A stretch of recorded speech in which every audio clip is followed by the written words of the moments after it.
Chapter 1. A stunning debut, astonishing all. April 9th, 2011. Parallel Universe. London. The Osboni Road Stadium, with a capacity of 9,000, was filled to the brim. The match featured two teams from London, Leyton Orient and Dagenham. This game was of paramount importance for Leyton Orient. After 40 rounds, they found themselves second from the bottom in League One, trailing the fifth from bottom Dagenham by 13 points. That a loss would condemn Leyton Orient to relegation to League Two. 5 rounds early as the clock ticked to the 60th minute. The score stood at 0-2, with Leyton Orient 2 goals down, and both teams were embroiled in a fierce battle. A sharp cry echoed as a Leyton Orient player, while dribbling, was unceremoniously tackled, soaring a meter into the air before clutching his knee in agony, igniting a massive brawl between the players. Sun Ku, what the hell are you waiting for? Get up and warm up. At the coach's scolding, a Chinese-English player named Sun Ku rose from the bench, incredulously surveying his surroundings. He turned around and realized that this modest stadium boasted only a single tier of stands. Have I crossed over? As confusion enveloped him, a sudden jolt of pain shot through his mind, and unfamiliar memories flooded in. The original owner was a 19-year-old second-generation Chinese in Britain, with both parents being Chinese. As a youth player for Leyton Orient, he was the fifth-choice midfielder in the team's 442 formation. Had it not been for 2 injuries in the team, he would have never even made it to the bench. Sun Ku, move it! Damn it! Before Sun Ku could fully process his new memories, the coach roared again with impatience. This man, Russell Slade, was the 3rd coach of Leyton Orient this season. Under Slade's tenure, the team had recorded 1 draw and 4 losses across 5 matches, matching the dismal performance of his 2 predecessors. Despite this, Slade was not someone a young player like Sun Ku could afford to disregard. Boss, I'm on it. Watching Sun Ku's bewildered demeanor, Slade shook his head in resignation.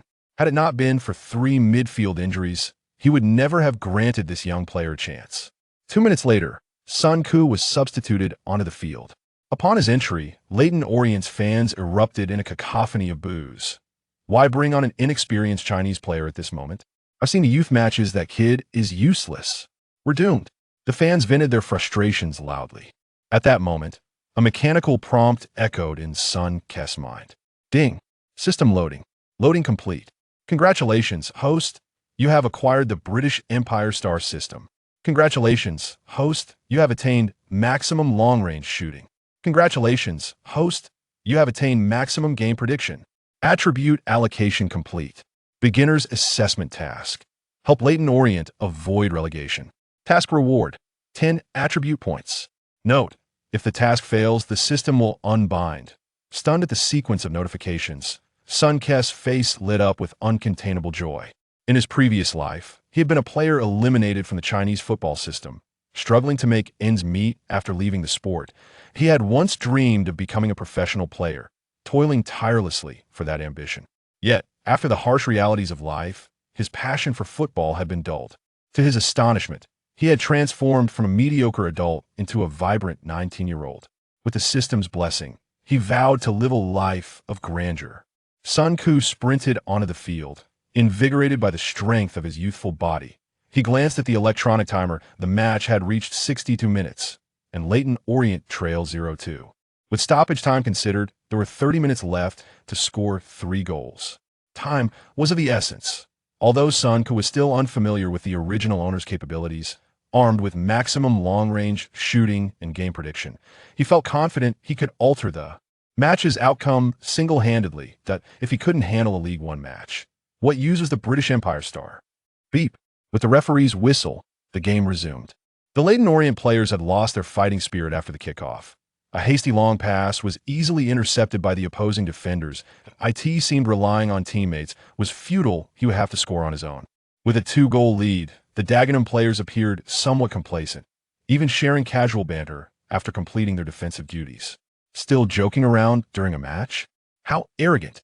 Let's hope they can still laugh when the final whistle blows. A slight smirk graced Sun Ku's lips as he observed the movements of the opposing players. The Dagenham players were leisurely passing the ball among themselves. One fullback took possession and, after a moment of contemplation, passed to a teammate in midfield. Just before the ball reached him, Sun Ku had already predicted his move. In the next instant, Sun Ku sprang into action, accelerating towards the ball's trajectory. Sun Ku, what are you doing? Get back in position. Seeing Sun Ku recklessly charging forward, Coach Slade erupted in frustration from the sidelines. He regretted allowing Sun Ku onto the field. The young player couldn't even hold his position and was unworthy of a first-team appearance. But then, in the next moment, Sun Ku, sprinting at full throttle, intercepted the ball mid-pass and surged toward the opponent's goal. Pass it quickly. Don't do anything foolish. Rookie, what do you think you're doing? As Sun Ku seized the ball and barreled forward, Leyton Orient fans shouted harshly from the stands. At that moment, a Dagenham defensive midfielder was charging towards Sun Ku. Calculating quickly, Sun Ku found himself less than 40 meters from the goal. He glanced up. The goalkeeper remained firmly on the goal line. An opportunity had arisen. With that thought, Sun Ku pushed the ball forward a few meters, adjusted his stance, and struck the ball with his right foot. As he launched the shot from nearly 40 meters out, the Dagenham players wore expressions of disdain. Did this guy really intend to shoot? What a joke. Let him shoot all day. If he scores, he'll call him dad. From such a distance. Not to mention League One. Even in the Premier League, few possess such capability. The Dagenham midfielder, witnessing Sun Ku's attempt, even turned aside in anticipation of dodging the ball. He certainly didn't want to complicate matters for himself. This scrawny Chinese player thought he could score from this distance? Go ahead and shoot. In the away stand, the Dagenham fans erupted in laughter, while Leyton Orient supporters began to curse loudly. Sun Ku, what the hell are you doing? He'll never give you another second on the pitch. On the sidelines, Coach Slade was fuming. However, a thunderous crack silenced the entire stadium. Boom! As Sun Ku's right foot struck the ball, it deformed instantly, emitting a resounding boom that echoed throughout the arena.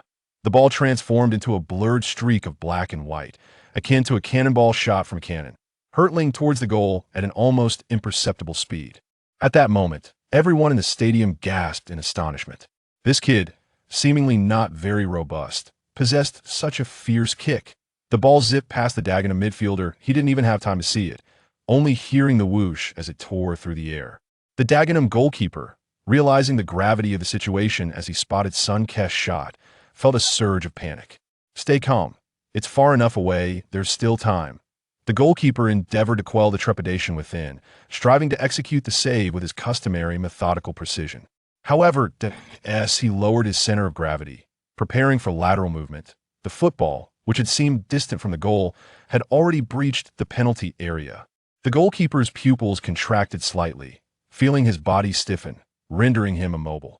The velocity of the football was such that he was afforded no time to react. Swish, accompanied by the crisp sound of the football brushing against the net. The goalkeeper turned in disbelief, observing the ball nestled reluctantly within the goal after its brief entanglement. Such formidable striking power. What manner of prodigy is this Chinese youth? He lacks such aptitude. It must have been fortuitous. At that moment, the entire stadium was plunged into a profound silence, which was soon shattered by a resounding ovation. That long shot was unequivocally world-class. Didn't you assert the lad was inept? You mendacious heap of excrement. This young fellow is a veritable beast. 12. Sun Ku's goal ignited the entire stadium. On the sidelines, head coach Slade's countenance underwent an instantaneous transformation. He pumped his fist emphatically, never imagining that his reluctant substitution would reignite the team's hopes of a comeback. Witnessing Sun Ku's goal, the Leyton Orient players were immediately invigorated, interpreting the miraculous goal as a divine gift. A propitious omen. They resolved to exert themselves further. The Dagenham players, meanwhile, watched Sun Ku retrieve the ball from the net and sprint back to the center line with incredulous expressions. They had yet to fully comprehend the situation, many still replaying Sun Ku's shot in their minds. That ball was a fluke?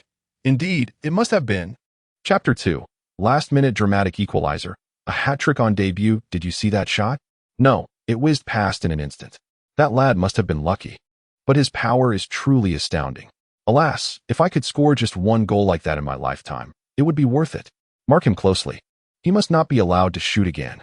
At the center of the pitch, the Dagenham players were still discussing Sun Ku's long-range effort. The whistle blew, and the match resumed. Immediately after kickoff, Dagenham launched an offensive. Leyton Orient had not posed any significant threat in the first 60 minutes. From their perspective, Sun Ku's goal was purely fortuitous. Dagenham passed the ball to their black winger on the right, who made a dazzling run to the byline, only to be encircled by two Leyton Orient players. The winger kicked the ball off a defender's leg, earning a throw-in. He held the ball, feigned a glance towards the penalty area, then swiftly turned to throw it to the advancing fullback. The winger felt a surge of pride in his deceptive play. But within a second, his smile vanished, replaced by panic. In his line of sight, Sun Ke suddenly appeared in the path of the ball. Sun Ke gently flicked the ball with the back of his foot, sending it soaring over Dagenham's right back's head. In the next moment, Leyton Orient supporters erupted in cheers as Dagenham's right back assisted the ball into the attacking zone, unveiling a vast expanse on the right flank. Amidst the fans' encouragement, Sun Ke adjusted the ball while running and delivered a precise through ball. Leyton Orient's Jamaican forward, Risby, received the ball and executed a powerful burst of speed, shaking off the defenders and charging into the penalty area. However, the abilities of a League One player were still rather raw, and under pressure from the goalkeeper and a center-back, Risby's shot veered off the right post. With a sigh of disappointment, Sun Ke exhaled heavily. This fellow was a marvel in his breakthrough, akin to Bolt, yet his finishing resembled that of a husky. Not far from Risby, the young Harry Kane spread his arms in exasperation. Had the ball been passed to him, it would have been a simple tap-in. The future England first-choice striker was on loan at Tottenham for the second half of the season, having made 13 appearances and scored 4 goals. His career was just beginning. The young Chinese lad is playing exceptionally well. Indeed, he has already made 2 interceptions within just a few minutes. Who knows the correct pronunciation of his name? Although Leyton Orient had yet to score, Sun Ke's performance had already garnered the fans' recognition, with some supporters beginning to chant his name. The match continued, and Dagenham players suddenly realized that the Chinese boy seemed to be omnipresent on the field, always appearing in the path of passes. In under 10 minutes, Sun Ke contributed 4 more interceptions, thoroughly suppressing the previously aggressive Dagenham team to their own half. However, Leyton Orient's attacking prowess could only be described as mediocre in League One, and they squandered several opportunities in succession. Following Sun Ke's spectacular long-range goal, Dagenham players heightened their vigilance against him. Whenever Sun Ke received the ball in the attacking zone, a defender was always on him. Frustrated by his teammates' lack of support, Sun Ke resolved to rely on himself. In the 75th minute, a Leyton Orient player swept the ball across the goal, but Dagenham's center-back cleared it out of play. At that moment, everyone expected the ball to go out of bounds. However, just as the ball was about to cross the line, Sun Ke sprinted towards it with all his might. He threw himself to intercept the ball, keeping it in play. The Dagenham players were momentarily stunned. It was their ball. Why did that lad insist on saving it? It seemed superfluous, but in the next instant, they realized the gravity of the situation. Oh no, he aims to shoot from distance. At that moment, Dagenham's wide players were all pressed near the penalty area, unable to block Sun Ke in time. With ample opportunity to adjust, Sun Ke prepared himself as Dagenham's fullback rushed towards him, but it was too late. He nudged the ball a few meters forward, took 2 steps back, and unleashed a powerful strike with his right foot. Bang! The resounding crack reverberated across the stadium. By this time, the Dagenham goalkeeper had readied himself. His knees bent slightly as he shifted towards the far post. Unlike a central shot, right-footed players shooting from the left side typically aim for the far corner. However, that lateral movement betrayed all his intentions. In the next moment, upon seeing the trajectory of Sun Ke's shot, the Dagenham goalkeeper's pupils dilated in horror. The ball was aimed at the near post. Was it a misjudgment on the goalkeeper's part? No, it was Sun Ke's astute prediction of his intentions. In the blink of an eye, the ball had already entered the penalty area. In a state of panic, the goalkeeper could scarcely adjust his positioning, diving to the right in a desperate attempt. But it was too late. Even with his utmost concentration, it would have been challenging to save Sun Ke's long-range effort, let alone after such a blunder. With a crisp sound, the ball shot forward nearly a meter, only to be halted by the grass in the goal.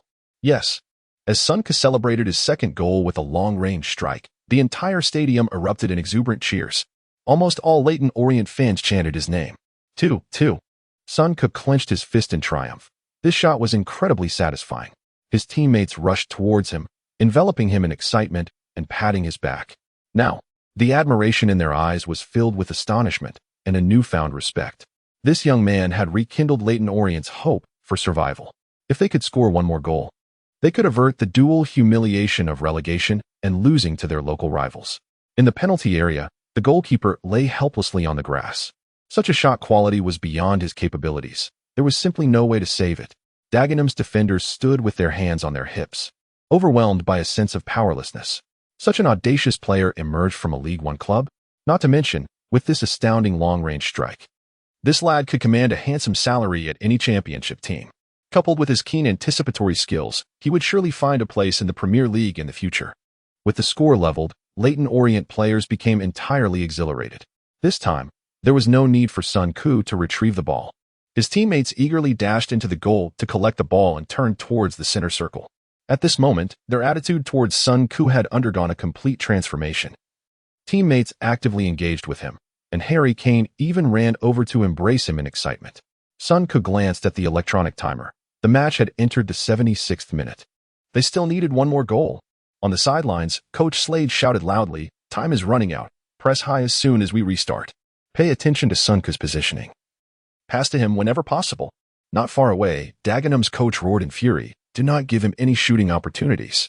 Fall back into formation. We cannot let them score again."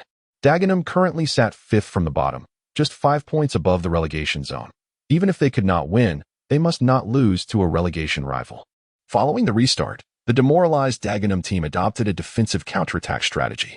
They set up 3 defensive lines with 10 players in front of the goal, leaving only one fast striker lurking in the front line, ready to pounce. The players of Leyton Orient exerted every effort to send the ball into the penalty area, while the Dagenham players adopted a staunch defensive stance, seizing every opportunity to waste time. Sun Koo found himself constantly shadowed by a defender, his long-range shots instilling fear in his opponents. Observing the attention he garnered from the adversary, Sun Koo felt a mix of anxiety and a tinge of pride. The frustration of being closely marked prevented him from unleashing his signature moves. In a previous existence, an ordinary individual on the field enjoyed the treatment reserved for star players. How could he not feel a sense of triumph? Yet, Sun Koo was acutely aware that he must score again, regardless of the circumstances. As the two teams engaged in a tug-of-war, the clock struck the 90th minute. Leyton Orient earned 2 consecutive corner kicks, both of which were cleared away by the defenders with headed clearances. At this juncture, the stamina of most players on both sides was nearing its limits. The 4th official raised the substitution board indicating 3 minutes of stoppage time. Sun Koo keenly observed the unfolding situation, preparing to seize any opportunity that arose. As the corner was taken, fierce physical confrontations erupted among the players in the penalty area. The center backs of both teams collided midair, and the ball ricocheted off one of them, heading towards the back post. Sun Koo, stationed in the middle, glanced towards the back post where Harry Kane, tangled with a defender, opted for a diving shot. 2 defenders surged towards the back post, using their bodies as makeshift barriers. Sun Koo, witnessing Kane's shooting motion, immediately discerned that the angle was unfavorable and the goalkeeper might deflect it. Observing Kane's actions, Sun Koo darted towards the opposite side of the goal, his positioning contrasting sharply with that of his teammates, rendering him conspicuously out of sync. However, this time, no one could question Sun Koo's intentions, as Kane, with the tip of his foot, forcefully directed the ball towards the goal. The goalkeeper managed to get a hand on it, sending the ball flying towards the baseline at a nearly parallel angle to the goal line. A spark ignited in Sun Koo's eyes. An opportunity had arisen. Just as everyone turned to follow the ball, a figure suddenly appeared before the goal. Sun Koo decisively slid in, propelling the ball into the net. Yes. Amidst the deafening cheers of Leyton Orient fans, Sun Koo rose from the ground, exhilarated, and sprinted towards the sidelines, executing a dramatic dive on the grass. His teammates jubilantly chased after him, joining in the celebratory leap, igniting the home fans' fervor as they began to sing Leyton Orient's anthem. 3-2. With Sun Koo's hat trick, Leyton Orient staged a remarkable comeback, clinching victory from a 2-goal deficit against Dagenham during stoppage time. On the sidelines, head coach Slade gazed incredulously at Sun Koo, now encircled by teammates. Initially resigned to defeat, he was astonished that this young player had revived their hopes of survival. In the penalty area, the Dagenham players silently regarded Sun Koo's back, utterly unprepared for the reversal orchestrated by an unexpected substitute. Following the restart, the demoralized Dagenham team failed to mount any further attacks, and the referee blew the final whistle. Leyton Orient's fans immediately launched into a rendition of Sun Koo's song, which only required a name change to qualify as a new tune. "Well played, lad. Keep it up." Head coach Slade shook hands with each player on the sidelines, offering Sun Koo an enthusiastic embrace. When the announcer declared Sun Koo as the man of the match, the stadium erupted once more in fervent applause. In League Two, the man of the match received only a brief media interview, devoid of any tangible rewards. After hastily addressing the media, Sun Ke turned and made his way back to the locker room, intent on thoroughly examining his system. Unbeknownst to him, two pairs of eyes remained fixed on his figure. Chapter 3. He is the best player of his age in the English League. In the locker room, cheers erupted. "Hey, kid, your performance today was outstanding." Indeed. This young man may very well find himself playing for a prestigious club in the future. Sun Ke, if you encounter any difficulties during training, don't hesitate to speak up. His teammates gathered around, expressing their heartfelt congratulations for Sun Ke's flawless debut. In just one match, he transformed from an unnoticed player into the center of attention. After chatting with his teammates for a while and taking a quick shower, Sun Ke drove his second-hand Ford back to his home in this world. Although he was brimming with excitement, his years of experience navigating society made him exceedingly cautious. He understood the importance of keeping secrets. Should the system reward him with something substantial, the consequences could be dire. Upon returning home, he greeted his parents and retreated to his bedroom, immediately accessing the system. In an instant, his mind was filled with a player profile reminiscent of a football simulation game. His avatar appeared in the upper left corner, accompanied by personal information and various attributes. Name: Sun Ke. Age: 19. Nationality: British. Height: 1.85 meters. Weight: 76 kilograms. Position: central midfielder. Defensive midfielder. Preferred foot: right foot. Proficient: left foot. Competent. Personal attributes: shooting: 56. Ball control: 73. Dribbling: 61. Passing: 65. Long shot: 100. Heading: 62. Set pieces: 60. Explosiveness: 65. Speed: 68. Strength: 54. Jumping: 66. Balance: 62. Stamina: 85. Tackling: 60. Sliding tackle: 59. Anticipation: 100. Off-the-ball movement: 60. Creativity: 59. Vision: 55. Note: maximum power for shots from outside the box. Overall evaluation: excellent player in the championship. Sun Ke pondered over the system, which resembled a single-player mode in a football game, effectively quantifying his abilities. As an experienced football manager, he assessed his statistics. Without the system's attribute enhancements, the original player would have no trouble in League 2. But establishing himself in League 1 would prove challenging. Even with years of potential growth ahead, the championship might be the ceiling. Without the maximum attributes of long shot and anticipation, it would have been impossible for him to achieve such an evaluation. The full values of these two attributes seemed like a bespoke beginner's reward from the system. However, Sun Ke remained grounded and did not indulge in blind optimism. With his current overall capabilities, he was far from being a star in the English Premier League. His immediate priority was to assist Leyton Orient in avoiding relegation and gradually enhance his skills. Delving deeper into the system, he discovered additional modules for points and a lottery. He quickly accessed the points module, revealing a balance of 600 points. Upon reviewing the module's instructions, he noted the various ways to earn points: daily sign-ins, appearances in League 1, scoring 3 goals in League 1, and being named the match's best player. Sun Ke scrutinized the earning methods and realized they were quite substantial. In summary, the higher the league rating, the greater the points earned. The ratings were determined not only by the league level but also by the team's standing. And only a combination of both could yield an overall evaluation. For instance, most League 1 teams received a 2-star rating, while many leagues, including the Championship, were rated 3 stars. Most teams in Serie A, League 1, and the Bundesliga were rated 4 stars, while several giants in the Eredivisie and Primera Liga also achieved 4 stars. In contrast, most Premier League teams boasted an overall evaluation of 4 stars, with Arsenal, Chelsea, and the Manchester clubs rated 5 stars, while Liverpool and Tottenham received 4 stars due to their participation in the Champions League. The point system also indicated that team ratings could fluctuate dynamically.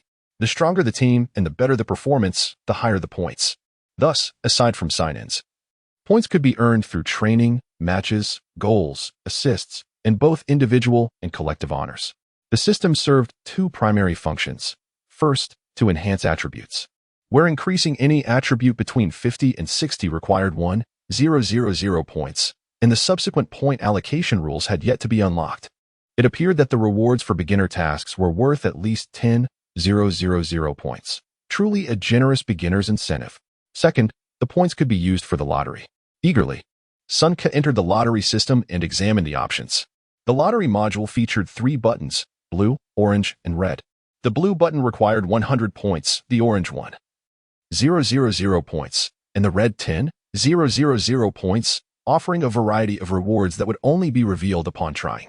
The blue button had the lowest probability of winning, yielding consumable rewards. The orange button had a slightly higher probability, also yielding consumables, but of better quality and longer duration. The red button offered the highest chance of winning, with a possibility of acquiring long-term or even permanent skills. With anticipation building, Sun Ku rubbed his hands together. Why not give it a shot? After all, with his current abilities, a single attribute would not resolve his problems. If he were to draw a skill, it could propel him forward. He decisively activated the blue lottery button and, after hearing the thank you for your patronage notification 5 times in a row, he exclaimed in disbelief. Was this the system's way of mocking his speculative behavior? Taking a few deep breaths, he activated the blue lottery button again. Come on. After all, 100 points is just a day's sign-in. I can earn more tomorrow. Once more, he pressed the lottery button, and a dazzling blue light flashed in his mind as the system's voice chimed in again. Congratulations, host. You have obtained the Fabregas through ball skill card, valid for 15 minutes. Sun Ku pumped his fist in triumph. He had finally won something. Although the duration was short, the value was significant. As Arsenal's prodigy, Fabregas was renowned for his exquisite through balls, having delivered 19 assists last season, making him one of the Premier League's elite midfielders. Had it not been for Fabregas threading the ball through the defense to Iniesta in the World Cup final, Spain's victory would have been uncertain. 600 points for 15 minutes with the Prince of Through Balls. What a bargain. Points function like currency within the system. Without expenditure, they remained mere numbers. Being frugal would not lead to becoming a star in the English League. He needed to amass points fervently. Exiting the system, Sun Ku took a moment to compose himself before leaving his bedroom. Meeting his parents for the first time in this world made him feel somewhat uneasy. However, as a seasoned socialite from his previous life, he concealed any signs of discomfort. At the dinner table, his seemingly calm father was, in reality, brimming with excitement. Upon learning that Sun Ku had been included in the Team S roster, they had eagerly awaited his appearance on television. When they witnessed Sun Ku lead Leyton Orient to a comeback victory in the final 30 minutes, his mother was moved to tears, while his father retreated to the kitchen to smoke 2 cigarettes in quick succession. At the dining table, his father advised him with apparent nonchalance. Becoming a professional player isn't something that happens overnight. Don't dwell on gains and losses. You needn't worry about finances. I can provide for you. His father was the owner of a renovation design company in London, which had been growing steadily over the past 2 years, allowing Sun Ku to never fret about money. His mother, on the other hand, expressed her concern, inquiring whether he was tired and urging him to train moderately without overexerting himself. Meanwhile, the BBC was airing highlights from match day, showcasing exciting moments from all 4 levels of English football, with League One receiving only selective attention, as the Premier League was the main attraction. However, merely 5 minutes into the program, the League Two local derby between Leyton Orient and Dagenham appeared on screen.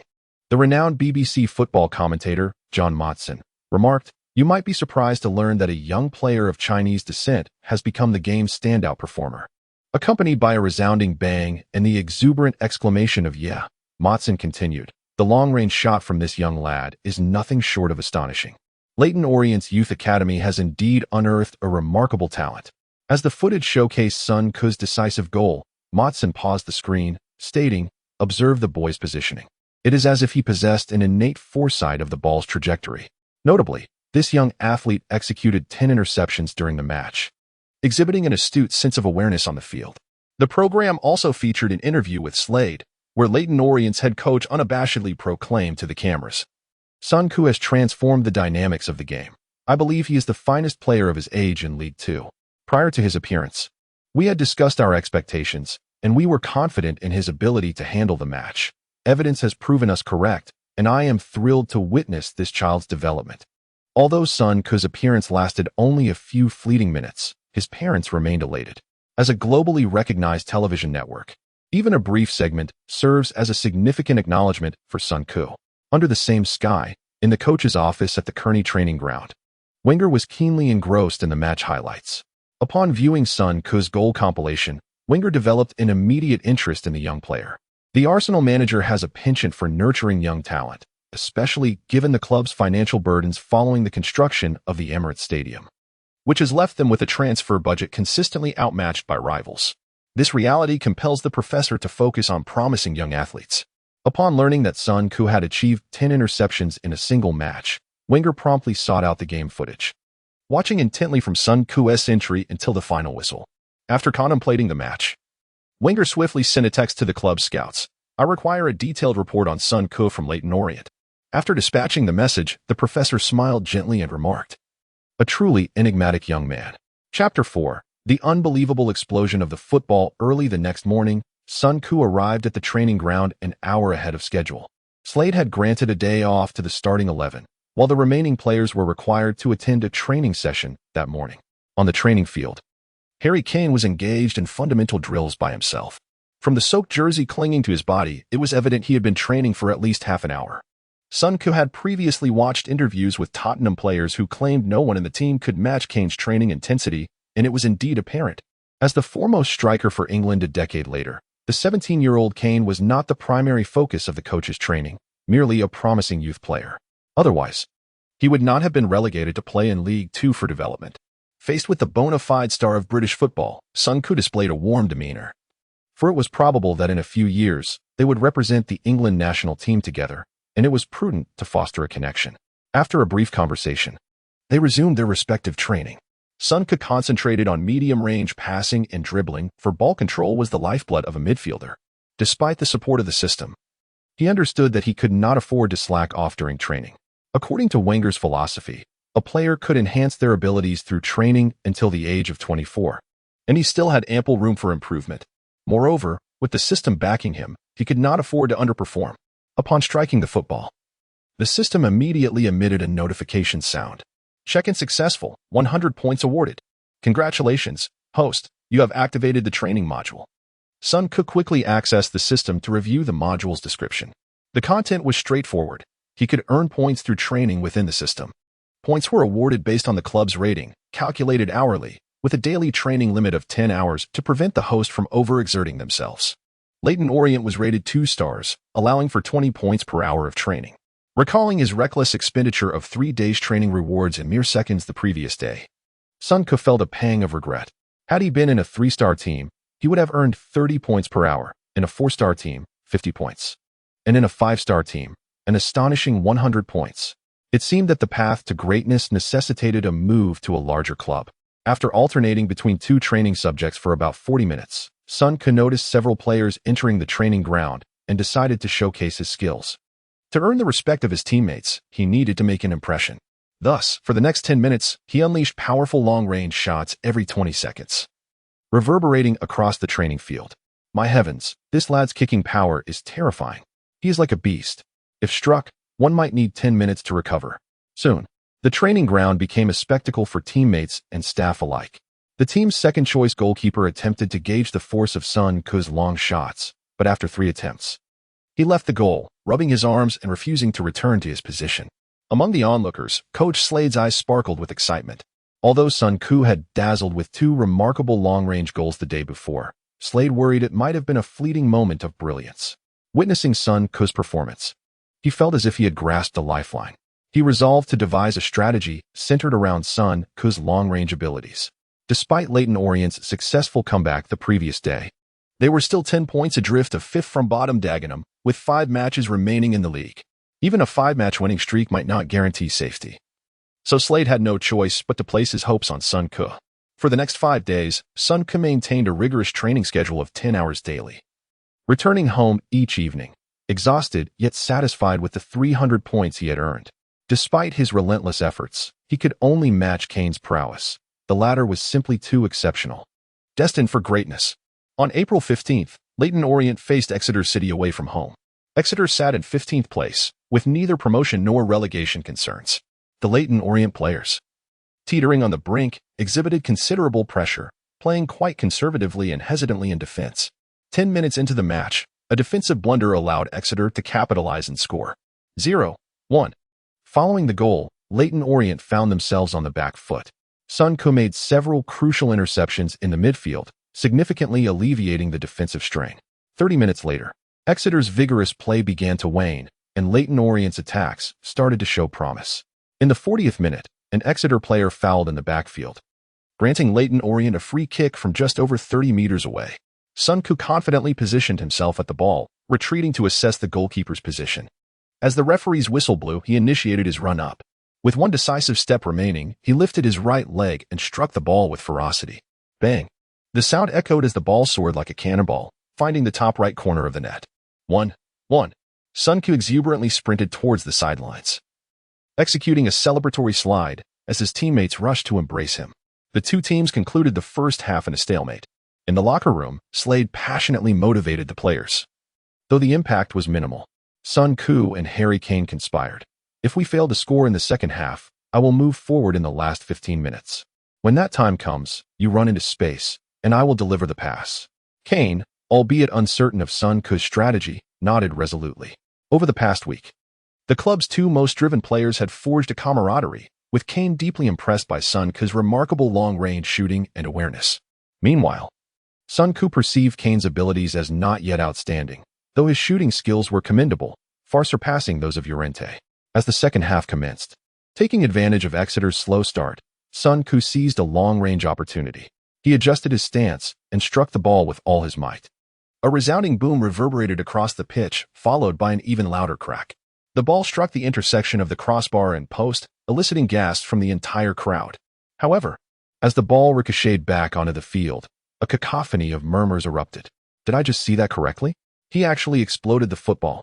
If struck, one might lose half their life. This lad was nothing short of extraordinary.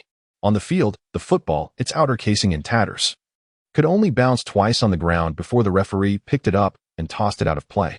This boy is a monster. It's the first time I've seen someone explode a football. We must ensure he doesn't shoot.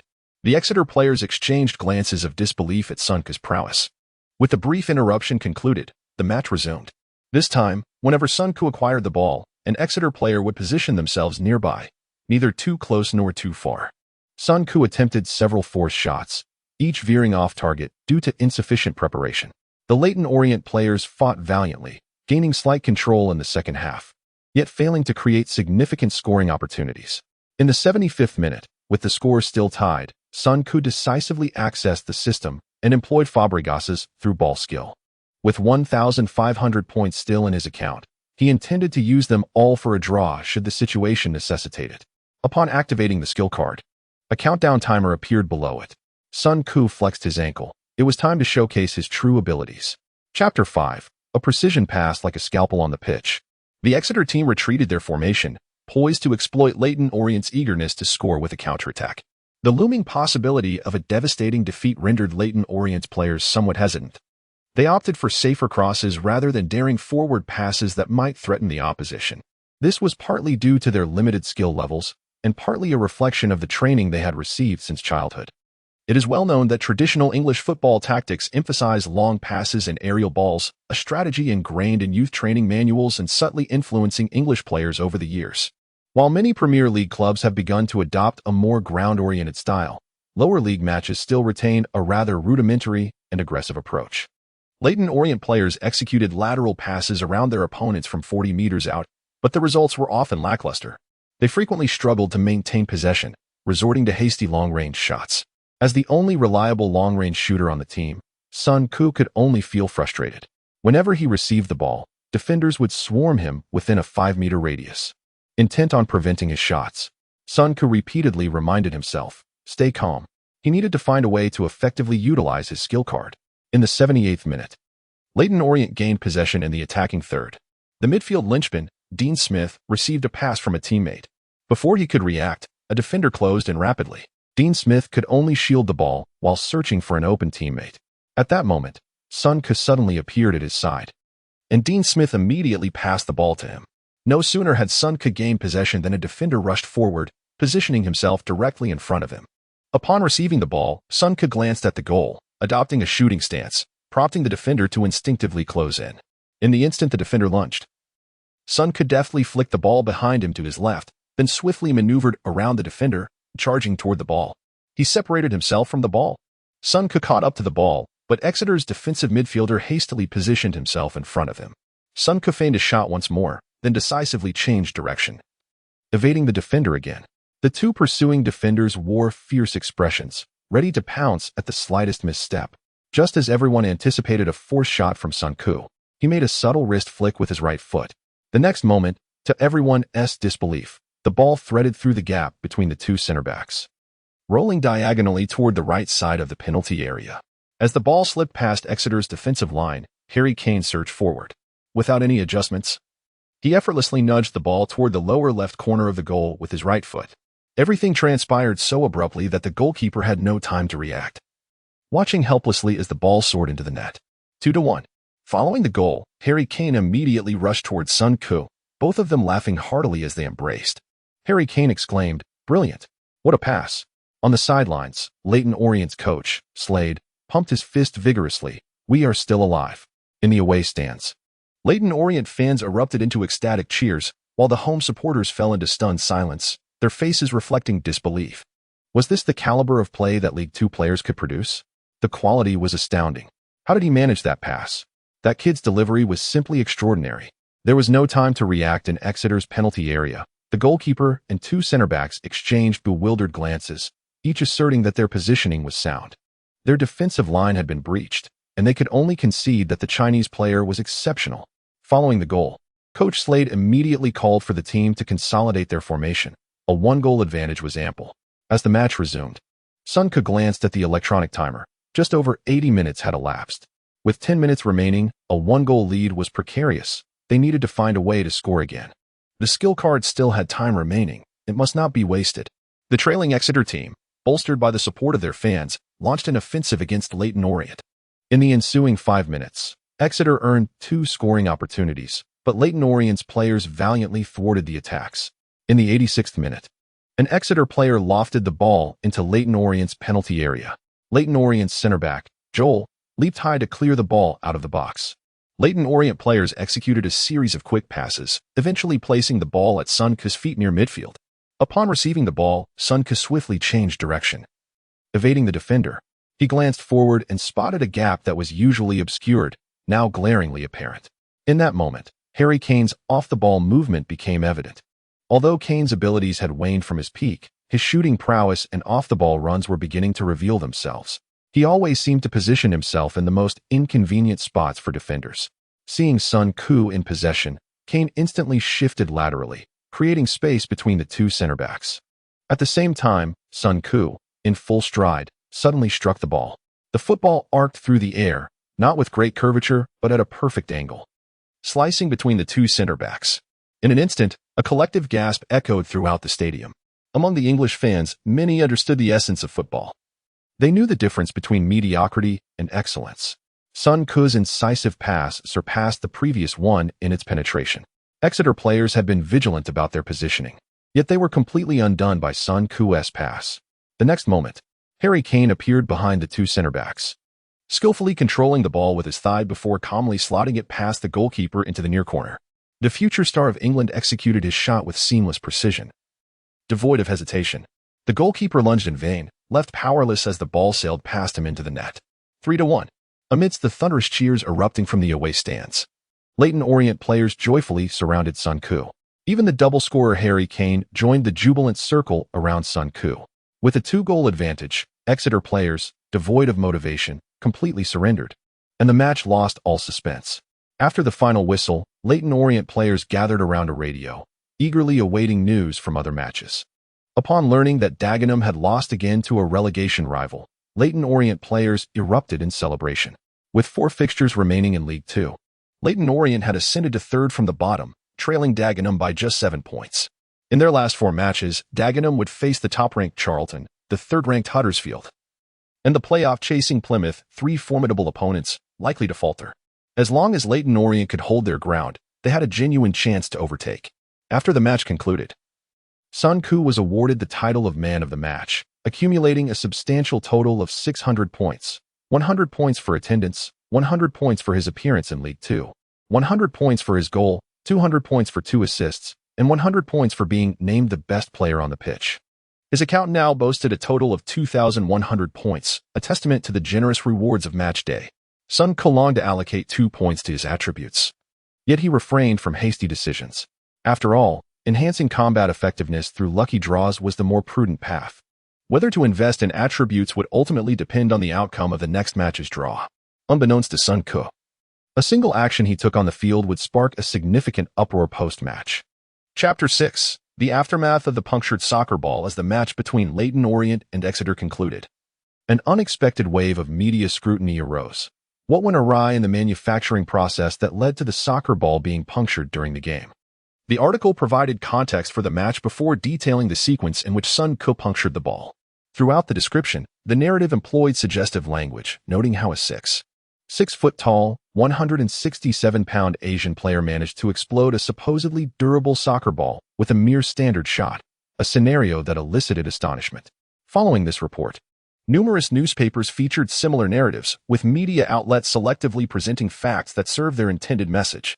Observing such coverage, Sun Ke, having experienced the information explosion of modern times, immediately recognized the attempt to tarnish Nike's reputation.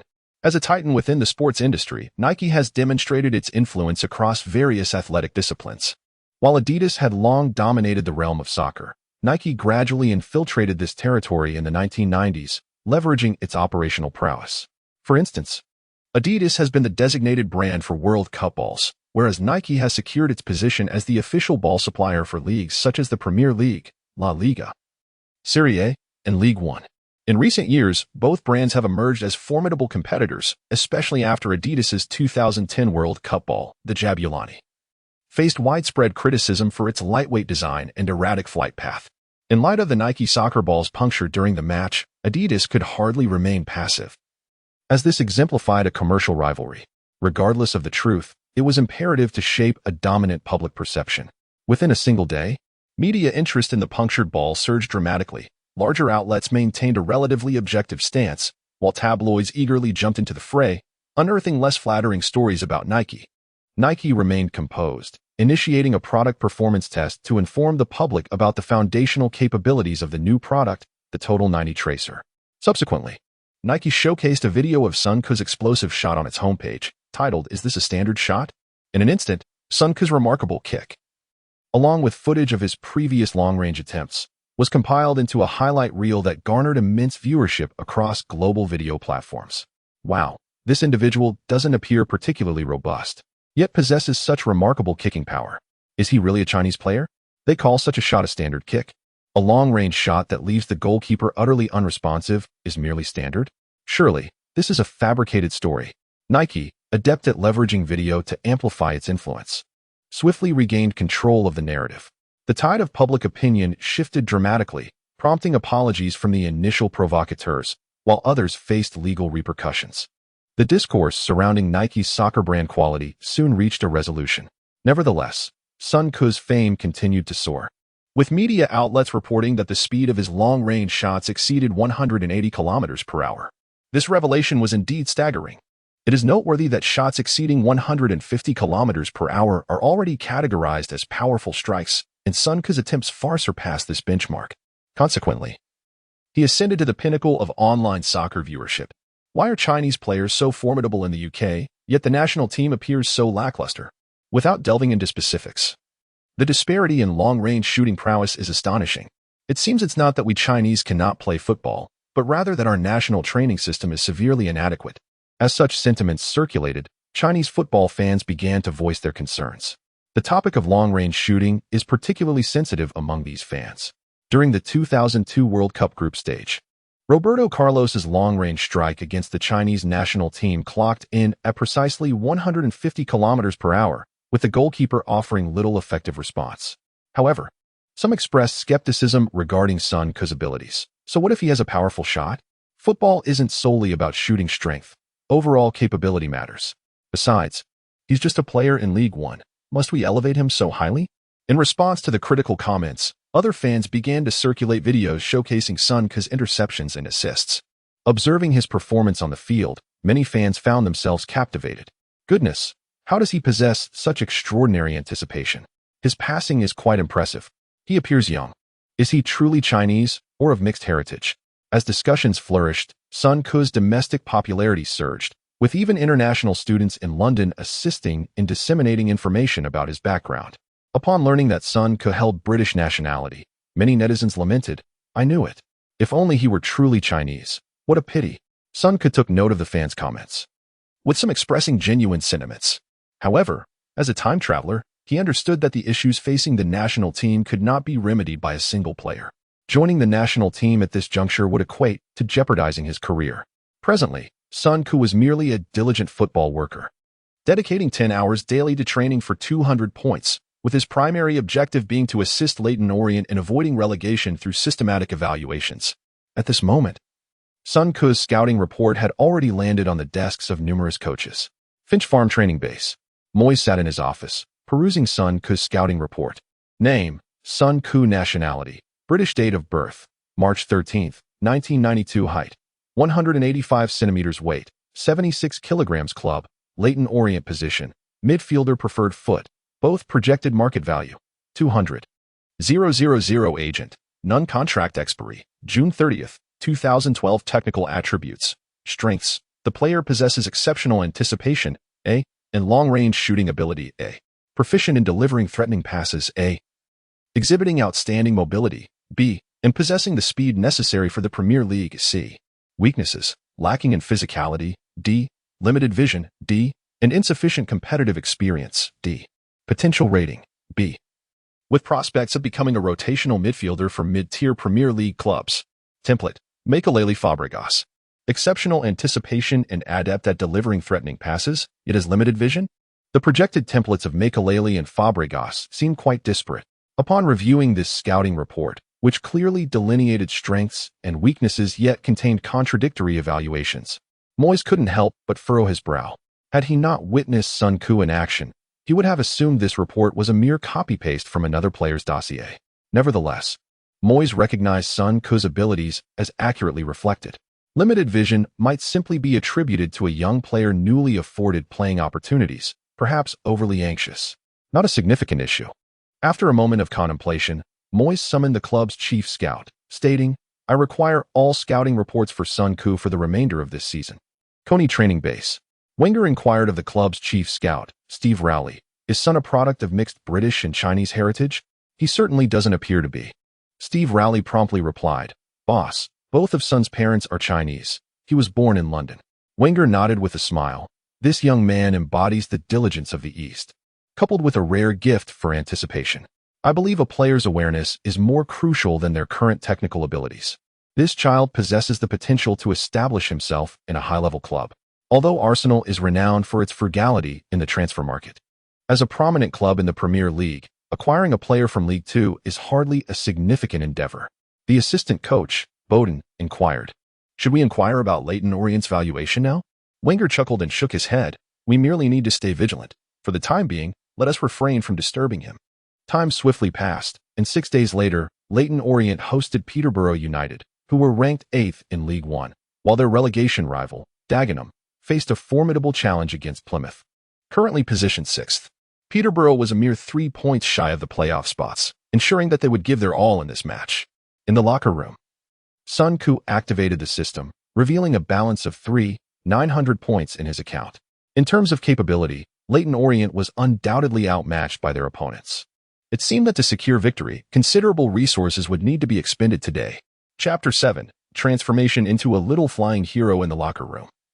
Head coach Slade was attempting to uplift the spirits of the players with motivational words, though his efforts yielded little response. After 42 rounds in the English League One, Leyton Orient stood with a dismal record of 8 wins, 11 draws, and 23 losses, accumulating a mere 35 points, placing them second to last. This performance was abysmally low. It was not until Sun Ku's arrival that the team achieved its only pair of consecutive victories this season. Should they lose this match, even if Dagenham failed to score, recovering a 7-point deficit in the final 3 rounds would be tantamount to chasing a mirage. At this moment, the atmosphere in the locker room was particularly oppressive. If the club were to face relegation, the already meager incomes of the players would undoubtedly diminish further. It became evident that the sole person they could rely on was a mere 19-year-old with only 2 professional matches under his belt, Sun Ku. He, too, felt the weight of the moment. Taking a deep breath, he activated the system's blue button for a tenfold draw. During the process, only a single blue light flickered. "Congratulations, host. You have obtained the template of 33-year-old Claude Mac LL, valid for 15 minutes. Upon receiving this notification, Sun Ku nearly choked on his own disappointment. 1,000 points, and all he received was a 33-year-old Mac LL? Yet, it was not without merit. Mac LL remained a vital player for Paris Saint-Germain even at 37. To be candid, the result was satisfactory, albeit the odds of winning were rather slim. Furthermore, defensive players would not resolve the pressing issues. What he truly needed was a goal scorer. Resolute, Sun Ku initiated another tenfold draw. This time, 3 blue lights illuminated the screen, signifying 3 wins. Anxiously, Sun Ku awaited the system's announcement. Each passing second felt interminable. Congratulations, host. You have obtained the template of 20-year-old Arjen Robben, valid for 15 minutes. Congratulations, host. You have obtained the template of 30-year-old Emil Heskey, valid for 15 minutes. Congratulations, host. You have obtained the Scorpion Kickskill card of Raphael van der Vaart, valid for 15 minutes. Upon hearing the system's announcements, Sun Ku's excitement surged as he clenched his fists. Although the blue lottery system had a mere 20% success rate, the players he drew, though varied in age, were more than adequate for League One. He was determined to give it his all.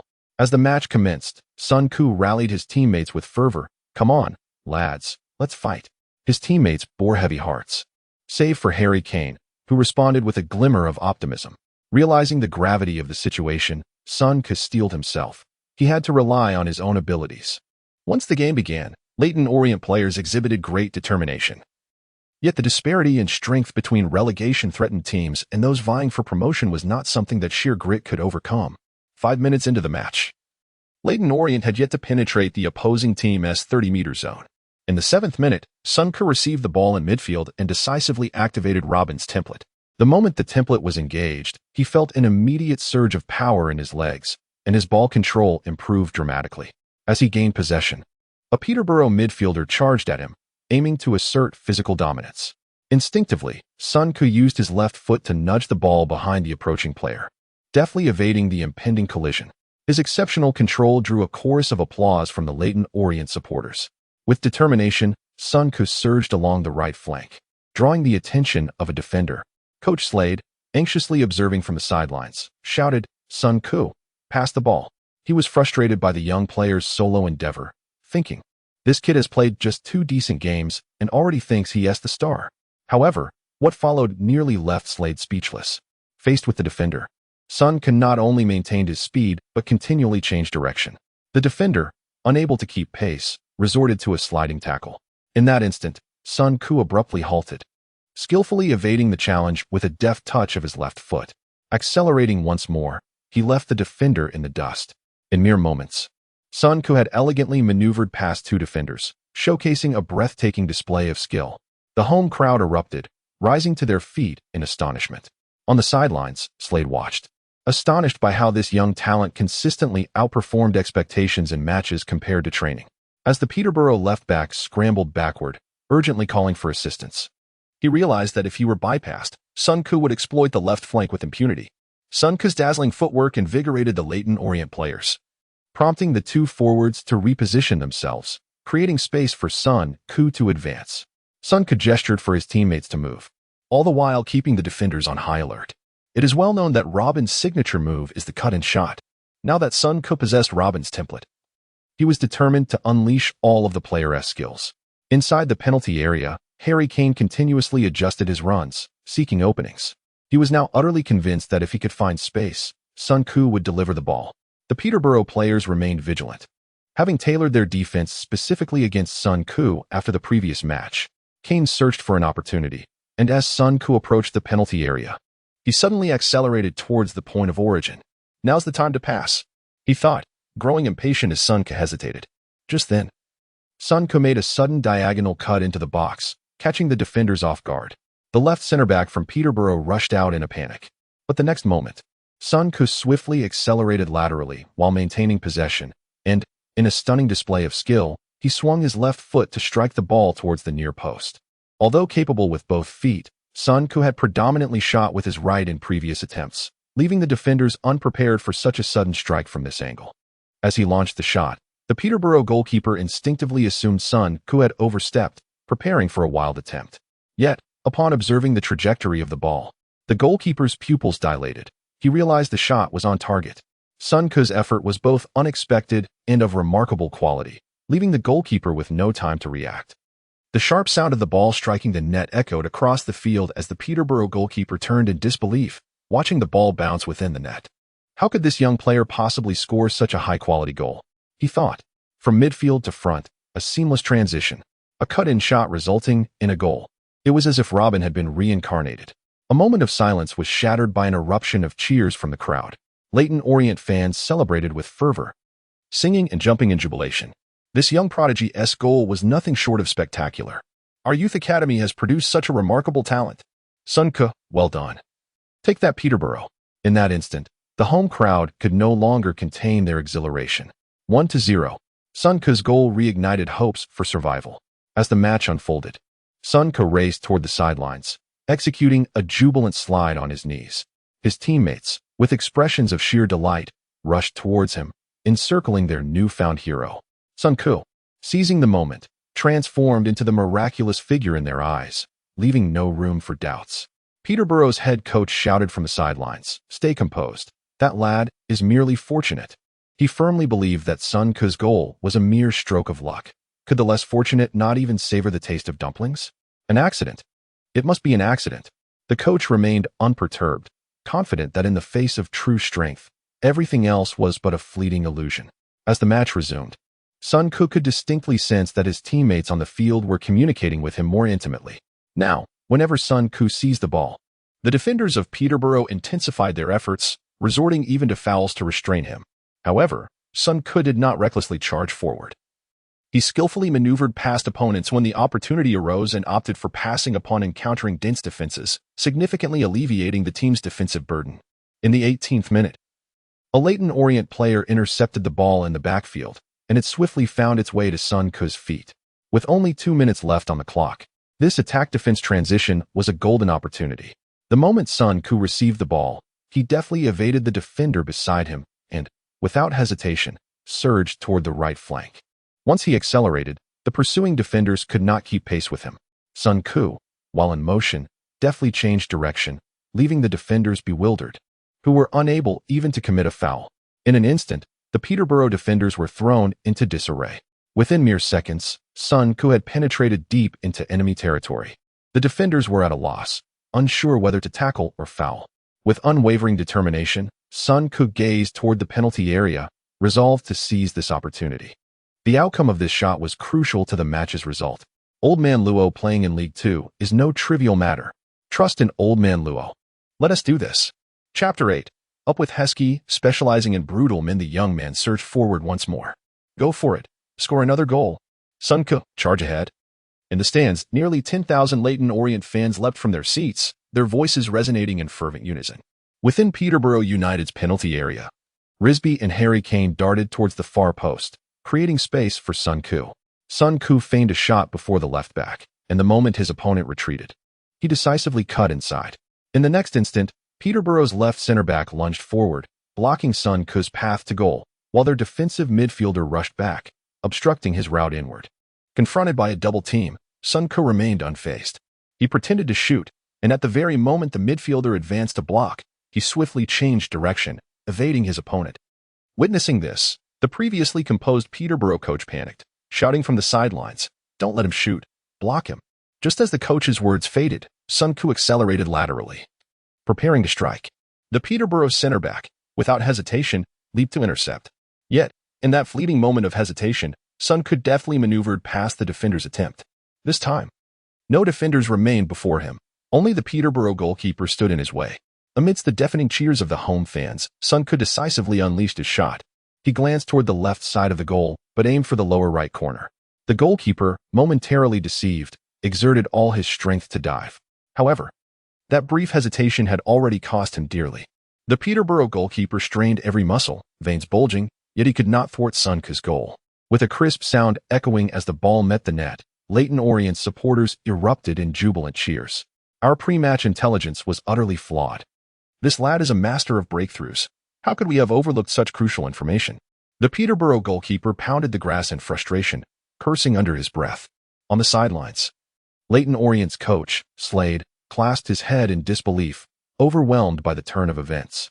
Who would have imagined that an act of desperation would lead to the salvation of the entire team? This young man is truly a player sent by the heavens to rescue Leyton Orient. Not far away, the Peterborough coach turned to his staff, bellowing, "This kid is clearly a breakthrough specialist. Why wasn't this noted in the report? Are you all blind? You've made a fool of me." The assistant coach replied innocently, "We only have his data from 2 matches. He has never played like this before." The Peterborough coach kicked a water bottle aside in frustration, then called his players over, shouting, "You just let a child tear you apart. If he breaks through again, you're on the bench, understood?" Meanwhile, Sun Ke, buoyed by his teammates, leaped high in front of the loyal fans, raising his arms and then crossing them forcefully downward. At that moment, he felt an immense sense of exhilaration. The little flying hero certainly lived up to his name. Even at 20, Robin was a formidable presence in League One. With these 2 goals as a foundation, Leyton Orient's hopes for victory soared. Sun Ke was one step closer to accomplishing his mission. As the match resumed, the effect of Robin's experience card quickly dissipated. Yet Peterborough players began to defend Sun Ke as if he were Robin. Whenever Sun Ke received the ball, defenders immediately closed in. Sun Ke made several exaggerated attempts to break through, drawing defenders in, only to swiftly pass the ball to an open teammate. It must be said, once the experience card expired, the feeling of boundless energy and dominance vanished, leaving a sense of longing. Without the experience card, Sun Ke immediately shifted to defense, intercepting Peterborough's passes twice in succession from the midfield. In the 25th minute, Sun Ke intercepted a pass in his own half, promptly launching the ball down the left flank. The main striker, Risby, utilized his speed to outpace the right back and center back, but squandered the opportunity by sending the ball into the stands from close range. Sun Ke could only respond with a wry smile. In League One, a forward only needed speed. Possessing one standout attribute in shooting or physicality could secure a starting position. With 2 exceptional qualities, a swift ascent to the championship awaited. England's lower leagues are abundant with pressing forwards, whose primary role is to trouble the opposing defense, harassing ball carriers and seizing any visible opportunity, leaving defenders with insufficient time to react. In essence, they are disruptors. Peterborough's center forward Watson epitomized this. He charged at defenders like a bull at a red flag. Upon witnessing the ineffective passing, Peterborough swiftly altered their strategy, launching the ball into the forward line, allowing Watson to charge and strike with vigor. This straightforward tactic left Leyton Orient's defense in disarray. For the next 5 minutes, Watson, standing at 186 meters, leapt and bounded, creating shooting opportunities for his teammates, while Leyton Orient found themselves completely on the back foot. Observing this, Sun Ke unhesitatingly activated the 30-year-old Heskey experience card. Heskey may lack in shooting prowess, yet his long-standing presence in the England squad stemmed from his imposing physique and exceptional playmaking abilities. With the defensive pressure mounting, Sun Ke needed to rein in Peterborough's center forward. Once the experience card was activated, Sun Ke instantly felt a surge of strength. Soon after, Peterborough earned a corner kick. Sun Ke positioned himself squarely in front of Watson in the penalty area. The latter glanced at him, snickering, "Get lost, brat. You'll regret it." Sun Ke retorted with a cold laugh, "Come at me if you dare." Watson, having scored 23 goals in League One this season, ranking 5th in the scoring charts, was taken aback that a rookie of Asian descent dared to challenge him. As the corner was taken, both Sun Ke and Watson surged towards the ball's trajectory. During their run, Watson collided forcefully with Sun Ke. At that moment, even Sun Ke's teammates held their breath. This kid has gone too far, daring to provoke that beast. Yet, in the next instant, Watson crashed into Sun Ke as if he had hit a wall, his body rebounding. Sun Ke leapt high, clearing Peterborough players in the process, sending the ball away from the penalty area. Well played. Leyton Orient players instinctively cheered upon witnessing this. Sun Ke cast a disdainful glance at Watson, taunting, "Is that all you've got?" Enraged, Watson sprang to his feet, threatening, "You better watch yourself, kid." As Watson attempted to bully Sun Ke's teammate, Leyton Orient players rallied around, igniting a minor skirmish between the 2 teams. This scenario played into Sun Ke's hands. He aimed to divert Watson's competitive focus away from the game, thereby alleviating the team's defensive burden. In the latter part of the first half, Watson yelled in the forward line, demanding the ball from his teammates. Observing the stark contrast in their sizes, the teammates naturally relished the chance to let him reclaim his pride. However, to everyone's disbelief, the muscular Watson found himself consistently outmatched in the ongoing tussles. Witnessing Watson falter before a mere child, his teammates shot him disapproving glances, feeling he had been too soft in his approach.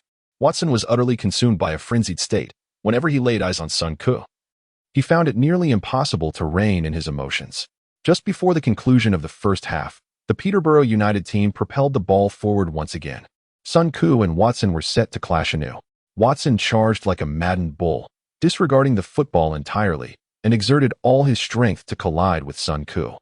Witnessing the spectacle, the Leyton Orient fans gasped in astonishment. With such a forceful impact, their prodigious player could very well be forced off the pitch. However, in the next instant, an astonishing scene unfolded. The two bodies collided with immense force. Sun Koo was unstoppable, while Watson felt as though he had collided with a freight truck. He was propelled back a meter, tumbling twice on the ground before coming to a halt. Lying on the turf, Watson grimaced, clutching his ribs, and incredulously exclaimed, "How is this possible?" In that moment, the home crowd erupted into thunderous cheers, akin to a roaring tsunami. Following this confrontation, Watson's bravado was entirely subdued. He resembled a wilted eggplant. The first half of the match subsequently concluded, with Leyton Orient retreating to the locker room boasting a 2-goal lead. Sun Koo, brimming with excitement, exchanged high-fives with his teammates one by one. Everything was well within their grasp. Chapter 9. Makelele standing firm in the locker room. The players of Leyton Orient were in high spirits. As the central figure of the first half, Sun Koo had become the focus of discussion. Captain Joel Lee clapped Sun Koo on the shoulder and smiled, saying, "Sun Koo, if you score again in the second half, victory is ours for sure." Hearing this, his teammates chimed in, not merely flattering him, but genuinely acknowledging his explosive performance in the first half that had utterly captivated them. In the world of football, everything hinges on ability. A stellar performance naturally earns one the respect of their peers. Within less than 3 matches, Sun Koo had fully won the esteem of the entire team. However, faced with the hopeful gazes of his teammates, Sun Koo felt a twinge of insecurity. After all, both of his goals had been facilitated by Robin's experience card. His impressive display was merely a reflection of playing to the strengths of his teammates. Nevertheless, as an individual who had traversed time, Sun Koo remained composed. He declared, "Our 2-goal lead is a testament to the entire team's effort. My ability to score is entirely reliant on everyone's hard work. No one can win a match alone. In the second half, I will focus all my energy on defense. Victory belongs to us all, and we will shoulder any setbacks together." Sun Koo's words clearly resonated with his teammates, who found his perspective refreshing. While they admired his prowess, none wished to be relegated to the role of a supporting player. Sun Koo's sentiments struck a chord, and their attitudes towards him warmed considerably. With Sun Koo's distraction, the notion of him single-handedly scoring was cast aside. His earlier remarks also hinted at the second half, as he still possessed 2 experience cards, one for the 33-year-old Makelele and another for Van der Vaart's Scorpion kick skill. The Scorpion kick card, while somewhat underwhelming, could be advantageous in certain situations.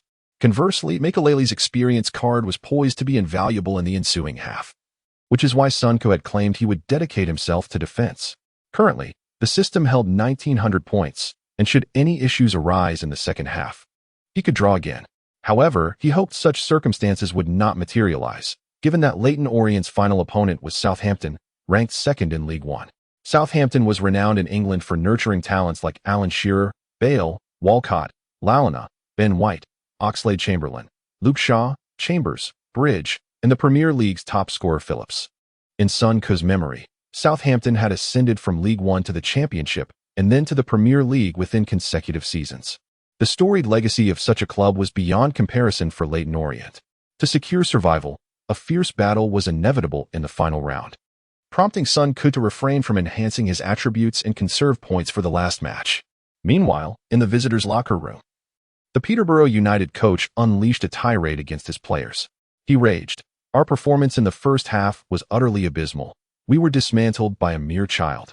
Our strength far surpasses that of Leyton Orient. They are merely a relegation-threatened team, and we completely botched it. Watson, you resemble a foolish pig, fixating all your energy on one child. Your task is to score, not to engage in reckless bravado. That lad has a powerful long shot and excellent anticipation, but he hasn't showcased his full strength. His one-on-one defending is weak. Do not allow him long shots. Do not let him break through. And do not pass the ball in front of him, understand?" As a team vying for promotion from League One, Peterborough's coach was no pushover. His capability could easily overshadow that of Slade. If Sun Koo had heard his tactical instructions, he would have given a thumbs up.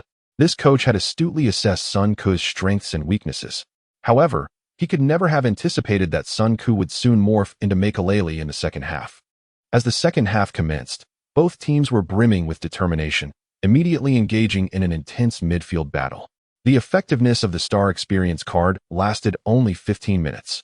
So Sun Ku refrained from using the Makelele card right away, preferring to assess the situation. He quickly discovered that the Peterborough players were deliberately avoiding passing in his direction. Whenever they encountered him, they would rather attempt to dribble past than pass the ball. With the Husky template rendered ineffective, Sun Ku's 55 strength was insufficient against the blunt force of League One players. After several attempts, the Peterborough player matched up against Sun Ku swiftly discerned the key to overcoming him. Dribbling past Sun Ku required neither finesse nor speed. It was merely a matter of using brute strength. Despite having maxed out anticipation, Sun Ku found himself at a disadvantage against the physical prowess of his opponent, nearly conceding a goal after being bypassed. This practical experience proved enlightening for both coaches and players alike, as they wondered how this young man, who had been a veritable freight train in the first half, could suddenly appear so feeble in the second. What had transpired during halftime? With the system's support, how could Sun Ku tolerate such indignity? Faced with the mocking expressions of the Peterborough players, Sun Ku decisively activated the Makelele Experience card, vowing not to indulge their bad habits. As the Makelele card took effect, Sun Ku instantly felt a sense of control. On the pitch, Leyton Orient advanced the ball forward, and Harry Kane, under defensive pressure, forced a shot that went wide. The Peterborough goalkeeper sent a goal kick to the center back, while the midfielder Sun Ku was marking dropped back to receive the ball. The moment the midfielder acquired possession, Sun Ku charged at him. The Peterborough coach shouted from the sidelines, "Don't rush to turn around. Don't let that kid read your intentions. Once you pass him, there's only one player left in the middle. Use your body to shield." Encouraged by the coach's words, the midfielder felt emboldened. This seasoned player, adept at cunning play, realized that concealing his intentions made it easy to bypass Sun Ku. He executed a move reminiscent of a basketball center backing down his opponent. As the Peterborough midfielder advanced with his back to Sun Ku, the latter calmly retreated while shifting to the side.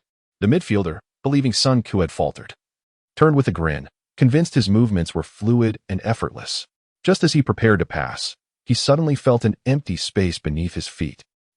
Where's the ball? The Peterborough midfielder instinctively looked down, only to find the ball had vanished. In the next instant, the Leyton Orient fans erupted in jubilant cheers, causing the seasoned player's heart to race. He hurriedly turned around, only to feel a tightening in his chest. Not far away, Sun Ku had already caught up to the ball and deftly brought it under control with his right foot. How had he managed to intercept it? Even now, the Peterborough veteran was perplexed by the events that had transpired. Losing the ball in the back line was a cardinal sin, especially when the opposing player possessed the ability to break through and shoot from distance. Realizing this, the Peterborough midfielder felt cold sweat trickle down his back. Everything had unfolded too rapidly. The Peterborough defensive midfielder hadn't even had time to cover for him, and Sun Ku was already charging into the danger zone. 30 meters from goal, the Peterborough center back rushed out from the penalty area, but it was too late. Under the watchful eyes of both teams, Sun Ku lifted his right leg and struck the ball with all his might. Bang! A thunderous crack resonated across the pitch as the ball soared toward the top left corner of the goal. The Peterborough goalkeeper, fully prepared, had anticipated the shot's direction and initiated his dive. However, as the goalkeeper soared through the air, he was taken aback to discover that the football was perilously close to the goal line. How could this individual possess such remarkable long-range shooting prowess? Such a strike was beyond the reflexes of the Peterborough United keeper, who could only trace the trajectory of the ball with his gaze, helplessly watching it sail into the net. 3 o'clock.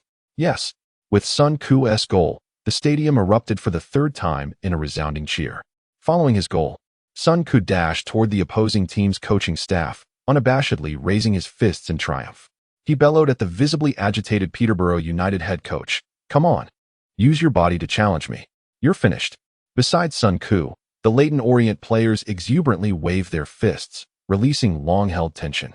With 35 minutes remaining in the match and Leyton Orient leading by 3 goals, it seemed an insurmountable task for Peterborough United to recover that deficit in such a brief span.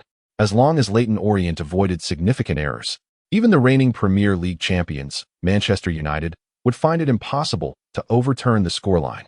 Sun Ku's goal effectively sealed the fate of the match for Leyton Orient.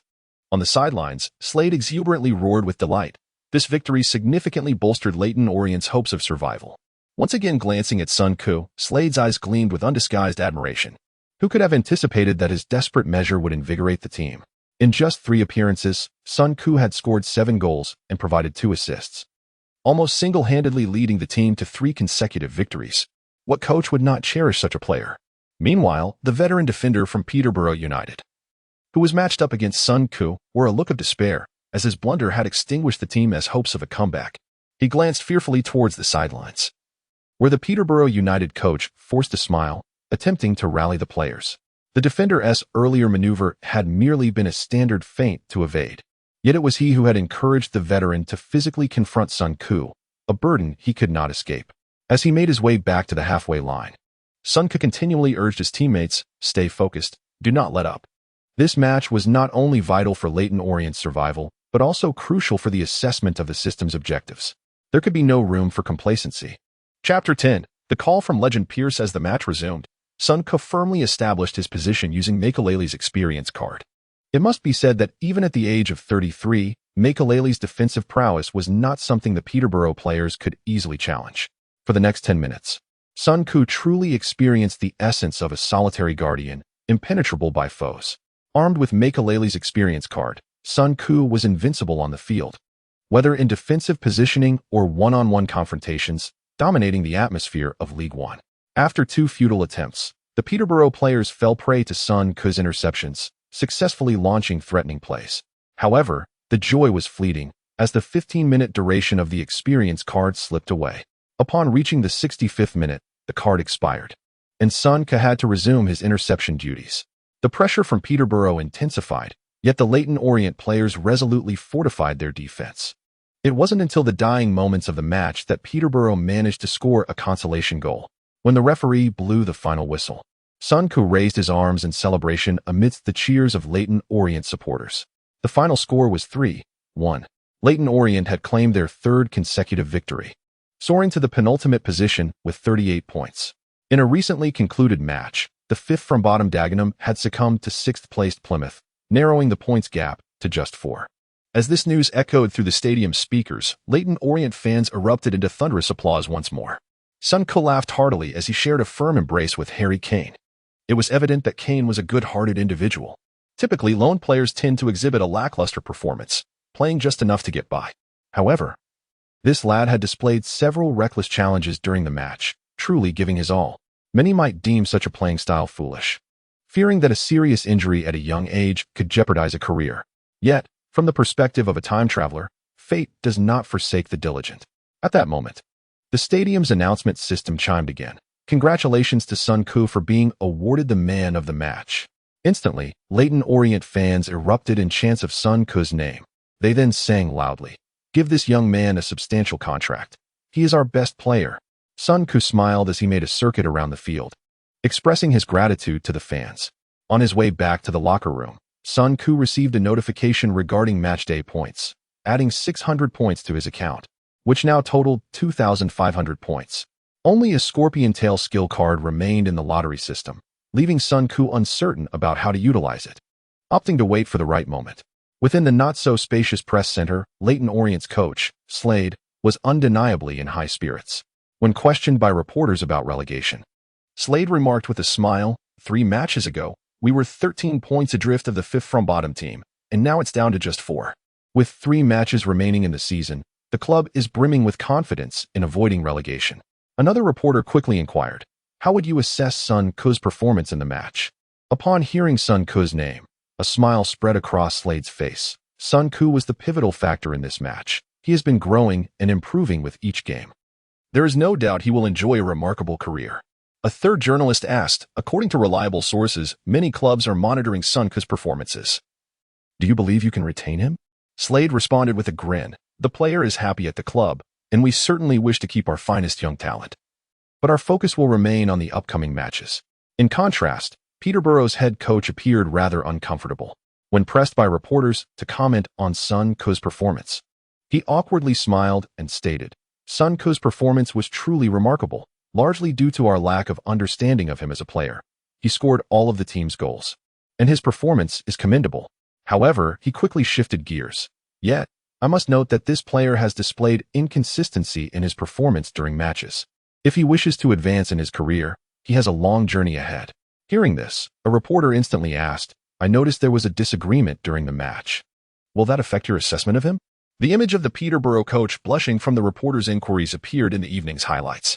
As Sun Ku's family enjoyed the highlight reel of his performance, his phone suddenly rang with an unfamiliar number. Influenced by a barrage of telemarketing calls from his previous life, Sun Ku promptly hung up. The caller, however, was persistent, and after 2 hang-ups, the phone rang again. Amused, Sun Ku answered, thinking that he might as well grant this determined individual a few minutes, even if they were merely selling insurance. Upon connecting, a deep, resonant voice of a middle-aged man sounded. Hello, may I speak with Sun Ku? After confirming his identity, the man continued, I am Stuart Pearce, representing the British Olympic Association and the FA, to inform you that you have been selected for the talent pool of the British U23 team. Would you be interested in participating in the selection process for the team? Stunned by the voice on the other end, Sun Ku was momentarily speechless. Stuart Pearce, a former England international and the head coach for the U23 team next year, was on the line. Although he had not yet been officially appointed, preparations were underway. Noticing Sun Ku's silence, Pearce elaborated, the British U23 team plans to select 200 players for the talent pool across the UK, and over the next year, evaluations will take place. Ultimately, 15 eligible players and 3 overage players will be chosen to form the team. Would you like to represent the British U23 team? As Pearce finished speaking, a system prompt echoed in Sun Ku's mind. Main quest issued. Selection for the British U23 team. Reward. Randomly obtain a permanent skill. Upon hearing this, Sun Ku decisively replied, Yes, sir, I would be honored to represent the British U23 team. To be honest, ever since Sun Ku had traversed into this world, he had never considered joining the national team. Even without the system, he would not have aspired to join at this moment. Establishing a foothold in the English professional league and, in a few years, pursuing naturalization for a settlement fee seemed far more appealing. With the system's support, Sun Ku was even less inclined to wade into such turbulent waters. After all, the issues plaguing the national team were not something 1 or 2 individuals could remedy. He did not intend to be involved. With the system's backing, Sun Ku could challenge himself on the grand stage of world competitions, as lifting the World Cup was every professional player's ultimate dream. While England's chances of claiming the World Cup were fraught with difficulty, the odds were infinitely higher than those for the national team. Having been granted a second chance at life, Sun Ku had every right to make choices for his future. Furthermore, with the potential rewards from the system, declining the opportunity to join the British U23 team would be a disservice to himself. Upon hearing Sun Ku's affirmative response, Pearce's tone noticeably relaxed. It is wonderful to see such an outstanding young player like you in the U23 team, but I cannot make any promises. I hope for your success. After hanging up, Sun Ku shared the news of his potential selection for the British U23 team with his parents. His mother immediately showered him with encouragement, while his father displayed a complex expression of both joy and regret. Sun Ku was well aware that his father, despite his reservations, still hoped for him to represent the national football team. This was largely due to his father's lack of first-hand experience regarding the formidable nature of the team. He believed that once he was in contact with the team's leadership, his father's perspective would undoubtedly undergo a complete transformation. However, he did not anticipate that events would unfold so rapidly. Chapter 11. The naturalization team smells opportunity since the binding of the system. Sun Ku has appeared in the highlights of BBC matches 3 times consecutively, and now all of England is aware of the emergence of a remarkable young Chinese player at Leyton Orient. In the football-centric environment of the English leagues, when a young player exhibits outstanding performance, it quickly becomes widely known news within a fortnight. Several clubs have already expressed their interest in acquiring Sun Ku. The first club to show interest in Sun Ku is Charlton Athletic, the leaders of League One, who have already secured their promotion to the Championship 5 rounds ahead of schedule this season and have commenced their recruitment efforts for the next season. In the office of Leyton Orient's chairman, Slade sits with a broad smile, conveying his determination to fight for survival to club chairman Barry Hearn. Hearn nods in acknowledgement and inquires about the status of their young star, asking if he has been affected by external influences. Slade replies with a grin. Sun Ku has been training diligently, committing to 10 hours of practice every day without fail. Upon hearing this, a rare smile graces Hearn's face. Charlton has sent us a fax inquiring about Sun Ku's price, but we have declined their interest. Over the next few days, you must begin negotiating Sun Ku's contract renewal. You can offer him the benefits befitting a star player. His potential will undoubtedly yield significant returns for us. Hearn is a prominent figure in British sports, having transformed snooker from a niche sport into a globally recognized phenomenon in the 1980s. And he also elevated darts to one of the most popular events in England. Later, he ventured into boxing, nurturing world champion Lennox Lewis. In 1995, Hearn acquired the financially struggling Leyton Orient for £5 and successfully guided the club to the League One, maintaining a trajectory of positive development over the years. Although Hearn is a wealthy owner, he scoffs at the notion of blindly spending money on players to improve results. Under his management, Leyton Orient enjoys a stable financial status. Yet it remains a small club. Understanding Hearn's words, Slade assures him, "Rest assured, Mr. Chairman, the team will maintain a good relationship with this young talent." Hearn nods in satisfaction. If Sun Koo is unwilling to renew his contract, we absolutely cannot sell him to any club below the Premier League. It concerns the prestige of our club. To acquire our remarkable player, they must present us with a satisfactory offer. Following the last match, scouts from several major clubs have already appeared at our stadium. Sun Koo will not lack for suitors. Simultaneously, Sun Koo's performance in matches has been edited into highlight reels, gaining immense popularity in China. There are even individuals who translated the match highlights into Chinese subtitles and posted them on mainstream domestic video sharing platforms. Sun Koo is incredible. We finally have a genius player of Chinese descent. No one expected him to stand out from Leyton Orient's youth training system. League One teams are no slouches. And the national team might not even secure promotion in League One. With 6 goals, 2 assists, and nearly 30 interceptions in 3 matches. His performance is nothing short of stellar. If he were to join, he would become a key player for us. The Olympic qualifiers would hold great promise. And perhaps we could even look forward to the 2014 World Cup. In an instant, Chinese football fans suddenly discovered a Chinese genius player on the British Isles. Yet, with the cheers came skepticism. Don't dream, he is merely a League One player. Dong Fangzhou was once a future star at Manchester United. Talking about this is meaningless. Indeed, how many of the prodigies who shone in the U20 World Cup have actually succeeded? It's just hype. They are merely eyeing the Chinese market. He is British. What does it matter how remarkable he is? Sun Koo is different. He has emerged from the competitive English youth training system, so his abilities are undoubtedly solid. Absolutely. A player of such caliber would surely be a core member of the Olympic team. Yes, the Olympic qualifiers start in June, and our current batch of players lacks anyone noteworthy. The comments section is predominantly optimistic. Whenever the national team is mentioned, it is met with a chorus of sighs. Unlike the budding coaching staff of the British U23 team, the Chinese U23 team has garnered widespread attention since the Asian U19 championship under the Olympic strategy. However, the Chinese youth team faltered during the Asian championship and suffered significant defeats to the Japanese and Korean teams, which were primarily composed of university students. During the East Asian Games and the Asian Games, this U23 team is regarded by the public as the weakest in history. In a desperate attempt to improve, the Football Association has brought in the renowned coach Blaž Vik, who led Croatia to a third-place finish in the World Cup. Blaž Vik has already learned about Sun Koo's situation through his contacts and immediately communicated with the Football Association leaders, hoping to secure Sun Koo's involvement. The General Administration of Sport has also indicated that special provisions will be made if the player is willing to represent the U23 team.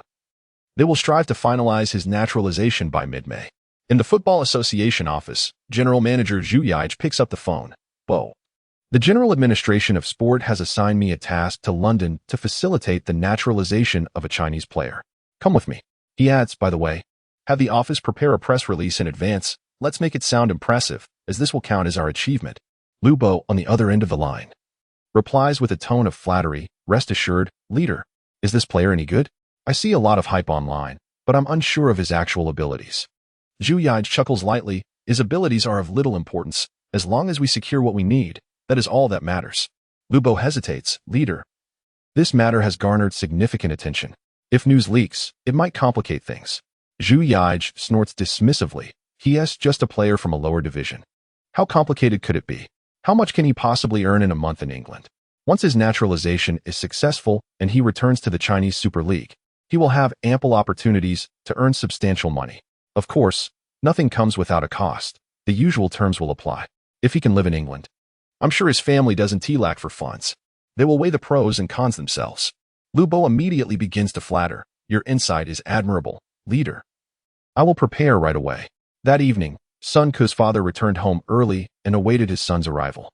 When Sun Ku came back, his father said, "I received a call from the country, expressing a desire for you to represent the U-23 team in the Asian qualifiers in June. They are placing significant importance on you and have even sent a scouting team, which will meet with me the day after tomorrow. Although you have already made your decision, I believe it would be wise for you to meet them." Sun Ku chuckled softly, surprised at how perceptive they were to smell opportunity. He did not directly refuse his father but replied with a smile, "Dad, you handle the communication. I want to meet with them. They will surely have conditions to propose. And if negotiations falter, they might turn against us. You must record the conversation." His father hesitated. "Is it really that serious?"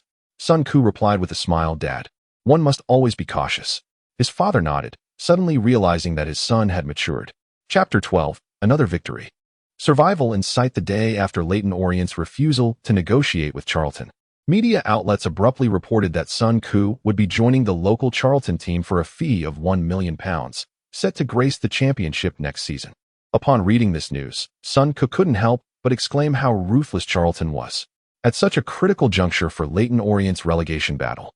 The sudden release of such information was intended to instill panic among the Leyton Orient players, forcing the club into negotiations.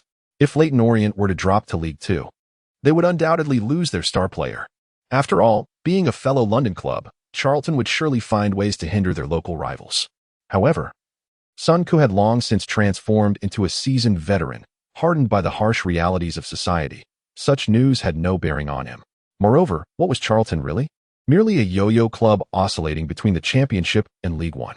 Based on Sun Ku's later insights, Charlton's financial capacity meant their budget for a season in the Championship hovered around £1 million. To spend an entire season's budget on acquiring oneself was nothing short of absurd. During this period, Sun Ku remained focused on his training. He discovered that, even after utilizing player experience cards and skill cards, the subtle nuances of muscle memory still lingered. He brought a camera to the training ground, recording his sessions daily for analysis at home. Whenever time permitted, he would revisit matches featuring Mac LL and Fabregas, seeking inspiration from their play. By merging the residual sensations from the experience cards with the footage of these players, Sun Ku felt he was regaining some instinct. Indeed, past experiences leave traces.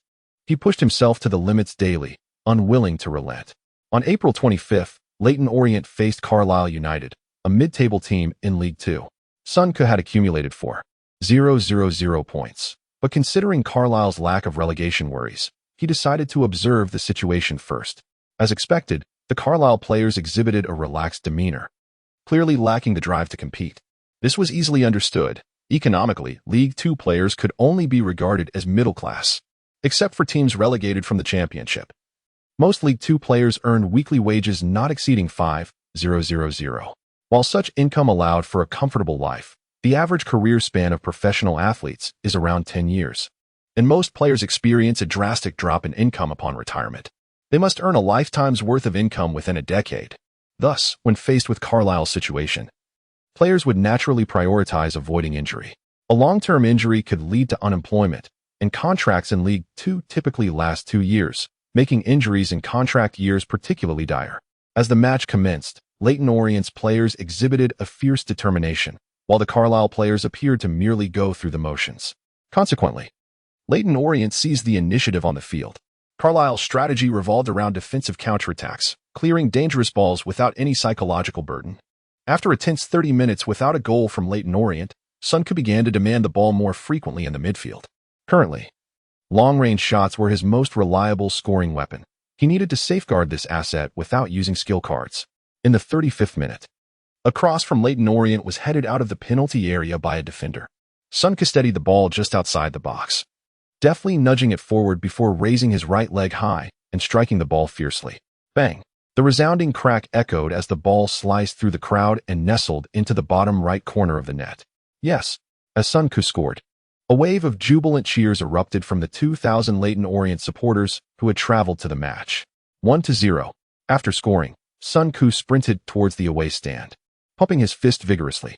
With this crucial goal against a disinterested Carlisle team, Leyton Orient found a sense of reassurance, entering the locker room with a 1-goal lead. The players received even more good news. The fifth from bottom Dagenham Redbridge team was trailing league leaders Charlton by 3 goals at halftime. essentially sealing their fate. This uplifted Leyton Orient's morale, and in the second half, Risby and Harry Kane each scored a goal, leading to a resounding 3-0 victory. Meanwhile, Dagenham suffered a 1-5 defeat against Charlton. As a result, the points gap between the teams shrank to just 1 point. After the match, all Leyton Orient players were filled with joy. Dagenham had experienced 4 consecutive defeats, dwindling their lead from 13 points to a mere 1, squandering their advantageous position. In their final 2 matches, Leyton Orient would play at home against Tranmere, who had already secured survival, and Southampton, currently placed second in the standings. Dagenham's opponents were Carlisle and Huddersfield, who were third in the league. Despite the narrow 1-point difference, Leyton Orient's relegation prospects remained grim. Carlisle had shown little spirit against Leyton Orient, and their next match against a desperate Dagenham would likely be a walkover. It seemed that the relegation battle would persist until the final round of League Two, which was rather disheartening. Sun Koo fully grasped the precarious existence of a relegation-threatened club, living daily in uncertainty and instability, which undoubtedly had a profound impact on one's mental fortitude. It's no wonder many players shy away from relegation-threatened teams. Playing for such clubs is indeed detrimental to one's physical and mental well-being. The evening following the match against Carlisle, Sun Koo heard an amusing yet exasperating story from his father. The FA duo had arrived in London, and Sun's father had graciously welcomed them at his company. What transpired next shattered his preconceived notions. Sun's father, visibly upset, recounted, "I've never seen such a thing before. The national team has a set price for entry. That fellow, Zhu Yij, spoke in riddles, never clearly stating his terms. After a brief visit, he claimed he had to leave. Just then, that sycophant Lu Bo demanded a fee of 1 million to be included in the main squad, and another 1 million to secure a starting position. I flatly refused. And mere minutes later, Zhu Yij returned, stating that my information did not meet the naturalization requirements. It's no wonder the national team has consistently underperformed. They have brought this upon themselves." Seeing his father increasingly agitated, Sun Koo chuckled and poured him a glass of water. He refrained from inquiring about the recording, as he had come to understand that his father was meticulous and prudent in his dealings. Sure enough, Sun's father, still fuming, declared, "Thank goodness I had them meet at the company. I not only prepared a voice recorder, but also set up a camera." Lubo was quite cautious, inspecting the office with pretentiousness. If he had managed to figure it out, all my years of experience would have been for naught. As long as they don't instigate trouble, I won't interfere. If they act unjustly, they should not expect kindness in return. Sun Koo nodded in agreement, praising his father profusely. Indeed, the national team had remained consistently poor over the years. It appeared that although he had chosen the England team, in reality, he had no other options. With better alternatives available, only a fool would wade into such murky waters. Chapter 13, Teammates' Recklessness. I have the Scorpion's Tail. On April 30th, Leyton Orient welcomed Tranmere Rovers, who occupied the 7th position from the bottom of the league table. After their last match, Tranmere had secured their survival 2 rounds early, transforming them into a team devoid of ambition. This was undoubtedly a boon for Leyton Orient, as a complacent opponent awaiting the end of the season was far easier to contend with than a relegation rival. In the locker room, Sun Koo and Harry Kane were exchanging training insights. Over the past 20 days, the two had developed a routine of meeting for training in the early mornings and leaving the training base together in the evenings. Most of the time, they trained independently, but occasionally they practiced passing or even engaged in one-on-one duels. Earlier during warm-ups, they had played a few rounds of one-on-one. With a hint of confusion, Harry Kane asked Sun Koo, "How do you always seem to predict my next move?" Sun Koo chuckled and replied, "I believe it's akin to your shooting ability. It's a sort of talent. Some individuals must rely on observation and study to grasp others' intentions, while others can intuitively discern the next steps." Sun Koo, not wishing to deceive Harry Kane, attributed his predictive ability solely to innate talent. Hearing this, Harry Kane nodded, somewhat disappointed. Up to this point, every skill he possessed had been earned through hard work, leading him to envy those endowed with natural gifts. Sensing his friend's despondency, Sun Koo smiled and patted Kane's shoulder, encouraging him, "Keep at it. You will undoubtedly achieve a splendid career." As they conversed, the team captain, Joel Lee, approached Sun Koo, extending his right arm and exclaiming, "Sun Koo, check out my new tattoo. Isn't it impressive?" Sun Koo's gaze fell upon the words "Coffin Man" inked on Joel's arm, rendering him momentarily speechless. "Come on, man. If you don't understand Chinese, perhaps you shouldn't tattoo it haphazardly." At least know the meaning before you ink it. Not wanting to embarrass Joel, Sun Ku forced a smile and asked, "It's quite stylish. Do you know what it means?" Joel, brimming with pride, replied, "The tattoo artist is of Chinese descent. I was told it signifies the god of hell." In recent years, many NBA players and Hollywood stars had adorned their bodies with Chinese characters, with varying degrees of success. For instance, Allen Iverson's loyalty and Derrick Rose's patience were well received, while Jackson's wisdom and loyalty featured a misspelling and were tattooed backward on his neck. Justin Bieber had coward inked on himself, and Martin showcased money on his arm. Such tattoos elicited both laughter and tears. In recent years, influenced by the enigmatic Beckham's life and death, the trend of Chinese character tattoos had swept through the UK. Berbatov sported "Nothing is forbidden" on his arm, while a female celebrity reportedly had chicken tattooed in traditional characters across her chest. In 10 years, as the internet evolves, it is likely that tattoo artists will face dire repercussions for their missteps. Contemplating this, Sun Ku jovially remarked to Joel, "Please share your tattoo artist's contact with me. I can help ensure your tattoo is refined to your satisfaction." Joel burst into laughter. Who would have thought our little genius has such a warm heart? Anyone who dares to bully him will have me to contend with. Observing Joel's boisterous demeanor, Sun Ku stifled the urge to cover his face for a few moments. His desire for the tattoo artist's contact was fueled by his own motives. Before the match commenced, Slade delivered an impassioned speech in the locker room. Yet the players stood before their lockers, appearing numb, reminiscent of Sun Ku's classroom experiences in his past life. Once the game began, it became evident that Tranmere's players were exerting effort, albeit not to the utmost. Leyton Orient players united in purpose, immediately applying pressure on their opponents. Within the first 15 minutes, Reesby and Harry Kane had several opportunities, yet they failed to convert. Sun Ku had a chance for a long-range shot, but now he had become the focal point of every opponent's defense, resulting in an errant high shot under pressure. Just when everyone thought a goal was merely a matter of time, an inexplicable event unfolded on the pitch. In the 23rd minute, Tranmere was awarded a corner. As the corner was taken, Joel Lee, the captain trained at Arsenal, leaped into the air, aiming to clear the ball from the penalty area. However, as he confidently attempted to head the ball, it fortuitously struck his shoulder and nestled into his own net. 0-1. An eerie silence enveloped the stadium. Sun Ku inhaled deeply, striving to regulate his anxious emotions. After all, this was his first encounter with such circumstances. To claim he felt no tension would be disingenuous. Not only did he feel this way, but even Joel Lee, seasoned in League One, was now nervously clutching his head. The atmosphere within the team turned palpably oppressive. Sun Ku possessed 500 points in his system, intending to reserve them for the final match. The impending showdown against Southampton would undoubtedly be fierce, and he aimed to navigate this match as best as he could. At that moment, the sight of Joel's Coffin Man tattoo only served to deepen Sun Ku's sense of foreboding. How could one bear such an omen upon their body? Observing his teammates' silence, Sun Ku quickly gathered them around. Continuing in this manner would surely lead to disaster.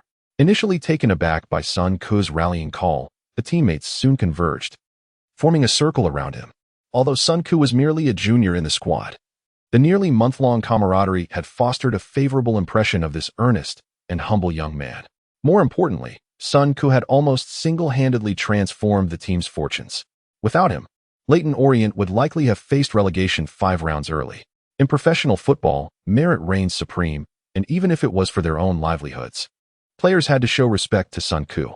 With applause, Sun Ku encouraged, "Gentlemen, this is merely an accident. There's no need to dwell on it. We must reignite our spirits. Our morale cannot wane. I have said it before, victory belongs to us all, and we shall bear our setbacks together. We are only a goal down, and time remains. If we unite, we shall prevail." Upon hearing Sun Ku's words, the teammates began to clap and shout. Rallying their spirits, Joel Lee, forcing a smile, declared, "We must communicate openly, trust one another, and trust Sun Ku. He surely has a plan." After a brief exchange, the Leyton Orient players revitalized their resolve. As the match resumed, upon receiving the ball, Sun Ku immediately passed it behind Tranmere's left back. With renewed speed, Reesby executed a dazzling run, charging into the opponent's penalty area, only to narrowly miss the shot. Frustrated, Reesby turned to his teammates, bracing himself for their disappointed gazes. However, Sun Ku, pumping his fist and shouting, encouraged, "Well done. Reesby, believe in yourself. In the process, a goal will come in due time." He then gestured enthusiastically towards the stands, where Leyton Orient fans erupted in cheers, bolstering their team's morale. As Tranmere prepared to take a goal kick, their midfielder positioned himself to send the ball forward. Yet, at that critical moment, Sun Koo leapt into action, intercepting the opponent's header with his body as Leyton Orient's former midfield linchpin, Dean Smith, and the opposing players surged towards the ball. Dean Smith decisively lunged for the ball under equal circumstances, prompting the opposing player to leap up as the football soared towards the backfield of Tranmere Rovers. In the next moment, Risby dashed towards the ball, outpacing the rival player and recklessly sliding it into the penalty area. Harry Kane received the ball within the confines of the box, made a slight adjustment, and immediately unleashed a shot, as the football hurtled towards the far corner. A chorus of cheers erupted from the home crowd. Just when everyone anticipated Leyton Orient would equalize, the opposing goalkeeper delivered an outstanding save, tipping the ball over the goal line with the tips of his fingers in a nearly impossible feat, a corner kick. As Harry Kane prepared to bury his head in despair, the words of Sun Koo resonated in his mind. Never give up. Never be negative. With this thought, Kane swiftly turned and gave Risby a thumbs up. In turn, Risby emulated Sun Koo, vocally encouraging his teammates. Witnessing this scene, Sun Koo smiled and nodded before sprinting into the opponent's penalty area. The corner was taken, and Sun Koo quickly anticipated the ball's descent. He surged towards the spot, leaping powerfully just as the football arrived. However, mid-air, he was knocked aside by the opponent's central defender. Damn it, this guy is built like a bull. The lower leagues in England are indeed populated by muscle-bound giants. Yet, just as Sun Koo braced for the corner to be cleared by the defender, central defender Joel Lee emerged, roaring as he charged at the opposing central defender and headed the ball fiercely. The football soared towards the center of the goal, where the goalkeeper again showcased his remarkable reflexes, leaping just in time to claw the ball away from crossing the line. The football landed in the penalty area, and a defending player swung his leg to clear it. In that instant, Sun Koo lunged forward, and the ball ricocheted off him, veering towards the left flank. The next moment, Leyton Orient players insisted the ball had crossed the goal line, while the defenders vehemently protested. In the fleeting moment when attention shifted, the left midfielder, the diminutive Cox, seized the ball on the left side. Observing his teammate with possession, Sun Koo promptly rose and dashed towards the near post. Cox delivered a cross, and the right back of Tranmere Rovers leaped vigorously, the ball striking his leg and soaring past Sun Koo, just as the football appeared destined to pass him. Sun Koo activated the Scorpion Kick experience card in his system. As the ball flew towards the center, players from both sides rushed in. Yet, in the next instant, Sun Koo suddenly leaped, eyes fixed on the trajectory of the ball, and skillfully hooked it with his heel. The ball sailed into the far corner. Witnessing this moment, all Leyton Orient supporters erupted in jubilant celebration. Chapter 14. 2 assists and a goal. What can I say about his thighs? The moment Sun Koo executed his scorpion kick, the entire stadium erupted in cheers. The fans' exuberance was a testament to their encouragement of Sun Koo's efforts. However, in the next instant, as the ball changed direction and hurtled towards the far post, a profound silence enveloped the arena. Could this lad truly be this lucky? For a fleeting moment, disbelief swept through the crowd. In the penalty area, the players who had been engaged in a fierce tussle halted, their eyes wide with astonishment as they gazed at the ball. Time seemed to freeze, and the image of Sun Koo's body contorting into an arch mid-air flashed in everyone's minds. What extraordinary flexibility! Remarkably, he managed to make contact with the ball, an act of sheer luck that felt almost divine. Under the watchful eyes of the spectators, the ball soared into the net, nestling into the upper right corner. At this sight, the stadium fell silent once more. Moments later, the fans erupted into a delayed frenzy of cheers. Yes, after scoring, Sun Koo joyfully sprinted towards the sidelines, performing a long-distance slide on his knees amidst the thunderous applause. His teammates rushed towards him, piling on in excitement. Sun Koo, startled, cried out, "Easy now. If you injure me, who will lead you to victory?" Joel laughed heartily while ruffling Sun Koo's hair with his large hand, exclaiming, "Sun Koo is indeed our lucky charm. As long as he is on the field, we will surely avoid relegation. Let us go, lads." Meanwhile, the Tranmere Rovers players stood frozen, eyes wide in disbelief. How could such a miraculous goal have been scored? It seemed utterly surreal. In an instant, the visiting team felt a wave of discontent wash over them. Professional players often dread conceding goals of such extraordinary caliber, as they carry a psychological weight that suggests fortune has turned against them. The atmosphere shifted. and everyone sensed that the tides of the match had been altered. At the sidelines, Slade excitedly informed the coaching staff, "I have a feeling we are destined to win." As the match resumed, the Leyton Orient players unleashed their full potential. If such a goal could be scored, what else was possible? Leyton Orient seized control, creating numerous threats in front of the opponent's goal. In the 35th minute, Leyton Orient earned another corner. Sun Koo, alongside his teammates, charged towards the goal. However, upon seeing the goalkeeper rush towards the ball, Sun Koo swiftly halted and moved in the opposite direction. Just as anticipated, the goalkeeper punched the ball clear, landing at the edge of the penalty area. In that fleeting moment, Sun Koo galloped forward. He stopped the ball and executed an exaggerated shooting motion, a feint meant for the defenders. He had practiced this maneuver during training, knowing that a long-range shot would only be effective outside the box, while a shot taken within the box relied solely on his shooting prowess. Aware of his own limitations, he preferred to leave the opportunity for his teammates. As expected, the moment Sun Koo prepared to strike, two defenders lunged at him, using their bodies to block his shot, drawing the defenders in. Sun Koo deftly flicked the ball into the penalty area. This was a well-rehearsed combination they had perfected during training. In the next instant, Harry Kane appeared before the ball, powerfully heading it toward the left upper corner of the goal. The future England star demonstrated his prowess, using sheer abdominal strength to redirect the ball despite the initial lack of force in the pass. The goalkeeper, witnessing the trajectory of the ball, resigned to the futility of the situation, watching helplessly as it sailed into the net's left corner. Yes, amidst the frenzied cheers of Leyton Orient fans, Sun Koo and Harry Kane raced towards each other, embracing tightly. Teammates converged from all directions, exuberantly patting their backs. 2-1. After conceding an initial goal, Leyton Orient had regained control, scoring 2 goals and seizing their destiny. In the final 10 minutes of the first half, Leyton Orient maintained their dominance, though they failed to extend their lead. Nevertheless, smiles adorned their faces as they made their way back to the locker room. Inside the locker room, Joel waved his arms, and the tattoo of Coffin Man made Sun Koo uncomfortable. Such a grim omen. Determined to remedy the situation, he resolved to assist Joel in reversing his luck. Scrolling through the England Sports Forum on his phone, he discovered that Dagenham was leading Carlisle United 2-0 at halftime, indicating a likely victory. This meant that the relegation battle would culminate in the final round. Leyton Orient's final opponent would be the formidable Southampton, currently second in League One, presenting a daunting challenge. Sun Koo was adamant that Joel could not wear the Coffin Man tattoo during such a crucial match. The potential for bad luck was too great. During halftime, Coach Slade lavished praise upon the players, elevating their spirits. Despite this, their responses remained tepid. The coach's lackluster abilities and meager experience on the interim coaching staff left much to be desired. Sun Koo's influence in the locker room surpassed his own. Sun Koo continually urged his teammates, "We must score another goal in the second half and avoid any unforeseen mishaps." The players, placing their trust in Sun Koo, felt a surge of morale, eager to continue their fight. As the second half commenced, Tranmere Rovers attempted to mount a comeback.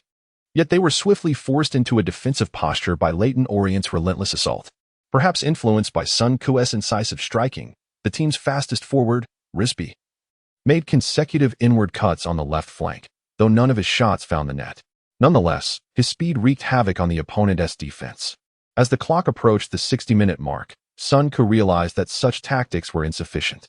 Despite the lively display, with Risby increasingly enjoying himself, Leyton Orient led by only a single goal.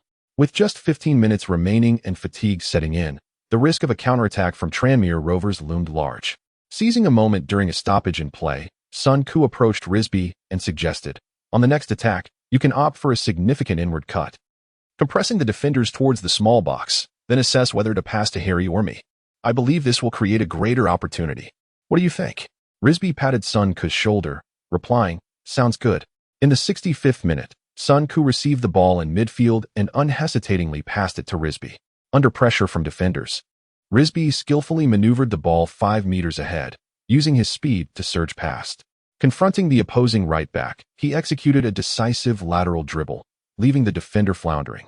As Risby spun in place, continuing his lateral advance, the defensive line became a disarrayed mess.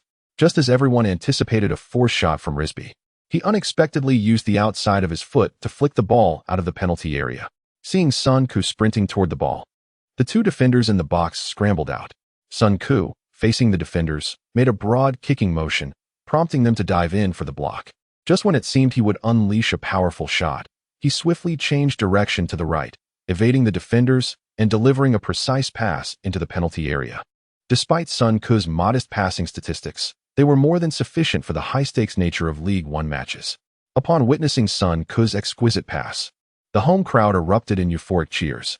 Sun Ku's deft change of direction and perfectly timed delivery effortlessly penetrated the opponent's defense.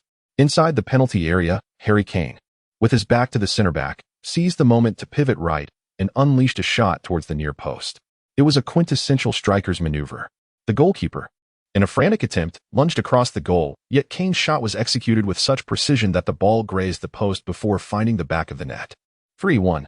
In the aftermath of his goal, Kane instinctively raised his arms and dashed towards Sun Ku. Before Sun Ku could react, Kane leaped, executing a celebration reminiscent of a monkey climbing a tree. Sun Ku stumbled back several paces, barely managing to regain his balance. Fortunately, given Kane's youthful exuberance and light frame, Sun Ku avoided being toppled. With a 2-goal lead, Leyton Orient secured their victory, a scoreline that remained intact until the final whistle. During the lap of appreciation for the fans, the entire stadium erupted in a rendition of the Sun Ku song, "You Are My Sunshine, My Only Sunshine. You make me happy when skies are gray. You'll never know, dear, how much I love you. Please don't take my sunshine away." Moved by the chorus of his supporters, Sun Ku felt a surge of emotion. The journey shared among individuals is indeed a matter of fate. In that moment, he realized that aiding Leyton Orient's survival was not solely for his own benefit, but also for the loyal fans who stood by the club through adversity. As a member of the team, Sun Ku silently vowed to ensure that this narrative culminated in a beautiful conclusion. Chapter 15. The genius of managing media relations. As the match concluded, Sun Ku was once again awarded the Man of the Match title, amassing a total of 600 points. Throughout the 5 matches he participated in, he secured the Man of the Match accolade 4 times, contributing 9 goals and 4 assists, which propelled the team to a remarkable 5 consecutive victories. Both in terms of performance and statistics, Sun Ku's display at Leyton Orient was nothing short of spectacular. After the match, he was reveling in the moment with his teammates when Slade informed him that he was to join him for the post-match press conference. Having garnered significant attention from the English media over the course of 5 matches, the event organizers specifically invited Sun Ku to participate in the press conference. According to the event's regulations, players must attend if summoned by the organizers, unless they have a valid reason for absence. Naturally, Sun Ku was eager to seize the opportunity to present himself to the public. As a player from a smaller club, such chances to shine in the limelight were indeed rare. He was certain that his performance would attract interest from numerous clubs, though he was uncertain which clubs were considering him. The press conference presented an excellent opportunity to showcase his talents, as earning points in a major club could lead to significant elevation in his career. According to the system's rules, joining a prestigious club, even without playing time, could result in substantial point accumulation. With sufficient points, becoming a star in the English league would merely be a matter of time. Upon this realization, Sun Ku couldn't help but chuckle at the saying, "I would rather cry in a BMW than laugh on a bicycle." This phrase seemed to aptly describe his current situation. Observing Sun Ku's eager expression, Slade cautiously reminded him to pay close attention to the reporters' questions during the press conference, warning him not to fall into their traps. It is well known that the English media has a notorious reputation for stirring controversy. In the face of fierce competition, many media outlets spare no effort in concocting sensational news. Each time the England team embarks on a world tournament, various media outlets strive to unearth stories and make them public. Figures like Hoddle, Eriksson, and later Allardyce have all fallen victim to the English media, which is known for its ruthless nature. If they can be merciless towards their own team, they would undoubtedly show no leniency towards Sun Ku. Slade also advised Sun Ku to take a shower to leave a good impression on the public. 10 minutes later, Sun Ku and Slade made their way to the press hall. Along the way, Slade helped Sun Ku anticipate the potential questions they might encounter. As Sun Ku entered the press conference with a radiant smile, camera flashes erupted all around him. Slade patted Sun Ku on the shoulder, whispering a reminder to maintain his smile, as the photographers would be ready to capture his every expression. The conference commenced, and the first reporter posed a routine question. "Mr. Slade, how would you evaluate the team's performance today?" Slade responded with a calm smile. The players exhibited unwavering confidence throughout the match. Although we faced a minor setback at the beginning, the players executed the tactics laid out by the coaching staff remarkably well. We were the superior side. As reflected in the result, I would like to thank our fans for their unwavering support, which has fueled the players' energy throughout the match. They are the club's most valuable asset. In matters concerning the media, Slade was undoubtedly a seasoned veteran. The second reporter immediately followed up. Dagenham also secured a victory today. Although Leyton Orient is only 1 point behind Dagenham, you face Southampton in your final match, a team that previously defeated you by 4 goals. Victory is your only option for survival. Many believe Leyton Orient cannot achieve this task. What are your thoughts on the upcoming match? This question was somewhat unfriendly, as English reporters are known for their incisive and unyielding inquiries. Leyton Orient trailed Dagenham by a single point, but was behind by 8 goals in goal difference. This meant that for Leyton Orient to avoid relegation, victory was their sole option. Southampton boasted years of experience in the Premier League, while Leyton Orient had only been promoted to League Two 5 years prior, with their best performance being a mid-table finish. The two clubs were not on the same level in terms of historical standing or team strength. Sun Ke sensed the challenge in answering this question. A boastful response could lead to ridicule for overestimating their capabilities, while a timid reply might be interpreted as a lack of confidence. After a brief pause, Slade maintained his composed smile. This match is a must-win for both teams, as victory is the only acceptable outcome, while many may perceive Southampton as the favored side. The beauty of football lies in its unpredictability. Both teams are competing in the same league, and I do not believe this match is predetermined. We are on a 5-match winning streak, and our morale is at its peak. If the team can showcase our current form early enough, everything may turn out differently. For the club, the fans, and ourselves, we will give our utmost to secure victory. Upon hearing Slade's response, Sun Ke silently applauded his coach's eloquence. Despite Slade's mediocre coaching ability, he was undoubtedly a master when it came to handling the media. This answer deftly countered the reporter's pessimistic narrative while subtly shifting the blame to the previous management. Just as Sun Ke was enjoying the unfolding drama, the reporter's focus abruptly shifted towards him. The third reporter introduced himself with a friendly demeanor, then asked, "Sun Ke, hello, I am a reporter from the Sun. We noticed that before your arrival, Leyton Orient had endured a lengthy winless streak, achieving only 1 draw and 4 losses in their last 5 matches. However, your presence has led the team to 5 consecutive victories. Many believe you possess the ability to compete at a higher level. How do you perceive this?" Upon hearing the reporter's question, Sun Ke's smile blossomed. This reporter was quite the tactician, having presented an elaborate preamble that seemed unrelated to the question.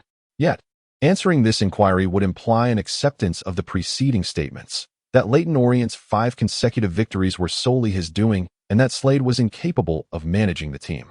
If a Navi player were to respond thoughtlessly, the media would undoubtedly twist the narrative. To prepare their players for such situations, many clubs offer specialized media training to prevent such pitfalls. Observing Sun Ke's reaction, the reporter's smile widened, while Slade wore an awkward grin, ready to intervene if necessary. Sun Ke exchanged a knowing glance with Slade, then replied, "Since Mr. Slade became the head coach, every member of the staff has felt the positive changes he has brought to the team. Although we faced some initial setbacks, I am delighted that we are now on the right track.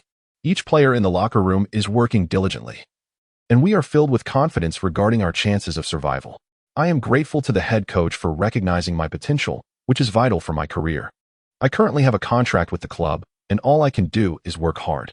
Upon hearing Sun Ke's response, the questioning reporter was momentarily taken aback, while the other reporters glanced at one another with newfound interest. At that moment, Slade unconsciously leaned back in his chair, perhaps surprised by Sun Ke's impeccably crafted answer in response to the reporter's trap. Subsequently, another journalist inquired, "Hello, Sun Ke. It is said that the Chinese Football Association intends to invite you to represent the Olympic team in the qualifiers. We have heard that you have already entered the talent pool of the British Olympic team. Have you made your choice yet?"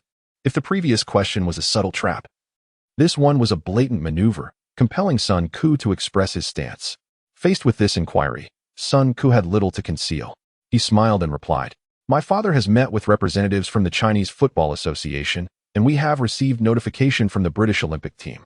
Considering my future career, I will strive to compete for the British Olympic team. Some questions may be ambiguous, but others necessitate a clear position." In response to this question, Sun Ke answered without hesitation. Next, another journalist posed a question, We have received reliable information that several Premier League clubs, including Arsenal, Everton, and West Ham United, are closely monitoring your performance, and they may reach out to you soon. Are you prepared for the next chapter of your career? Upon hearing this, Sun Ke momentarily froze. Wenger and Moyes had actually begun to take an interest in him. It seemed his performances over the last 5 matches had indeed been impressive, quite remarkable. He suppressed his joy and maintained a sunny smile. The league is not over yet. My focus is solely on the next match. As a member of Leyton Orient, that is my most crucial responsibility at present. Upon finishing, Slade immediately added with a smile, Sun Ke is the most talented young player in the club's history. We will do our utmost to retain our best players, but everything must be based on an agreement between the club and the player. We will embrace the future with an honest attitude. Hearing Slade's remarks, the modestly sized press room was filled with the sound of fingers tapping on laptops. The implications of Slade's statement were significant. To translate his words, Leyton Orient is willing to offer a top salary to renew Sun Ke's contract. However, should the player seek greater opportunities, the club will not hold him back, provided that the transfer fee meets the club's satisfaction. Soon after, Wenger obtained the complete content of the press conference through his channels. He smiled and remarked to his assistant coach, Bold, "This young man demonstrates maturity both on and off the field. He is the kind of player I desire." In the East End of London, Sun Ke and Charlie convened in a private dining room. Sun Ke reaffirmed with Charlie, "To be absolutely certain, your Chinese tattoo artist has no unsavory background?" Charlie responded emphatically, "He's a graduate of the University of the Arts London. This is simply his vocation." He was introduced by Beckham's tattoo artist. Sun Ke nodded in acknowledgement. In Britain, tattooing is a legitimate profession, and numerous celebrities enjoy adorning themselves with meaningful symbols, a stark contrast to the perception in Chinese society. In China, tattooing originated as a form of ancient punishment, where criminals were branded on their faces, known as qin xing, a type of penal marking. During the late Tang dynasty, warlords, to prevent desertion or surrender, mandated that each soldier be tattooed on the face, an extreme form of identification that compelled them to fight to the death, thereby enhancing the army's combat effectiveness. Despite the historical tale of Yu Fei's served the country with utmost loyalty, tattoos have long been associated with self-harm, ignorance, and depravity due to the Confucian belief that one's body is a gift from one's parents. Even a decade from now, societal acceptance remains elusive. In ancient Greece, tattoos were also initially symbols of criminals, prisoners of war, and slaves. Even in modern times, many sailors tattooed themselves to facilitate identification in case of maritime disasters. In the late 20th century, tattoos were considered a primary cause of hepatitis in New York. From 2010 onward, celebrities began to popularize tattoos, with American singer Rihanna leading a significant trend. NBA players, who had risen from humble beginnings to become stars, also embraced this form of self-expression. In recent years, David Beckham's tattoo, inked during his period of public condemnation in England, has been repeatedly sensationalized, leading to a fashion trend among many English league players. Dimitar Berbatov, for instance, had never give up tattooed on his body. Sun Ke had no intention of getting a tattoo himself, but he felt compelled to help Charlie rectify the tattoo on his arm. An own goal in the first game due to the tattoo was simply too unlucky. Moments later, an artistically inclined mixed-race Chinese youth entered the room. This young man, appearing to be in his 20s, peppered his speech with hip-hop slang. To Sun Ke's amusement, he introduced himself as Jackie Chan. As they conversed, the imposter Jackie Chan boasted about his lineage, claiming his ancestor was a Bang Yin, second-place scholar, in the Qing dynasty, a family with a rich academic background. Upon hearing this, Sun Ke chuckled inwardly. An ancestor who was a second-place scholar now tattoos coffin bearers. During their conversation, the imposter Jackie Chan showcased his work to Sun Ke, a potential client. Sun Ke was astonished to find the man's portfolio filled with bizarre phrases like sweet and sour pork, chicken bone soup, and a daime. At this point, Sun Ke realized that this guy was a fraud. According to Charlie, he had spent $400 on those 3 characters on his arm. While Sun Ke's current weekly wage was only $300, and after taxes, he barely took home $170. This amount was barely enough to cover meals, and the original owner of the body relied on his parents financially. However, Sun Ke, with the soul of a 30-year-old, couldn't bring himself to ask his cheap father for money. Even if he could secure a lucrative contract at the end of the season, it would still take 2 months. He needed to find a way to support himself. This imposter Jackie Chan seemed like a prime target, dressed in designer brands, and seemingly not short on cash. Just as Charlie stepped out to answer a call, Sun Ke, with a subtle smile, picked up the imposter Jackie Chan's portfolio and pointed out the meanings of the Chinese characters one by one. Upon hearing this, the smile vanished from Jackie Chan's face, and he righteously asserted that his tattoos were genuine Chinese characters. Seeing the man's stubbornness, Sun Ke decided to reveal his hand. My family is a genuine Chinese family. You can't deceive me. If I leak this to the Sun, they will surely find a way to verify it. You wouldn't want all your clients to know the true meanings of their tattoos, would you? Hearing Sun Ke's words, the imposter Jackie Chan panicked, offering to compensate Charlie for his financial losses and begging Sun Ke not to take things too far. Sun Ke replied with a faint smile, "How about this? I can provide you with authentic Chinese characters, and you can price them according to market rates." The imposter Jackie Chan's eyes darted around, and he immediately quoted a price of 200 per character. This price stunned Sun Ke, who realized just how lucrative the British tattoo industry was, capable of offering such high rates. Now that everything was out in the open, Sun Ke inquired why he didn't seek verification from the numerous Chinese students at the University of the Arts London, a simple task. The imposter Jackie Chan didn't try to hide anything, explaining that Chinese students generally had their own small circles, with little interaction between them, leading to a lack of trust. Moreover, Jackie Chan had studied interior design, a field where the low-end market in London was dominated by Chinese, while the high-end market had high barriers to entry and required time to establish oneself. Tattooing, on the other hand, offered a quicker income. When Charlie returned, he was surprised to see Sun Ke and the imposter Jackie Chan chatting amicably. Sun Ke quickly provided Charlie with a solution. Adding the characters 9 Uncle next to Coffin Bearer would create a more harmonious appearance. Hearing that the tattoo would be free this time, Charlie was ecstatic.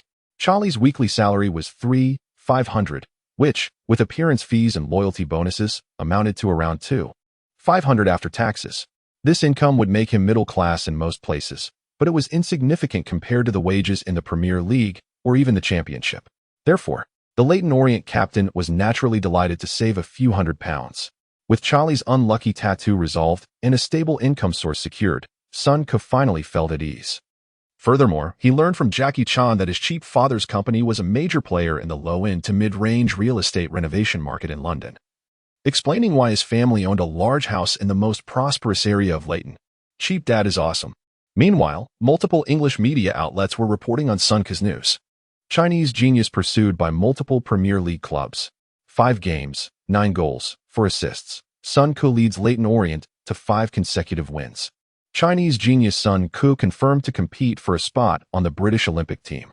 While the coverage was not extensive, many English media outlets had begun to follow Sun Ke's performance.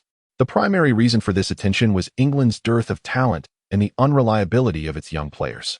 At the previous World Cup, England nearly failed to advance from a group they should have easily dominated, being outplayed by the United States and barely securing second place. This defeat was a major embarrassment for English football.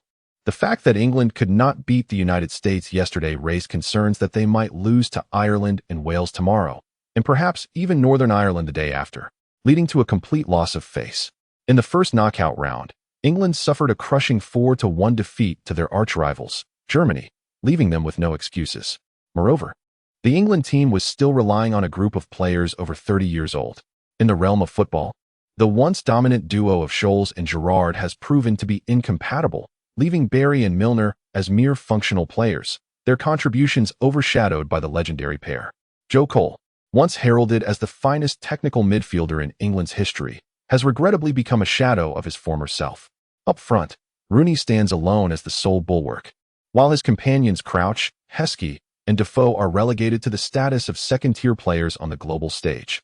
In defense, Terry performs adequately, yet his impact pales in comparison to his club contributions, and he has been stripped of the captain's armband by the FA for breaching decorum, leading to a complete unraveling of his persona. Ferdinand has succumbed to fragility, while Dawson, Upson, and Carragher fall short of elite status.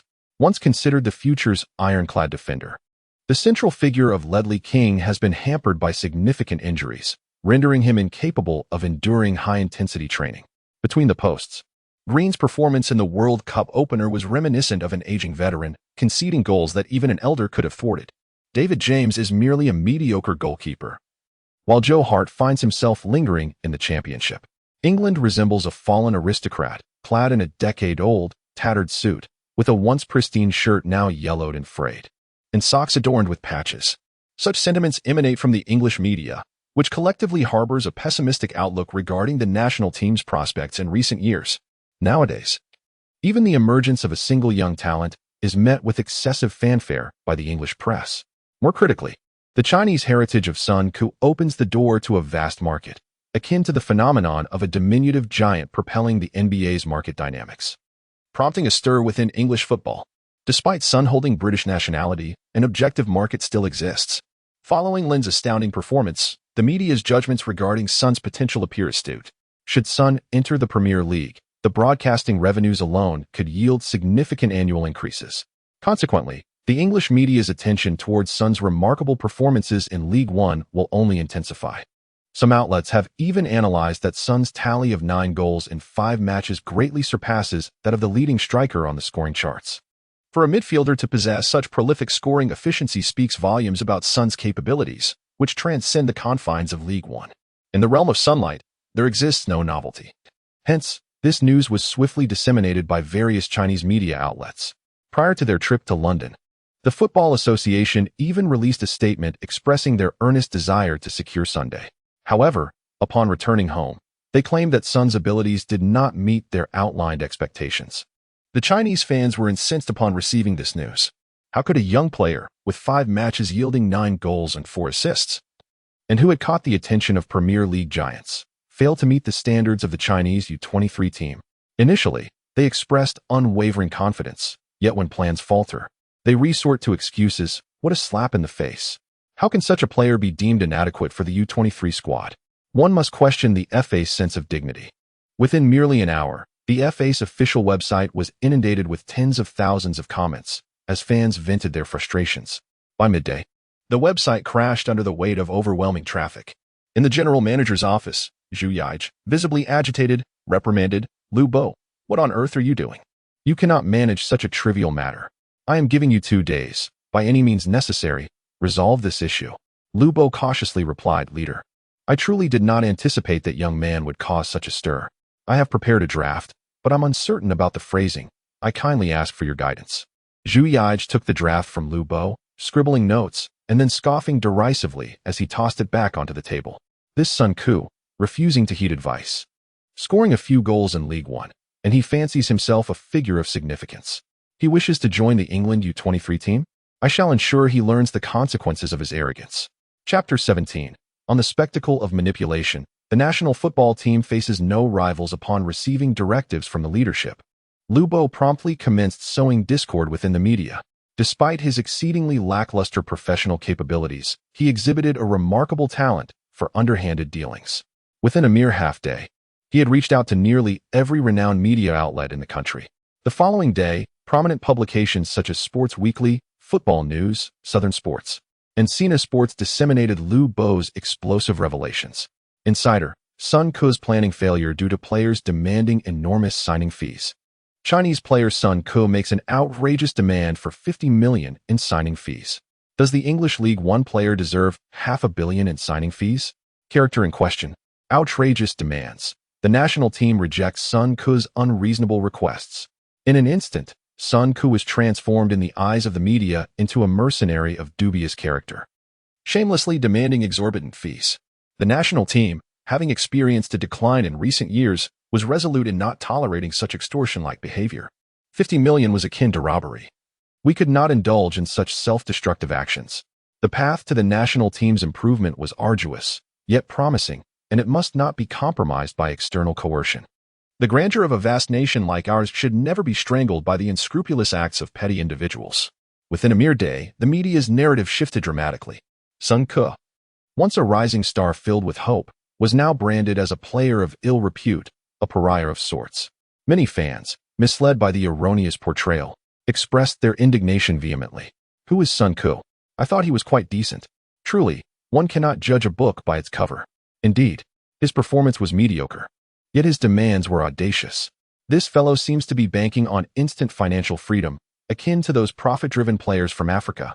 While some wished to observe how events unfolded, they were quickly drowned out by the vitriol of online commentators.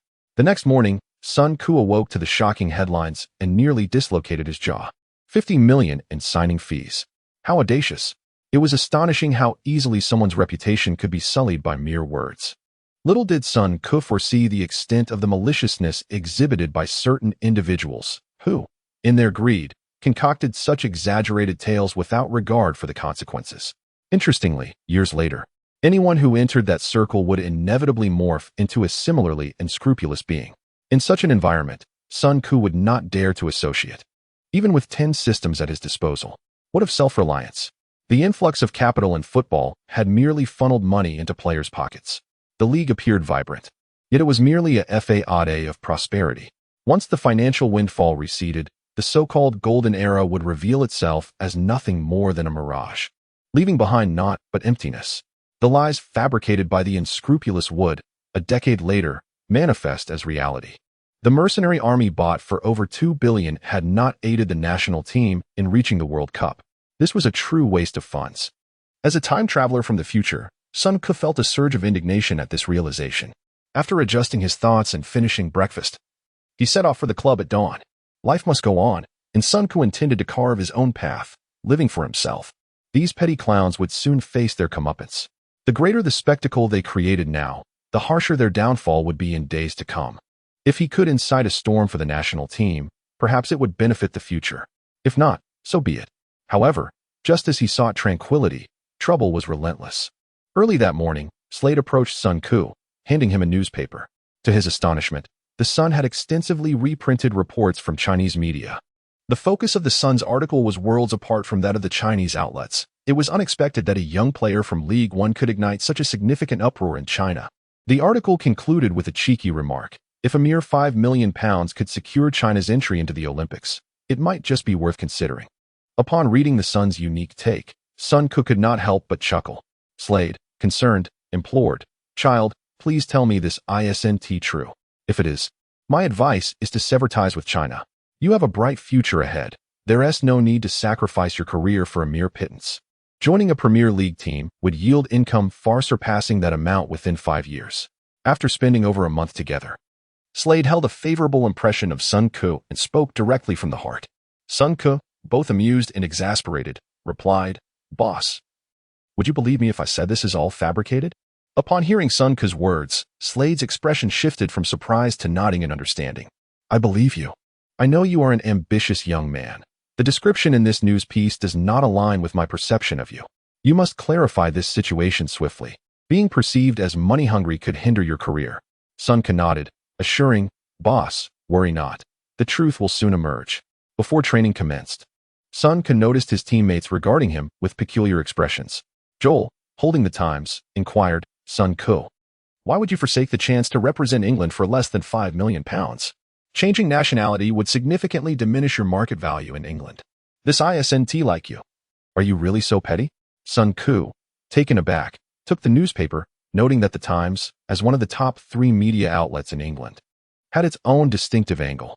The article emphasized the national team's development over recent years and referenced the 2008 Olympic team's conflict with QPR's reserve squad.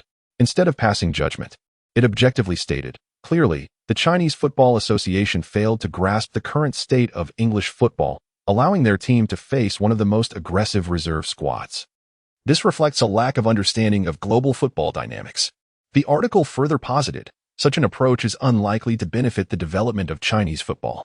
A demand of £5 million is not unreasonable. This attitude effectively closes the door on future planning. Should China wish to groom players, the costs will likely multiply. Reading this, Sun Ku could only lament that the joys and sorrows of individuals do not resonate with one another. What the Chinese Football Association perceived as a devastating blow was merely entertainment to the English media. This discrepancy in perspective stemmed largely from the uneven development of football. Nevertheless, it mattered little. Once his benefactor revealed the evidence, the world would be cleansed of this chaos. Sun Ku, uninterested in elaborating to his teammates, simply stated, "This is not true." To his surprise, his oblivious teammates disregarded the truth entirely and mockingly dubbed him the miser. Sun Ku was at a loss for words. These guys earned a few £1,000s a week yet considered £5 million trivial, relishing the drama without a care for its implications. During training, Joel incessantly called out to Sun Ku, repeatedly referring to him as the miser, which became quite tiresome. In a moment of frustration, Sun Ku blurted out in English, "Shut up, you coffin maker." Both fell silent, taken aback. Joel incredulously asked, "Does my tattoo really mean that? I thought it signified a guide to the underworld." Sun Ku hurriedly retorted, "How dare you give me a nickname while forbidding me from doing the same to you?" With a single phrase, he managed to deflect Joel's inquiry, though he was nearly drenched in cold sweat. Alas, when one accepts remuneration, one must also bear the burden of another's misfortune. Thus, he resorted to veiling one falsehood with another. However, to be honest, referring to Uncle Gio as a harbinger from the underworld was not entirely unfounded. After the training session concluded, Sun Ku noticed 10 missed calls on his phone, all from his frugal father. Upon returning the call, his father directly lambasted the ancestral lineage of the two individuals in question, indicating that this incident had profoundly altered his father's worldview. After venting his anger, Sun's father declared, "Son, rest assured, I possess my own methods. If they act immorally, they shall not escape my retribution. Focus on your football. I shall handle this matter." It was the first time he had heard his father utter profanity since his arrival in this world, and the tirade lasted several minutes without repetition, a testament to his father's mounting frustration. Once the call was concluded, Sun Ku resumed his training. To his astonishment, within just half a day, a video featuring his father confronting the naturalized duo was circulating freely across Chinese and British online platforms. Sun's father's prowess in seizing opportunities was remarkable. The video infiltrated major Chinese websites in the dead of night. By the time the two unscrupulous individuals became aware, the news had already spread far and wide beyond salvation. In the video, Sun's father was only seen from behind, while the faces of the two men were captured distinctly. Lu Bo set forth explicit terms, laying down the rules without any room for evasion. Although Zhu Yaij had made an excuse to step away during the negotiation, upon his return, he implied that Sun's father should pay to entertain the two, openly requesting favors. Overnight, the reputation of the national football team plummeted. Fans inundated the Football Association's website, causing it to crash under the weight of their outrage. Zhu Yaij shifted the blame onto Lu Bo, sacrificing his own lackey to save face.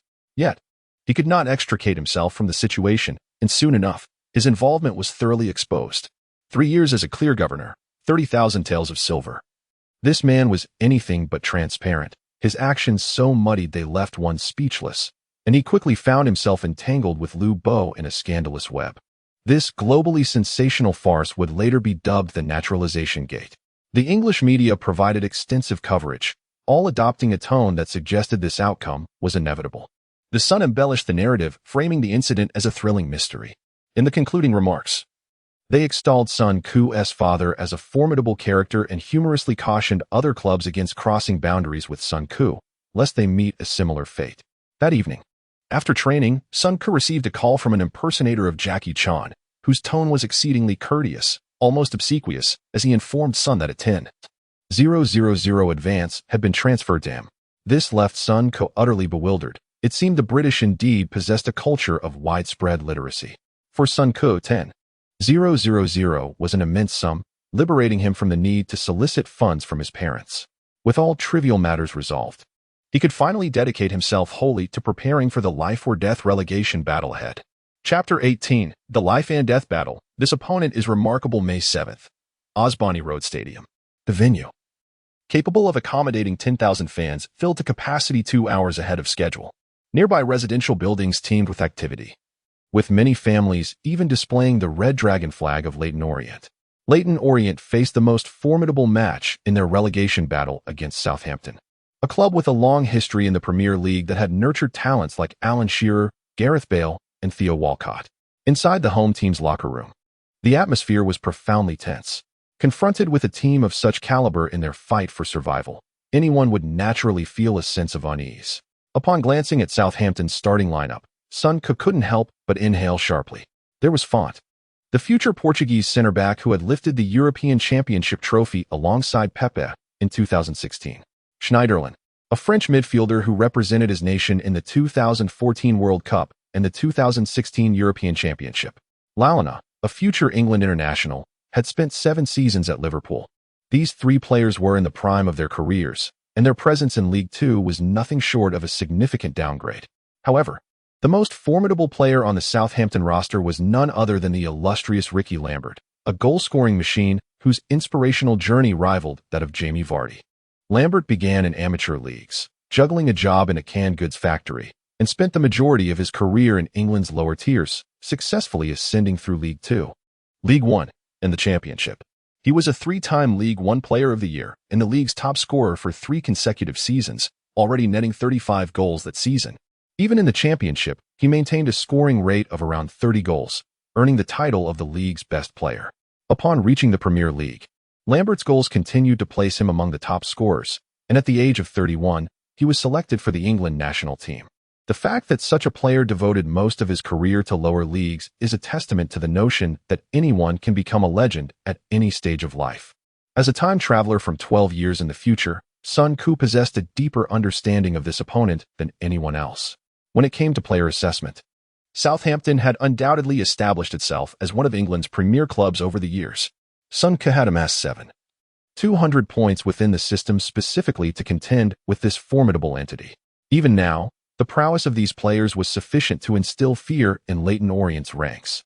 Dean Smith, the team's highest valued midfielder, expressed concern over the strength of Southampton's midfielders, while forward Lisby lamented the speed of the opposing fullbacks. Centre-back Youssef harbored doubts about his ability to withstand Lambert's prowess. If this were a game, the weaknesses of these players would likely indicate a tendency to falter in crucial matches. Yet, Captain Joel Lee remained resolute, thumping his locker and proclaiming, "Lads, stop overthinking. Our current dilemma is not whether we can win, but that we must win. Being relegated is the gravest blemish on a professional player's career, and we shall fight them to the bitter end." Upon hearing Joel's words, Sun Koo and a faction of players led by Harry Kane responded with enthusiasm, while others still wore troubled expressions. Sun Koo had anticipated this day. The outcome of the match was pivotal for his evaluation within the system. There was no turning back. Without hesitation, he activated the lottery system, executing 2 consecutive 10 draws. 3 beams of blue light flashed, and messages quickly resonated in his mind. "Congratulations, host. You have acquired a 15-minute experience card for 32-year-old Eshin. Congratulations, host. You have acquired a 15-minute experience card for 22-year-old Bellerin. Congratulations, host. You have acquired a 15-minute experience card for 20-year-old Beckham." Upon hearing the notifications, Sun Koo felt invigorated. A 20 success rate could be deemed somewhat fortunate. Yet it was not excessively disappointing, as all drawn players were elite stars. Eshin, a pivotal player during Mourinho's first tenure at Chelsea, was an explosive midfielder capable of excelling in both attacking and defensive roles. Should Eshin claim he was the premier box-to-box midfielder of the first decade of the 21st century, neither Makelele nor Vieira would dare to challenge him lightly. However, at 32, Eshin had undergone 2 significant surgeries, diminishing his capabilities, yet he should still be adequate. Bellerin was a key playmaker during Deportivo La Coruña's golden era, renowned for his passing and control, although he seemed rather young at this age. Meanwhile, the 20-year-old heartthrob was in the promising early days of his career, and his prowess was undoubtedly commendable. The lottery system often yielded players at different stages of their careers. Some passed their prime while others were just embarking on theirs. Nevertheless, Sun Koo had no cause for complaint. Having any players at all was a stroke of good fortune. If he could secure victory in this match using 2,000 points, the remaining points could be invested in enhancing his attributes. If not, he would continue to invest further. At this moment, the resounding chants of Leyton Orient fans permeated the locker room. Sun Koo took a deep breath. Today, even if it meant risking everything, victory was imperative. In the Langchao Sports live broadcast room, renowned football commentator Huang Jinxiang was conducting sound tests while reviewing the statistics of both teams. The parallel world that Sun Koo had traversed bore a striking resemblance to his original one, yet there were subtle differences. For instance, the advent of 4G technology arrived a few years earlier, and the live broadcasting industry had begun to flourish. Upon learning that England would broadcast this crucial League Two clash nationwide, Langchao Sports seized the opportunity to acquire the broadcasting rights. Sun Koo's naturalization as a player had made him a hot topic within the Chinese sports community. Nevertheless, Leyton Orient's successive victories were considered an underdog story in China. However, due to Sun Koo's immense popularity, many fans were eager to witness a live broadcast featuring him. Thus, Langchao Sports capitalized on the moment, becoming the first media outlet to take the plunge. They not only secured the broadcasting rights, but also enlisted the services of the most talked-about commentator, Huang Jinxiang. As one of the most recognized football commentators in China and the creator of the legendary left-back, Huang Jinxiang had also thrived in the entertainment industry. After departing from CCTV, his schedule became quite full, as he participated in 2 to 3 football-related programs each week, while also fulfilling commentary duties for Premier League and Serie A matches on Langchao Sports. Had it not been for Langchao Sports' lavish investment and a desire to witness Sun Qu's performance, Huang Jinxiang would certainly not have taken on this role. Huang, we are all set, the director reminded as there were still 15 minutes until kickoff. Pre-match commentary always required time to warm up, not to mention 15 minutes. Even 50 minutes would be an easy task for Huang Jinxiang. He placed his materials on the desk and nodded. All right, let us begin. The director immediately relayed the command. All departments, prepare. Signal entering the studio. 3, 2, 1, go. As the signal transitioned, Huang Jinxiang smiled and addressed the viewers. Good evening, friends of the Langchao live broadcast. I am your old friend, Huang Jinxiang, often dubbed the Ma Jingtao of commentators. I see many viewers in the comments section reminiscing about the great left back. It is hard to believe that 5 years have passed, and everyone still vividly remembers that iconic moment. Time is like a relentless train, and in the blink of an eye, our lives have transformed. Our national football team is also evolving, albeit not into the form we had hoped for. A decade ago, when we secured our spot in the final round of qualifiers, the future seemed like a dream woven with rainbows. It felt as though as long as time marched forward, everything would continue to improve. Unexpectedly, that World Cup journey became a highlight for the national football team. In the subsequent 2 World Cup qualifiers, we could not even progress to the final round of the Asian zone. We must bitterly acknowledge that our national team does not rank among Asia's elite, perhaps not even among the second tier. The scope for improvement within Asia remains vast, with an increasing number of equally matched competitors. Recent news has undoubtedly resonated with everyone, and I shall refrain from elaborating further. Let us discuss the reaction of the English media following these events. The English press expressed their astonishment, questioning why a rising young player in England would only demand a signing fee of £5 million.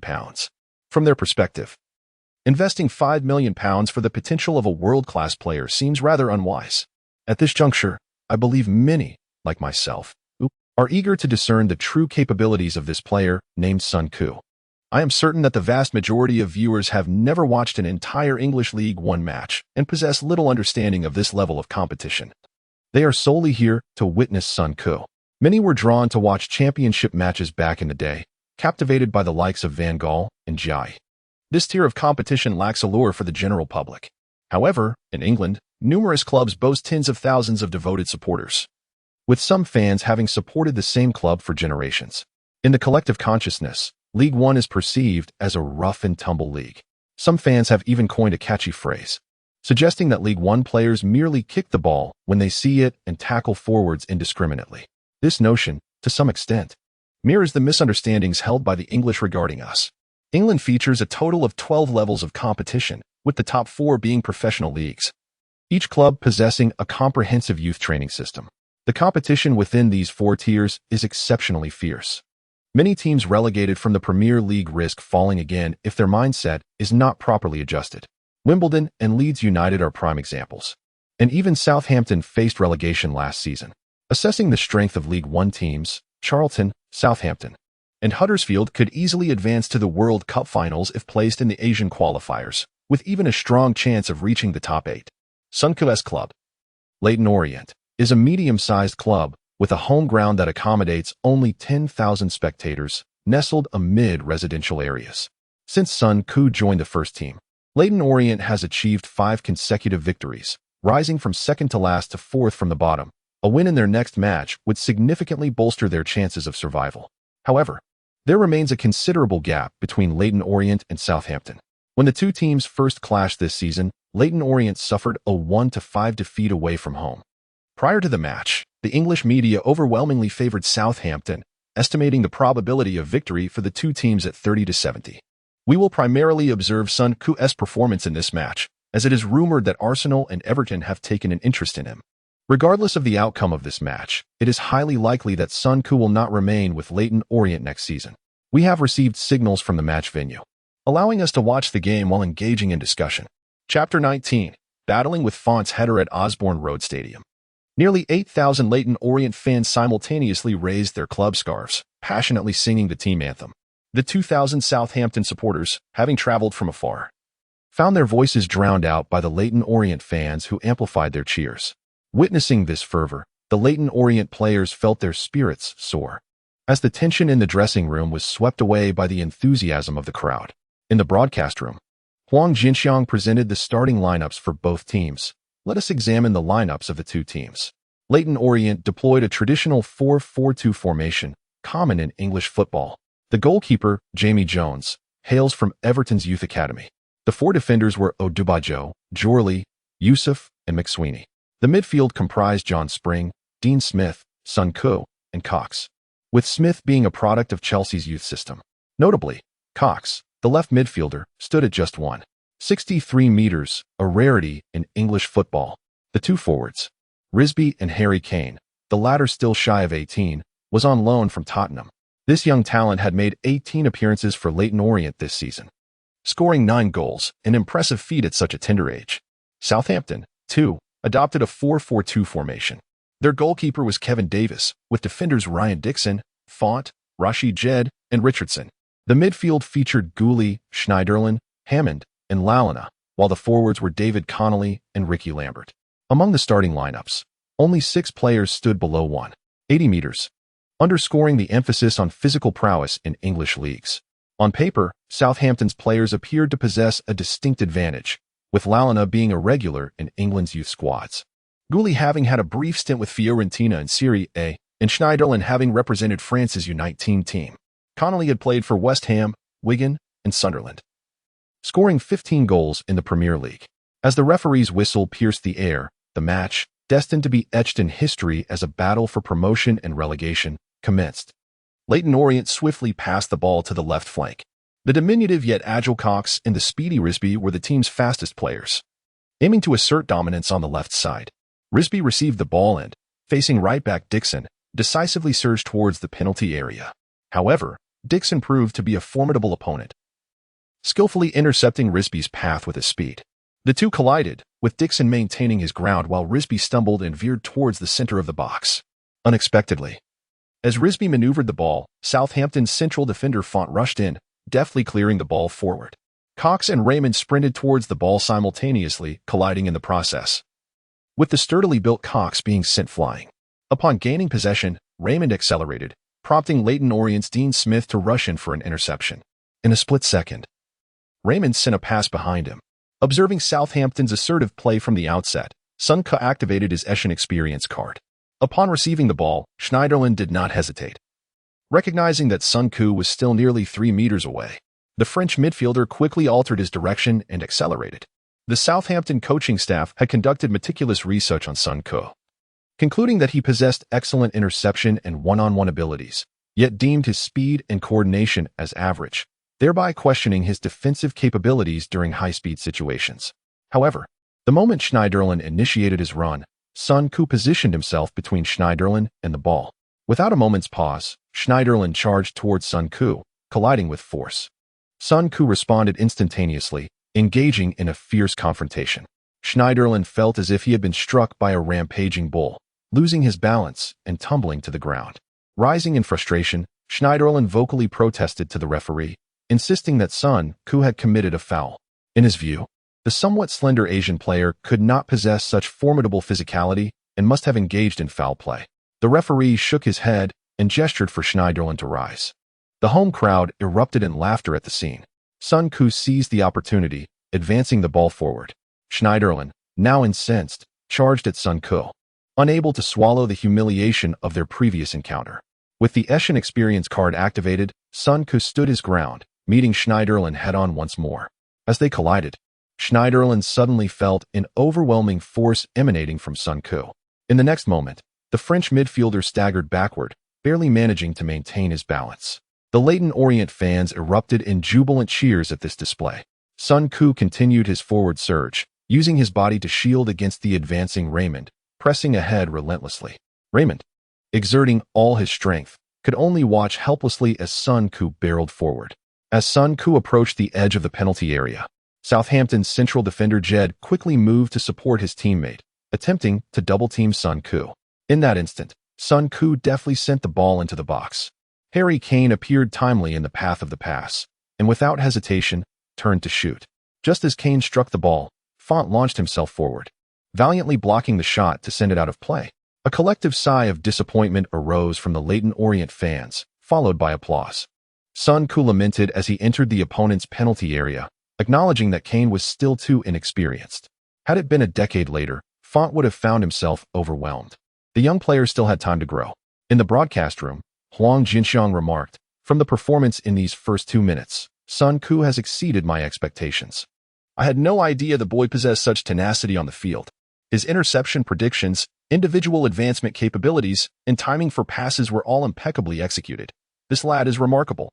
This observation should provide a vivid impression of the intensity of competition in League One. Without a certain level of physical resilience, it would be arduous to survive in this league. League One features 24 teams, each playing 46 league matches in a season, alongside 3 cup competitions, resulting in a minimum of 51 matches per season. Such a grueling schedule, compounded by the frequency of midweek matches, poses a challenge for even the most robust athletes. Within Southampton's penalty area, Son Koo approached Jorley, saying, "I'm in good form today. When the corner is taken, make a run to the near post and flick the ball to the center. I'll be there for the finish." Jorley nodded, signaling to the corner taker, Smith, who acknowledged with a gesture. Soon, Smith delivered the corner, and Jorley surged to the near post, catching the Southampton players off guard, as this was not his usual position. Font hurriedly pursued but was outmaneuvered by Jorley's timely leap. The latter soared high, powerfully directing the ball towards the center. The 2 central defenders of the teams were entwined in a fierce struggle, with the towering 189-meter Raymond defending against Harry Kane, while the 181-meter Schneiderlin was tasked with containing Son Koo. At the moment Joel lifted off the ground, Son Koo relentlessly advanced towards the 6-yard box. Schneiderlin was unable to impede Son Koo's progress and, after retreating a few steps, could only manage to stabilize himself with a stance reminiscent of a martial arts stance. In the next instant, the football soared above Son Koo's head. Using his arm to shield Schneiderlin, he summoned strength from his core just as the ball reached its zenith, leaving the French midfielder helplessly watching as his opponent executed a commanding header right before his eyes. Moments later, the ball arced towards the upper left corner of the goal. The proximity of Son Koo's header left the goalkeeper with no opportunity to react, and he could only watch as the ball sailed into the net. 1-0. Merely 4 minutes into the match, Son Koo's header marked the first goal for Leyton Orient. Football enthusiasts, we truly ought to gain a deeper understanding of the development of footballing powerhouses. Based on the opening, it is evident that most teams in our league would struggle to survive in League Two. Son Koo's performance was nothing short of extraordinary. He executed the goal with an overpowering display, leaving the opposing midfield utterly defenseless. One might even say he possessed the strength to conquer mountains and the aura of a champion. Within the stadium, amidst the frenzied cheers of the home supporters and the resigned gazes of the Southampton players, Son Koo smiled and raised his arms triumphantly. His teammates rushed in, encircling him in a joyful embrace. The sensation of dominating the pitch was truly exhilarating. Chapter 20, trailing by 1 goal. The 20-year-old little bay with a crescent moon shot as Son Koo stood at the center of attention, surrounded by his teammates like a star. The Southampton defenders wore expressions of disbelief. This young Chinese player possessed such formidable physical prowess. It is worth noting that Schneiderlin was renowned for his tenacity in confrontations. Yet, Son Koo displayed an overwhelming advantage over him, almost like a beast. The match resumed, and Son Koo continued to exhibit his ferocity in midfield. Under his relentless pressure, Schneiderlin found himself repeatedly outmatched, appearing quite flustered on the pitch. In the 10th minute, Son Koo received the ball in the attacking third and immediately unleashed a long-range shot. Schneiderlin bravely charged forward. With a resounding crack echoing throughout the stadium, the Southampton midfielder let out a grunt and fell to the ground. The next moment, the entire crowd erupted in astonishment. In the live broadcast, the comment section was instantly flooded with reactions. "Wow, Son Koo's foot is so powerful. What on earth has this guy been eating? I feel the pain even through the screen. No wonder he can kick a football to pieces. If that shot hit me, I would probably be done for." Huang Jinxiang, in awe, remarked, "This is my first time watching Son Koo play, and this young man truly possesses remarkable qualities. Such a powerful long-range shot could only be honed through countless hours of practice." Based on his performance in the first 10 minutes, it is evident that Sun Koo is an exceptionally diligent player. Otherwise, he wouldn't have secured a place in the fiercely competitive English football system. On the sidelines, Southampton's coach Atkinson bellowed in frustration. If the center isn't working, then exploit the flanks. Are your eyes only capable of seeing the middle? Spread out the formation. Leverage the advantage on the wings, and simplify the game. In the ensuing 5 minutes, Sun Koo continued to dismantle the opponent's attacks with relentless vigor, resembling a sweeping machine in midfield. However, the effectiveness of the Eshin Experience card soon wore off, and Sun Koo immediately activated the Bale Experience card, knowing that he could not afford to be frugal with his resources at this critical moment. It must be said that Eshin truly deserved his status as a key midfielder under Mourinho. His exceptional physicality and defensive capabilities were top-notch, sufficient even against a League One team.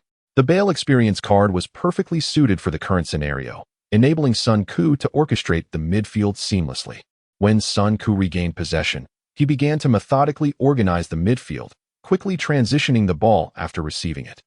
The Southampton midfielders gradually found it difficult to decipher Sun Koo's intentions. In the 18th minute, Sun Koo received the ball in the attacking zone, and Schneiderlin, with determination, charged toward him. This player was indeed tough. After being struck moments ago, he took a brief pause before rising again. Just as everyone anticipated another fierce physical clash, Sun Koo suddenly touched the ball with his right foot, spinning around and evading his opponent. Schneiderlin missed his tackle, and Raymond rushed in front of Sun Koo, preparing to act as a human shield to block any potential long-range shots. Sun Koo glanced at his teammates' positions and immediately threaded the ball into the penalty area. Inside, Risby suddenly accelerated, shaking off his marker and unleashing a shot. The familiar scene unfolded once more as the ball soared into the stands, eliciting a collective sigh from the fans. Sun Koo couldn't help but hold his head in despair. If either of his forwards had been competent, the match could have been effectively decided by halftime. In the live broadcast, Huang Jinxiang could not stop praising Sun Koo. That pass displays Sun Koo's exceptional organizational skills. It's a shame that the Leyton Orient forwards are so lacking in finesse. Had that shot gone in, Leyton Orient would have established a definitive advantage. What a pity. Notably, around the 15-minute mark, Sun Koo gradually shifted away from his previously aggressive style of play, opting instead to orchestrate the attack now that his team was in the lead. This approach not only engaged the defenders, but also conserved energy. It was evident that the high-intensity match had greatly refined Sun Koo's control over the game. Observing Sun Koo's performance, Huang Jinxiang continued to speculate.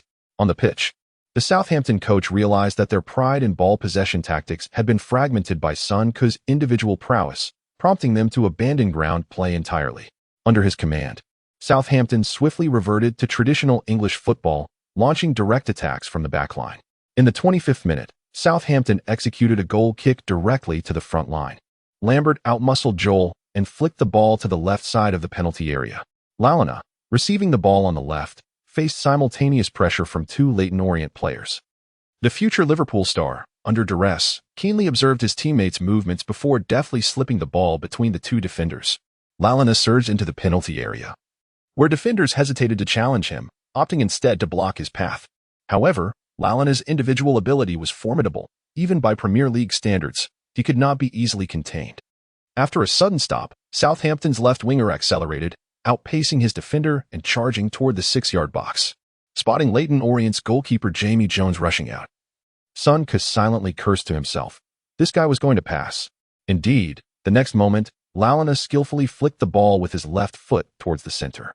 Southampton striker Lambert had already stormed into the 6-yard box. He collided with center-back Youssef, propelling himself and the ball into the net. 1-1. Southampton's long pass had pierced through Leyton Orient's defense, with Lambert's header serving as an assist for Lalana's breakthrough, culminating in Lambert's powerful header. This attack, from initiation to goal, took a mere 10 seconds to equalize the score. It must be acknowledged that Leyton Orient was at least a tier below their opponents in terms of strength. Even among teams of the same level, their abilities were not on par, especially with Lambert, a towering striker who was nearly uncontainable in League One. However, such thoughts could only remain unspoken. Sun Koo clapped his hands, encouraging his teammates. No worries, there's still time. We're playing well. In truth, the problems were significant. Without Sun Koo's support from the system, Leyton Orient would likely have been overwhelmed by now. As the match resumed, Southampton intentionally avoided passing to Sun Koo during their play. They constantly sought to draw him toward the flanks, then shifted the ball laterally to initiate attacks from the opposite side. Yet, Bale was merely an attacking midfielder. His defensive capabilities hardly superior to Sun Ku's. In the 29th minute, Sun Ku initiated a counterattack in the attacking third. He passed the ball to Cox, who surged diagonally into the front line before flicking it to Harry Kane. Unfazed by the challenge, Kane attracted Font's attention and passed the ball into the penalty area. Risby again broke free from his marker for a shot, yet he squandered yet another close opportunity, striking the crossbar. Sun Ku shook his head in exasperation. This guy only has speed. The forwards of mid to lower tier League One teams were often like this. As long as they had a standout trait, they could find a spot on the team.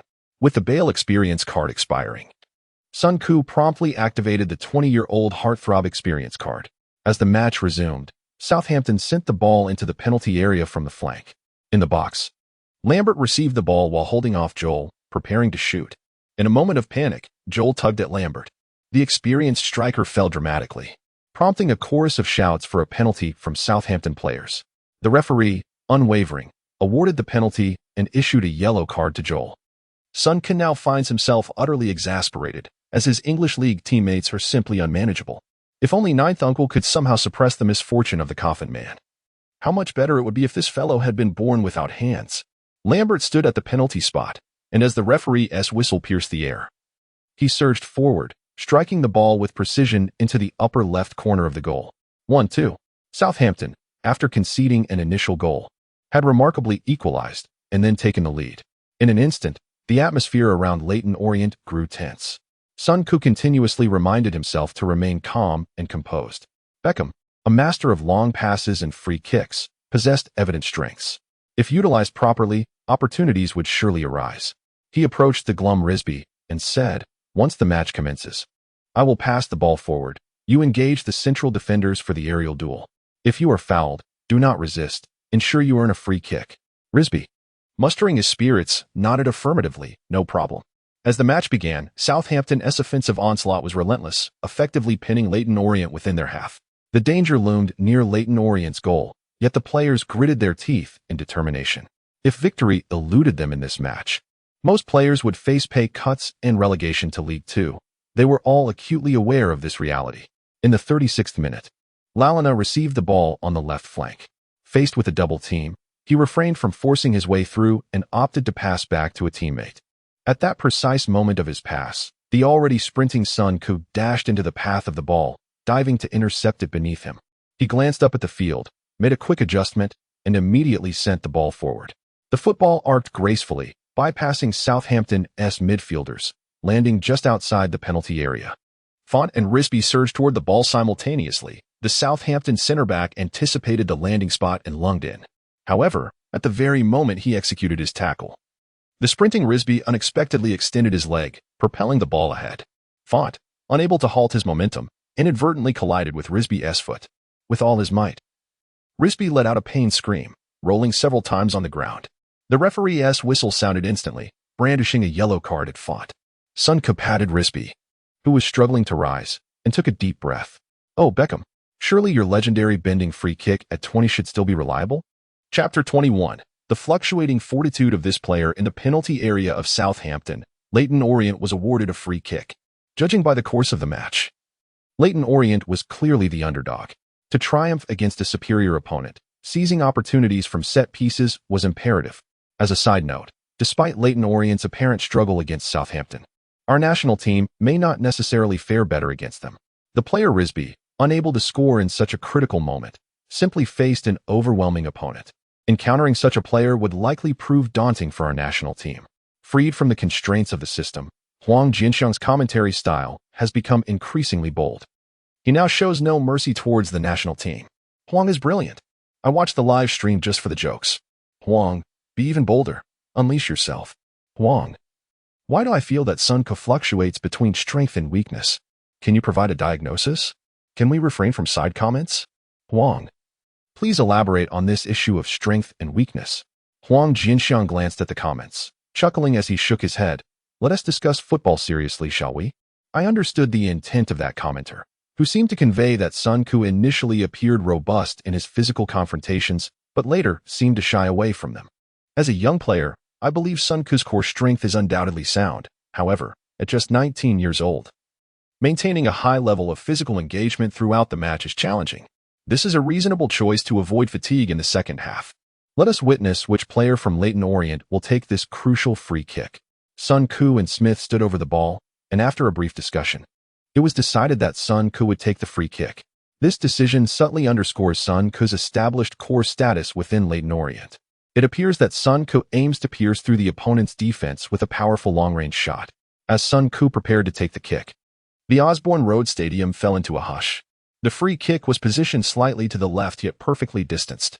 Encountering such a significant moment for the first time, Sun Ku could hear the pounding of his own heart. In this lifetime, he had never before been the focal point for thousands of fans. Taking several deep breaths, Sun Ku focused intently on the goalkeeper and the wall of defenders. The Southampton players were clearly wary of Sun Ku's long-range abilities, positioning the wall to completely block the near post. The goalkeeper, too, stood slightly closer to the far side. Upon confirming the wall's placement, the referee blew the whistle. Sun Ku inhaled deeply, steadying his heartbeat, and commenced his run-up. "Come on, guide me." At the moment of his sprint, Sun Ku felt his rhythm was exceedingly smooth.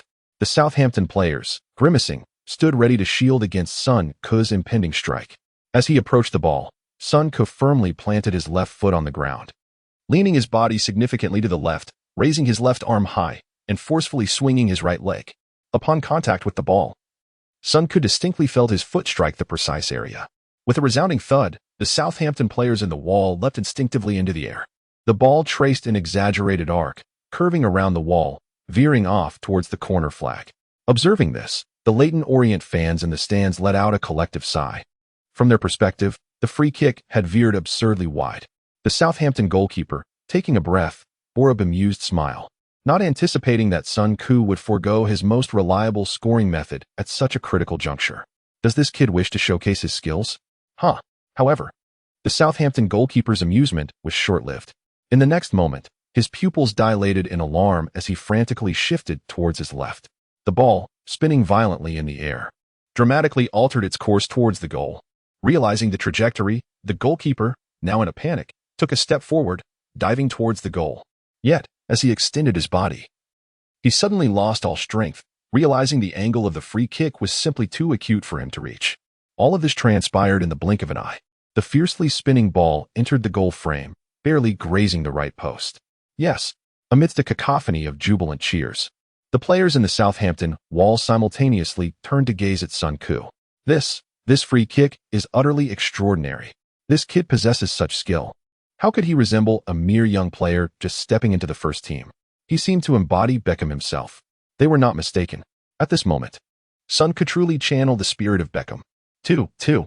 Upon witnessing the ball cross the goal line, Sun Ku exhaled a sigh of relief, raising his arm skyward. Beckham is incredible. In his heart, Beckham was no longer just a star. He had become a legend. This goal made Sun Ku feel as though he were embarking on an adventure alongside Beckham. After striking the ball, he had no clear idea of where it would land. Sun Ku displayed a smile of sheer exhilaration. Soon, teammates surged from all directions, encircling him. In this moment, he was not only a hero in the eyes of Leyton Orient fans, but also a champion in the hearts of his teammates. After battling together for over a month, Sun Ku had already delivered them countless surprises. No matter how spectacular a goal he scored, it was a given in their eyes. Near the goal, the Southampton goalkeeper wore an expression of disbelief as he turned to Sun Ku, mimicking the trajectory of the ball with his hands. On the sidelines, upon witnessing Sun Ku's goal, Slade's mouth fell open in astonishment, clutching his head in disbelief. Southampton's head coach, Atkinson, shook his head in resignation. That wretched Slade. He had been hiding this trick up his sleeve to counter us. On the pitch, Sun Ku excitedly raced towards the die-hard fan section, vigorously waving his right arm. Haha. This kid can execute such high-caliber free kicks. What a treasure of a player. He's our star.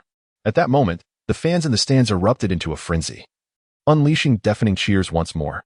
In the office of the Kearney training base, Wenger smiled broadly, scribbling notes in his notebook. He had resolved to bring this gem to Arsenal, no matter the cost. In the live stream, the commentary resonated. Brilliant. Sun Ku has equalized for Leyton Orient with a perfect free kick. Who would have thought a high-caliber Chinese player would emerge in League One? From this kick alone, it is evident that Sun Ku has dedicated considerable effort to mastering free kicks. What a pity that such a player seems destined to slip away from us. If only Sun Ku could represent us in the Olympic qualifiers, we would undoubtedly be the strongest team in the Asian region. From what I know, among the top teams in Asia, there is simply no player who can rival Sun Ku. The Southampton players found no means to contend with Sun Ku, let alone the Asian U23 national team. From this young man, we can perceive an extraordinary level of confidence. More importantly, the marks of rigorous training are evident on Sun Ku. Despite nearly 2 decades of commentary experience, Huang Jianxiang remains incredibly excited at this moment.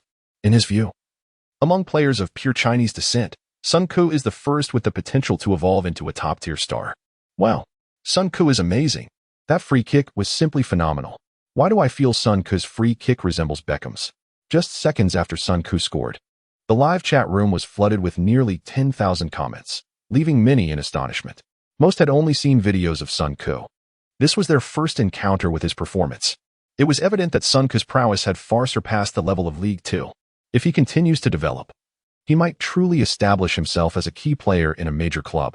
Observing Sun Ku's performance and reflecting on the national team, many fans felt a pang of envy. In this moment, numerous fans took to the comments section to criticize the Football Association for its complacency and inaction, lamenting their oversight of such an exceptional talent. As the match progressed, Sun Ku continually orchestrated the team's attacks with medium to long-range passes. The Southampton players had yet to recover from the disappointment of conceding, and Leyton Orient seized the opportunity to turn defense into attack, gaining the upper hand. Sun Ku, brimming with confidence, had an additional 5,200 points as a safety net. At this pace, victory was merely a matter of time. After this match, he would fully possess the system. The rise of the English football star was imminent. Chapter 22, The Collapse.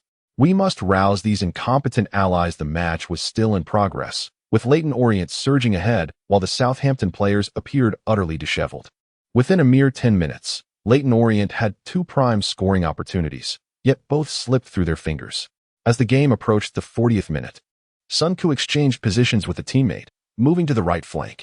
He surged down the sideline, glanced at his teammates' positions, and promptly delivered a cross. The ball arced through the air, evading Southampton's central defender, Jedinak, and soaring towards Harry Kane's head. Kane seized the moment, launching himself into a powerful header. The ball hurtled towards the upper left corner of the net, prompting Southampton's goalkeeper to surrender in defeat. At that instant, the stadium erupted, with fans prematurely celebrating a goal. However, Kane's header struck the crossbar. Yet, hope remained. Another forward, Risby, dashed towards the rebound, executing a diving shot. Sun Ku clenched his fists. If this shot found the back of the net, Leyton Orient would enter the dressing room with a 1-goal advantage. This goal held monumental significance for the team. But just as Risby made contact, a Southampton central defender materialized on the goal line, deflecting the ball away from danger. Left-back Richardson sprinted toward the loose ball, exerting every ounce of strength to clear it forward. Witnessing this, Sun Ku swiftly retreated to the back line. During this period, Leyton Orient had dominated, with midfielders pressing deep into Southampton's half. This unintentional clearance landed in the void between midfield and defense. More critically, Southampton had the formidable Lambert, a robust central striker. This behemoth was as stable as a doorframe, and Sun Ku could only hope that Joel Lee would muster the tenacity to stand firm, embodying the essence of a true forward. Yet, in the current League One context, there was not a single central defender capable of containing Lambert alone. The Southampton forward charged towards the ball, using his body to shield Joel Lee, and deftly redirected the ball to the right flank. Brazilian midfielder Gully, in full stride, skillfully controlled the ball, employing a series of feints to evade Leyton Orient's left back. Gully penetrated the edge of the penalty area, suddenly unleashing a powerful, low-driven shot into the box. With 4 years of Premier League experience, David Connolly had already sprung into action, leaving central defender Youssef trailing behind. Gully delicately flicked the ball with his right foot, sending it soaring into the far corner. 2-3. Leyton Orient, having squandered their scoring chances, was struck by a swift counterattack from their rivals. In less than 15 seconds, Leyton Orient plummeted from the brink of paradise into the depths of despair. Instantly, the away stands erupted with jubilant cheers, while Leyton Orient's supporters stood in bewilderment. Sun Ku could only gaze skyward, lamenting the harsh consequences of missed opportunities. In the commentary booth, Huang Jianxiang shared a look of regret, remarking on the dramatic turn of events. Had Kane or Risby capitalized on their chances, the scoreline would have told a different story. Such is the nature of football. The game does not concern itself with which side is more dominant.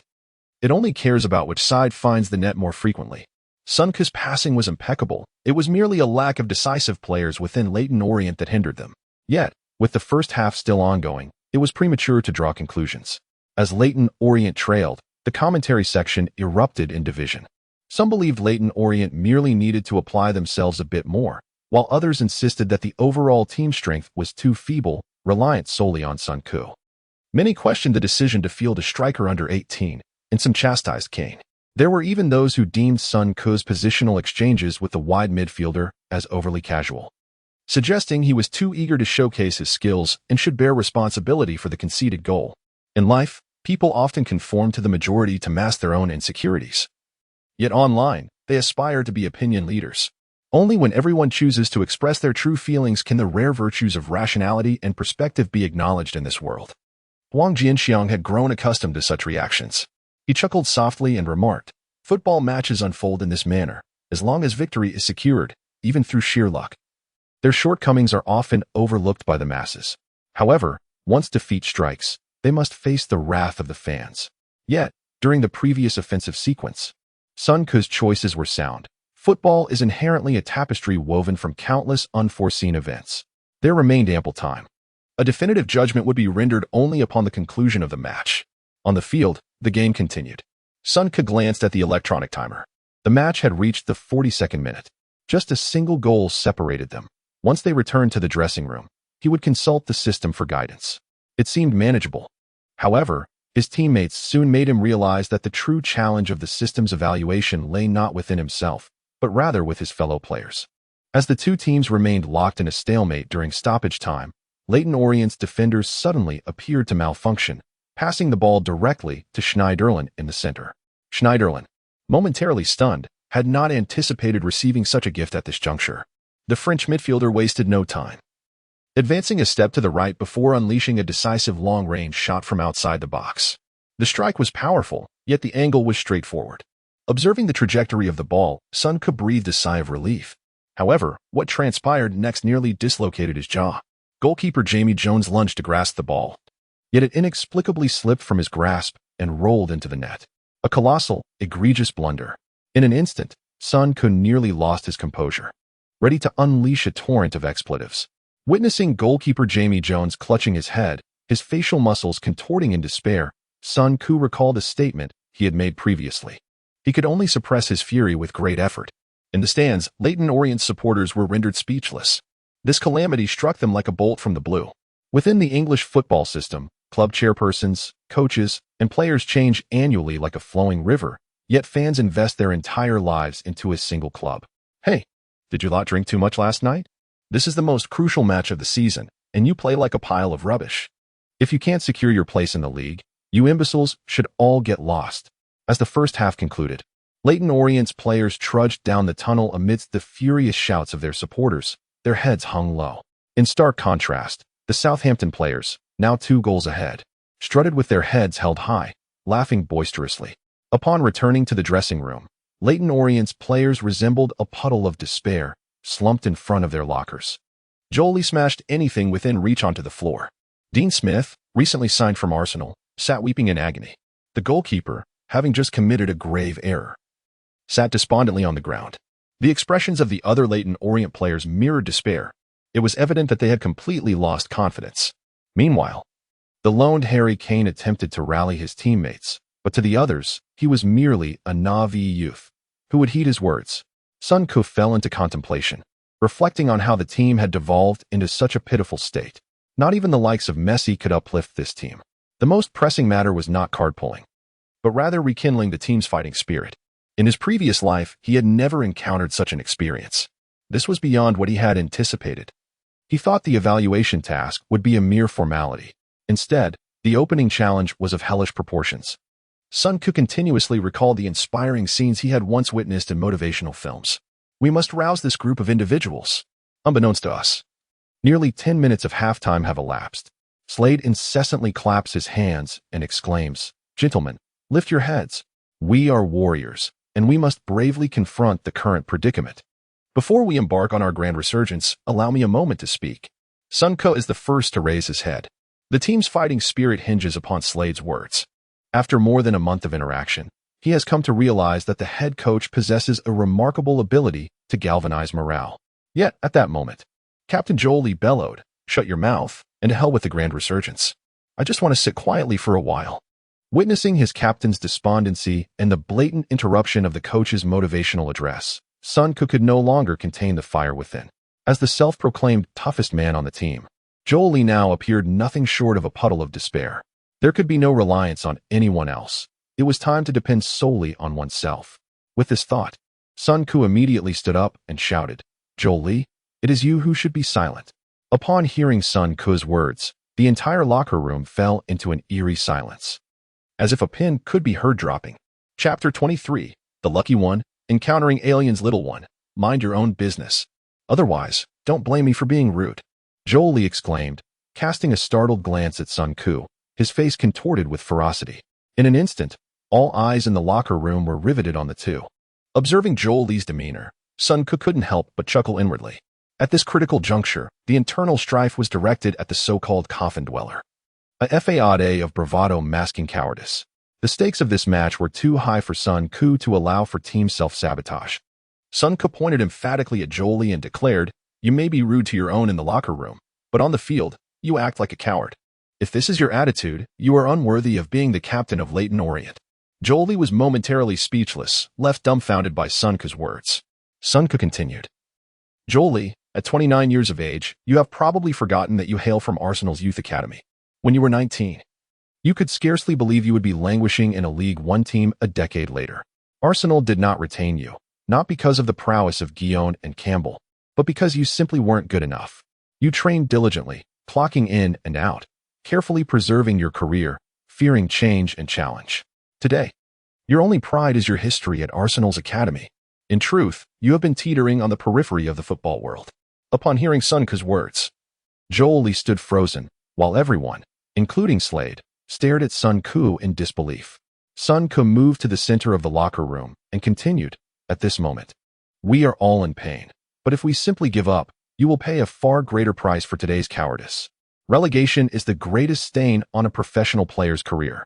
If we lose this match, we will forever be seen as failures in the eyes of others. Dean, your ambition should be to return to Chelsea, not to weep like a little boy. Such behavior will only distance you from your dream. Cox, you are the best left-back in League One.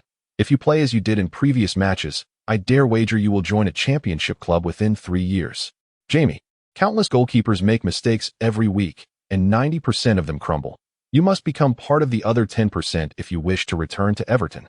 We all deserve a better future, and our only path is to win.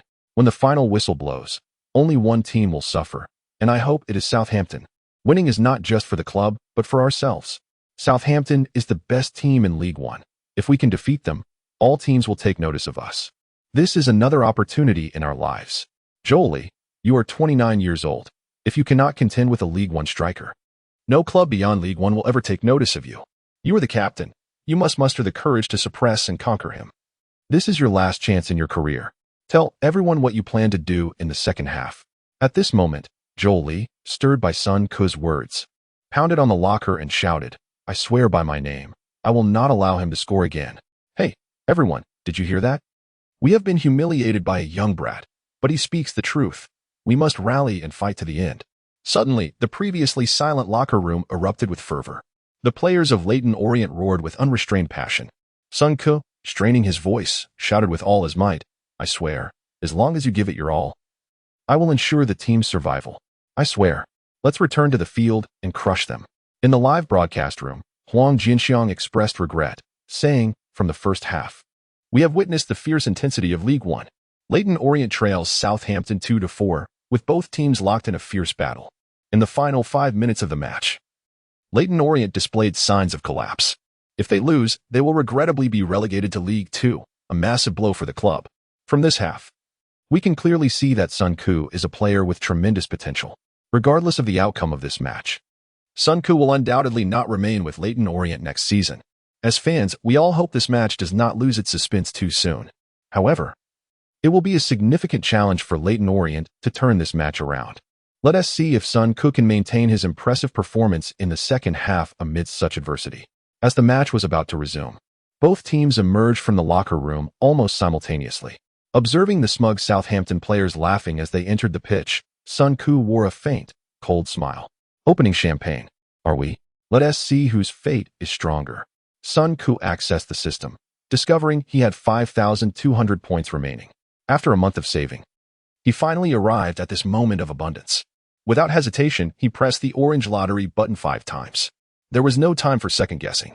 All in, it was a gamble of heart. If today he were to be a non-lucky fellow, he would accept it with grace. At worst, he would be left with nothing. A true man either lives or dies. If he dies, he leaves behind a great name. Sun Ku clenched his fists tightly, awaiting the favor of destiny. In the tense moments of anticipation, the system promptly delivered its verdict. 3 thank you for your patronage, and 2 orange lights. Hope was alive. Congratulations to the host. You have obtained a 29-year-old Bergkamp experience card, valid for 20 minutes. Congratulations to the host. You have obtained a 21-year-old Ronaldo experience card, valid for 20 minutes. Upon hearing the system's prompt, Sun Ku felt a surge of exhilaration. He clenched his fists tightly and turned to his teammates, shouting, "Guys, we can definitely win." His actions were met with a resounding cheer from his teammates. These 2 experience cards arrived at the perfect moment. Bergkamp, the Dutch football maestro, rising to fame at Ajax. Enduring a setback at Inter Milan, he became a superstar at Arsenal. At 29, he delivered a legendary performance, clinching victory against Argentina in the quarterfinals. He was still formidable at this age, and the 21-year-old Ronaldo was an absolute weapon, scoring relentlessly at Barcelona, invincible one-on-one, capable of wreaking havoc on any defense single-handedly. Incredible! The system had been generous. Without further contemplation, Sun Ku continued to explore the system, spending 200 points. It was best to utilize the star experience cards to fill the second half of 45 minutes. He initially held little hope, but unexpectedly, 2 blue lights flashed during the next lottery. Congratulations to the host. You have obtained the King of Footwork skill card, valid for 15 minutes. The King of Footwork? Upon seeing the skill card, Sun Ku was momentarily perplexed.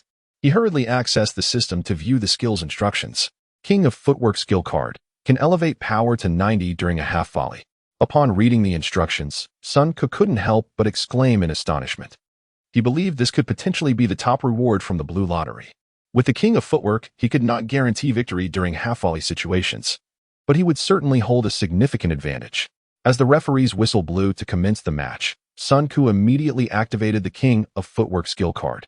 Whether one can ascend to the pinnacle of the British Empire hinges upon these crucial 45 minutes. Victory is imperative. Chapter 24. Bergkamp emerges and dazzles the crowd as the second half commenced. The match quickly escalated into a fierce contest. The Leyton Orient players engaged in a physical struggle with their Southampton counterparts. In the 47th minute, Southampton executed another long pass aimed at Lambert. This straightforward yet effective tactic had proven successful time and again, and they intended to exploit Lambert's strength to overwhelm Leyton Orient early on. The robust Lambert relentlessly used his body to push against Joel, who gritted his teeth and resisted, the veins on his neck bulging. Sun Ku shouted loudly to the backline, "Joel, get the ball out. If the teammates falter, not even Messi can save us." For victory, the team had to endure. Sun Ku's strategy was to maintain a stalemate for 5 minutes before unleashing the Bergkamp experience card to score. Ultimately, when the opposing players were exhausted, he planned to finish with the Ronaldo experience card.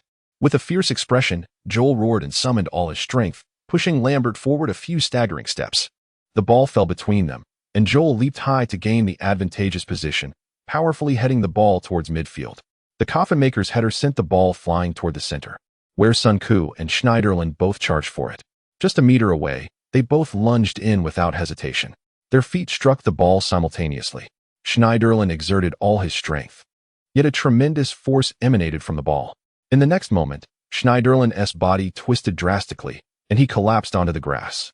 Sun Ku rose and pursued the ball, accelerating toward the front line. As he bravely seized possession, the Leyton Orient fans erupted in cheers once more.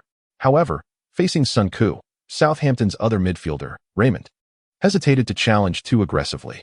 Their coach, Atkinson, had strictly instructed them to prevent Sun Ku from taking long shots. Observing Raymond blocking him, Sun Ku attempted to feint and create space, but found Raymond, a seasoned player from the lower leagues, too experienced to grant him any opportunity. Unperturbed, Sun Ke swiftly passed the ball to the left flank. The diminutive Cox utilized all his skills on the left, creating an opening to deliver a cross. In the penalty area, Harry Kane headed the ball toward Risby, whose shot struck the post, sending a chill down the spines of the Southampton players. Risby, filled with regret, glanced back at midfield, realizing that he had failed to score for nearly 4 matches during this crucial relegation battle. When their gazes met, Sun Ke placed his right fist over his heart and nodded with unwavering determination. Witnessing this, Risby steeled himself and re-engaged in the match. In the broadcast room, Huang Jinxiang remarked, though they trail by 2 goals, Leyton Orient's players are in far better form than in the first half. Sun Ke's crucial tackle during this attack won them possession. That tackle was perilous. Any misstep could have resulted in a severe injury. It is evident that Sun Ke is a valiant young man. Even with a probable transfer to another club next season, he continues to give his all for his team. In the ensuing minutes, Southampton persisted with their long passes to Lambert. However, Joel had fully committed himself, consistently triumphing in aerial duels against the championship's top scorer.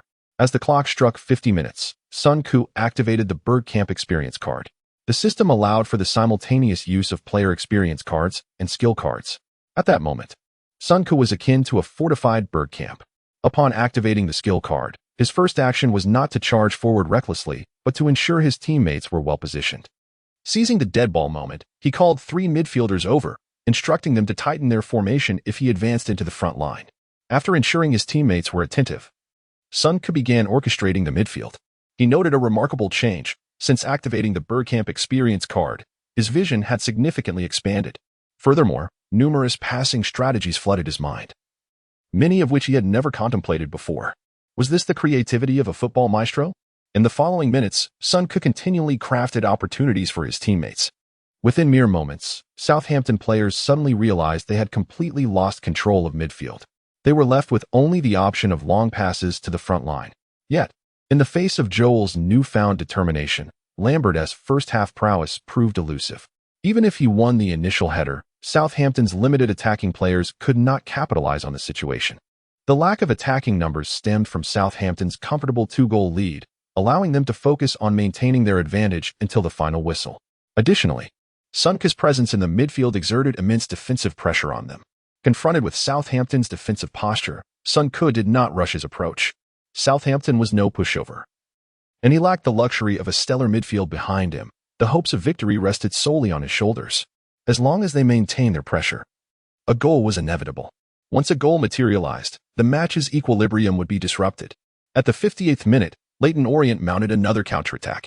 After receiving the ball, Cox suddenly accelerated forward, evading the towering Gully, and delivered a powerful through ball to Sun Ke. Just as Sun Ke was about to receive the pass, Schneiderlin closed in from behind. It was undeniable that this player, with his fundamental skills, physical attributes, and awareness, was somewhat underutilized in League One. The French midfielder would later transfer to Manchester United, becoming a regular starter for the team. Without the experience card, Sun Ke could at most send him to the hospital with a long-range shot, but he was utterly unable to compete on a technical level. Sun Ke could not outmaneuver Schneiderlin, but Bergkamp effortlessly could. As soon as he received the ball, Sun Ke quickly spotted an opening in the Southampton penalty area. He feigned receiving the ball with his left foot. However, at the moment of contact, Sun Ke suddenly used his heel to strike. In the next instant, the ball glided between Schneiderlin's legs, weaving through gaps between several defenders and rolling into the penalty area. The force was perfectly calibrated. Just as the ball rolled past center-back Font, Risby appeared in its path. In an instant, the entire stadium erupted in cheers. The Leyton Orient forward summoned all his strength and struck the ball toward the goal. In a moment of desperation, he opted for power over precision. Yet, the miracle did not unfold. The goalkeeper, Kevin Davis, lunged across and instinctively blocked the ball with his face. The ball ricocheted off the goal line, soared into the stands, and struck the ceiling before landing among the fans. Enraged, Leyton Orient supporters immediately began to chant the first half of the song praising Sun Ke, while the latter half mocked Risby. Sun Ke shook his head in resignation. The young man's speed was impressive, and his instincts in front of goal were commendable. But his shooting technique was utterly woeful. In that situation, a slight adjustment in angle would have left the goalkeeper helpless. Sun Ke forced a smile, attempting to encourage his teammate. The most unfortunate was goalkeeper Kevin Davis, who lay on the ground after being struck from close range. The Southampton medical staff rushed over, confirmed he was unharmed, and immediately applied ice to his face. This incident consumed nearly 5 minutes of play. Sun Ke restrained his anxious emotions and positioned the two central defenders, preparing for the corner kick. Joel Lee went to the back post, Yusuf and Harry occupied the center, and Rizby guarded the penalty spot, while he himself stood vigilant at the penalty mark. The goalkeeper sluggishly returned to the goal line as Leyton Orient prepared to take the corner. In an instant, both teams' players were entangled in chaos. The ball soared towards the back post, and Joel Lee let out a roar, overpowering Fong to head the ball toward the near corner. The goalkeeper had already surrendered. Yet the fullback, positioned near the post, managed to block the ball from entering the small box. Amidst the turmoil, Fong was the first to rush towards the ball, swiftly swinging his leg to clear it from the area. However, at the moment of contact, his other foot also grazed the ball. The skill card for King of Feet became nullified, and Sun Ke nearly lost his balance due to the force of the opponent's challenge. He barely steadied himself, lifting his gaze to the ball, now several meters in the air, using his body to shield against the defending players. Fong immediately closed in, but refrained from any reckless actions within the penalty area. Sun Ke glanced back at his teammates' positions, focusing entirely on Harry Kane. As the ball descended, Sun Ke deftly flicked it to Harry with the arch of his right foot. In that fleeting moment, all defenders retreated into the small box, while Harry Kane and Yusuf struggled fiercely to gain a favorable position. Yet, the next moment astonished everyone. Sun Ke had completely missed the ball. Was this lad's error? This thought barely flickered in their minds before Sun Ke's subsequent action completely overturned it. He let the ball slip through, skillfully using his heel to nudge it towards the back post. At this moment, Fong had already been deceived by Sun Ke's earlier feint. Under the eyes of the crowd, Joel Lee leapt once more. He outjumped the fullback rushing in from the post, bellowing as he headed the ball into the net. Yes, amidst the deafening cheers of Leyton Orient fans, Joel Lee vigorously swung his robust arms, venting the pent-up emotions of the entire match. 3-4. Leyton Orient caught a glimpse of resurrection. In the penalty area, Sun Ke prepared to retrieve the ball and sprint toward the center line. Upon witnessing Sun Ke's spectacular pass, the Southampton defense was left momentarily stunned. This lad appeared to toy with Southampton as if they were mere playthings. Yet, they had no retort, for this was true creativity. Some are born with it, while others may toil for a lifetime and never attain it. Observing Sun Ke's skill, the other players on the field were filled with envy. However, the Southampton goalkeeper clutched the ball to his chest, refusing to relent. Damn it! Sun Ke erupted in fury, executing a swift maneuver to dislodge the ball from the goalkeeper's grip. The sly goalkeeper was quick to react, recovering the ball yet again. Just as Sun Ke prepared to launch the ball away, he saw the goalkeeper tilt his body and fall sideways onto the grass. Sun Ke turned to see Harry Kane gripping the goalkeeper's legs, executing a deft maneuver to topple him. The goalkeeper crashed headfirst to the ground, still clinging to the ball in a futile attempt to resist, when Rizby suddenly sat on him, twisting his arm into submission. Sun Ke was taken aback by this scene. This was akin to a cross-arm lock in mixed martial arts. This fellow may not excel in football, but he evidently had some combat skills. In an instant, a massive clash erupted among the players surrounding the goalkeeper. Chapter 25, The Hat Trick. Recreating classic moments. Amidst the chaos, Sun Ke seized the football from the goalkeeper's grasp and rallied the somewhat dazed Harry Kane and Rizby. With the support of his teammates, including Joel Lee, he sprinted back to the center line. At this moment, the Leyton Orient supporters in the stands erupted in ecstasy. Every home fan raised their scarves emblazoned with the Red Dragon emblem, singing the club's anthem in unison. The Southampton players surrounded the referee, demanding an explanation. After conferring with the assistant referees, the main referee issued yellow cards to Rizby, Yusuf, and 2 Southampton players, effectively diffusing the situation. Sun Ke patted Joel Lee on the bald head, who was vocally motivating his teammates. Turning, he shouted back, "Sun Ke, let us keep going." The two exchanged a resounding high five. Sun Ke glanced at the electronic timer. The match had reached the 68th minute, and his experience card was about to expire. He needed to seize the moment and see if he could score again. In the live broadcast, fans watching this unfold surely understood the significance. Sun Ke had appeared in 6 matches in League Two, contributing an impressive 11 goals and 5 assists. For a young player participating in professional matches for the first time, such statistics over a season are remarkable. On average, Sun Ke provided 2 goals, 1 assist, 8 interceptions, and 3 tackles per match, truly deserving the title of a prodigious talent. Before his arrival, Leyton Orient's performance had been dismal. However, since Sun Koo joined the squad, they had achieved 5 consecutive victories prior to this match. From the flow of the game, it was evident that Sun Koo was propelling the team forward almost single-handedly. No wonder the rumors of a $50 million signing fee had stirred controversy in England. In hindsight, it seems quite ludicrous. Based on this performance alone, Sun Koo is worth every bit of the $5 million valuation. Just consider that recent assist. This young man possesses genuine flair. On the pitch, as the Southampton players glanced at Sun Koo again, their expressions had noticeably shifted. Before the match, they recognized his potential. However, as the game progressed, Sun Koo's performance left everyone astounded. Many among them had years of experience in the championship, with several having played in the top 5 leagues. Thus, they understood that Sun Koo could easily secure a position with a strong championship team next season, and if fortune smiled upon him, a spot with a major club would not be surprising. As the match resumed, Southampton adopted a defensive counterattack strategy. Leyton Orient surged forward, having witnessed Sun Koo's prowess in the attacking third.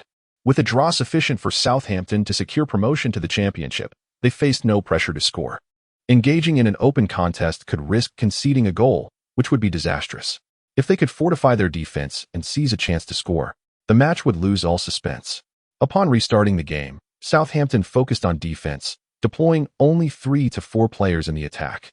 Naturally, Sun Koo became their primary target for containment. At this juncture, Leyton Orient transformed into a 4-3-3 formation, with Sun Koo positioned up front. Leyton Orient quickly regained possession, and Sun Koo maneuvered between the opposing midfielders and defenders, orchestrating the movements of Southampton's backline with his passes. He conjured memories of Dennis Bergkamp's legendary moments, realizing that now was the time to recreate those classics. Elaborate plays within the penalty area were beyond his teammates' capabilities, so he aimed for the element of surprise. Sun Koo quickened his passing rhythm, receiving the ball and seamlessly delivering it to Cox on the left flank. Upon receiving the ball, Cox was immediately besieged by 2 defenders and could only pass it back to Dean Smith in the center.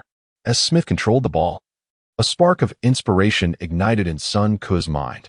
He promptly signaled for the ball, and Smith, having been trained at Chelsea, adjusted quickly to deliver a precise through ball. At that instant, Risby and Harry Kane darted towards the flank. As Sun Koo received the ball, Southampton's midfielder, Raymond, closed in at lightning speed. Just as Raymond lunged, Sun Koo deftly flicked the ball with the outside of his right foot to the right before pivoting to evade Raymond's grasp. The Leyton Orient fans leaped from their seats, erupting in cheers. Raymond, taken aback, immediately attempted a tackle, but Sun Koo had already slipped beyond his reach, rendering Raymond's challenge a mere gesture of consolation.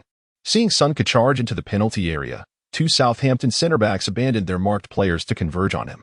Seizing the opportunity, Sun Koo decisively shot towards the bottom right corner of the goal. In that moment, the defenders were unable to intervene in time, opting instead to hurl themselves in a futile attempt to block the shot. Yet, they were a heartbeat too late. The football grazed the post as it soared into the net. Yes, at the moment Sun Koo scored, a deafening cheer erupted from the home fans. 4-4, Sun Koo had completed his hat trick. His goal rekindled Leyton Orient's hopes of survival, which had seemed nearly extinguished. Sun Koo joyfully sprinted towards the sidelines, executing a smooth slide on his knees in front of the devoted fans. He grasped his shirt and passionately kissed the club's crest on his chest. In this moment, his fate was intertwined with that of the club. Sun Koo raised his arms triumphantly towards the stands as his teammates rushed to join him. In the Southampton penalty area, the goalkeeper had just secured the ball when Risby and Harry Kane surged forward. Upon seeing them, the goalkeeper, akin to encountering a harbinger of doom, booted the ball towards the midfield, eliciting laughter from the home crowd. Raymond, you let a child toy with you. At this moment, all the defenders, including the goalkeeper, regarded Sun Koo's retreating figure with astonishment. In the live broadcast, the commentator exclaimed, "Beautiful! Sun Koo has executed a stunning goal. His strike has leveled the score for Leyton Orient. They have glimpsed the hope of survival." In a concurrent match, Huddersfield led Dagenham 2-1. If Dagenham could not score 2 goals in the dying moments, a single additional goal from Leyton Orient would ensure their safety in League 2. This marked Sun Koo's 3rd hat-trick in 6 matches. Undoubtedly, he is a versatile midfielder capable of both attack and defense. This young man is the type of player who leaves an indelible impression after just 1 match. I now ponder, why did Leyton Orient wait until this moment to promote Sun Koo from the youth team? Had he been given the chance to represent the first team from the onset of the season, Leyton Orient would likely not have found themselves in such a predicament. Reflect on the execution of that recent goal. Surely, many would immediately think of Bergkamp. To draw comparisons with Bergkamp speaks volumes of Sun Ku's talent. Losing such a gifted player is a significant oversight for the national team. In merely 6 matches, Sun Ku has emerged as a pivotal figure for Leyton Orient. His prowess has undeniably transcended the standards of League Two, and his potential is boundless. With 71 minutes gone, time remains. Let us witness in the final half hour whether Sun can assist Leyton Orient in staging a remarkable comeback. Chapter 26. The grand entrance of Ronaldo, Southampton's complete collapse. As the match resumed, Bergkamp's experience card expired. The clock struck the 72nd minute when Sun Ku decisively activated Ronaldo's experience card. With the legendary Ronaldo in action, it became evident that a missile was about to strike the infantry. If they failed to secure victory now, Sun Ku would have no shame left to continue playing football. He might as well join his father's renovation company and work as a mason. At that moment, all Leyton Orient fans rose to their feet, proudly waving scarves emblazoned with the Red Dragon emblem. Amidst the chorus of home supporters, Leyton Orient players launched into a fervent press against their opponents. Southampton, once unassailable in the first half, now found themselves in disarray, swiftly losing possession of the ball. With Lambert, who had netted 36 goals in the season, the exceptionally skilled Lalana, the dominant Schneiderlin, and the determined Font, all Southampton players wore expressions of unease. Despite being the second-ranked team in the English League One, 9 of Southampton's players retreated to their half to defend. Sun Ku, maneuvering in the attacking zone, was closely marked by 1 or 2 defenders. Noticing a lack of space to receive the ball, Sun Ku opted to withdraw and request a pass. Soon enough, a teammate's delivery found its way to his feet. The moment Sun Ku received the ball, Schneiderlin immediately closed in on him. Yet, before Schneiderlin could make a move from behind, Sun Ku suddenly darted sideways like a lightning bolt, swiftly changing direction and charging into the forward zone. Just as Sun Ku was about to accelerate into the attack, Raymond, ignoring the ball, brutally knocked him to the ground. Bloody hell! Sun Ku roared, immediately turning to the referee to express his outrage. Raymond had already received a yellow card during a prior incident. Another yellow would see him sent off. The referee hesitated as he approached the scene, seemingly torn in his decision. The English League One is known for its intense physicality, and the officiating can be somewhat lenient. Perhaps the referee thought that a yellow card was optional. However, Sun Ku was unwilling to accept that. He turned to the stands, raising his hands to rally the fans and urging the referee for action. In an instant, the crowd erupted into a chorus of furious shouts. This was the advantage of playing at home. The referee, being human, was naturally swayed by the fervor of the home supporters. Under the pressure of the fans, he called Raymond over and issued a second yellow card, sending the Southampton midfielder off the field. Seeing one of his players dismissed, Southampton's coach Atkinson immediately substituted a midfielder for David Connolly, angrily storming towards the 4th official. Slade, not backing down, confronted him, and the two exchanged a torrent of expletives in front of the 4th official. The free kick was too distant, so Leyton Orient continued to entrust the ball to Sun Ku. Upon receiving it, Schneiderlin promptly positioned himself to the right. Southampton had conducted an in-depth study on Sun Ku throughout the season, concluding that he would invariably drift to the right when in possession. Sun Ku chuckled inwardly, realizing that he was far beyond their comprehension. After a sudden stop, he chose to burst left, instantly shedding Schneiderlin. As Sun Ku surged forward, he meticulously observed his teammates' movements, adjusting the direction of the ball with the back of his right foot. This was a hallmark of Ronaldo's playing style. Without hesitation, another defender lunged at Sun Ku with a slide tackle. However, in a remarkable display of agility, Sun Ku abruptly halted mid-stride, deftly shifting the ball to his left foot as the defender slid past him. This spectacle ignited another wave of ecstatic cheers from the home crowd. In the broadcast booth, Huang Jianxiang exclaimed with excitement, "What a play!" Sun Ku breezes past with such ease. With all eyes upon him, Sun Ku accelerated into the attacking zone, effortlessly bypassing 2 Southampton midfielders and slicing through the opposition's midfield. Atkinson, the Southampton coach, shouted from the sidelines, "Someone, for heaven's sake, stop him. Get a foot in." Just then, Southampton's right winger, Gooley, charged at Sun Ku from an angle. Sun Ku suddenly pivoted to the right, instantly outpacing Gooley with his speed. Gooley, shocked, realized he could not keep up with Sun Ku. As Sun Ku approached the penalty area, Gooley leaped, gripping Sun Ku's shirt. Sun Ku leaned back violently, desperately employing his core strength to maintain balance. In that fleeting moment, Sun Ke remarkably dragged Guli forward by 3 meters. He then surged right while instantly shifting left, leaving Guli tumbling on the pitch, instinctively releasing his grip. With the defenders now in disarray, Sun Ke shot forth like an arrow. The referee, poised with his whistle, finally blew it. The scene sent the home crowd into a frenzy, with fans chanting Sun Ke's name at the top of their lungs. As Sun Ke pierced through the encirclement of 3 defenders, the 2 Southampton center-backs exchanged astonished glances. What on earth is this kid? One thought. Has he taken something? In the next moment, Sun Ke had entered the penalty area, where the 2 center-backs hurriedly prepared to confront him. Sun Ke feinted right, causing Southampton's defender Jedi to retreat hastily. The instant he touched the ball, Sun Ke deftly twisted, launching himself toward the goal. Just as he accelerated, Font seized the moment, attempting a tackle. In his limited experience, he believed that even if he could not intercept Sun Ke, he could buy time for his teammates to recover. However, he was mistaken. Sun Ke swiftly shifted left again, touching the ball with his left foot, and faced the goal directly. Before long, he found himself one-on-one with Southampton's goalkeeper, Kevin Davis, whose jaw dropped in disbelief. Names like Messi, Ronaldo, Ronaldinho, and Denilson flashed through his mind. This kid possessed remarkable dribbling skills.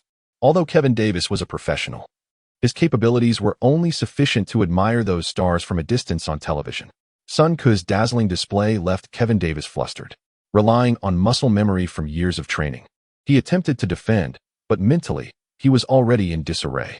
As he focused on predicting Sun Ke's shooting direction, Sun Ke's legs moved rapidly, his body swaying with the ball. Kevin Davis, astonished, realized he could no longer discern Sun Ke's movements. He steadied himself, forcing calmness. A pendulum shot? Does this kid even have the right to try? He thought. Collecting his thoughts, he concentrated on Sun Ke's actions, believing he could easily block the shot. Thus, when Sun Ke's body swayed to the left, Kevin Davis lunged forward, attempting to cover Sun Ke's path. But in that split second, Sun Ke deftly nudged the ball to his left foot, curling it past the goalkeeper's right side. As Sun Ke faced an open goal, the stadium erupted into sheer ecstasy. In the frenzied gaze of the nearly delirious fans, Sun Ke spread his arms wide and gently pushed the ball into the net. Yes, the homestands transformed into a joyous sea. All Leyton Orient supporters waved their scarves wildly, screaming in delirium. The score stood at 5-4. In a moment of desperation, Leyton Orient mounted a remarkable comeback, achieving an astonishing turnaround. Huang Jianxiang exclaimed loudly, "Beautiful." A last-minute victory. Sun Ke's goal propelled Leyton Orient from adversity to triumph, as he single-handedly navigated past the entire opposing defense.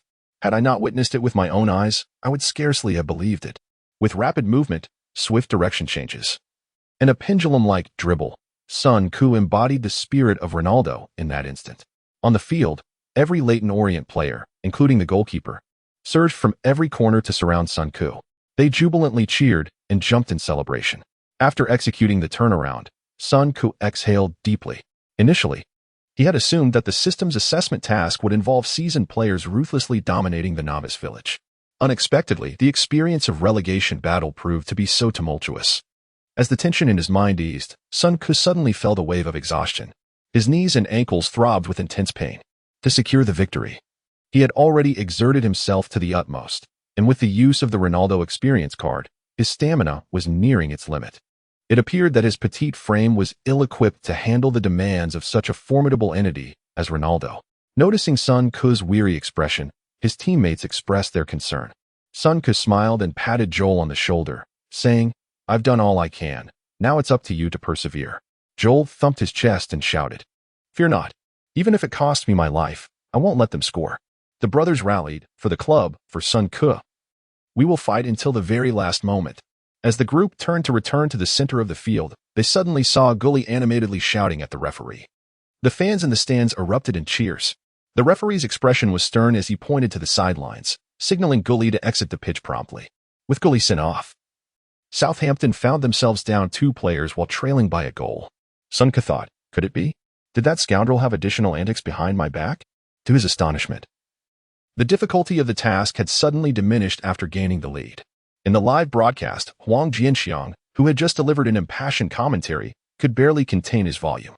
He almost shouted, "Guli of Southampton has been dismissed. Let us take a look at the slow-motion replay." Gully had committed an unsportsmanlike offense by tugging at Sun Ku's shirt. After Sun Ku evaded him, Gully retaliated by kicking towards Sun Ku and even hurled a fallen shoe in his direction. With multiple infractions, Gully was shown a straight red card by the referee. There was no question regarding this decision, with Leyton Orient leading the score and enjoying a numerical advantage. Securing the victory seemed assured. Sun Ku, in his debut, had delivered an outstanding performance. As a midfielder, he astonishingly netted 4 goals in a single match. The future of this young talent is boundless. Chapter 27. A miraculous turnaround. As the match recommenced, Osboni Road had transformed into a jubilant sea of joy. Leyton Orient supporters continuously chanted the players' names, with Sun Ku's name resonating through the crowd like a cherished melody. Inspired by the fervent fans, every Leyton Orient player appeared invigorated, as if fueled by an unseen force. Sun Ku, however, chose to maintain his position, skillfully utilizing the speed granted by the Ronaldo experience card and his own foresight to intercept in midfield. The morale of the Southampton players, reduced to 2, plummeted as they constantly inquired about the ongoing match between Huddersfield and Dagenham. Meanwhile, Leyton Orient's momentum was unstoppable, relentlessly pressing their opponents in their half. Sun Ku adhered to a rhythm of charging for 10 seconds after 2 minutes of recharging. His slight frame could hardly withstand the explosive physical prowess of Ronaldo. Any excessive rushing could lead to his own downfall. Fortunately, his teammates were brimming with enthusiasm, diligently dominating the match. In the 83rd minute, Sun Ku seized an opportunity, accelerating to intercept a through ball from Southampton, and then swiftly transitioned the ball to the left flank. Cox passed the ball to his future self 3 seconds ahead, surging toward the edge of the penalty area before delivering a cutback to Risby in the center. Risby feigned a shot, drawing out the goalkeeper before distributing the ball to Harry Kane, who calmly slotted it home. 6-4. Leyton Orient had secured victory. At this moment, the attention of both teams shifted to another crucial match. In a pivotal clash for promotion and relegation, Dagenham had astonishingly drawn 2-2 with Huddersfield, currently ranked 3rd in the league.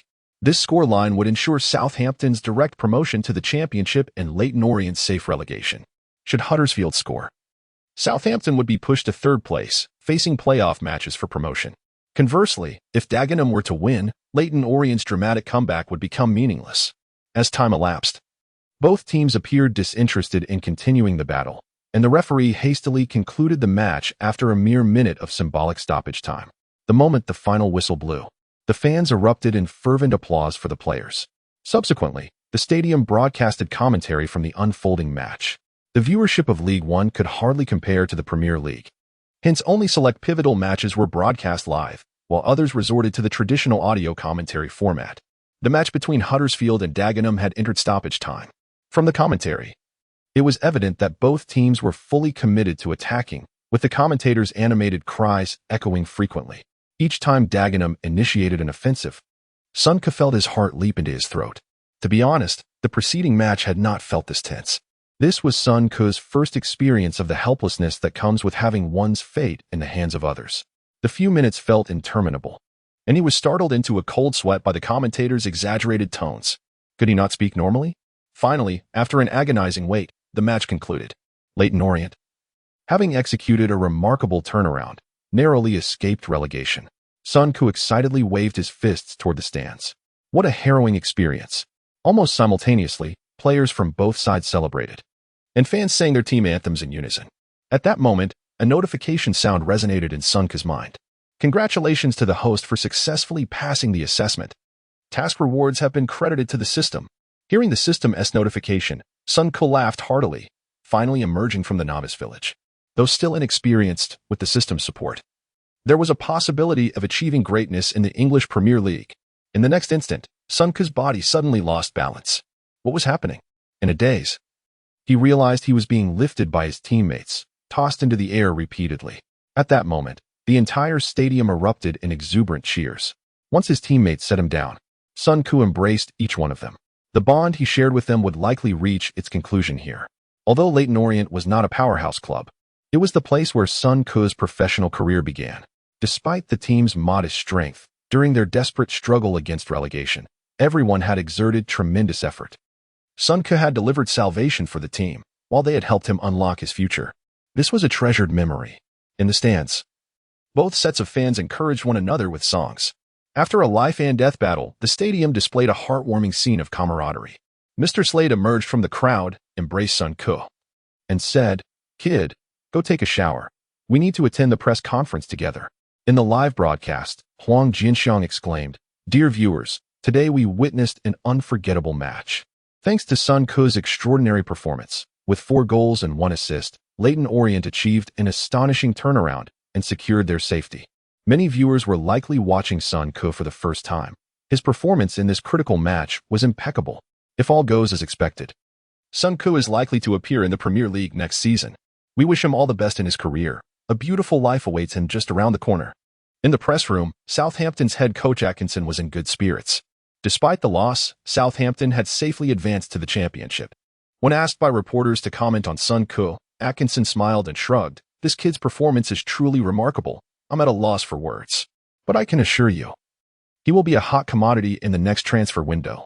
A reporter then asked, "Will Southampton consider signing Sun Ke?"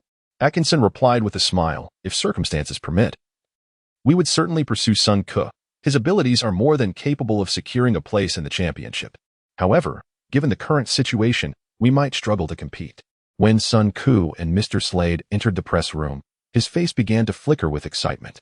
Upon seeing Sun Ke, the reporters' cameras almost simultaneously turned toward him. Throughout the press conference, the questions predominantly revolved around Sun Ke. "Mr. Slade, after Sun Ke's astonishing contribution of 13 goals and 5 assists in 6 matches, will the club go to great lengths to retain him? Sun Ke is an integral member of the club. We will certainly do our utmost to keep him. However, we place great importance on the player's own wishes, and maintaining a good relationship with the players is paramount. Mr. Slade, as I understand, 2 or 3 Premier League clubs are already keeping an eye on Sun Ke. Which team do you think suits him best? Sun Ke remains a player of our club. I won't make such assumptions. However, if he requires guidance, I would be more than willing to offer my advice." After politely directing questions to the head coach, the reporters swiftly shifted their focus to Sun Ke. Instantly, a reporter inquired, "Sun Ke, first of all, congratulations on successfully helping your team avoid relegation. Now that many clubs are interested in you, could you share your thoughts?" After the initial excitement, Sun Ke remained composed, smiling gently. "I am still a member of the club. Although the season has concluded, I will focus on improving my personal abilities." Observing Sun Ke's calm demeanor, the reporters exchanged astonished smiles, realizing how remarkably mature this young man's mindset was. Were another individual in his position, they would likely be eager to publicly express their desire to join a high-level team. Certainly, there are those children who, having undergone media training, speak in an official manner. Yet their eyes reveal an earnestness. However, Sun Ke remains remarkably composed. As someone who has traversed through various societal experiences, he is acutely aware of the wisdom in exercising caution when circumstances are still unclear. What is meant to happen will inevitably come to pass. A prestigious club will neither hasten its progress due to one's impatience nor delay its actions because of another's nonchalance. Indeed, as he anticipated, at the Coney training ground, Wenger began to outline the transfer budget for the upcoming season. Prior to this match, Wenger held a keen interest in Sun Ke. However, having witnessed the match, the Arsenal manager was convinced that Sun Ke was the ideal player for his tactical strategy. In Wenger's vision, a midfielder need not possess explosive physical prowess, but must possess the mental capacity to dictate the game. The 19-year-old Sun Ke evoked in him the likeness of both Fabregas and Bergkamp. Simultaneously, Everton's manager Moyes was communicating with his club, seeking to gain an advantage over other clubs and leave a lasting impression on Sun Ke. Yet he did not. The first call Sun Ke received after the press conference was somewhat unexpected. On the line was a deep-voiced middle-aged man who said, "Hi, is this Sun Ke?" Upon receiving a positive confirmation, the man continued, "I am Sam Allardyce, currently the head coach of West Ham United, and I would like to have a conversation with you." Chapter 28. How should one allocate the 10 attribute points? Allardyce? Sun Ke never anticipated that the first person to call him would be the venerable Sam Allardyce. This season, West Ham United has been underwhelming in the Premier League and is certain to be relegated. The former manager Grant has been dismissed, and Allardyce will lead the team in the Championship next season. Any fan who has closely followed the Premier League knows that Allardyce is a highly influential figure among English coaches. This deep-voiced man is indeed a talent. He was instrumental in elevating the unremarkable Bolton Wanderers into the Premier League and achieving a remarkable 3 consecutive seasons in the top 8. during his tenure. Bolton's transfer budget never exceeded £7 million, making him notorious for his frugality. Leveraging his influence, Allardyce managed to sign seasoned stars like Djorkaeff, Hierro, and Okocha, who were past their peak, yet still possessed considerable skill. In 2016, Allardyce was appointed the head coach of the England national team, but after just one match. He was ousted due to a scandal involving his financial dealings, orchestrated by the English media posing as wealthy foreign investors. Allardyce wields significant clout in England. Even the rising Moyes seems less impactful in comparison. Allardyce continued, "Young man, I have been following your progress for 3 weeks now. While this may not be early, it is certainly not too late. Your ability to intercept in midfield has left a lasting impression on me, and you will have consistent playing time in my team." The media often praises Wenger and Ferguson for their talent scouting, but that is something I have been doing for years. I'm aware that many prominent clubs are monitoring you, but at your age, securing regular match play is of the utmost importance. Allardyce methodically shared his tactical philosophy with Sun Koo, offering him valuable advice. Frankly, if it weren't for the system he had acquired, Sun Koo might have been tempted to join West Ham or Southampton. At the tender age of 19, stable playing opportunities are crucial. There are countless instances of prodigious talents fading into mediocrity at large clubs. While such teams can indeed nurture young players, having a system in place certainly offers more advantages when joining a big club. Even if playing time is scarce, consistent training can enhance one's abilities through accrued points. Allardyce inquired over the phone, "Young man, I have said quite a bit. Now I wish to hear your thoughts." Sun Koo replied, "Mr. Allardyce, I sincerely appreciate your insights. However, it is premature to make a decision at this stage, as I intend to hear my agent's perspective." Allardyce responded, "Your thinking is sound, but to my knowledge, you do not have an agent." With his polite remarks laid bare, Sun Koo remained composed and said, "Yes, sir, I am in the process of seeking a suitable agent." Allardyce did not dwell on this point and continued, "Young man, when looking for an agent, you must do one thing. Keep your phone lines open. The agent industry is rife with opportunists, many of whom are all talk and no substance, but there are also some commendable individuals. You must understand what you want and then select your agent accordingly." Well, let's conclude our conversation here. If you have any thoughts, feel free to call me. Wishing you success. After hanging up, Sun Koo reflected on Allardyce's words. Indeed, he should find a suitable agent. Typically, players at his age already have representation. It remains unclear why the original owner had not secured an agent thus far. Nevertheless, as the most promising newcomer in League One, it is only a matter of time before agents come knocking. Although the season has concluded, Sun Koo remains committed to training diligently to accumulate more points. With this in mind, he promptly accessed the system to allocate his 10 attribute points. Following the acquisition of the system, he had focused primarily on enhancing his immediate combat effectiveness to pass the evaluations. While drawing star cards and skill cards had proven effective, it was not a sustainable strategy. If he were to join a major club, poor performance in training could result in being denied even the chance to play. Excelling in matches while underperforming in training would certainly hinder long-term development. Thus, Sun Koo resolved to prioritize the enhancement of his personal abilities. Upon opening the attribute panel, he was taken aback. Personal attributes: shooting 58, ball control 74, dribbling 63, passing 68, long shot 100, heading 64, set pieces 60, explosiveness 66, speed 69, strength 56, jumping 67, balance 64, stamina 86, tackling 64, sliding 61, anticipation 100, off-the-ball movement 62, creativity 61, vision 58. After a month, attributes such as shooting, ball control, dribbling, passing, and heading had seen improvement. In the initial 2 weeks after obtaining the system, Sun Koo had checked the attribute panel daily. However, upon observing no changes, he had ceased to pay it much attention. Although the improvements were modest, they nonetheless brought him tremendous joy. If this were a game, such rapid enhancement within a short period would be the hallmark of a prodigious talent. Intensive training, vigorous matches, and insights gained from experience cards may all contribute to his ability growth, perhaps intertwining in a mutually beneficial manner. It became clear to Sun Koo that he must persist with high-intensity training. He was fully aware that he was not like Ronaldo, who could perform spectacularly without training. To truly become a star in English football, he must seize every opportunity to improve himself.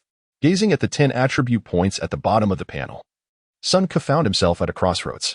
His most significant weaknesses were strength and vision, Should he prioritize strengthening these deficiencies? Alternatively, should he focus on physical attributes and excel in that regard? After much contemplation, Sun Ku dismissed this latter approach. Among his physical attributes, only stamina stood out. Even a 10-point increase in explosiveness, speed, strength, jumping, or balance would not be particularly remarkable. Perhaps he should consider a technical approach, emphasizing dribbling to become a dribbling maestro? However, without solid physical capabilities to support this, focusing solely on technique would render him a mere shadow of a player. After considerable reflection, he ultimately decided to allocate all his points to passing. Regardless of the direction he chose, passing remains the lifeblood of any midfielder. No coach would utilize a midfielder lacking in passing ability. Even without exceptional physical attributes, strong passing skills could still secure a player's position in a high-level league. For instance, Arsenal, over the years, has seen many midfielders with average physicality, yet they have still managed to play beautiful football, thanks to their passing acumen. Even though Sun Ku's overall capabilities still had room for improvement, enhancing his passing would undoubtedly be a wise decision. With this resolution, Sun Ku promptly selected the plus sign next to the passing attribute and allocated all 10 points to it. Passing, 68. Upon completing the attribute allocation, the evaluation on his attribute panel shifted from excellent player in the championship to leading figure in the championship. Indeed, the significant enhancement in his passing ability transformed Sun Ku's evaluation, translating his attributes into those used in a football management game. He recognized that he now possessed the qualifications to be a core player in the championship. With this realization, Sun Ku felt a surge of confidence regarding his future. The next steps involved dedicated training and finding a reliable agent. Subsequently, integrate into a preeminent athletic organization, allowing for untamed and vigorous expansion. Chapter 29. Refusal to renew contract. A new journey begins with interviewing agents on the day following the conclusion of the competition. England sports media provided a retrospective of the season. The consensus among journalists was that Charlton, with their blend of ball possession and incisive passing, had clinched the title ahead of schedule, demonstrating that a technical style of play could indeed find its footing within the rough and tumble of English football. The contest for second place between Southampton and Huddersfield was also a topic of much discussion, with both teams boasting strikers capable of netting 30 goals in a single season. Southampton's dramatic reversal in the final match, where they initially held a significant lead yet still secured promotion, captivated the media's attention. Numerous outlets dedicated considerable space to this match, and inevitably, the name Sun Ku emerged prominently. The Times, heralded as Britain's premier newspaper, asserted that Sun Ku's emergence fundamentally altered the perception of Chinese players within the English football sphere. They posited that with systematic training, Chinese players could indeed carve a niche for themselves in the English football framework. The article briefly contrasted the football landscapes of the three Asian powerhouses, noting that Japanese football, rooted in school programs, boasts a well-structured system that enables its players to transition to Europe as finished products.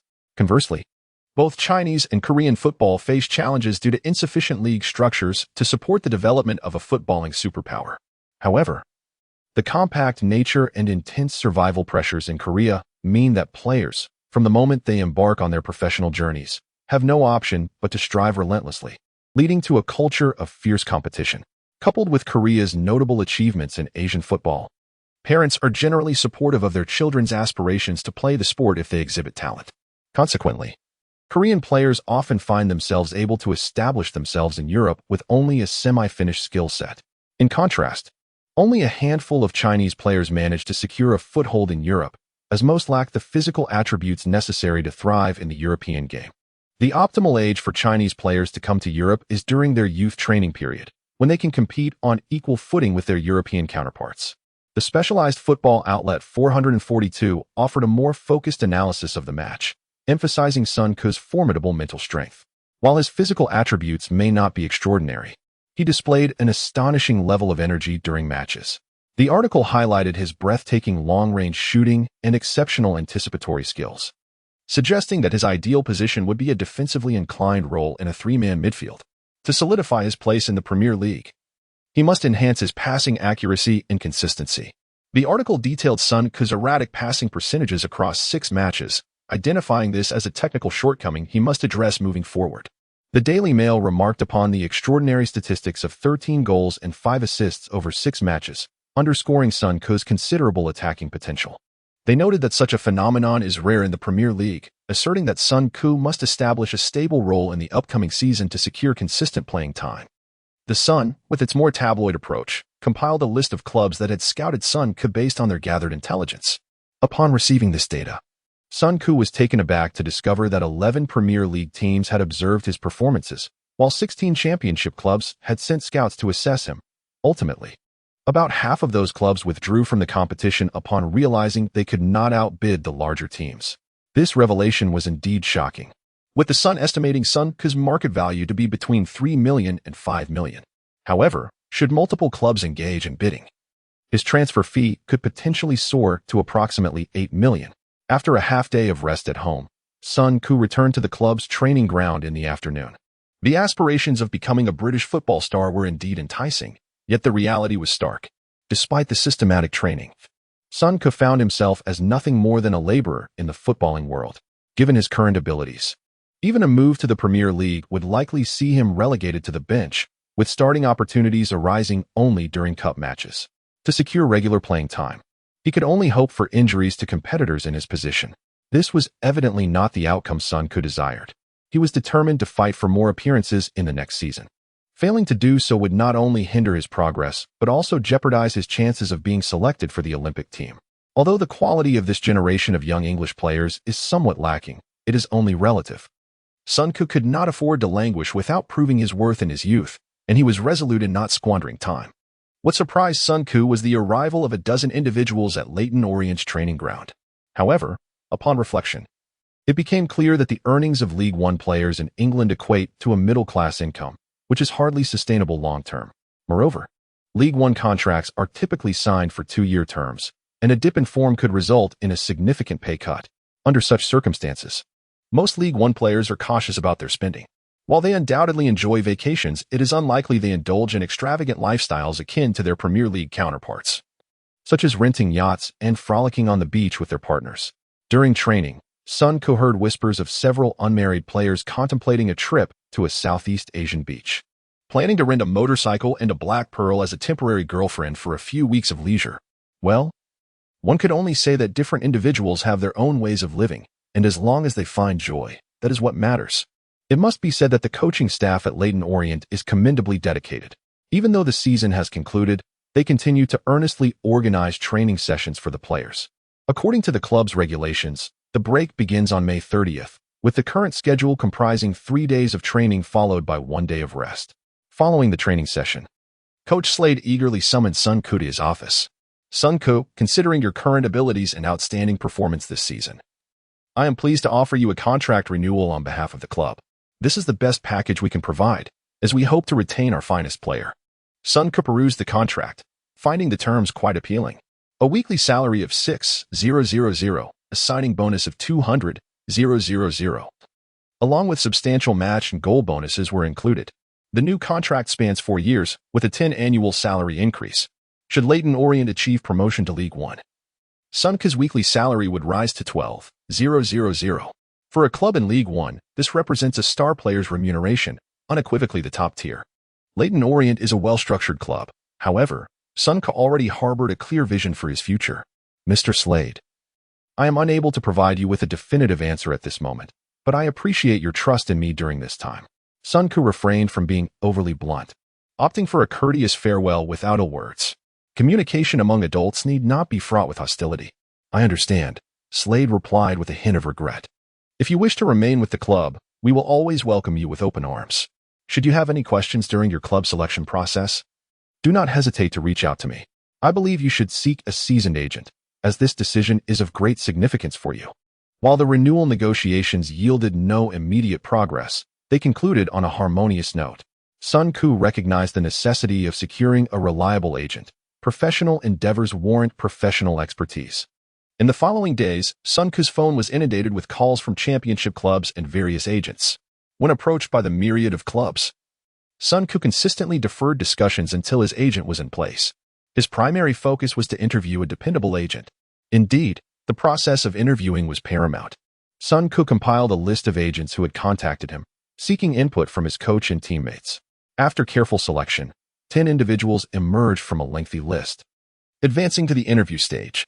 Chapter 30. The football tycoon seeks to plan his life? I must comply. In the ensuing days, Sun Ke conducted interviews with 10 agents who had successfully passed the preliminary screening. Each agent, striving to impress, boasted of their exceptional abilities, embellishing their credentials to a point where it seemed the earth could barely contain their self-importance. Each of these 10 agents possessed unique advantages. Some were adept in financial management. Others had exclusive connections for brand endorsements, while some maintained close ties with clubs in the Chinese Super League and the Middle East. A few agents even presented Sun Ke with meticulously crafted future plans. Those who attempted to lure Sun Ke with money typically concluded their interviews in under 15 minutes. As a time traveler from 12 years hence, did Sun Ke really require their assistance in financial matters? Although not a successful figure in his previous life, he had devised a strategic investment plan involving purchasing stocks in Matai and acquiring real estate in Huaghua, ensuring that in 10 years, he would be worth at least $1 billion, unashamed to embrace his time-traveling identity. The agents who offered detailed growth strategies generally managed to engage him for over half an hour, yet Sun Ke remained largely dissatisfied. They predominantly proposed a grounded, step-by-step pathway for his development. However, Sun Ke did not require such a methodical approach. Even if he joined Real Madrid today, he could soar within 2 seasons. What he needed was an understanding of the strengths and weaknesses of various clubs, along with first-hand information to secure stable playing time at a top-tier club in a short span. As a time traveler endowed with foresight, Sun Ke held high standards in selecting agents. This batch of agents fell short of his expectations, prompting him to continue his search. Thus, in the same CAF, numerous agents with high hopes entered the booth, only to emerge later with expressions of disappointment, their images appearing in the local tabloids. Sun Ke remained unperturbed. The English Premier League season would not conclude until the end of May. With the upcoming season's objectives and transfer budgets in mind, coaches would only begin to take action thereafter. The preseason preparations would not commence until July, providing ample time. The transfer window would not open until the first day of July, and Sun Ke was prepared to wait. Indeed, he did not have to wait long. The titans of the agency world began to launch their campaigns towards him. After a training session, Sun Ke received an unfamiliar phone call. "Hello, Sun Ke. This is Mino Raiola. If you have time, we could meet tomorrow afternoon at your frequently visited CAF. What do you think?" Upon hearing Raiola's name, Sun Ke was taken aback. He had previously considered the agents he met to be subpar, yet here was a truly elite agent. As a time traveler, Sun Ke likely understood the football mogul better than Raiola himself. Even if negotiations ultimately failed, the opportunity to meet a prominent figure in the football realm was worthwhile. Raiola was undoubtedly one of the most inspirational figures in the industry. Coming from modest beginnings, his father was a pizzeria owner. Having experienced life as a professional player, he pivoted to law studies upon realizing he could not excel in that capacity.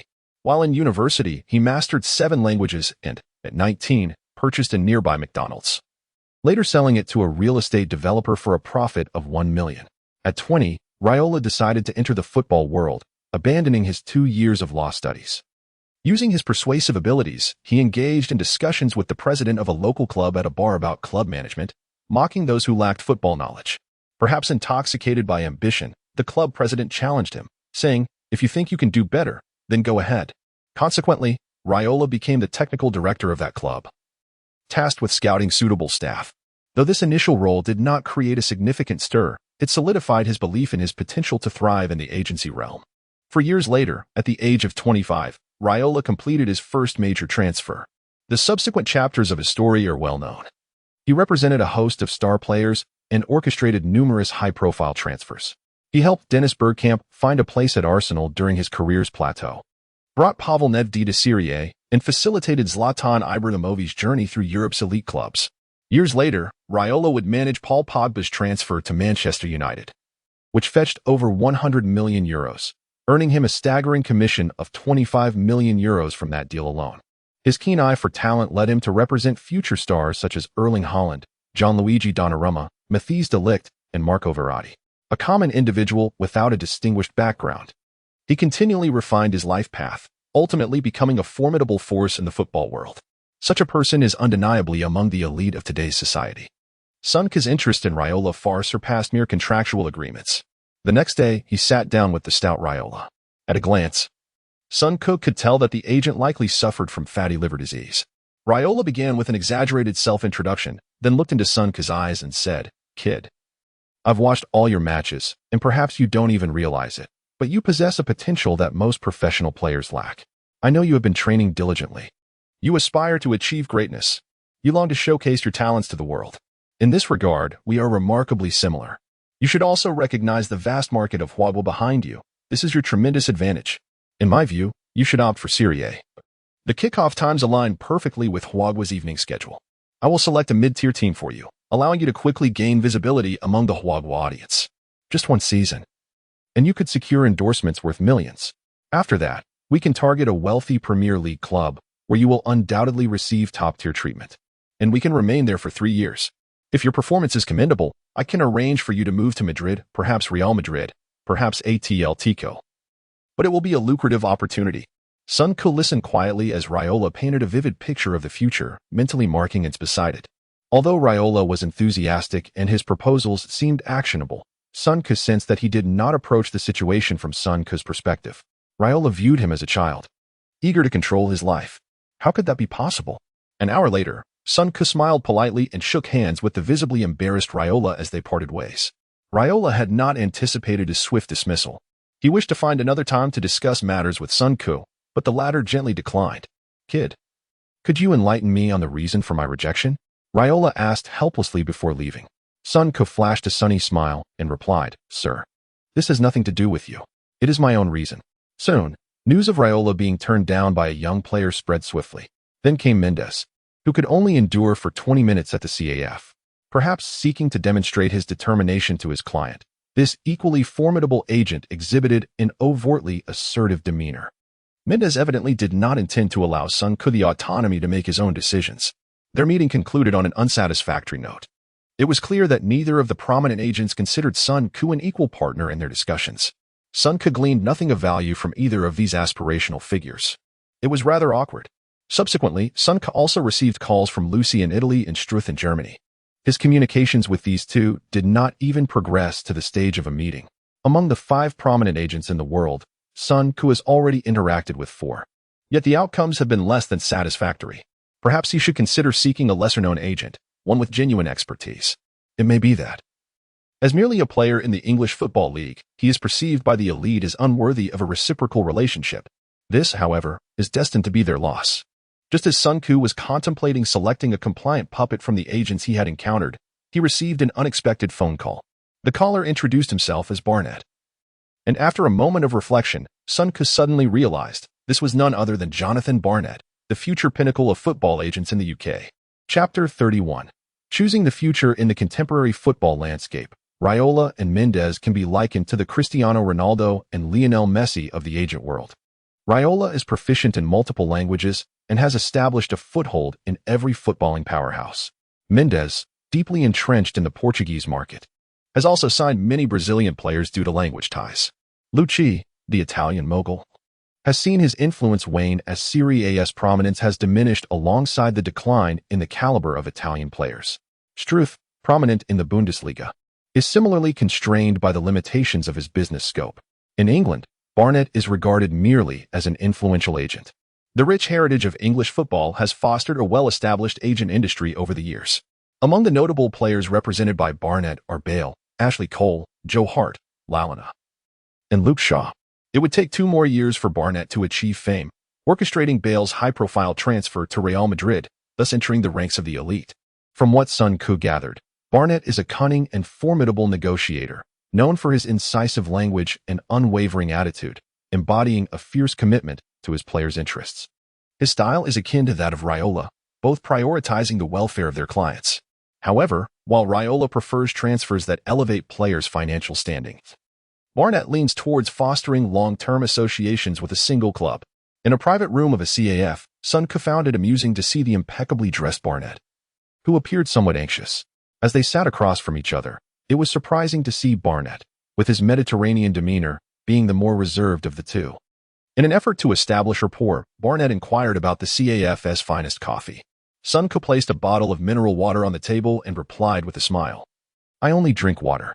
Barnett chuckled awkwardly, while the server looked on with a bemused expression. The middle-aged man, whose hairline had receded to his crown, attempted to break the ice. Hello, Sunday. The weather is splendid today, heralding a wonderful day ahead. The quintessential Englishman indeed. Sun nodded with a smile. Let us hope so. Barnett likely had already heard of Mendez and Raiola's recent setbacks, starting off with a straightforward self-introduction. Sun hoped for a breakthrough today, though it would depend on attitude, performance, and perhaps fate. Should Barnett fail to meet his expectations, he was prepared to seek out a less experienced but compliant agent as a temporary solution. Both men scrutinized each other's expressions attentively. Following his introduction, Barnett added, "Kid, my daughter is also 19 this year, yet you possess a maturity seldom seen at your age." Barnett made a favorable first impression on Sun Ku, neither aggressive nor ostentatious. Hailing from a well-off family that ran a spinach company, it seemed Barnett sought a change in his life path by becoming a football agent, a background that piqued Sun Ku's interest. 12 years later, Brighton would rise to become the Premier League's top bargain hunters, thanks to their astute recruitment strategies. Their owner, originating from the spinach industry, had upgraded the scouting process to a data-driven player selection model with remarkable success. As Sun Ku understood it, only spinach companies possessed comprehensive player databases. However, that was a tale for another time. Sun Ku cut to the chase. "Mr. Jonathan, I believe we have a mutual understanding. I would like to ask you a question. Which club suits my characteristics best?" Barnett was momentarily taken aback, not expecting Sun to dive straight into the matter. After contemplation, he replied, "To my knowledge, 7 clubs have expressed interest in you: Arsenal, Tottenham, Everton, West Ham, Norwich, Southampton, and Charlton. Arsenal and Charlton would be the most suitable for you. While you may need some time to break into the team at Arsenal, you could secure a position immediately at Charlton. Moyes would provide you with playing opportunities, but you must prove yourself right away. You would likely enjoy stable appearances at West Ham, Norwich, and Southampton. However, based on your last performance in League One, I believe you have a real chance at Arsenal. Arsene is a very patient coach, and you would have ample opportunity for growth there. I do not recommend joining Tottenham, as opportunities would be scarce. Yet, historically, Arsenal may not meet Leyton Orient's asking price, as Arsene is quite prudent with budgets." Sun nodded, a smile gracing his lips. This was precisely the response he had hoped for. Observing Barnett meticulously analyzing his transfer prospects, Sun experienced a sense of déjà vu reminiscent of Zhuge Liang's strategic discussions. It was almost amusing. Yet, it must be acknowledged that this little chubby agent had provided a clear analysis of the transfer landscape. It is worth noting that Barnett lacked Sun's prophetic insight but had nonetheless deduced the Premier League's situation with remarkable accuracy. Most importantly, throughout the discussion, Barnett had not once mentioned finances, focusing instead on Sun's future development. While Raiola acted for his own benefit, Barnett seemed to be a refreshing presence in the agent community. Despite his receding hairline, short neck, and stout figure, Barnett proved to be quite reliable in his dealings. Looking at Barnett's earnest demeanor, Sun Ku stated solemnly, "I intend to join Arsenal, but I require guarantees regarding my playing time in the contract. If Arsenal can provide a competitive offer, the club should not impose any barriers." Barnett tapped his fingers on the table a few times, replying, "I will do my utmost, but Arsenal, being a top Premier League club, presents certain challenges. I can negotiate for a portion of playing time, perhaps 20 appearances, with an average of 45 minutes per match, ensuring you become a key substitute this season." Surprised by Barnett's meticulousness, Sun realized that this agent had thoroughly considered the details of the request. It was a reminder that while ideals are often promising, translating them into reality is seldom as straightforward. Even before signing an agency contract, Barnett's pragmatic approach was commendable. Sun speculated that such affluent individuals pursuing careers either aimed to fulfill their life's potential or to amass great wealth, certainly not to squabble over trivial gains. History would prove Barnett's success. During the years Sun traversed into, he noticed numerous players under Raiola's banner had gravitated towards Barnett, who had earned over £100 million in commissions that year. Having recognized Barnett's value, Sun made his decision. He extended his right hand towards Barnett, stating, "Pleasure to collaborate. Do you have the contract?" Barnett hesitated for a moment before retrieving a contract from his briefcase. He had not anticipated the negotiation would proceed so smoothly. To be candid, Barnett had not come prepared for a swift resolution. The whispers of Mendez and Raiola's recent setbacks had circulated widely in the agent community. Barnett had spoken with another agent who had met Sun, and that agent recounted being dismissed by Sun within 10 minutes of their conversation. Barnett arrived with a sense of trepidation, uncertain of what this young talent truly desired. As long as one is sufficiently professional, sincere, and genuinely considers the well-being of the players, even the most rebellious youth would find it difficult to refuse. To my surprise, matters were settled so effortlessly. Sun Yu took the contract and examined it thoroughly. The terms were straightforward, articulated in plain language, clearly delineating the rights and obligations of both parties. Barnett could collect a commission from the club during negotiations and subsequently facilitate the transfer, endorsements, and a myriad of related specifics as per Sun Yu's requests. Sun was unaware of the operational methods of other agents, but he found Barnett's contract quite satisfactory. After signing the agreement, Barnett continued, "Sun, I have heard that Arsenal will be selling Fabregas this summer, and they will certainly explore bold options in the midfield. You can confidently entrust the transfer matters to me." Once negotiations concluded, the two parted ways. The following day, numerous newspapers in London published news of Sun Ku's signing with Barnett, with headlines such as, "Son of a tycoon Barnett signs with Chinese prodigy, midfield star set to enter the Premier League, and Sun Ku rejects all notable agents. Only Barnett successfully secures the Chinese genius." In no time, both Barnett and Sun Ku gained significant attention. Barnett, having signed one of the most challenging talents in the agent circle, saw his reputation soar. Sun Ku could easily discern from the news that Barnett had likely invested in promoting the story. This fellow certainly possesses remarkable self-marketing skills. Henceforth, Sun Ku could focus on his training, leaving all transfer matters in Barnett's capable hands. In a lavish London villa. "Good afternoon, Mr. Wenger. Yes, I am Sun Ku's agent. After discussing it with Sun Ku, we both believe Arsenal is the most suitable club for him. He admires you greatly, considering you indispensable to Arsenal. Yes, he favors Arsenal. But that doesn't guarantee his move. 6 clubs have contacted me, with Tottenham willing to match any offer Arsenal makes. Your transfer market frugality is the main obstacle. You'll strive to secure him? Excellent, a promising start. To acquire Sun Ku, focus on personal terms. Jack Wilshere's new contract earns him 50,000 weekly. Sun Ku's talent is comparable. You think Sun Ku lacks Premier League experience? The most regrettable thing is when players you scouted succeed elsewhere. The team's wage structure is your concern. I need a clear offer. I don't want to waste time. 20,000 weekly? West Ham offers that, guaranteeing playing time. Tottenham offers 30,000. Why choose Arsenal? Sun Ku will develop more at Arsenal? Not necessarily. The contract must guarantee opportunities, 20 appearances, 10 starts minimum. If he plays 40 times, his weekly wage should rise to 50,000. Our bottom line. Excuse me, Everton's calling. Farewell. Barnett immediately contacted his media connections. The next day, 442 ran a story. Arsenal agrees personal terms with Sun Ku, Chinese talent to arrive in Premier League. Other clubs reacted swiftly. Everton bid $3 million for Sun Ku, and Leyton Orient considered multiple offers. Barnett smiled. A promising start. $3 million was significant in the 2011 market. Transfers over $10 million were major news. Seasoned Premier League veterans cost only a few million. 12 years later, mediocre players cost $30 million, and top players required over $50 million. In 2011, only Messi and Ronaldo were valued over $100 million. Barnett became a top agent after Bale's $100 million transfer, a groundbreaking deal. Though lacking explosive transfers, the season's summer window reshaped the Premier League. Manchester City's lavish spending continued, acquiring AG Aero from Atletico Madrid for $38 million, Nasri from Arsenal for $24 million, and Clichy from Arsenal for $7 million. These moves addressed squad weaknesses, giving them a title-challenging team for the first time. Nasri and Clichy, enticed by high wages, refused to renew contracts with Arsenal, forcing Wenger to sell them cheaply to Manchester City. Players coveted by Manchester City actively sought moves due to the lucrative offers.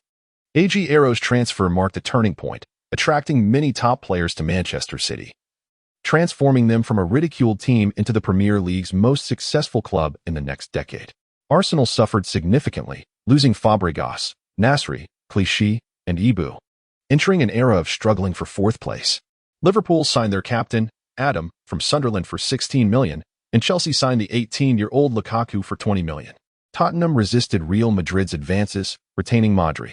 After losing key players, Wenger signed Arteta from Everton and Gervinho for $10 million each, Chamberlain from Southampton, and Jenkinson from Charlton for $1 million. Arsenal consistently lost key players, with Wenger using transfer profits to repay club debts. By mid-June, Everton's 4 signings were all loans, with Moyes focused on signing Sun Ku. As July approached, teams accelerated transfers. Arsenal bid for $5 million for Sun Ku, with Wenger still frugal. Surprisingly, Southampton bid $5 million. Having experienced Sun Ku's abilities firsthand, Wenger then bid $5.1 million, drawing criticism. His 40,000,001 bid for Suarez further angered Liverpool, highlighting Arsenal's financial constraints. Another manager might have cost Arsenal their Premier League status. As if to taunt Arsenal, Tottenham bid $6 million. Harry Kane had a loan spell at Leyton Orient in the second half of the season, and Tottenham scouts provided match reports. On their recommendation, Tottenham aimed to antagonize Arsenal. The $6 million bid set a Leyton Orient record, and the club accepted. This caused other clubs to withdraw. Chelsea had signed Courtois for $5 million, making this price too high. Sun Ku was surprised by these developments. He was certain Tottenham wasn't his ideal team, with Modri, Van der Vaart, Parker, Sandro, and Livermore already there. Tottenham had a history of signing players Arsenal wanted and benching them. Barnett said, "We don't need to reject Tottenham immediately. We can negotiate and see Arsenal's reaction." Sun Ku agreed, understanding the value of being in demand. As Barnett negotiated with Tottenham, Wenger paced his office, frustrated. Their midfield is already full. Why are they buying a player we want out of spite? They are determined to prevent us from acquiring the players we desire, and I shall not allow them to succeed. As fierce rivals from North London, Arsenal and Tottenham have always maintained a profoundly adversarial relationship, with both sides wishing for the other to vanish from existence. Upon returning from negotiations, Barnett's first action was to divulge the details to the media. The following day, Arsenal presented a final offer of $7 million to Leyton Orient. Wenger, in an interview, stated, "This is our last bid. Regardless of whether Tottenham will increase their offer or if Leyton Orient agrees, this is indeed our final proposal." It is rare for the professor to adopt such a resolute stance in the transfer market. This bid not only demonstrated our sincerity, but also conveyed our firm position. Leyton Orient promptly accepted Arsenal's offer, yet they dared not dismiss Tottenham's interest, knowing that a mere hint from them could bring forth a promising young player capable of contributing 10 goals. With Leyton Orient's annual expenses hovering around $3 million, it was indeed a fortuitous opportunity to align with Tottenham. The fierce competition between Arsenal and Tottenham for Sun could transform this otherwise modest transfer, both in terms of price and player notoriety, into a focal point of interest across Europe. Almost the entire continent was intrigued by the identity of this Sun Ku. Finally, after 2 hours of intense negotiations, Barnett emerged from the Coney training ground, triumphantly dialing Sun Ku's phone. "Sun Ku, the negotiations are complete. That any fellow is quite tenacious, but I certainly didn't give in easily. This contract spans 4 years, with a weekly wage of 30,000 and a signing bonus of 600,000. This season, Arsenal promises you 20 appearances, with 10 as a starter. Should you play 50 times for Arsenal? Your weekly wage will increase to 60,000. If all is satisfactory, you can undergo your medical examination tomorrow and subsequently sign the contract." Upon hearing the terms, Sun Ku was utterly astonished. Undoubtedly, this contract was a remarkable opportunity for a young player yet to prove himself in the Premier League. He smiled and said, "Well done, Jonathan. You reply to Arsenal. I shall attend the medical examination tomorrow morning." Chapter 33, 5-star team, double points. Soon, Arsenal's official website updated with a transfer news headline. Sun Ku completes contract with Arsenal. This young talent is bound for a bright future.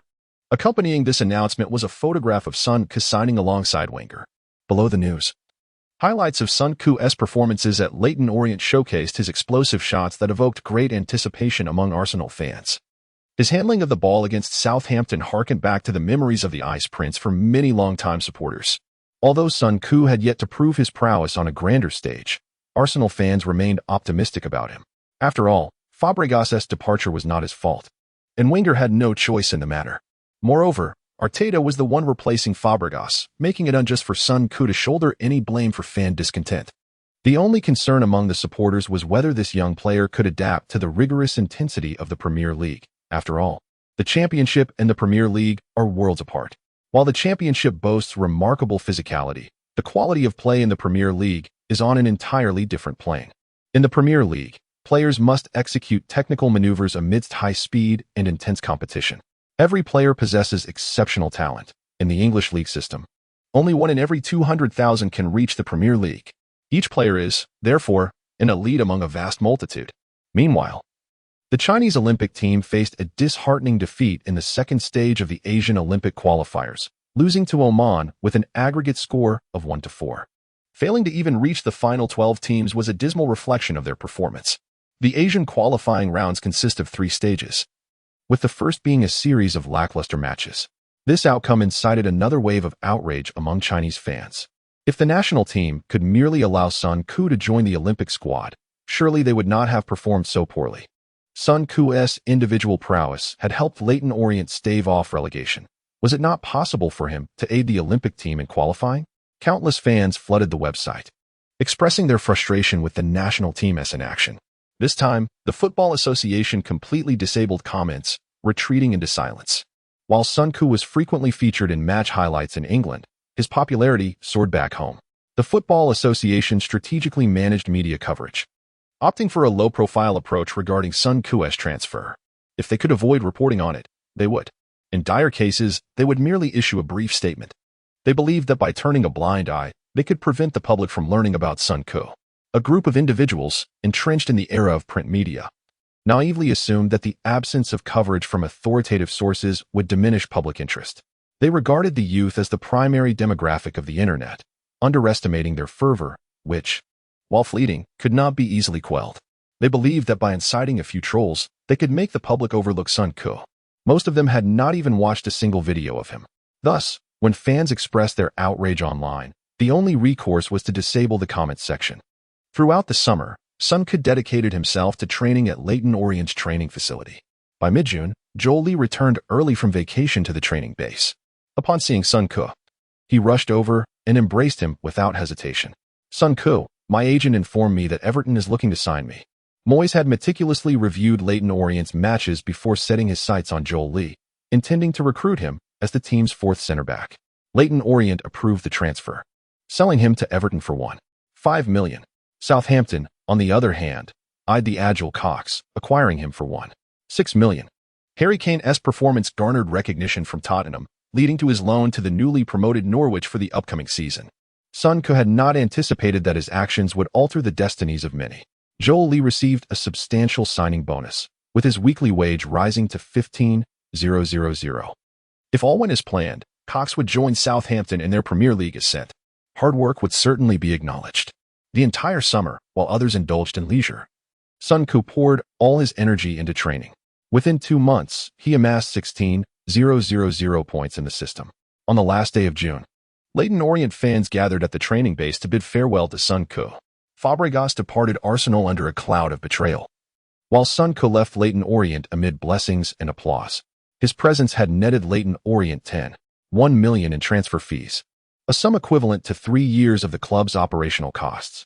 With this influx of capital, Leyton Orient could significantly enhance their competitiveness, alleviating concerns over relegation. Coach Slade, having discovered Sun Ku's talent, was appointed as the club's football director, finding a position more suited to his abilities. That evening, Sun Ku accessed the system. Observing his attributes panel, he resolved to invest all his points in enhancing his skills. He allocated 8,000 points to elevate his shooting, strength, and vision to 60. At this juncture, the system indicated that any increment in attributes within the 60 to 70 range would require 3,000 points. After a brief contemplation, Sun Ku decided to apply his remaining 6,000 points to improve his dribbling. As a midfielder, proficiency in passing, receiving, and dribbling is imperative. Upon completing the adjustments, Sun Ku smiled as he examined his attributes panel. Shooting 60, receiving 74, dribbling 65, passing 78, long shot 100, heading 64, set pieces 60, explosiveness 66, speed 69, strength 60, jumping 67, balance 64, stamina 86, tackling 64, sliding 61, anticipation 100, off-the-ball movement 62, creativity 61, vision 60. Now I resemble a proper player. The system still classified him as a leading player in the championship. Sun Ku was assured that, as a Premier League player, even if his abilities were not yet sufficient, he no longer had any glaring weaknesses, a crucial point. Otherwise, the coach might hesitate to field him. Regardless, with the transfer window opening tomorrow, he would soon join Arsenal. Although the current Arsenal could not compare to the legendary squad that achieved an unparalleled 49-match unbeaten streak, Sun Ku felt this was the team that suited him best. If surrounded by star midfielders, he might need 2 to 3 years to find his breakthrough, a duration he deemed too lengthy. Having lived 2 lives, Sun Koo was unwilling to squander his time on the bench. If he could not secure consistent playing time at Arsenal, he risked exclusion from the British Olympic team, thereby forfeiting system rewards. One misstep could lead to a cascade of failures. He needed to demonstrate his worth to everyone, seizing the limited opportunities of his career to fully experience life. With his points reset to 0, Sun Koo prepared to embrace his new life with a fresh perspective. The following morning, he drove his second-hand Ford to the Coney training base. With his departure from Leyton Orient now official, it was inappropriate to continue using their training facilities. Barnett had already informed Wenger, allowing Sun Koo to commence personal training at Coney from that day onward. Upon entering the training base, Sun Koo felt as though he had stepped into a grand estate. Unlike Leyton Orient's training facility, which could be seen in its entirety at a glance, Coney seemed to stretch infinitely. The training facility boasts 3 pitches each for the first team, reserves, and U18 squad, in addition to a dedicated pitch for inter-squad friendlies. Nestled deeper within the grounds are amenities such as saunas, a swimming pool, a gymnasium, treatment rooms, massage parlors, and a dining hall. It took Sun Koo a good 7 or 8 minutes just to drive to the garage, a testament to the grandeur of a Premier League powerhouse. Reborn. Sun Koo felt like a country bumpkin arriving in a sprawling metropolis. A club representative escorted Sun Koo to the locker room and opened his designated locker, revealing a set of gear prepared specifically for him. Donning the Arsenal kit, Sun Koo headed towards the pitch assigned to him. He was eager to discover the extent of the changes to the points system in a 5-star club, as rated by the system. The moment he touched the ball, the system promptly issued a notification, daily check-in successful, 500 points awarded. Upon hearing the system's prompt, Sun Koo blurted out, "Holy crap. This truly marks a transformative change in his life." At Leyton Orient, Sun Koo toiled tirelessly, earning a mere 300 points per day. Now at Arsenal, simply touching the ball yields 500 points. An hour later, the system chimed in again. 1 hour of training completed, 50 points awarded. At this rate, even without playing matches, he could accumulate 30,000 points in a month. By that calculation, he could increase his attributes by 10 points each month. With such rapid growth, the old man Wenger couldn't possibly deny him playing time. To fulfill the system's assessment task, Sun Koo channeled all his points into enhancing his immediate combat readiness. This season, Sun Koo's objective is to elevate his personal abilities and establish himself as a genuine Premier League player. With this in mind, Sun Koo immediately felt an inexhaustible surge of energy coursing through him. The future holds immense promise. Chapter 34. The birth of beautiful football. On the first morning at the Coney training base, Sun Koo's experience was nothing short of exquisite. After an hour of personal training, a tall, bald man approached him. Sun recognized this individual. He was the assistant coach, Steve Bold. With a smile, Bold said, "Hi. The boss has a few matters to attend to this morning, so he asked me to relay a message to you. I will guide you through some exercises. But since the season has just commenced, let us take it easy, haha." For the next hour, Bold demonstrated what it meant to take it easy. The two made their way to the indoor training facility, where Sun observed 5 pillars, each topped with a light. Bold chuckled, "Kid, step inside. We'll play a little game. Once I activate the machine, you'll run according to the light signals. I will intermittently pass the ball to you, and you must stop it, find the illuminated pillar, and pass the ball to it. Let us begin." Confirming that Sun understood the training requirements, Bold promptly initiated the session. The instant the green light illuminated, Sun accelerated. He dashed between the pillars, which were only 10 meters apart, as the sequence of green lights was entirely unpredictable and brief. A moment's hesitation would cause the green light to turn red, accompanied by a warning sound. After several sprints, Sun felt utterly disoriented. Receive the ball. Find the green light. Sun caught the ball and quickly sought the green light. However, by the time he spotted it and made his move, the green light had already transformed into red. "Kid, can't you find the green light before stopping the ball? You have 3 seconds from receiving to passing. You are far too slow. Do you realize our expectation is to advance the ball towards the opponent's goal within 7 to 8 seconds? Are you going to waste 5 seconds on your own? Get running. Kid, take a 5-minute break." After 15 minutes, Bold observed Sun's flushed face and remarked with a smile. Sun placed his hands on his thighs, panting heavily. In just a short quarter hour, he had lost count of how many short sprints he had completed. Sprinting around the 5 pillars had left him feeling dizzy. Time for rest was fleeting, and Sun immersed himself back into training. Despite having sufficient recovery time between drills, he still struggled to catch his breath during the high-frequency sprints. An hour later, as Bold announced the conclusion of the training session, Sun collapsed onto the ground. "Ha ha ha, how do you feel?" Bold inquired with a grin. Sun managed to force a smile and replied, "Time runs away like a wild donkey." Taken aback by Sun's response, Bold burst into laughter. "Ha ha ha, that's a splendid description." After glancing at his watch, he added, "There's still some time. Let us play another little game." He then brought out another piece of equipment that resembled a device used for launching discs in a shooting game. This contraption will randomly launch small footballs. Your task is to anticipate their trajectory and intercept them. You must clear the ball immediately and ideally pass it to a designated spot. Let us get started. For the next 10 minutes, Sun grit his teeth and continuously intercepted the footballs launched by the machine. Despite nearing his physical limits, he managed to predict the ball's directions with precision, intercepting each one without fail. Bold wore an approving expression, diligently taking notes. "Well done, the training session is over. Go wash up and join me in the dining hall." 10 minutes later, observing Sun drenched in sweat, Bold announced the training concluded. Noticing Bold's smug demeanor, Sun, feeling slightly defiant, asked, "Is that it?" Bold paused momentarily before bursting into hearty laughter. "Ha ha ha, youth is truly wonderful. Kid, you have guts. If it weren't for the boss's instructions to ease into your first training session, you wouldn't dare utter such words. Get a good sleep after lunch, and we'll reconvene in the afternoon. Ha ha ha." Upon hearing Bold's boisterous laughter, Sun suddenly felt the weight of his pride. Returning to the locker room, Sun took a refreshing hot shower. Whether it was psychological or not, he felt that showering at Arsenal was far more invigorating than at Leyton Orient. Exiting the shower area, he encountered a staff member who provided him with a fresh team uniform while cheerfully collecting his soiled clothes. Wow, now this is what I call a star treatment. At Leyton Orient, aside from the coaching staff and medical team, there were hardly any additional personnel. Since his arrival, Sun had always taken his dirty clothes home to wash, often training in them when he was too exhausted to change. At Arsenal, life had indeed transformed. On the way to the dining hall, Bold provided an overview of the Coney training facility. The first team, alongside the coaching staff and players, included 10 scouts and 8 medical personnel. The reserve and U18 teams were each equipped with their own coaching and medical teams. Additionally, the training base housed 2 gardeners, 10 staff members for nutritionists, and 3 facility managers. What an extraordinary configuration. Sun felt enlightened.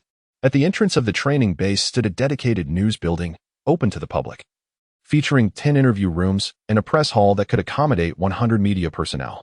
Upon entering the dining hall, Sun spotted the 62-year-old Wenger. In that moment, Sun struggled to contain his excitement. After living 2 lives, he was finally face-to-face with the esteemed professor. Sun immediately extended his right hand, and the elder embraced him warmly. Despite being 62, Wenger still maintained an upright posture. Standing at 185 meters, Sun had to slightly tilt his head upward to meet Wenger's gaze. "I heard from Jonathan that you've been training all summer. I admire your approach to football." Wenger initiated the conversation once they were seated. Sun expressed his desire to acclimatize to the team's rhythm through training. Wenger nodded. "Do not worry. The club invested $7 million in you, not merely to compete with Tottenham. I have a clear development plan for you. During your years at Arsenal, you will undoubtedly experience rapid growth. Initially, opportunities may be limited, but they will gradually increase. My plan is to have you start in 2 cup competitions, and if the Champions League group stage progresses smoothly, I will also provide you with a starting opportunity. I've noticed that all your training has been conducted with the ball, which is excellent. All training for professional players should revolve around football. Child, do you have any questions?" Sun pondered for a moment and asked, "Boss, where do you intend to position me? I'd also like to hear your evaluation of my abilities." Wenger chuckled softly. "These 2 questions can actually be answered together. In my view, your strength lies in your exceptional anticipation skills while defending, far surpassing those of your peers. This ability enables you to excel at interceptions. Your frontal defensive skills are commendable, though for most of the time, your vision tends to focus solely on the immediate area. I also want to overlook your impressive stamina and remarkable long-range shooting capability. From Steve's feedback, you possess solid short-distance passing and control skills, but you often prefer to pass the ball to teammates within your line of sight. My initial assessment of you is that of an organizing midfielder. However, should you exhibit potential in other areas, I shall make the necessary adjustments." A professor is indeed a professor. When praising an individual, he spares no commendation, Yet when addressing their shortcomings, he weaves a complex narrative. Without an attribute panel, Sun Ke might ponder for a while to grasp Wenger's meaning. Upon observing Sun Ke accept his rating, Wenger smiled and said, "Sun Ke, I would like to pose a few questions to you." Sun Ke readily agreed, and the old man promptly inquired, "At times, your level of competitiveness vastly exceeds your physical capabilities. I am curious how you achieve this?" The inevitable had arrived. Sun Ke knew that utilizing the Superstar Experience card would eventually lead to such inquiries. Feigning contemplation, he replied, "At times, I confront challenges with an unwavering resolve. I constantly remind myself that if I fail this time, there may not be another opportunity." Wenger nodded approvingly. "You have demonstrated breakthrough abilities surpassing the Premier League level in 2 matches, yet I have not observed this in others. Are you capable of executing those technical moves during training?" Sun Ke shook his head. "I believe that is a physical capability that emerges in dire circumstances." I was startled when I reviewed the match footage. Wenger nodded thoughtfully, and Sun Ke noticed a fleeting hint of disappointment in the old man's gaze. Perhaps he was lamenting the £7 million. Sun Ke chuckled. "I believe that as long as I have executed those movements before, it signifies my potential to accomplish them again. With focused training, I can further refine my physical ability to master those actions." Wenger nodded and then shifted the topic, though each sentence remained tethered to football. Although today Sun Ke trained alone, the cafeteria still prepared a player's meal for him. Pasta, steamed fish, boiled chicken breast, fresh vegetables, and yogurt. Wenger also inquired about Sun Ke's opinion on lunch. Sun Ke replied with a mild smile, "It is rather bland, yet serves an essential purpose." The old man nodded. "Does your diet include pork?" Sun Ke shook his head. "Boss, I have not consumed pork in quite some time. If I were to eat it regularly, I would play like a pig." This was the professor's sage advice. Upon uttering this remark, both of them burst into laughter. Chapter 35, The First Battle of the Asian Tour. Unanswerable long shots in the ensuing 3 days. Sun Ke found himself nearly questioning his existence as he was relentlessly pushed by Boulder on the training ground. This fellow dedicated 3 to 4 hours each day solely to train Sun Ke. During indoor running and passing drills, Boulder wielded a long pole with an inflatable hammer attached to it. "Is this little gadget enough to stump you? Is this the most talented player in League One? I could easily be the best player in League One myself with your skills." Boulder would taunt as he mercilessly struck Sun Ke with the inflatable hammer while chanting incessantly. Sun Ke, however, was not one to yield easily. After every training session, he would leave Boulder with a parting remark. "Is that all? Nothing more?" Each time, Boulder would burst into laughter, only to devise new ways to challenge Sun Ke in subsequent sessions. With Boulder's presence, Sun Ke awoke each day feeling sore all over, often contemplating returning home to rest after training. If it weren't for the desire to exploit the system's resources, he might have already given up. Fortunately, the Kearney training facility offered top-notch recovery options, and Sun Ke indulged in saunas and half-hour massages daily, taking full advantage of the club's benefits. To ensure he trained for 10 hours each day, Sun Ke made it a point to always have a football at his feet upon arriving at the training ground. Through relentless practice, he discovered that the system fully endorsed his approach to training with the ball. Unexpectedly, Wenger noticed Sun Ke's commitment to his training hours. One evening, after an extra training session, Sun Ke encountered Wenger in the garage. After exchanging pleasantries, Wenger inquired, "Sun Ke, I've observed that you maintain a training duration of around 10 hours each day. Is this a habit you've developed?" Sun Ke was taken aback by the meticulousness of Wenger's observation. He promptly concocted a serious yet nonsensical reply. "Exceptional talents need only to maintain their form, whereas others must toil harder to bridge the gap in innate ability." Wenger, somewhat concerned, responded, "Injuries are a professional player's greatest adversary. During the league season, I only schedule 1 training session per day. If you sustain an injury and return to training, it requires immense effort to regain your previous state. I do not advocate for players to engage in high-load training." Sun Ke persisted in his reasoning. "Cristiano trains extensively every day, which has made him one of the best players in the world. I ensure I get 11 hours of sleep nightly and consistently monitor my health. Rest assured, boss." Upon hearing Sun Ke's words, Wenger's face finally broke into a smile, indicating his approval of Sun Ke's perspective. The old man was a workaholic, arriving at the training ground by 8 every morning and being the last to leave in the evening. Seeing a young player who dedicated all his energy to football naturally pleased him. In his eyes, a diligent player had a significantly lower risk of injury compared to those who indulged in nightlife. With time ahead, Wenger intended to gradually instill his philosophy in Sun Koo. On July 5th, the entire Arsenal squad gathered. Sun Koo spotted the smiling Coach T, the still youthful-looking Rosicky at 30, the taciturn Sagna, and the aloof Van Persie. Observing the Arsenal roster, Sun Koo felt a surge of admiration for Wenger. The depth of this lineup, which ultimately transformed into a fierce competitor for the top four, was truly remarkable. The first team consisted of 25 players, making it impossible to have 2 players for every position. Among this squad, only 4 players were over 30. Sun Koo counted, and to his surprise, there were 10 players under the age of 23. The most concerning aspect was that half of this lineup comprised players prone to injuries. Sun Koo recalled that at the start of this season, the team had already been plagued by injuries. Faced with such predicaments, Wenger had no choice but to call up young players from the reserve and youth teams. If Sun Koo remembered correctly, the infamous 2-8 loss to Manchester United occurred during this season. Arsenal's campaign began disastrously, but ended with a fervor that secured them a third-place finish in the league. Sun Koo noted that Arsenal's midfield boasted 8 players: Diaby, Rosicky, Arteta, Song, Ramsey, Wilshere, Coquelin, and himself. As the second coming of Vieira, Diaby had sustained injuries over 50 times throughout his career, earning the title of Glass King. At just 25, Diaby resembled an aging vehicle, requiring extensive warm-up before any performance. After a significant injury at Dortmund, Rosicky's thigh muscles would stiffen after intense exertion. Coach T, now 29, appeared somewhat frail. Ramsey had suffered a broken leg the previous year, and Wilshere was also injury-prone. Evidently, only Song, along with Sun Koo, seemed to possess greater durability. The opportunity to play was the primary reason Sun Koo chose Arsenal.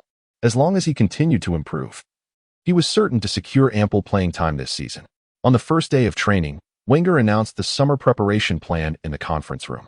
Arsenal's summer preparation journey was notably intricate, beginning with an Asian tour, where they would face teams from Malaysia and Hangzhou. Following that, they would travel to Germany for a friendly match against K-Lang. Subsequently, they would return to London for the Emirates Cup and then head to Lisbon for another friendly against Benfica before the season commenced. This preparation plan only underscored Arsenal's pressing financial constraints over the past 2 years. Otherwise, they would not have opted for an Asian tour to generate revenue. If finances were stable, they could easily have chosen a more picturesque location in Spain, Portugal, or Italy to train undistracted for 2 weeks and play a few friendly matches. Of course, as the head coach, Wenger was undoubtedly more aware of the necessary course of action than Sun Koo. This was the predicament of a skilled cook unable to prepare a meal without ingredients. Arsenal had invested $420 million in building the Emirates Stadium, with $210 million sourced from high-interest commercial loans, necessitating annual repayments of $18 million. Additionally, after constructing the new stadium, Arsenal needed to renovate the old Highbury site, costing a total of $135 million. Over the past 4 seasons, Arsenal had to repay more than $20 million in loans each year. Furthermore, they faced annual solvency reviews. Any lapse in diligence could result in financial penalties or even relegation, a catastrophic fate. Sun Koo understood the rationale behind Wenger's strategy of acquiring players at low prices and selling them at higher rates, even parting with core players annually. All of it was for the club's future. Once training commenced, Boulder could no longer focus solely on Sun Koo. Ironically, Sun Koo found himself feeling significantly lighter. Due to the recent conclusion of the holiday, the training volume assigned by the team was generally low. While there were a few practice matches scheduled, Wenger had to adapt the rules due to Sun Koo's presence. In small-sided games of 7v7 or 9v9, Sun Koo, with his maxed-out shooting skills, was undeniably the king. He could unleash devastating shots on goal from any position on the field. Captain Vermaelen attempted to block his shots, but ended up injuring his ankle, sidelining him for 5 days. Sun Koo had not anticipated that he would inadvertently usher in a wave of injuries at Arsenal. The following day, Wenger reluctantly announced, in practice matches, players must enter designated areas to shoot. After merely a week of training at the Kearney facility, Arsenal embarked on their revenue-generating journey. In the inaugural warm-up match, Arsenal faced the feeble Malaysian team, a rival lacking both strength and competitive intensity, thus posing no significant challenge to the Gunners. During the first half, the cautious main players managed to score a mere 3 goals, a figure that was decidedly below par. In the 60th minute, Sun Koo made his entrance as a substitute, joining forces with Rosicky and Coquelin. His mission was straightforward: to sweep the midfield and distribute the ball to his teammates. Although primarily assuming a defensive role, Sun Ke seized every opportunity to launch attacks. The diminutive Malaysian players, unaccustomed to such a spectacle in Southeast Asia, found themselves utterly overwhelmed. Unable to contend with Sun Ke's physicality, within 30 minutes, he took 6 shots on goal, netting 4 of them, a shooting accuracy that would be commendable even on a basketball court. The Malaysian players regarded him with a sense of bewilderment, as if he were a creature of legend. The match concluded with Arsenal triumphing 12-0 over Malaysia. After the game, Wenger approached Sun Ke with a smile, expressing his astonishment at his long-range shooting abilities. "I can see you've incorporated it into your arsenal. If you can consistently convert your chances, opponents will undoubtedly devise strategies to counter you. I believe you should continually experiment with shots after changing direction while advancing.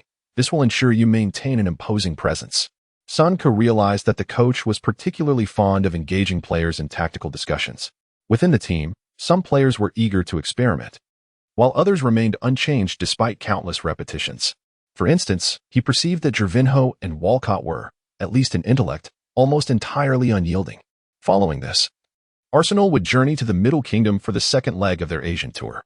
With a plethora of Arsenal fans in the region, coupled with Sun Ke's participation, tickets for the 35,000 capacity Iwumehu Sports Park sold out within just a day. This marked the first occasion for fans in the Middle Kingdom to witness Sun Ke's prowess in person. Prior to the match, many supporters were eager to ascertain the level of skill exhibited by this premier player of genuine Chinese heritage. Chapter 36, a spectacular performance with 1 goal and 2 assists. After concluding their journey in Malaysia, Arsenal adjusted for merely 1 day before embarking on their trip to Hangzhou. The arrival of Arsenal was met with great importance in China. Firstly, as the national team has seen a decline in performance over the years, many prestigious clubs often send their second teams, even for commercial matches. In 2008, Barcelona sent a mixed squad of first and second team players to China, where the first team stars either did not play or strolled on the pitch, while the second team decisively thrashed the strong domestic team Shenzhen with a score of 9-0. When Barcelona returned to China for commercial matches in 2010, they sent only their second team. Although many players from the second team would eventually find their footing in La Liga, fans found little enjoyment in such matches. Secondly, numerous Chinese teams failed to grasp the significance of commercial matches. Many players view these games as opportunities to prove themselves, charging onto the pitch with fervor. However, at this time, the top 5 leagues are merely in their preparatory phases, leading to a high risk of injuries. Even when top players are fielded, they often play casually for most of the match, only to suddenly exert themselves for a few minutes, scoring 3 goals against the hosts. Both sides often feel that such matches are a waste of time. In contrast, prestigious clubs are more inclined to engage in warm-up matches against other European giants in China. The local fans often feel a lack of connection to these encounters. This time, however, the situation was markedly different, as the event organizers included 2 stipulations in the contract. Firstly, Arsenal's key players from the previous season were required to play in the first half. Secondly, Sun Ke was to start and play for at least 60 minutes. To fulfill these conditions, the organizers paid Arsenal an exorbitant appearance fee of nearly 4 million. This figure was ascertained by Sun Ke from club staff and is likely accurate. Were it not for significant financial difficulties, Arsenal would never risk disrupting their summer preparations or the potential for injuries by participating in this match. Arsenal's annual expenditures approach 100 million, and with loan repayments, they must ensure an income of 120 million each year. Under such circumstances, acquiring low-cost and young players has become Wenger's sole option. Even with such a roster, Arsenal must qualify for the Champions League each season. Otherwise, their finances would collapse. Prior to the match, Chinese media were keenly focused on this encounter. They were eager to observe what the recently crowned Asian Champions League participants, Hangzhou Greentown, could achieve against the Premier League's 4th-place team. Moreover, they were particularly interested in assessing the abilities of the Chinese player acquired by Arsenal for 7 million. Sun Ke had made a significant impact in League One with 13 goals and 5 assists over 6 matches, demonstrating his formidable prowess. In the realm of financially driven football, many media outlets and football aficionados express skepticism. Why should Sun Ke, having only made a name for himself in League One, command such a high price? Was it merely because he was a product of English youth training, a player with a local registration? Many firmly asserted that numerous Chinese players possess considerable talent, but the national team's low world ranking hindered their ability to secure work permits. The lack of influence from the national team has led clubs in the top 5 leagues to view Chinese players through tinted lenses. The Sports Weekly even posited that this match would serve as a litmus test for Chinese players. Should the players of Hangzhou Greentown demonstrate their worth during the game, it could potentially open doors for Chinese players abroad. This line of thinking may seem ludicrous, yet it resonated with a significant number of individuals at the time. However, Chinese football is not devoid of insightful minds. General Fan remarked in an interview that many are unaware of the current state of English football. Noting that surviving in League One is no easy feat, many still cling to outdated stereotypes of English football as merely reliant on long balls and physicality. Whereas the reality reflects a high level of skill. Over the years, only 3 players from China have played in the Premier League. Sun Ke's recognition by Arsenal undoubtedly stems from his unique advantages, and we ought to seek greater understanding. Huang Jianxiang shared his perspective, stating we must acknowledge the gap between ourselves and more developed football nations. Those who watched the final round of League One should recognize that Sun Ke is a player capable of altering the course of a match. Not to mention Arsenal. Even if Leyton Orient were to come and play seriously, we would struggle to keep up. Zhang Jun added that Arsenal, currently in their preparatory phase, cannot guarantee their competitive prowess within the Premier League. It is said that Sun Ke has maintained high-intensity training throughout the summer. We should closely observe the details of the match and learn from the pre-match, in-game, and post-match conduct of elite players. Consequently, the remarks of these 3 individuals drew immediate criticism online. General Fan was labeled an outdated relic. Huang Jianxiang was accused of surrendering before the battle, and Zhang Jun was dismissed as opportunistic. On July 15th, the Meihu Sports Stadium in Yiwu was filled to capacity, with no empty seats in sight. In the locker room, Wenger advised Sun Ke to maintain composure in the face of targeted defenses. Sun Ke nodded with a smile, appreciating the old man's understanding. In the players' tunnel, Van Persie patted Sun Ke on the back, saying, "Young man, if you lack confidence in long shots, feel free to play it into the center. That way, I can take a follow-up shot."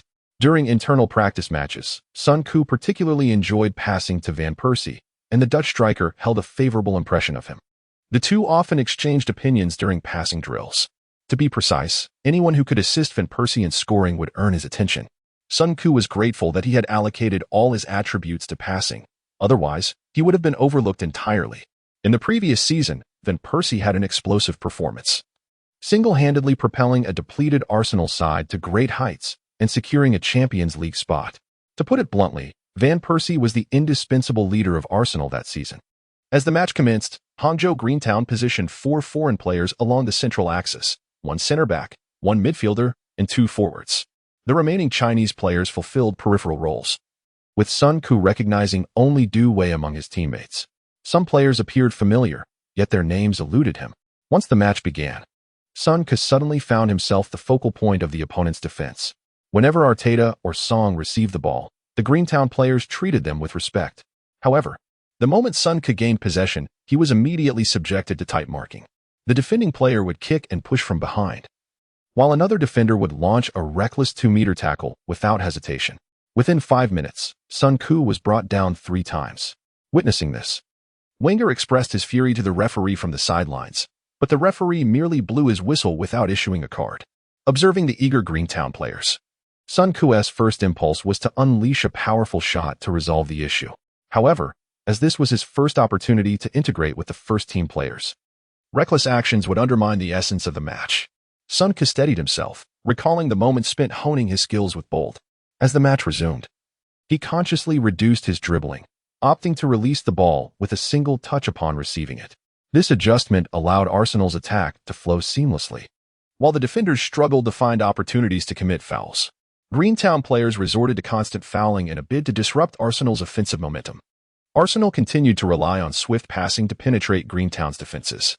In the 11th minute, a Greentown defender hurriedly cleared the ball, but Sun Ke intercepted it in midfield and, in that moment, passed the ball to the right to Walcott. The young winger surged down the flank, but after 2 direction changes, he overstepped and found himself cornered at the byline. Sun Ke pursued desperately behind him and finally reached the edge of the penalty area. Walcott evaded the defenders and passed the ball back to Sun Ke. Without hesitation, Sun Ke sent the ball into the box. Van Persie received it, feigning a shot, and at the moment the defender extended his leg, he deftly flicked the ball to his left side. The Arsenal star did not make any adjustments and immediately curled a shot with his left foot towards the far corner. The ball soared into the top left corner of the goal, leaving the Green City goalkeeper utterly unresponsive. 1-0. Following the goal, Van Persie refrained from celebrating, turning to applaud Sun Koo. Clearly, such a goal in this match did not stir his emotions. After the goal, Arsenal players began to press high up the pitch. In the 17th minute, a Green City player held the ball in their own half. Noticing that the passing lanes were blocked, the defender hastily cleared the ball. The quality of the clearance was woefully poor, and before it even reached the halfway line, Sun Koo intercepted it. He quickly passed the ball to Arteta and continued his advance. Arteta then returned the ball to Song, who, from a distance, passed it back to Sun Koo. Prior to receiving the ball, Sun Koo observed his teammates' positions, and suddenly, Van Persie started his run from the edge of the penalty area. The moment Sun Koo touched the ball, he guided it to his right side and then lofted it into the box. The positioning of the Green City defenders was subpar. By the time they noticed Van Persie's movement, they could only attempt to defend with their eyes. The Arsenal striker struck without stopping the ball, sending it once more into the net. 2-0. Witnessing Van Persie's shooting prowess, Sun Koo marveled silently. This fellow certainly has the knack. He plays with such finesse. After scoring a stunning volley, Van Persie felt elated and ran over to embrace Sun Koo. With 2 goals conceded in less than 20 minutes, the spirits of the Green City players plummeted. In the ensuing 20 minutes, Arsenal scored 2 more goals through Walcott and Gervinho. These pacey players were like a class above the Chinese Super League players. The Green City players were unable to maintain possession for more than a few touches before losing the ball, resorting to simply kicking it forward and letting their 2 foreign players fend for themselves. In the 41st minute, a Green City foreign player received the ball in the attacking third. Faced with Koscielny, the Honduran forward accelerated, attempting to outpace the Arsenal center-back.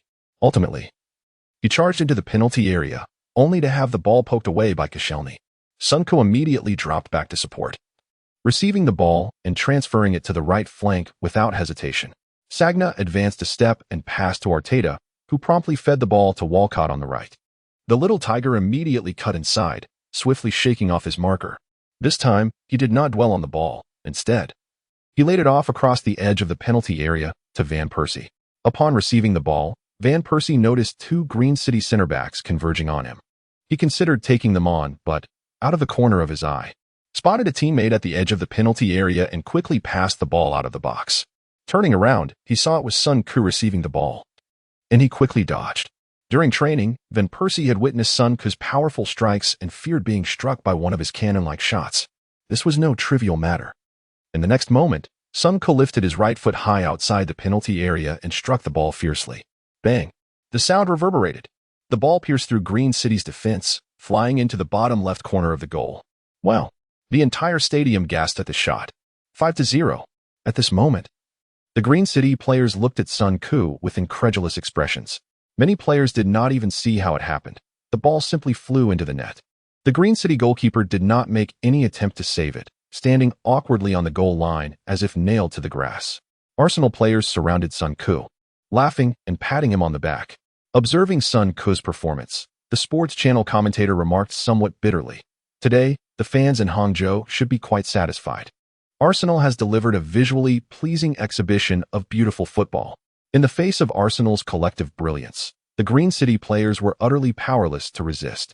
Although Sun Koo had only joined Arsenal a mere half-month ago, he had integrated remarkably well, contributing 1 goal and 2 assists in just the first half. Sun Koo showcased his profound potential. Despite being only 19 years old, he exhibited skill far beyond that of domestic players. All we can do is admire and wish this young man a splendid professional career. Each step forward by Sun Koo allows us to witness the elevation of Chinese player standards. And that alone is sufficient. Chapter 37. The young man's abilities exceed our imagination as the first half concluded.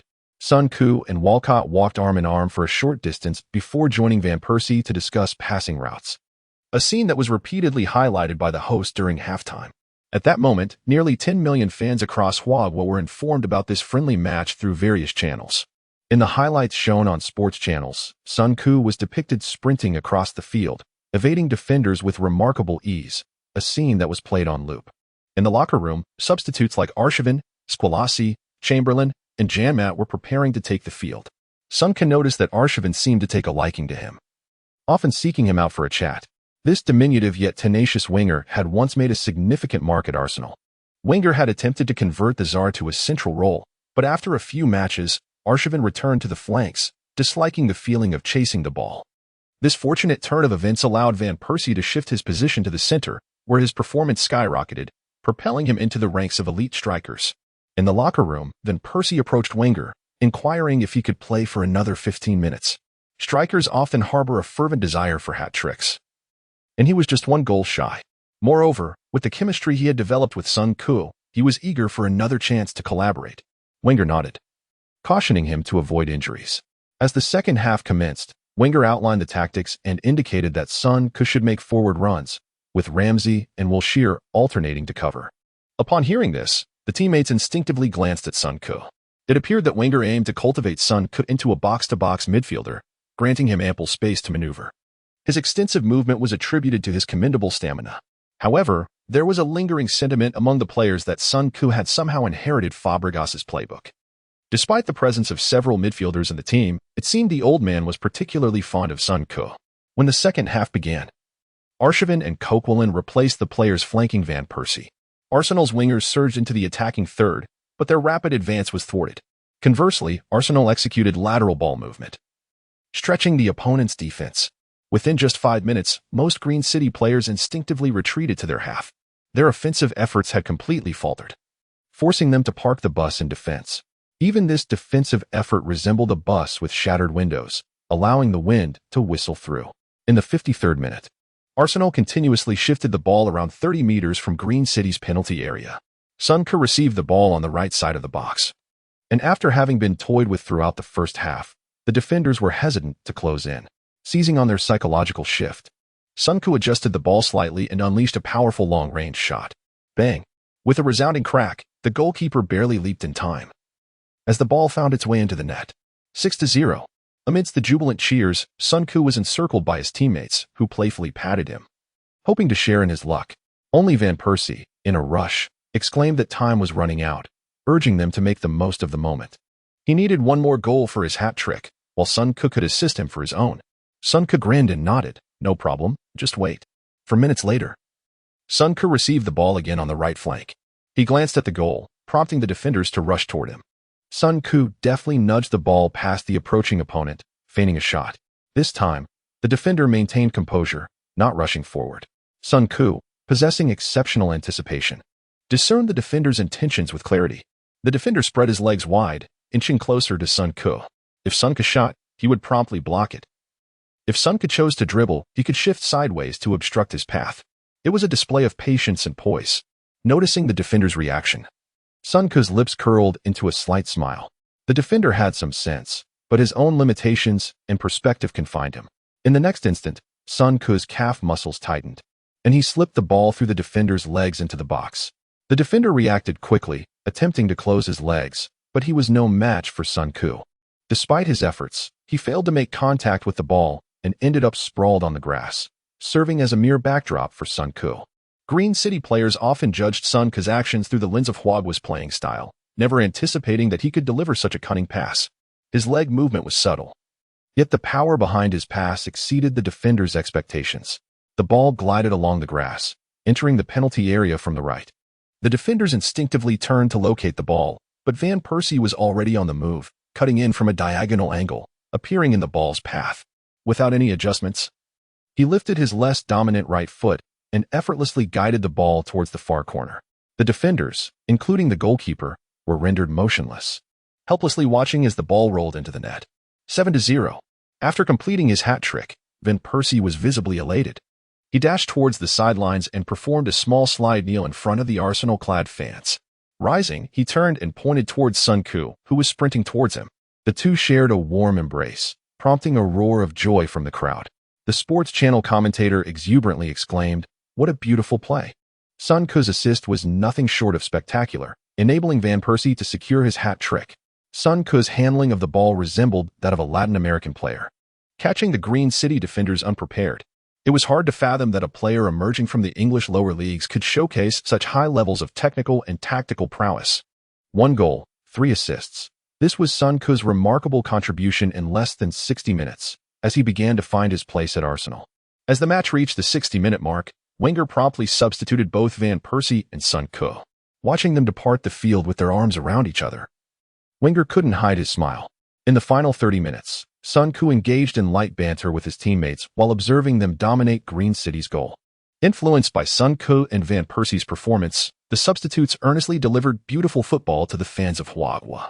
However, the price of beauty was a double-digit scoreline.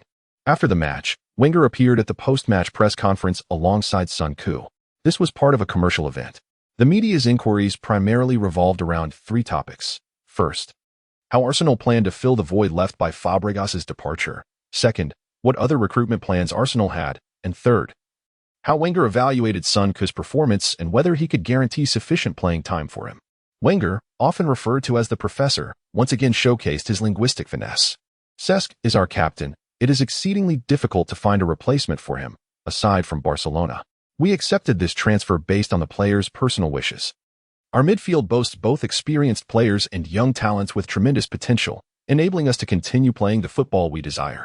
With a sense of curiosity, Sun Koo listened attentively. Wenger's remarks had a hint of sarcasm. While Barcelona did not lack loyalty, they had gone to great lengths to bring Arsenal's captain back to their ranks.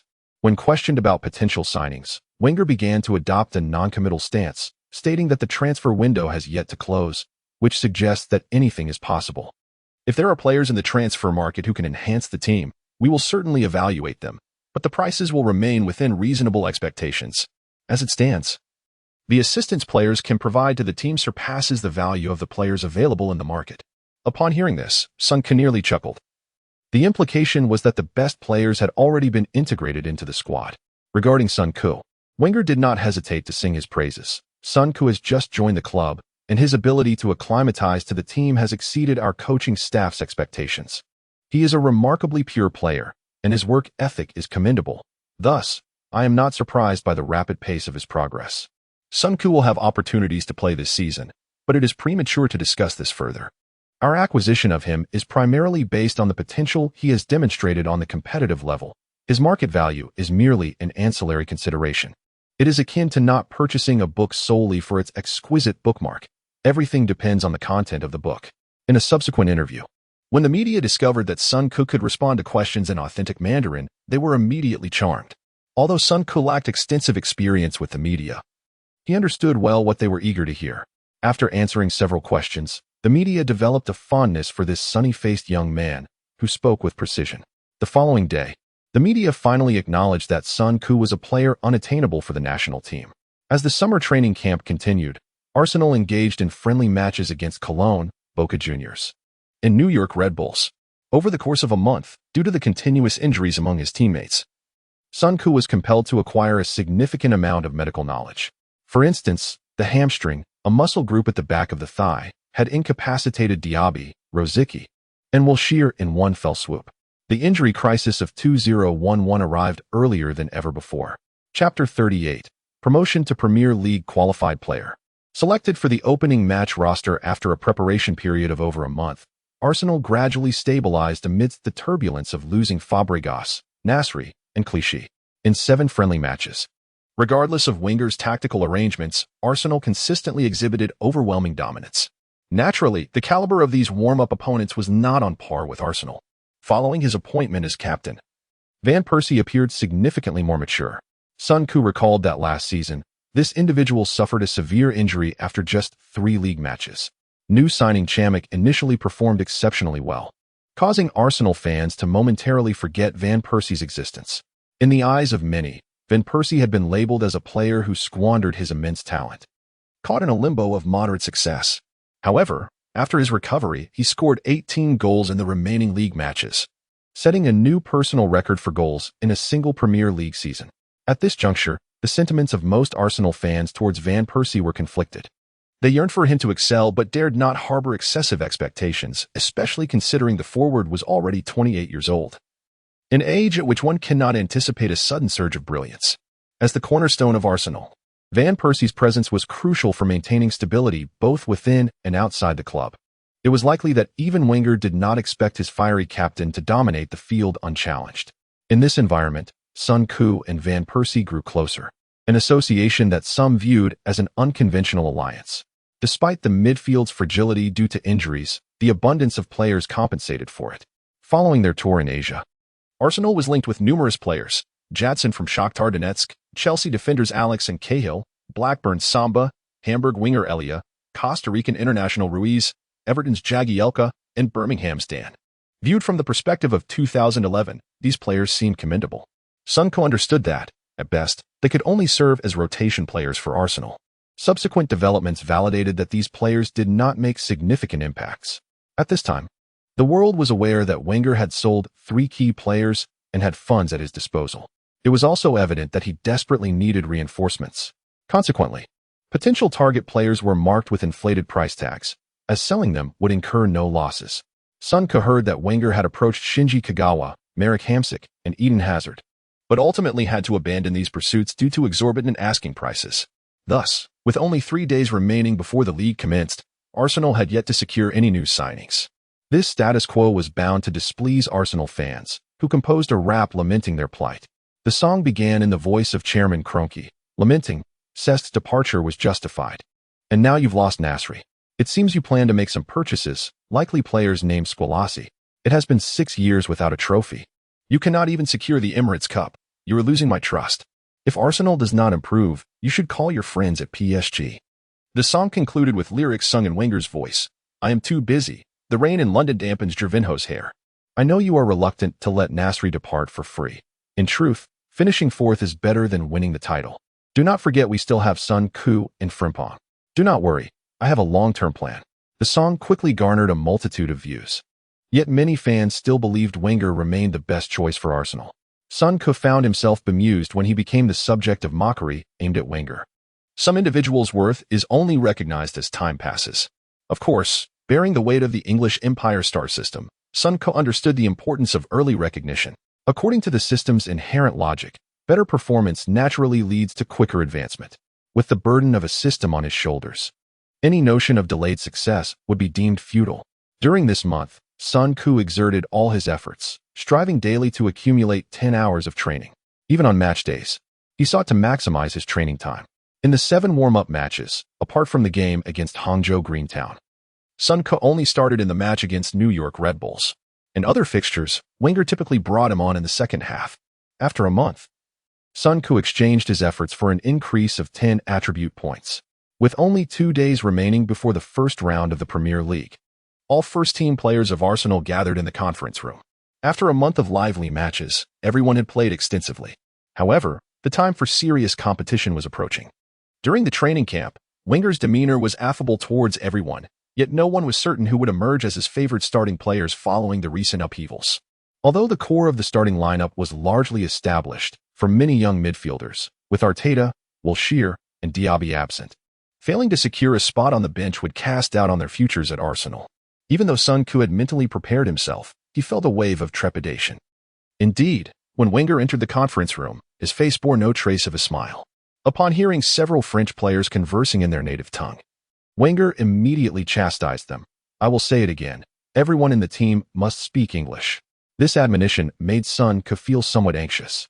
To alleviate his tension, he opened the system and repeatedly reviewed his attributes: shooting 60, ball control 74, dribbling 70, passing 78, long shots 100, heading 64, set pieces 60, explosiveness 69, speed 70, strength 60, jumping 67, balance 64, stamina 86, tackling 64, sliding tackle 61, anticipation 100, off-the-ball movement 62, creativity 61, vision 60.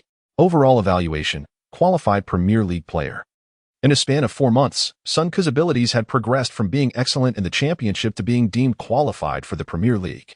Though this may seem like a minor advancement, for players, it marks a significant milestone in their careers. It is well known that while both the Premier League and League Two are professional leagues, the distinctions between each tier are pronounced. As football has entered a commercial era, one can clearly assess everything from an economic perspective. In League Two, the weekly wage for a starting player hovers around 1,500, a meager existence. In League One, players' salaries begin to widen, with starting players earning between 3,000 and 5,000, a comfortable living. In the Championship, even a financially struggling club can offer salaries exceeding those of top League One players, with top earners raking in 20,000 to 30,000. In the Premier League, clubs like Arsenal ensure that as long as young players remain stable in the first team, their weekly wages start at 10,000. Naturally, this income pertains to the present. By 2023, a cursory glance at the U18 development squad's roster reveals that any promising player can easily command a weekly wage in the thousands. For a professional player, the transition from the Championship to the Premier League represents a pivotal turning point. From the perspective of a seasoned FM player, Sun Koo remained confident in his technical attributes. Even if his attributes did not improve further, he would not lack opportunities in the top 5 leagues throughout his life. Many starting midfielders in the Premier League, when evaluated solely on technical grounds, are comparable to him in ability. In terms of awareness, they do not possess any significant advantages. They merely outperform him physically. This physical attribute disparity is the primary obstacle preventing Sun Koo from becoming a mainstay in Arsenal's lineup. However, Sun Koo firmly believes that after this season, even without resorting to the lottery system for tricks, he will be able to secure a starting position in most teams of the Premier League. Wenger shared some key points regarding the matches and promptly announced the starting lineup for the first round of the Premier League. Goalkeeper, Szczesny. Defenders, Sagna, Koscielny, Vermaelen, Gibbs. Defensive midfielders, Rosicky, Song. Attacking midfielder, Ramsey. The starting lineup held few surprises, with all selected players anticipated by everyone. The only minor surprise was that the recently recovered Walcott did not make the starting list. Next, the names of the 7 substitute players were to be revealed. In that moment, many held their breath. Fabianski, Giroud, Jenkinson, Chamberlain, Walcott, Chamakh. At this moment, Coquelin, Sun Koo, and the promoted youth player Frimpong took deep breaths. Wenger's gaze swept across the faces of the 3, and then he said, Sun Koo. Upon hearing his name, Sun Koo exhaled in relief. Wenger addressed the 3, saying, "You will all start in the 3rd round of the League Cup." As the meeting concluded, Wenger called Sun Koo aside, advising him, "After the league commences, it is imperative to maintain your health. I have reservations about your current training intensity, but I will not intervene. However, should your body become excessively fatigued, I will halt your post-match training sessions. The season must prioritize the matches, and I hope you understand. I must emphasize that I truly appreciate your professional attitude. You are a fine young man." Sun Koo replied with a smile, "Thank you, boss. I am well aware." He did not expect to be prioritized over Coquelin. It is worth noting that this lad had spent a season honing his skills in League One, undoubtedly possessing greater prowess on paper. It seems the old man has high hopes for him. Quite good indeed. Chapter 39. The unveiling battle faces adversity. Wenger and Pardew engage in pre-match banter on August 14th. At St. James Park, 45,000 fans arrived at the stadium an hour early. With half an hour remaining before the match, Newcastle supporters began to mock Arsenal, calling them a training camp for novices. Arsenal had lost 3 key players during the summer transfer window, and their rotation right-back, Ibu, was sold to Galatasaray by Wenger. As the season was about to commence, Arsenal had failed to acquire any players capable of matching the stature of Premier League giants, only bringing in nearly 30-year-olds like Arteta, Oxlade-Chamberlain, Gervinho, Jenkinson, and Sun Koo. The fans, unwilling to consider Wenger's perspective, vented their frustrations, criticizing the club for its diminished strength. At this juncture, even Arsenal's own supporters had to concede that their beloved club had essentially lost its competitiveness for the Premier League title. The morale was low, and the outnumbered Arsenal fans were nearly subdued by the Newcastle crowd. In the lead-up to this match, Arsenal faced considerable scrutiny from the media and fans alike. During the pre-match press conference, Newcastle's head coach, Alan Pardew, openly taunted Wenger, stating with a hint of mockery, "With all due respect, I believe Arsenal has withdrawn from the title race before the season even begins. They have sold off many good players without acquiring those of equal caliber, which is a significant loss. I am well aware of ours NES situation. However, enhancing a team's competitiveness is fundamentally the responsibility of the head coach, and his summer recruitment can only be described as disastrous. Last season's rotation players have now entered the starting lineup, which will inevitably lead to a substantial decline in Arsenal's strength. They are no longer among the best in the Premier League. In my view this season, only the 2 Manchester clubs possess the ability to contend for the title, while Arsenal, Tottenham, and Liverpool must exert themselves to secure Champions League qualification." Pardew further remarked on Arsenal's signings, pointing out Sun Koo and Jenkinson. "Arsene has brought in the best right-back from League One.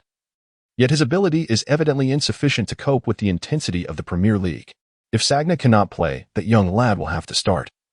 And it will be a disaster. Sun Ku is a promising young talent, but we cannot afford him, and Ars Ini cannot expect him to assist the team this season. We acquired Cabai from Lille for 4.5 million and Tayet for less than 4 million. Their immediate impact far surpasses that of the young lad. From this perspective, Ars Ini has not allocated funds wisely. In response to Pardew's provocations, Wenger smiled calmly and said, "When a lion has not adequately fed throughout the summer, it appears somewhat weak. A pack of jackals, eager to pounce, will emerge, believing they can easily slay the weakened beast. By the time the battle concludes, the remaining jackals will wait from a distance for the lion to feast before sharing the remains of their fallen companion." The professor, as always, managed to deliver an insult without resorting to vulgarity. In the locker room, assistant coach Bold reiterated the tactical details to the team. The players focused intently on the tactics board, though it was uncertain how much they absorbed. Sun Ku, however, listened attentively. Having joined the club just over a month ago, he was still in a state of exhilaration. To put it plainly, he was merely an ordinary individual cast aside by the Chinese football system in his previous life. Unlike the prodigy surrounding him, Sun Ku had experienced the struggles of an ordinary person, making him cherish this moment all the more. Arsenal's tactics were not overly complex. They aimed to stretch the opponent's formation through passing. Once Newcastle exhibited vulnerabilities, the midfielders would surge forward to exploit gaps, utilizing Gervinho to breach the opposition's defense. This possession-based strategy demanded a high level of skill from the players. After Bold concluded his tactical briefing, Wenger stepped to the center of the locker room. Today's opponent is formidable, boasting many strong, spirited players. I must remind you of a few points. Do not get entangled with the opposition. Immediately transfer the ball to open spaces upon receiving it. Stay focused on the match. They will attempt to disrupt our emotions, and we must maintain our rhythm. Ensure the game remains fast-paced. Do not fear mistakes. We are the stronger side, and we must control the tempo. I have chosen you to play because you have met the team's requirements. Do not feel pressured. That is for the head coach to bear. Unlike his usual detailed breakdowns during training, the professor's words on match day were succinct yet impactful. Although he did not ignite passion like Klopp or penetrate the soul like Mourinho, Sun Ku acknowledged that the old man's charisma was on par with any legendary coach throughout history. After his speech, the teammates visibly calmed down. Wenger's ability to instill a sense of security in the players was irreplaceable by any world-renowned manager.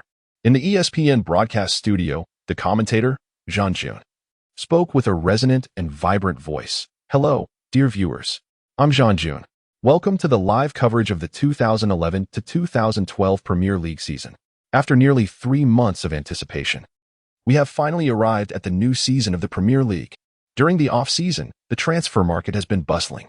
Manchester City has continued to wield their checkbook, spending 75 million to acquire Aguero, Nasri, Clichy, and Savic, establishing themselves as the biggest spenders in Europe. Chelsea closely followed with an expenditure of 74 million, bringing in Mata, Lukaku, Menez, Courtois, Romeu, and Piazon, matching the financial prowess of Middle Eastern magnates. Liverpool spent 59 million on players such as Downing, Henderson, Charlie Adam, Coates, Bellamy, and Jose Enrique. Will these players be capable of aiding Liverpool's resurgence? The reigning champions, Manchester United, have bolstered their squad with the acquisitions of Aston Villa's Ashley Young, Atletico's first-choice goalkeeper De Gea, and Blackburn's Phil Jones, further enhancing their strength. Queen's Park Rangers have been the most active club this season, bringing in 13 players while selling 12, as they face immense pressure to avoid relegation, a daunting challenge. Today, we will witness Arsenal's away match against Newcastle. This summer, Arsenal spent 44 million on signings, but with the departures of Fabregas, Nasri, Clichy, and Ibu, the fans are unconvinced by the club's summer recruitment. They feel that after selling key players, the club has failed to bring in players of equivalent quality. In such a context, it remains to be seen what kind of performance the professor can deliver in the opening match. Newcastle has utilized the funds from player sales entirely to acquire new talents, bringing in notable players such as Cabai, Obertan, Demba Ba, and Santon, thereby strengthening the team's capabilities.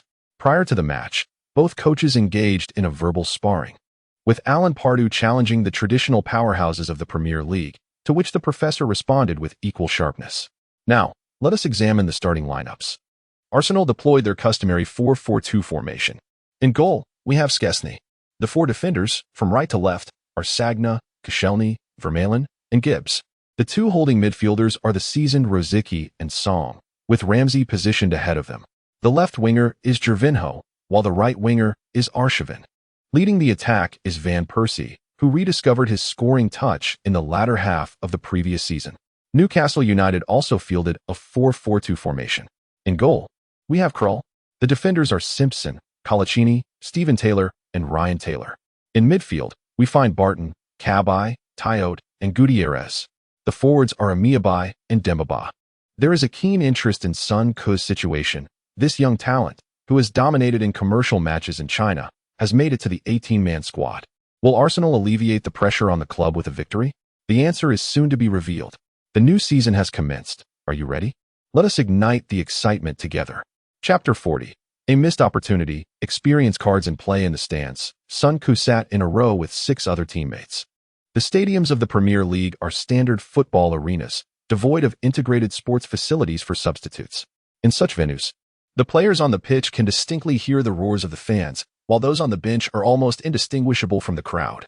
The visiting supporters are typically situated in the corner opposite the main stand, and even before the match commenced. Sun Ku's name had already been subjected to countless expletives beginning with the letter F. Away games test a player's psychological fortitude. For someone less resilient, their mindset might collapse before the game even begins. Once the match kicked off, the Newcastle players surged forth like riled bulls, launching into aggressive confrontations at the slightest hesitation from the Arsenal players. The Arsenal squad had long prepared for such encounters. During the previous week's training sessions, the substitutes, led by Sun Ku, had bested the starting players on numerous occasions.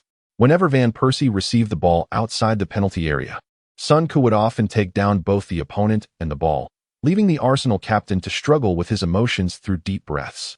Indeed, as soon as Arsenal started the game, Van Persie was swiftly tackled by Tyote just outside the goal area. Van Persie turned to appeal to the referee, prompting a chorus of boos from the Newcastle fans. However, Arsenal remained unfazed and almost scored within the opening moments. In the second minute, Gervinho received the ball, only to be cornered by 2 Newcastle players at the sideline. After a clash with the defender, he managed to flick the ball 10 meters away. The rapid newcomer Arsenal had acquired this season surged towards the edge of the penalty area before distributing the ball to Ramsey in the center. Van Persie made a run, but Ramsey hesitated and passed it to Rosicky instead. Rosicky's long-range shot from outside the box narrowly missed the left post. Newcastle exploited Arsenal's 2 central defenders' lack of height, repeatedly lofting the ball into the penalty area. Vermaelen and Koscielny, however, were resolute, consistently clearing the ball from danger. In the 8th minute, Arsenal seized another opportunity during a transition, pushing forward with vigor. Gervinho crossed from the wing, and Van Persie, rushing in, was thwarted by Colaccini's timely interception. Van Persie's discomfort was palpable. Gervinho either attempted solo runs or forced crosses, which were clearly not to Van Persie's liking. By the 18th minute, Gervinho delivered another cross that deflected off Newcastle defender Taylor and landed near Van Persie. He evaded a defender and shot from the penalty spot. But luck was not on his side as his shot struck the right post and went out of play. On the substitute bench, Sun Ku, who had leaped in anticipation, lamented the missed chance, feeling it was a significant loss. Undeterred, the Newcastle players drew inspiration from their near escape and began to find their rhythm. Aided by the encouragement of their home fans, subsequently creating 2 decent shooting opportunities. In the 30th minute, Song lost possession and, maintaining his composure, committed a foul, earning a yellow card to halt the opponent's counterattack. Moments later, Arsenal earned a corner. However, goalkeeper Krul misjudged his timing. Koscielny's header from 5 meters out was cleared off the line by Simpson. Even Wenger was taken aback by this turn of events. During stoppage time in the first half, Colaccini was cautioned for 2 successive fouls on Van Persie.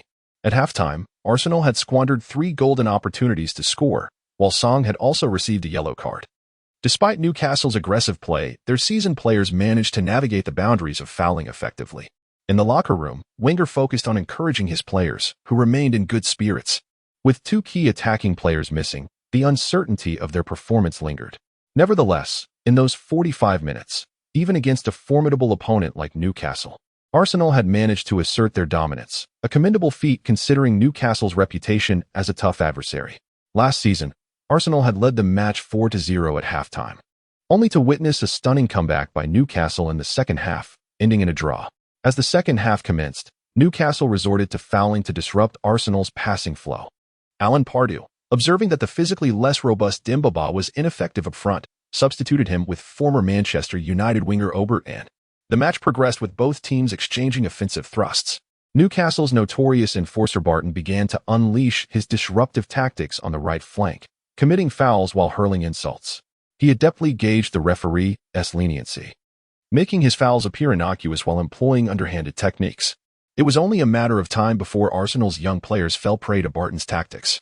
In the 51st minute, Gibbs was brought down by Barton, who feigned concern as he tumbled onto Gibbs. The young defender's naivety was evident. He couldn't conceal his frustration. A minute later, Barton charged at Gibbs with the ball, prompting Gibbs to retaliate with a reckless sliding tackle, sending both player and ball airborne. Barton's anticipatory demeanor suggested he had expected the challenge. This reckless play could have dire consequences. Had Gibbs raised his leg too high, he risked a lengthy suspension. As Barton fell, Newcastle players swarmed around Gibbs, some berating him face-to-face while others engaged in underhanded antics. Arsenal players, unfamiliar with such confrontations, were slow to react, only realizing the need to extricate Gibbs after he had already suffered. 2 minutes later, the referee summoned the captains for a serious warning and issued Gibbs a yellow card. Barton feigned innocence, drawing a chorus of boos from the 40,000 Newcastle supporters. Soon after, Barton tangled with Song, forcing him to the ground. He stood up, brazenly laughing with a swagger reminiscent of a rogue. Song, already carrying a yellow card, retaliated by knocking Barton down and stepping on his shin. Barton, clutching his leg, appealed to the referee, cursing Song in the process. At this moment, all Arsenal players were on high alert. If Song were to be sent off, the balance of the match would undoubtedly shift. Fortunately, Song's act of retaliation escaped the referee's notice. Nonetheless, Wenger, standing on the sidelines, shook his head in resignation. The series of confrontations disrupted Arsenal's rhythm, enabling Newcastle to gain momentum under Kebbay's orchestration, leading to several dangerous opportunities in front of Arsenal's goal. In the 60th minute, Arsenal's corner was cleared, and Gutierrez seized the ball, charging forward. Seizing the moment before Newcastle could fully regroup, Rosicky pulled him down by the collar. Yellow card. After an hour of play, technically adept Arsenal had collected 3 yellow cards, while the brutish Newcastle had received just 1. Some lessons must be learned the hard way. Seeing the situation teetering on the edge of chaos, Wenger decisively substituted Walcott for Arshavin. The introduction of the Little Tiger revitalized Arsenal's attack. In the 67th minute, Tyote, overwhelmed by Arsenal's intricate passing and movement, cynically took down Ramsey, earning yet another yellow card. 3 minutes later, Arsenal was awarded another free kick in the attacking third. But Van Persie's effort narrowly missed the mark. Just as the match seemed to tilt in Arsenal's favor, an unforeseen twist emerged. In the 75th minute, Gervinho stumbled in the penalty area, yet the referee refrained from issuing any decision. Suddenly, Barton rushed over, accusing the Ivorian of diving and yanking him up from the ground. Enraged, Gervinho retaliated with a slap. Barton theatrically clutched his face and fell to the ground, prompting a chorus of boos from the home crowd as the referee issued a red card to Gervinho. Barton and SCCZSNY clashed, both receiving yellow cards as warnings. Upon witnessing Gervinho's dismissal, the home supporters erupted into thunderous applause.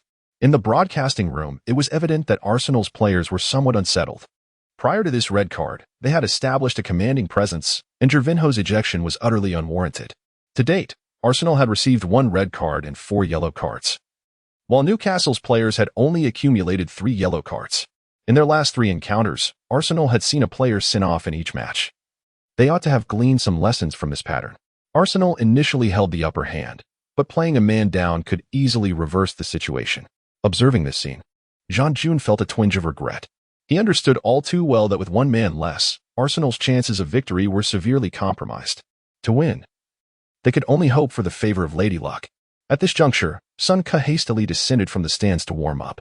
With merely a few minutes left in the match, Song and Rosicky were both on yellow cards. Ramsey moved to the left flank, leaving only Song and Rosicky in the center. Despite his youth, Song was quite robust. The 30-year-old Rosicky bore lingering injuries. It seemed unlikely he could last until the final whistle, or could he? Regardless, Sun Ka had to be prepared. He initially thought the match would remain a stalemate, and the manager would hesitate to field him. Yet, given the current situation, an opportunity to play suddenly arose. Wenger paced along the sidelines, glancing at Sun Ko 3 times in quick succession. As he observed Rosický's dwindling stamina, Wenger clenched his fist and ultimately made a decision. Frankly, he had not anticipated the match unfolding in such a manner. He had assumed Arsenal would struggle to penetrate the defense, at which point he could send Sun Ko on for a stroke of luck. The memory of Leyton Orient's comeback against Southampton had left a profound impression on Wenger. It was etched into his very bones. Otherwise, he would not have spent £7 million on a young player with only 6 appearances and a lackluster youth team record. In the 81st minute, the fourth official raised the substitution board, indicating 24 on and 7 off. The number 24 was Sun Ko's new number for the season. He had chosen it out of necessity, as all the desirable numbers had already been claimed. Arteta had taken number 8 upon joining the team, Koscielny donned number 6. Ramsey held number 16, and Squillaci wore number 18. Fortuitous numbers had all been snatched up, leaving Sun Ko, who once believed in science and now leaned toward fate, quite disheartened. Even the inauspicious number 13 had been claimed by SCCZSNY. The only remaining numbers were 9 and 11, and Sun Ko brazenly sought number 9. Wenger subtly suggested that taking number 9 could be ill-fated, as football often harbors its own superstitions. Sun Ko, however, had no interest in number 11. Since auspicious numbers were unattainable, he decided to gravitate towards basketball instead. He had initially considered number 23 but wanted to pay homage to the Black Mamba. One wonders how a living person might feel upon discovering they are fondly remembered. Sun could dismiss such thoughts, choosing instead to reminisce. Standing at the edge of the pitch, Sun Ko decisively activated the blue button for a tenfold draw in his mind.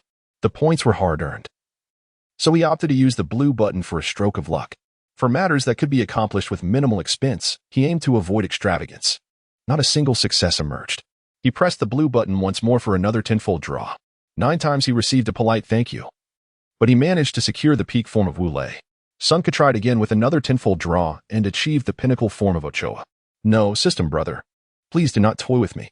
Chapter 41. The 23-year-old Pirlo, in his prime, observing the acquisition of Wule and Ochoa with his hard-earned 3,000 points. Sun Ko felt a pang of regret. Had he chosen not to participate in the lottery, those points could have been transformed into permanent attribute points. It was not that he undervalued the 2 experience cards, but rather that they were ill-suited for the current circumstances. With 1 fewer player on the field, his mission was to bolster the defense. Should he recklessly abandon his post, he risked being overwhelmed and losing the trust of the coach. Newcastle United was no pushover. This team boasted several skilled players, and their pace in transitioning from defense to attack rivaled that of Arsenal. Sun Ko recalled that Newcastle had performed remarkably this season, ultimately finishing 5th and nearly overwhelming a Spurs side centered around the formidable Son Heung-min. At this juncture, it would be ideal to draw a midfielder akin to Kanté or Matuidi. As for those 2 cards, given enough time, they would surely find their utility. As he noticed Rosicky making his way to the sidelines, Sun Ko resolutely pressed the orange lottery button in his mind. The probability of winning with the orange draw was significantly higher, and the quality of players was also superior. For his inaugural appearance, it was imperative to leave a lasting impression on the coach. The prior use of the blue lottery to cope with a top-tier team had been somewhat short-sighted. To achieve great things, one must invest accordingly. After 2 consecutive draws that yielded nothing, the 3rd click of the lottery button finally erupted in a blaze of orange light. It was the 23-year-old Pirlo, the quintessential metronome of the early 21st century. With exceptional passing, a composed demeanor, and a far-reaching vision, he was the perfect orchestrator, seamlessly transitioning from a number 10 to a number 6 role. Although Sun Ko believed this type of player had numerous flaws in a 2-man midfield formation, there was no time for hesitation. At that moment, Wenger, who had been standing beside Sun Ko, advised, once you enter the field, refrain from pushing forward. Your task is to intercept medium to long-range passes and distribute the ball to the right flank with foresight. Upon seeing Sun Ko nod earnestly, Wenger gave his shoulder a reassuring pat. Moments later, Sun Ko and Rosicky exchanged a high five and swiftly entered the pitch. Upon entering, Sun Ko leaned towards Song, saying, "If you find yourself in a tight spot, pass the ball to me." Song nodded slightly, revealing some apprehension about this newcomer. Throughout the preseason, Sun Ko had played decently without the experience cards, occasionally showcasing brilliance, but stepping onto the field in such a critical moment felt daunting. "Look, Arsenal has sent on a kid," They have no one else available, shouted a Newcastle fan. Take down that Chinese player, and victory is ours. Charge. Let us finish them. With Sun Ku's substitution, the mood among the Newcastle supporters surged. In the fiercely competitive Premier League, many coaches prefer seasoned veterans, as few young players can withstand pressure in crucial moments. The notion that a rookie could step up is often met with skepticism. Conversely, Arsenal fans were expressions of confusion. Why bring on a novice with no Premier League experience at such a critical time? Why not include Coquelin, who performed admirably at L'Oreal last season? Wenger is far too arrogant. He will pay for his hubris. Amidst the clamor, Sun Ku glanced at the electronic timer. As the match resumed, he promptly activated Pirlo's experience card. In the live broadcast, Arsenal made a substitution, with Wenger replacing Rosicky with Sun Ku. The decision to field Sun Ku at this moment indicated Wenger's high hopes for him. Would the young talent be able to handle the pressure and assist Song in orchestrating the midfield? We shall see. Newcastle kicked off, executing a series of passes that swiftly moved the ball to the left wing. Left midfielder Gutierrez received the ball while Walcott retreated to defend in his half. Gutierrez feigned a movement, pushing the ball a few meters forward. As Walcott sought to turn and match his speed, he was met with a jarring collision. Realizing Walcott was closing in, Gutierrez decisively angled a cross into the penalty area from a 45-degree position. Instantly, chaos erupted in the Arsenal box. Fortunately, Szczesny reacted sharply, clearing the ball with a powerful punch. Just outside the penalty area, as Song received the ball, Cabaye closed in from behind, attempting to break through on the left. He found his path obstructed by Barton. With Cabaye pursuing from behind, it was evident that a double team was forming against Song. Protecting the ball, Song caught a glimpse of his teammate and swiftly executed an outside-of-the-foot pass. Understanding the urgency of the situation, Sun Ku dashed towards the ball, immediately directing it to the left flank, where Ramsey awaited. Upon completing the pass, Sun Ku quickly maneuvered to evade incoming pressure. As anticipated, the next moment saw Tayot barreling past him.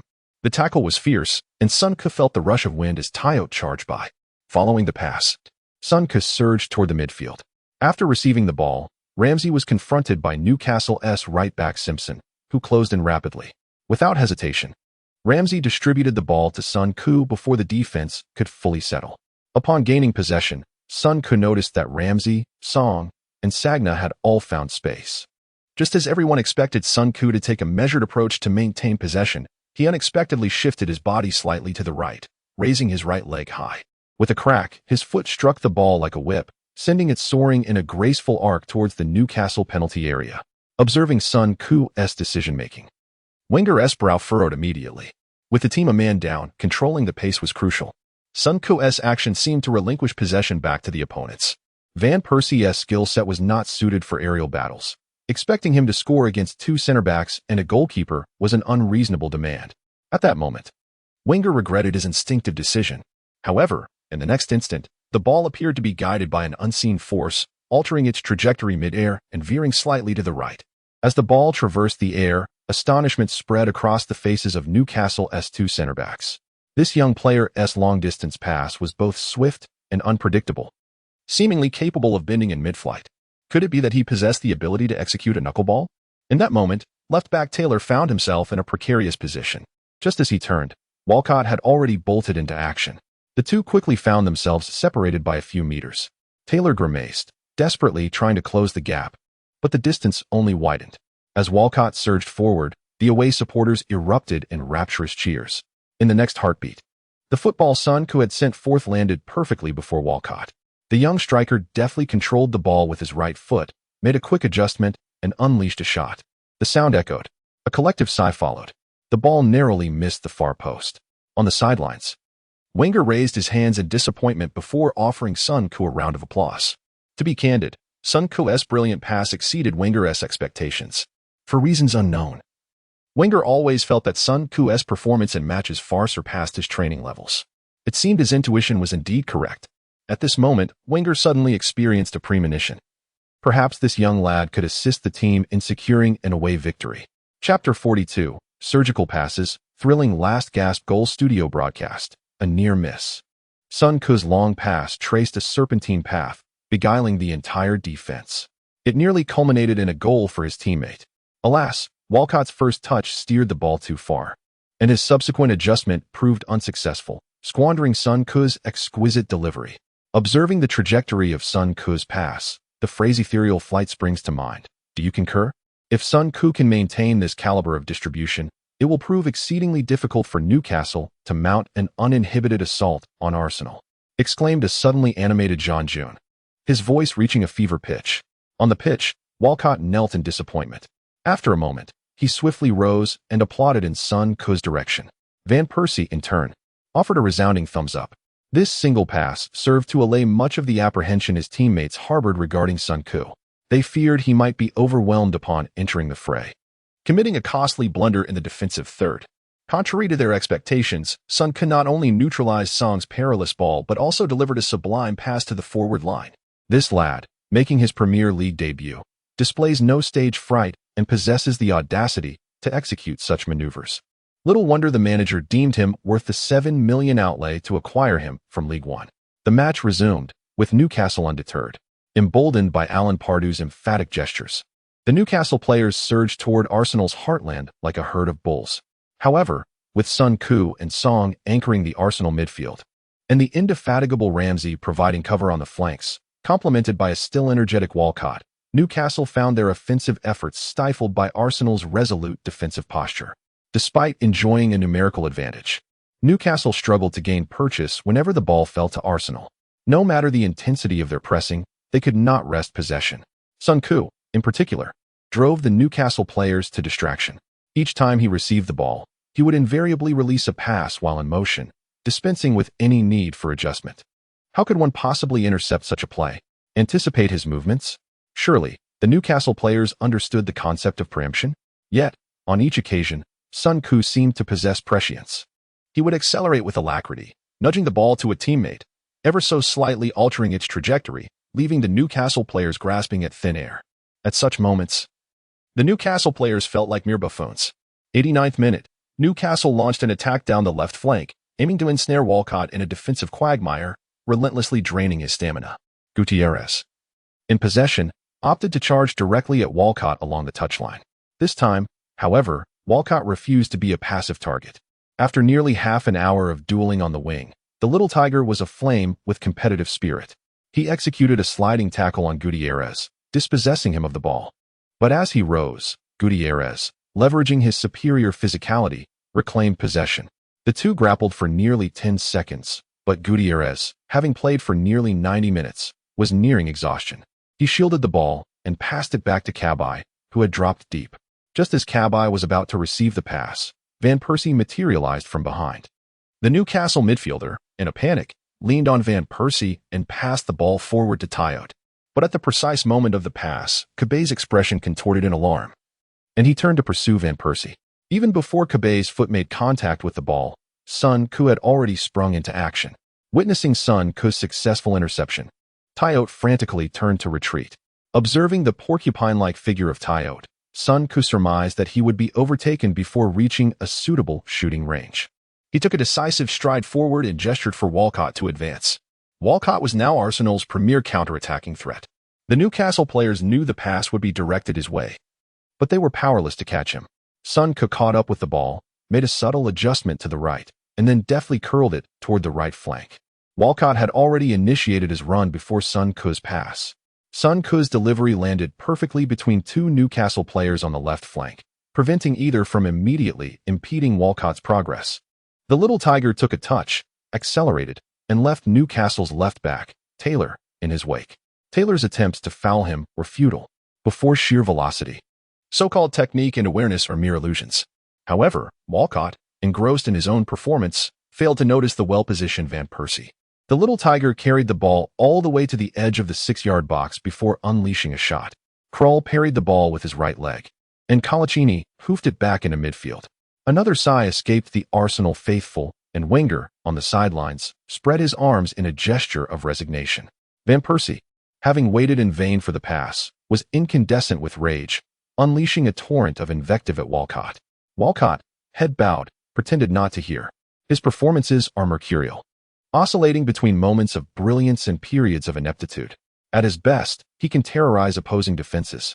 At his worst, he resembles the player on display today. In midfield, Song and Tayot engaged in a direct confrontation, their bodies intertwined like Siamese twins. Ultimately, Song prevailed, using the sole of his foot to direct the ball to the nearby Sun Ku. No one could deny that, in the wake of Fabregas and Nasri's departures, Arsenal owed a great debt to Song's exceptional performances. In Sun Ku's estimation, Song was Arsenal's linchpin in the defensive third this season. He had long labored in Fabregas' shadow, playing a supporting role and performing the unglamorous tasks. But it was this season that Song truly demonstrated his worth, attracting the attention of numerous suitors. Manchester City and Barcelona would not seek to poach a mediocre player from Arsenal. Upon receiving the ball, Sun Ku was immediately accosted by Cabaye. The fourth official raised the board, indicating 5 minutes of added time. Sun Ku feigned an attempt to nutmeg his opponent, prompting Cabaye to clamp his legs together. In that instant, Sun Ku deftly flicked the ball to his right, eluding Cabaye. Cabaye turned and resumed his pursuit of Sun Ku, who, in turn, drew the ball behind him with his right foot, feigning a breakthrough on the left. Cabaye took a step to the side, blocking Sun Ku's path. But just as Cabaye adjusted his stance, Sun Ku once again hooked the ball back with his right foot. At that moment, Sun Ku could only marvel at Pirlo's unparalleled mastery. He was even more exceptional than he appeared on television. Having evaded Cabaye, Sun Ku surged forward with the ball at full speed. The Arsenal fans, who had been largely subdued throughout the match, erupted in a cacophony of cheers. Although they were not intimately familiar with Sun Ku, they knew he possessed a thunderous shot and a penchant for long-range efforts. Meanwhile, Tayotte and Cabaye were frantically sprinting back toward their own goal. Tayotte was too far afield, and Cabaye lacked the requisite pace. Realizing that neither could catch Sun Ku, Newcastle's center-back, Taylor, made a snap decision and charged out of the penalty area. Witnessing this, the Arsenal fans rose to their feet in unison. Even Wenger instinctively clenched his fists, leaning forward in anticipation. As he dribbled, Sun Ku gestured for his teammates to advance. With Walcott and Ramsey in the mix, Newcastle's fullbacks dared not drift too far inward. Sun Ku assessed the positioning of the defenders and made a decision. He glanced at the goal and then abruptly raised his right leg. Seeing him prepare for a long-range shot, center-back Taylor immediately dove toward his feet. Premier League midfielders and defenders are renowned for their tenacity. Realizing that his opponent was anticipating a shot from distance, Sun Ku veered to the right. Taylor was momentarily thrown off balance, but remained in close pursuit. Sun Ku discerned that Taylor was waiting for him to unleash a shot. The moment he began his wind-up, Taylor would launch a sliding tackle. As this thought crossed his mind, Sun Ku suddenly brushed his right foot lightly. The football soared in a parabolic arc, gliding over the head of the central defender, Colaccini. The Newcastle defender leapt with all his might, yet the ball narrowly passed over him. For a central defender, such a lapse is an unforgivable mistake. Colaccini was suddenly gripped by a sense of foreboding. Van Persie had slipped out of his sight. When he turned back, a cold sweat instantly broke out. Van Persie received the ball in the penalty area, his body weaving with agility. Krul was faked out twice, losing his balance entirely. Van Persie deftly maneuvered past the goalkeeper and, with every ounce of strength, struck the ball into the net. Yes, in that moment, the Arsenal fans, despite being vastly outnumbered, managed to outshout the Newcastle supporters. The Newcastle fans looked around in bewilderment. They were utterly confused. How could their team, clearly a man up, find themselves in such a predicament? 1-0. Sun Ku's assist had enabled Van Persie to score the opening goal for Arsenal. By this time, the match had reached the 91st minute.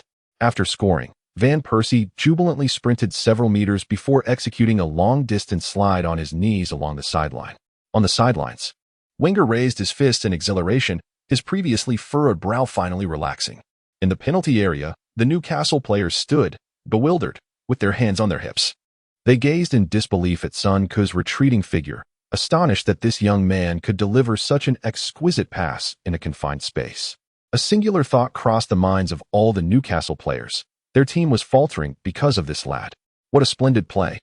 Sun Ku's pass had torn apart Newcastle's defense, allowing Van Persie to score. After a grueling battle, Arsenal finally broke the deadlock in the first minute of stoppage time. Time was running out for Newcastle. Could they conjure a miracle as they had the previous season? Sun Ku, having come off the bench, had become the turning point of this match. This young man was undaunted by the grand stage. Not only did he assist his teammates in thwarting Newcastle's attacks, but he also delivered 3 exquisite passes. To everyone's surprise, even after stepping up 2 levels, this young talent continued to shine. In the broadcast studio, Jean Jun's voice grew increasingly animated. He exclaimed excitedly, could Sun Ku potentially be a successor to Fabregas? I dare say he just might be. Chapter 43. Young player Son Ku's resounding victory over the enemy on the sidelines. Van Persie raised his arms amidst the jeers of the home crowd, pressing his right hand to his ear. The Dutch striker was fervently releasing the pent-up emotions that had long been bottled up within him, visibly overwhelmed. Thus, Son Ku witnessed the remarkable sight of 40,000 fans simultaneously hurling insults at a single individual. What a vivid scene it was. Son Ku, however, dashed towards the away section, vigorously waving his fists at the Arsenal supporters. Hey, this kid has some skills. Indeed, those passes were absolutely phenomenal. Forget that Judas. Without him, we are still a Premier League powerhouse. Upon observing Son Ku's actions, the Arsenal fans responded positively. On the sidelines, Wenger, with a serious demeanor, signaled his players to regroup. The match was not yet over, and it was not the time for celebration. A victory in hand is what constitutes true triumph. Not far away, Newcastle's manager, Alan Pardew, was furiously imploring, "Get forward. Strike towards the goal. Explode." As the game resumed, only Walcott remained in the attacking line for Arsenal. Even the captain, Van Persie, had retreated to the halfway line to assist in defense. Indeed, the weight of responsibility had instilled a profound sense of ownership in Van Persie. Following the kickoff, at least 6 Newcastle players invaded Arsenal's penalty area. The ball reached Gutierrez's feet, and without hesitation, Newcastle's left midfielder launched a diagonal lob from 45 degrees. In the penalty area, players from both sides were jumbled together. Newcastle's centre forward, Amiabai, and Vermaelen leaped simultaneously, although Vermaelen could not outjump his opponent. He succeeded in disrupting Amiabai's header. Amiabai's attempt had a favourable angle, but lacked power due to Vermaelen's slight deflection. Szczesny managed to palm the ball out of the small box with one hand. As both teams turned to locate the ball, Son Ku appeared at the landing spot and sent the ball soaring towards the front field. His clearance was executed with remarkable precision, directing the ball towards the right corner flag. Newcastle players struggled to catch up with the ball. Right-back Simpson barely had time to react before being brought down by the charging Walcott. The little tiger played that ball with utmost intelligence. Just as the Newcastle players prepared to take a free kick, the fourth official raised the substitution board. Wenger substituted Ramsey for Giroud. Ramsey, upon seeing the signal, began to theatrically confirm his exit before leisurely jogging towards the sidelines. The aggressive Barton stormed towards Ramsey, angrily shoving him towards the touchline. With his influence, a chorus of boos erupted throughout St. James Park. Feeling slightly embarrassed, Ramsey quickened his pace, but Barton persisted relentlessly. At that moment, Son Ku rushed forward. Positioning himself between the two, he unleashed a torrent of expletives he had picked up from London's East End. As a seasoned player, Son Ku could not stand idly by while his teammate was bullied. If Ramsey were to turn back and engage, the referee would undoubtedly issue a yellow card for time wasting. Son Ku, however, was indifferent to the consequences. He welcomed the confrontation, hoping to waste precious time. Faced with Son Ku's unrelenting insults, Barton erupted in fury. What the hell is this kid's problem, coming right out of the gate with family curses? The two exchanged shoves on the pitch, with Son Ku being careful to only retaliate after being pushed. With Barton already holding a yellow card, any decision from the referee would undoubtedly favor Son Ku. As expected, players from both sides converged, and Van Persie immediately pushed Barton down. Son Ku became the focal point for Newcastle's ire. Though it was merely a matter of being shoved around, no major harm was done. The conflict subsided, and the clock read 94 minutes. The referee issued yellow cards to both Van Persie and Simpson, while the instigator, Barton, was restrained by his teammates, hurling insults at Van Persie, Son Ku, and Song. Amidst the chaos, Song had taken the opportunity to step on Barton's foot. Son Ku clung to Vermaelen's arm, feigning an attempt to confront Barton. Vermaelen, astonished by Son Ku's fervor, was taken aback by the boy's spirit. This kid is truly remarkable. After Giroud entered the match, Arsenal set up a defensive formation. Following 2 back-and-forth exchanges, the time reached 95 minutes. The referee intended to add more time, causing Wenger to grow anxious. The professor rushed to the fourth official, vociferously reminding, "Check your watch. Stoppage time should have commenced long ago. Is this some sort of Newcastle privilege?" Upon hearing his words, Alan Pardew exploded with indignation. "Do you even know why stoppage time is being added? It's because you've been wasting time." Wenger, incensed, retaliated with a shove. When Pardew saw Wenger's aggression, he lost his composure and grabbed Wenger's tie. In response, Wenger skillfully locked his long arm around Pardew's neck. The two became entangled, and amidst the chaos, one of them slipped, resulting in both falling to the grass. As Pardew clutched the tie, Wenger seized the opportunity to rise and gain the upper hand. Wow, that old man is impressive. Sun Koo marveled at Wenger's adeptness on the ground. At that moment, both coaching staffs surged onto the pitch, separating the two. Pardew still cursing, and Wenger, visibly irritated as he adjusted his tie, were soon interrupted by Bold engaging in a scuffle with an opposing assistant coach. The referee issued red cards to both assistant coaches, clearly overwhelmed by the situation. The final moments of the match became chaotic. Yet the referee stubbornly added 2 minutes of stoppage time before blowing the final whistle. Yes, the Arsenal fans in the away section erupted in cheers. Sun Koo raised his arms high, marking a perfect debut. As a seasoned player, Sun Koo would not squander the opportunity to bond with his teammates, embracing each one as though he had been part of the team for 5 years. In the broadcasting hall, upon witnessing Sun Koo share a powerful embrace with Van Persie, Jean June expressed his astonishment. Well, it's evident that Sun Koo is fitting in well at Arsenal. The coach Wenger trusts him. Captain Van Persie supports him. His teammates care for him. Of course, all of this is grounded in Sun Koo's own capabilities. He stepped onto the field amidst adversity, undeterred by the Newcastle fans' intimidating presence. Not only did he bolster the team's defense, but he also delivered crucial passes, providing Van Persie with a splendid assist. We saw Sun Koo stand up for Ramsey. Confronting Barton directly, his performance was undeniably assertive. In my view, Sun Koo's first match approached perfection. This victory is crucial for the beleaguered Arsenal. Only at the season's end will we comprehend the significance of these 3 points. Young player Sun Koo triumphs over the enemy, and General Van Persie claims victory amidst a million foes. To find out what happens next, stay tuned for the Premier League live broadcast, brought to you by Jean June. Until next time. Chapter 44. Wenger, Sun Koo and the team's future plans in the locker room. Sun Koo was mocking Walcott's 2 wild shots. Song played the role of a foil, while Ramsey listened with rapt attention, and the other teammates joined in the raucous laughter. Walcott, shirtless, protested loudly. If it weren't for my injury, I would have scored a hat trick. He boasted about the opposing fullbacks being so inadequate that he could easily dominate them. Szczesny entered the fray with his own brand of sarcasm, claiming Walcott was speaking without a script. The two began to playfully tussle, nearly knocking over Gibbs. Suddenly, Szczesny had a brilliant idea and found a tie to wear.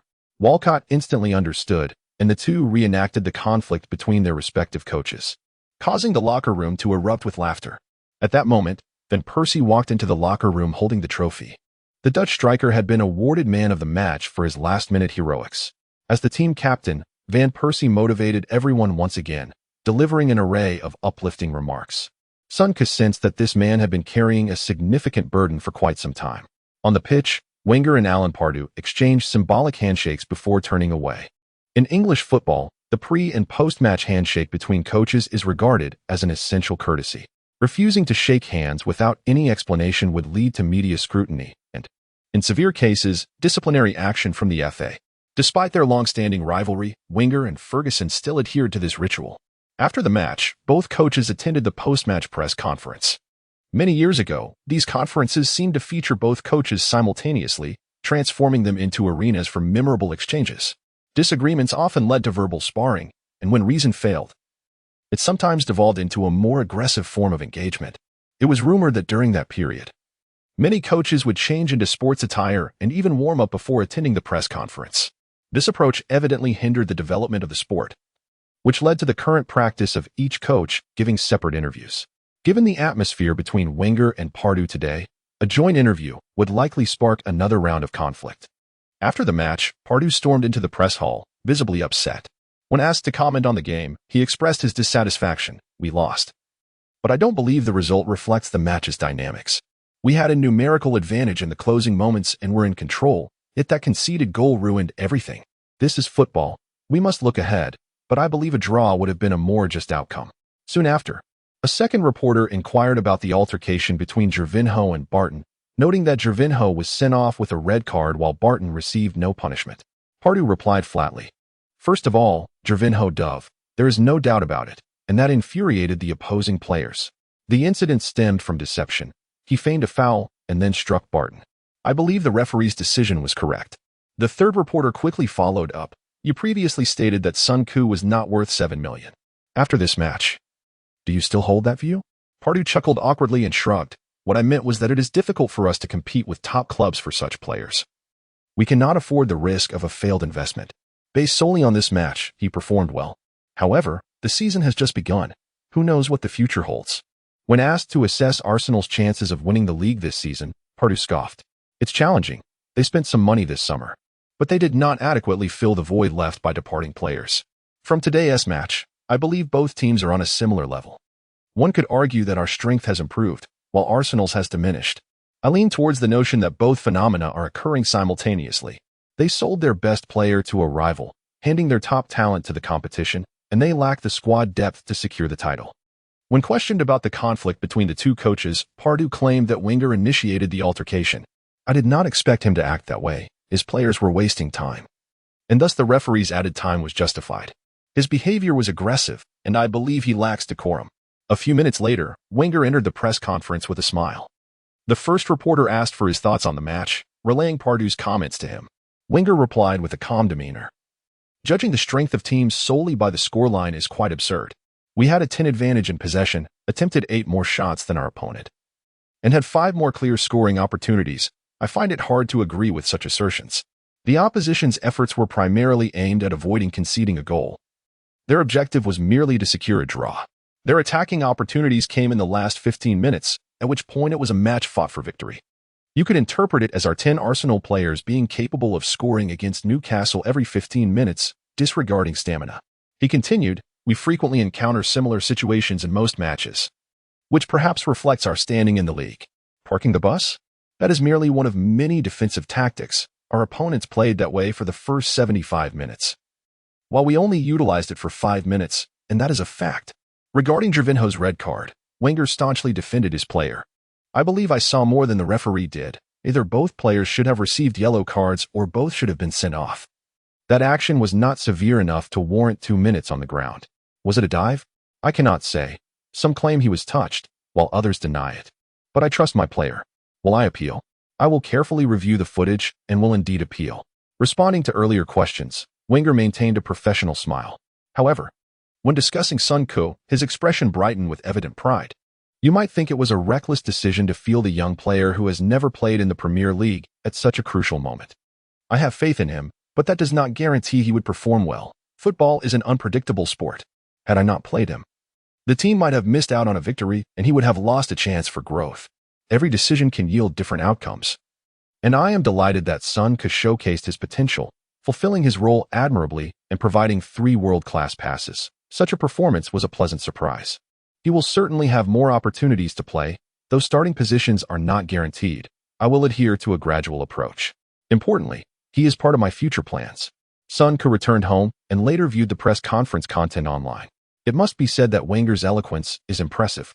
This elder, raised on the borders of France and Germany, possesses a linguistic style that embodies the arrogance of the French, the meticulousness of the Germans, and the eloquence of the English. Engaging in conversation with a less articulate individual would undoubtedly be a challenge. Football in England is beloved by the working class, yet it also attracts many from the white-collar demographic. Wenger's demeanor and linguistic style resonate with both groups. Thus, neutral fans admire him, while rival supporters harbor deep animosity towards him. During dinner, Son Koo discussed his investment plans with his frugal father. After a month, Son Koo's account has accumulated over £600,000. After tax, the signing fee amounts to £500,000. With a post-tax income of £130,000 and a tattoo consultant allowance of £20,000. In total, that sums up to £650,000. Joel's career earnings have likely never surpassed Son Koo's, let alone his savings. Since joining Arsenal, Son Koo has scarcely spent any money aside from fuel costs. The club provides his match gear, as well as lunch and dinner. Regular health checks are conducted for the main players, and even their attire is sponsored. If he does not mind matching outfits, Son Koo could easily wear the club's apparel daily. As for why his teammates purchase their own clothing, it is either due to sponsorships or a lack of financial constraints. While the manager maintains a tight grip on salaries, elite players do not struggle financially. The transfers of Nasri and Clichy to Manchester City were largely motivated by the significantly higher wages offered compared to their previous earnings. The notion of pursuing honor is merely a facade. Who enters the workforce without the desire for monetary gain? Those grandiloquent justifications merely serve to mask the relentless pursuit of wealth. In truth, it is Song Gongming, this naive lad, who is the most sincere. Years later, he will publicly acknowledge that his move to Barcelona was primarily for financial gain. Why the emphasis on money? Because he currently struggles to save substantial amounts. Why the struggle? Because he must support an entire family. A child emerging from the slums of Cameroon, achieving the status of a top-tier star, undoubtedly has the unwavering support of his family behind him. Otherwise, he would not even afford training fees, let alone reveal his potential. After earning significant sums, it is only natural for him to give back to his family. Song later admitted that upon viewing Barcelona's contract, his first focus was the income clause, an annual salary of 5 million euros. All right, transfer it is. When Barcelona brought him in, they made it clear that his playing time would be limited. Yet, Song Gongming was unfazed, for the financial compensation was adequate.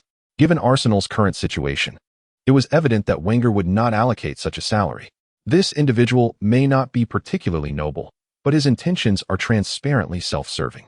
Viewed in this light, the notion of paying 5 million euros to return to a club where he would not be a starter appears even more absurd. Sun Ke's current objective is straightforward: to secure a stable and high-yield income. He need not concern himself with excessively lucrative ventures, as he neither possesses the qualifications to enter such fields nor the energy to delve into them. Presently, there exists a most stable investment avenue: real estate. Indeed, it is the London property market. Sun's father is engaged in home renovation and design, as the majority of residences in London demand high-quality finishes. Countless properties require refurbishment each year, along with quality inspections for rentals. Sun's father's company, with dozens of employees, is perpetually busy, even expanding its workforce. Industry data indicates that less than 40 of London residents own property. Major cities exhibit similar trends.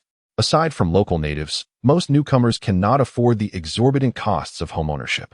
In 2011, the average pre-tax income in London was £28,000, indicating that most earnings fall below the average. Sun Ke stands alongside 40 ordinary individuals from East London, where the average income reaches £28,000. However, this does not imply that those 40 individuals genuinely earn at the average level. Thus, the real estate market in London holds immense potential. As long as the world remains intact, this status quo shall persist. Sun Ke has calculated that an apartment with an area of 80 square meters, including taxes and fees, costs around £200,000, with monthly rents varying from £1,000 to £1,500. With rental prices continually on the rise, he anticipates recouping his investment within approximately 10 years. Moreover, his father's company offers property leasing services, providing additional support for his father. 12 years hence, property prices in London may triple, and rental rates will soar. At the pace of acquiring one property every 3 months, the assets Sun Ke accumulates over the years will afford him a comfortable life post-retirement. Of course, this represents a rather lackluster way of living. Better investment opportunities and new ventures are bound to arise in the future. For now, this is the course he has chosen. During a meal, Sun's father repeatedly inquired whether Sun Ke had made a decision. Upon receiving a positive affirmation, a look of satisfaction graced his father's face. His son has matured, capable of considering the family's well-being. Sun Ke smiled and remarked, "A man, living in this world, must shoulder familial responsibilities. If Song, that foolish lad, can grasp such a concept, how could Sun Ke possibly fail to understand it?" Chapter 45. Facing Liverpool's starting lineup, embrace a new approach. Having secured the direction of investment, Sun Ke confidently entrusted his funds to the frugal old man. For the next 5 days, Sun Ke remained immersed in training. After enduring rigorous practice sessions, he would return home each day, compelling himself to watch a match before succumbing to slumber. With the conclusion of the first round of the Premier League, among the Big Six, only Manchester City decisively triumphed over Swansea, while both Manchester United and Tottenham encountered formidable challenges to secure their victories. Chelsea and Liverpool, confronted by their opponents' impenetrable defenses, could only manage a draw in their inaugural match of the new season. Indeed, the Premier League proved to be a veritable hell. In light of these circumstances, Sun Ke began to reassess his strategy. If he continued to rely on a lottery-like approach for performance in matches, he would likely find himself dependent on skill cards for the majority of the season. By the end of the season, he could at most elevate all attributes to a mere 70. Such a pace of development was far too sluggish. More critically, the technical characteristics of his gameplay varied from match to match, lacking continuity, which inevitably led the head coach to misjudge his capabilities. After one particularly grueling training session, Sun Ce resolved to alter his approach to utilizing the lottery skills. First, against opponents deemed weaker than Arsenal, he would categorically refrain from using experience cards. In the Premier League, he would only draw cards in matches against the Manchester Giants. In the Champions League, experience cards would only be employed during the first knockout round and would be strictly prohibited once Arsenal secured a place in the quarterfinals. Second, even when utilizing skill cards, he would limit himself to consuming only the points accrued from the previous week, reserving the rest for attribute enhancements. Third, star experience cards would only be permitted during additional training sessions. The first two rules were easily comprehensible. The addition of the third rule stemmed from Sun Ce's realization that each time he employed an experience card, he gained insights within 2 days. While experience cards indeed provided him with transient experiences beneficial for skill enhancement, excessive reliance on the lottery system could hinder his development. Sun Ce meticulously reviewed the lottery system's guidelines, which indicated that experience cards were designed to assist the host in experiencing the playing habits of other athletes. He felt that by consistently using experience cards, he was merely emulating others, risking the loss of his unique style during his growth period. If mismanaged, this lottery system could become a Pandora's box, necessitating early restrictions to avoid forming a psychological dependency, perpetually seeking divine intervention in critical moments. Thus, Sun Ce planned to reset his points before the second round of the league. Arsenal's opponent in the second round was Liverpool, and in the third round, they would face Manchester United. This represented a hellish schedule that only a newly promoted team would encounter. To exacerbate matters, Arsenal faced a week fraught with 5 terrible pieces of news. Gervinho's appeal was denied, leading to a 3-match suspension. Song was banned for 3 matches by the FA for a foul on Barton.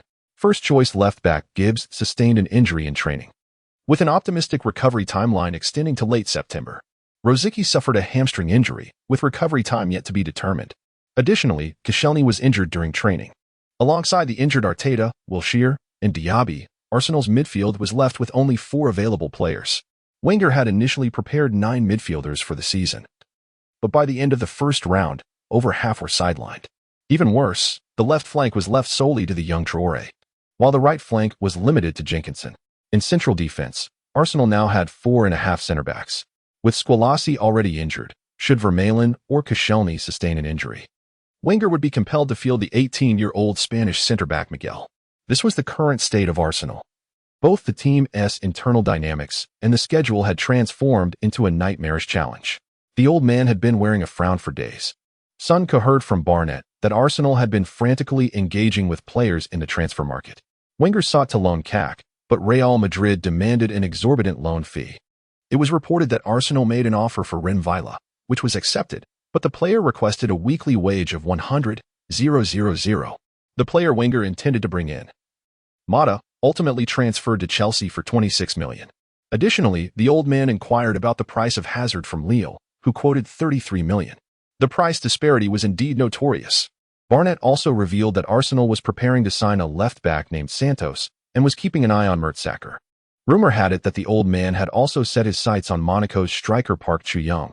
History appeared to be repeating itself. Now, the entire world recognized Arsenal's need for players. Thus, when it came time to purchase, clubs were demanding exorbitant fees. The only consolation for Sun Ce amid this deluge of bad news was that he had finally made it onto the starting lineup.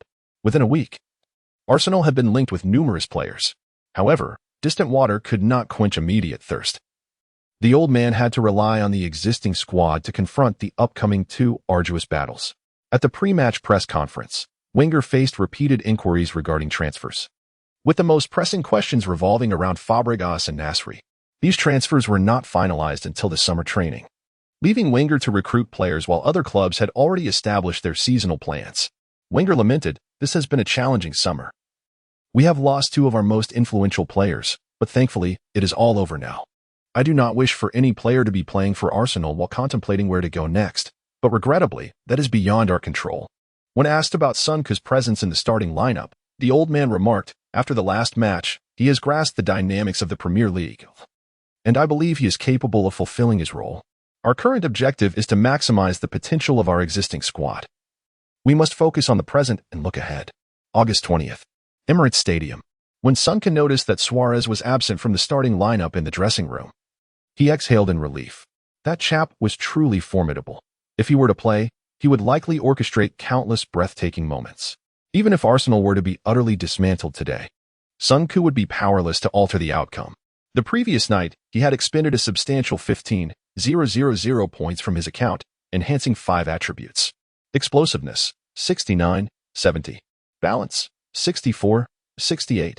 As a seasoned player of Football Manager, Sun Koo understood that the primary responsibility of a playmaking defensive midfielder was to evade defenders and successfully distribute the ball to teammates. The key attributes influencing evasion capabilities were dribbling, explosiveness, and balance. The system defined balance as agility and coordination. In the game, Xavi's dribbling and balance were nearly maxed out, allowing him to evade defenders even when closely marked. The data within the game is derived from real player statistics, largely reflecting their true abilities. The developers of the game were thus awarded a second-class Royal Medal, the same level of accolade as the esteemed Heartthrob Medal. Sun Koo had heard in his past life that many coaches contacted scouts from this gaming company to identify potential recruits, including Wenger and the later Rooney. He glanced at his attribute panel once more. Shooting 60, ball control 74, dribbling 70, passing 78, long shot 100, heading 64, set pieces 60, explosiveness 70, speed 70, strength 60, jumping 67, balance 68, stamina 86, tackling 64, sliding 61, anticipation 100, off-the-ball movement 62, creativity 61, vision 60. Evaluation, adequate player for the Premier League. Today, Sun Koo was eager to discover the extent of his current capabilities on the pitch.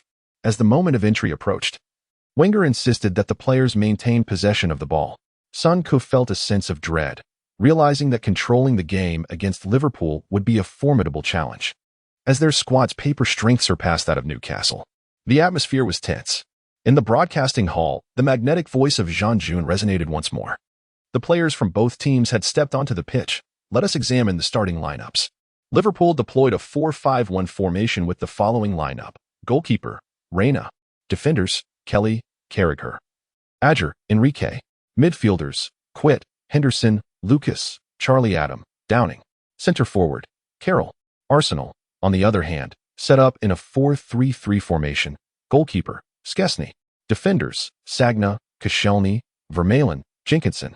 Midfielders, Ramsey, Coquelin, Sun Koo. Left winger, Arshavin. Right winger, Walcott. Center forward, Van Persie. This summer, Liverpool invested $59 million to recruit 5 players, in addition to the veteran Welsh speedster Bellamy. After being held to a draw by Sunderland in the opening round, Downing, who joined the team for $20 million, replaced Suarez in the lineup.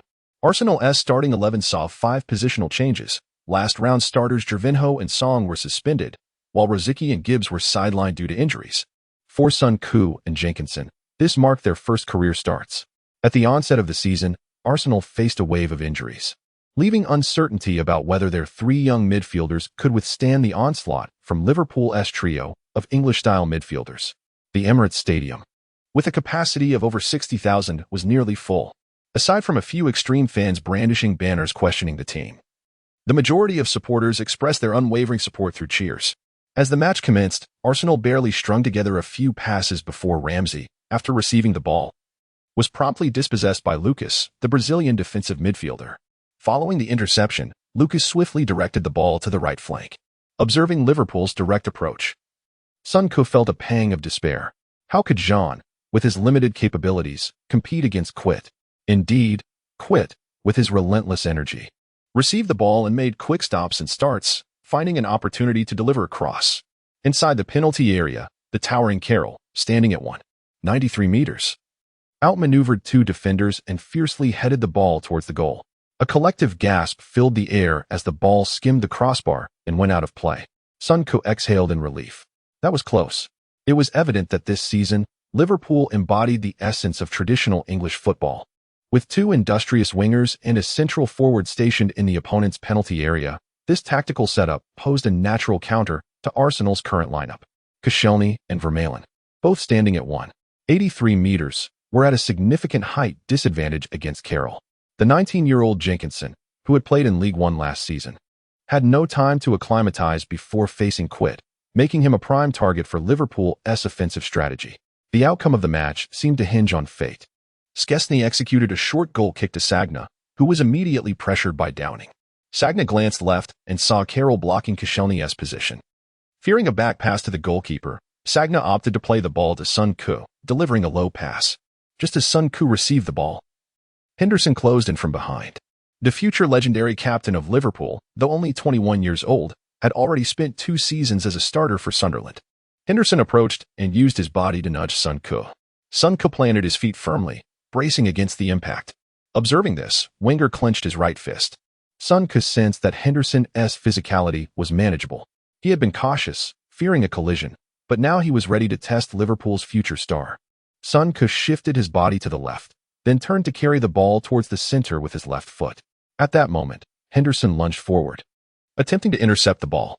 Wenger felt the tension. If the ball were to be lost, Henderson would make a swift advance into the penalty area. The old man hesitated to look away. However, in the next instant, Sun Koo skillfully maneuvered his left foot around the ball, pivoting and driving it forward with his right foot. Henderson missed completely. As Sun Koo deftly evaded Henderson, the Arsenal supporters erupted in cheers. Sun Koo took a step forward, only to find Charlie Adam and Downing charging at him simultaneously. High press. Sun Koo glanced up and noticed Walcott sprinting along the flank towards him.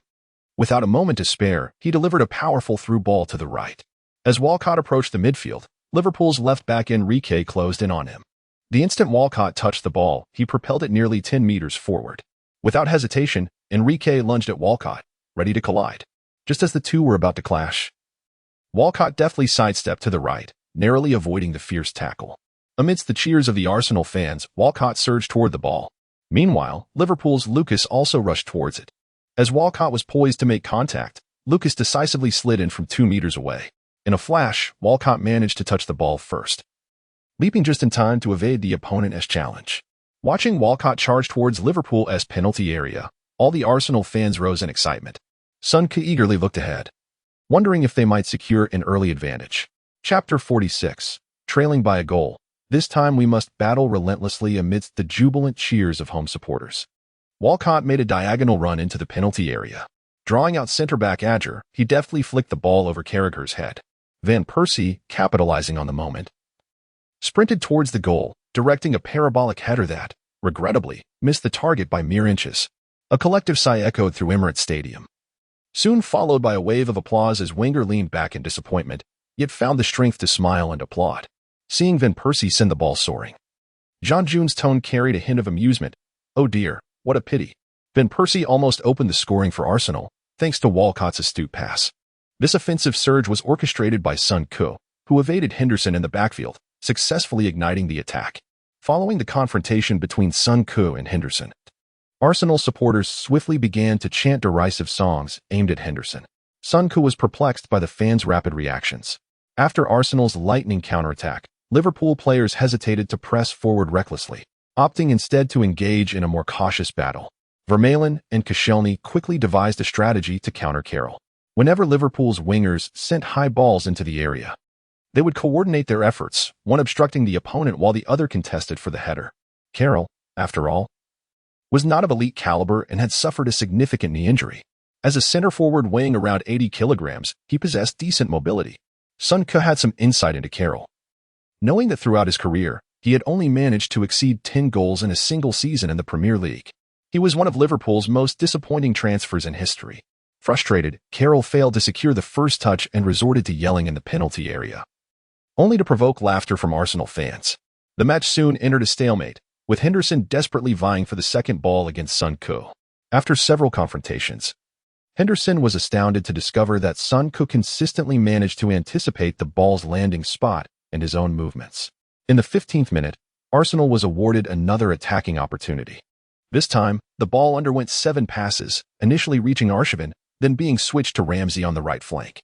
Walcott received the ball, cutting in along the edge of the penalty area before swiftly turning and driving the ball towards the right side of the box. His intentions were crystal clear to everyone present, and yet the adage speed conquers all proved indisputable. The little tiger used his pace to cleanly bypass the defenders, positioning himself at the edge of the small box. Sensing that he was losing the angle, Walcott swung his right foot, striking the ball fiercely. A gasp arose as the ball soared into the stands. Walcott's dazzling display reminded Sun Koo of Risby. They were of a similar ilk. albeit Walcott's physical prowess had reached the pinnacle. Frankly, with so many direct opportunities at goal throughout the match, even a modest return on statistics would not be unsightly. His dribbling technique seemed preordained, executing specific maneuvers in particular scenarios, leaving his opponents utterly befuddled. This was undeniably frustrating. In the broadcasting room, Jean June, still shaken, exclaimed, "That was close." Arsenal launched yet another threatening attack, only for Walcott to squander a chance that was almost within reach. Despite Liverpool enjoying a possession advantage, they nearly conceded twice to their opponents. Their coordination ought to be somewhat improved. As a fan of the Reds, Jean June remained notably objective and restrained during his commentary. Yet, his tone often conveyed a sense of gratitude mixed with exasperation towards Walcott's missed opportunities.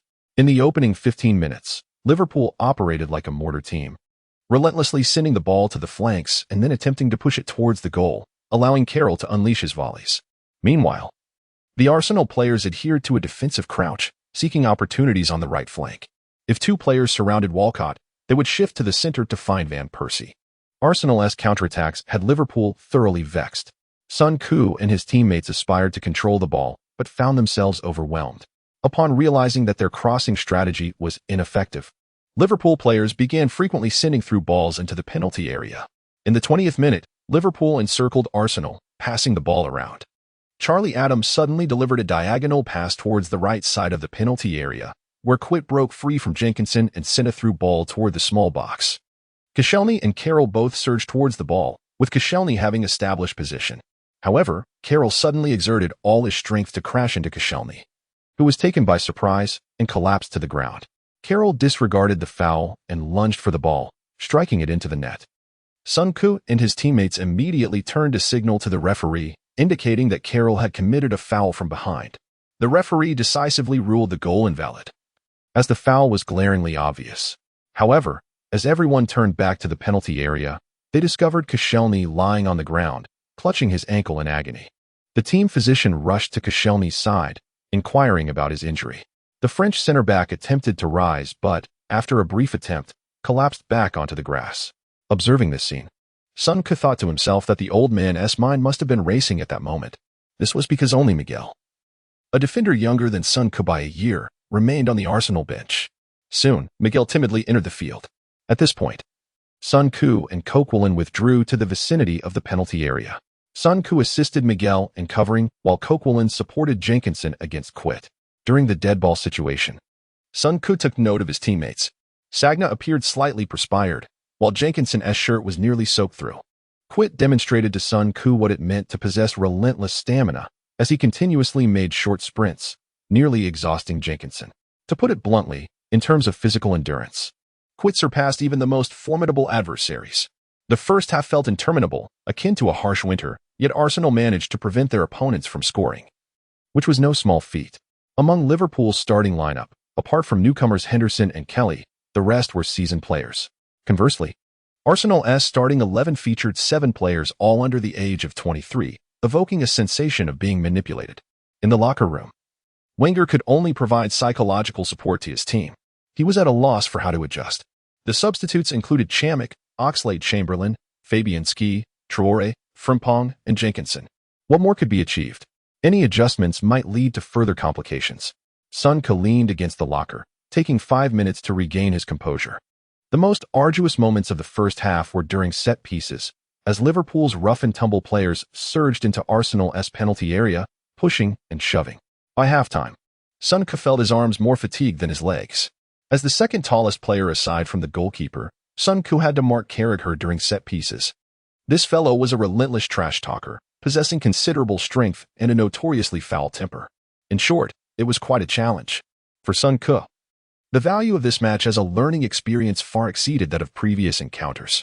He could only hope to solidify the defense and see if Walcott could finally succeed in his repeated attempts at shooting. Unfortunately, life often presents more frustrations than triumphs. In the 55th minute, Liverpool earned a corner in the attacking third. Carroll's header was thwarted by SCCZSNY, and Quit's follow-up shot was blocked by Vermaelen. Downing attempted a strike, only for Sun Koo to employ his remarkable human shield technique, deflecting the ball out of the penalty area. Outside the box, Lucas took a powerful shot aimed at Ramsey. Instinctively, Ramsey turned, and the ball struck his back, tracing a peculiar arc into the far corner of the goal. 0-1. Arsenal found themselves trailing at home, plunging the previously vibrant Emirates Stadium into sudden silence. At that moment, Sun Ku felt powerless. A man must be somewhat ruthless with himself. Without points, there could be no chance for rewards. However, unexpectedly, a decision made by Wenger 10 minutes later altered the course of the match. Chapter 47. Having played with Eagles all my life, today I was pecked in the eye in the 65th minute. The fourth official raised the substitution board. Wenger replaced Ramsey with the 18-year-old Flynn, further rejuvenating Arsenal's lineup. At this moment, apart from the loyal Arsenal supporters, few could recognize this seemingly naive young lad. Arsenal had exhausted its midfield reserves. Following Ramsey's serious injury, his growth had stagnated as he struggled against Lucas, who marked him tightly, leaving no room for performance. Wenger realized that if the game continued in this manner, his team would only become increasingly passive, with Ramsey clearly unable to contribute. It was better to let Sun Ku have a try. After all, losing one goal or two made little difference. As the match resumed, Liverpool swiftly directed the ball to Henderson. Spotting Flynn, Henderson made a sharp turn to break through. In professional football, inexperienced youngsters and newly substituted defenders become prime targets for opponents. The naive Flynn was certainly the focus, and despite Henderson's average speed, he approached Flynn without hesitation. The ensuing moment was thrilling. Flynn suddenly accelerated and, in an instant, caught up with Henderson. The young Arsenal player executed a sliding tackle, thwarting Henderson's advance. Coquelin intercepted the ball ahead of Quit and passed it to Jenkinson, who was immediately pressured by Quit. Upon seeing Quit charging forward, Jenkinson shuddered and instinctively kicked the ball forward. This long pass made Sun Ku internally lament, for he knew he could not match Lucas in physical confrontation. He had identified himself as a technical midfielder, unprepared for any physical tussles. As expected, just as Sun Ku located the ball's descent, Lucas pressed in from behind. Lucas's approach was straightforward. He pushed Sun Ku forward a couple of meters and headed the ball out of danger. At that moment, Sun Ku had no choice but to lower his center of gravity, curling his body to withstand Lucas's pressure. Consequently, even if he managed to secure his position, his height diminished significantly, and this strategy was untenable. Sun Ku exerted himself to arch his body backward, but Lucas countered with a powerful shove, pushing him back again. Suddenly, an idea struck Sun Ku. Just as the ball was about to soar overhead, he retreated vigorously, channeling all his strength. While he exerted force, he quietly sensed Lucas's state. Lucas's strength slightly waned. This was a moment of hesitation. He was about to collide with Sun Ku. Indeed, Lucas, using all his might, forcefully collided with Sun Ku's back. However, in the next instant, as Lucas surged forward, Sun Ku swiftly sidestepped. Losing his point of support, Lucas stumbled forward, almost falling onto the pitch. Seeing Sun Ku manage to stop the ball on the grass, the entire Emirates Stadium erupted in cheers. Having evaded Lucas, Sun Ku faced only Liverpool's defensive line. As he charged toward the penalty area, Arshavin, Van Persie, and Walcott simultaneously accelerated. Inside the Liverpool penalty area, centre-back Adger rushed towards Sun Ku.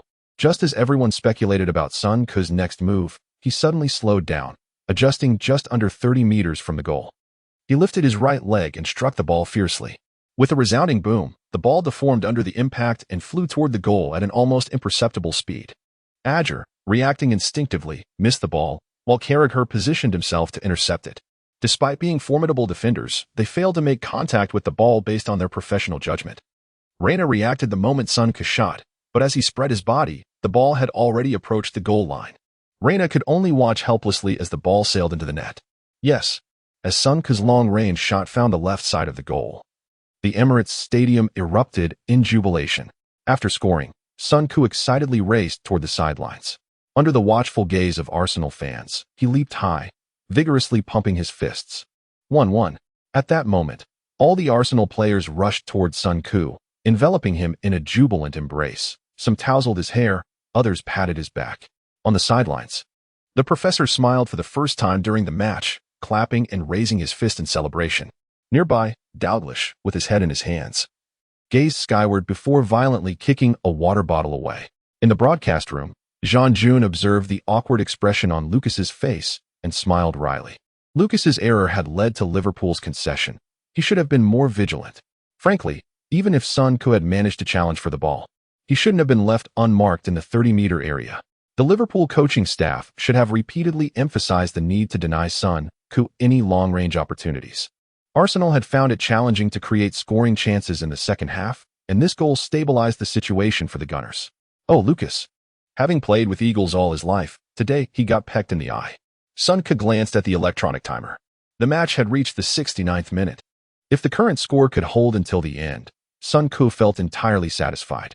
Arsenal was already in a passive position, and Liverpool had yet to bring on Suarez. Whether they could maintain the score was questionable, forcing them to stick to their strategy. As the match progressed, Liverpool continued to press aggressively. However, while Carroll had been a threat in the first half, his energy had waned in the second, rendering him completely subdued by Vermaelen. It was evident that he had a vibrant nightlife and lacked proper training. Otherwise, he wouldn't have such limited stamina. This soft player was not the true threat. The most formidable opponent remained on the bench. If Suarez were to come on, it was uncertain whether Flynn and Sagna could withstand his elusive breakthroughs. Son Heung-min could only hope he remained glued to the bench throughout the match. While Arsenal had few opportunities to attack, Liverpool was also squandering chances. By now, they had only 3 methods of assault. First, pinpoint attacks to breach Arsenal's defense. Second, crosses from the wings targeting Carroll and his teammates in the center. And third, through balls behind the center-backs to exploit speed. After 70 minutes of play, Arsenal players had developed a resistance to this simplistic, brute-force English style of play. In the 75th minute, the player Son Heung-min most feared, Suarez, was substituted in. The £20 million signing Downing had made little impact during the match.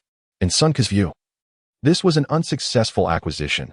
Downing's attributes seemed only suitable for mid-tier clubs. Not top-tier, but Suarez truly belonged to the elite. Unlike Downing's position as a winger, Suarez immediately took up the left-wing role upon entering. On his first touch, he attempted to break through but was thwarted by Sagna, who sent the ball out for a corner. After the teammates took the throw-in, Suarez received the ball again, with Sagna closely guarding the right flank.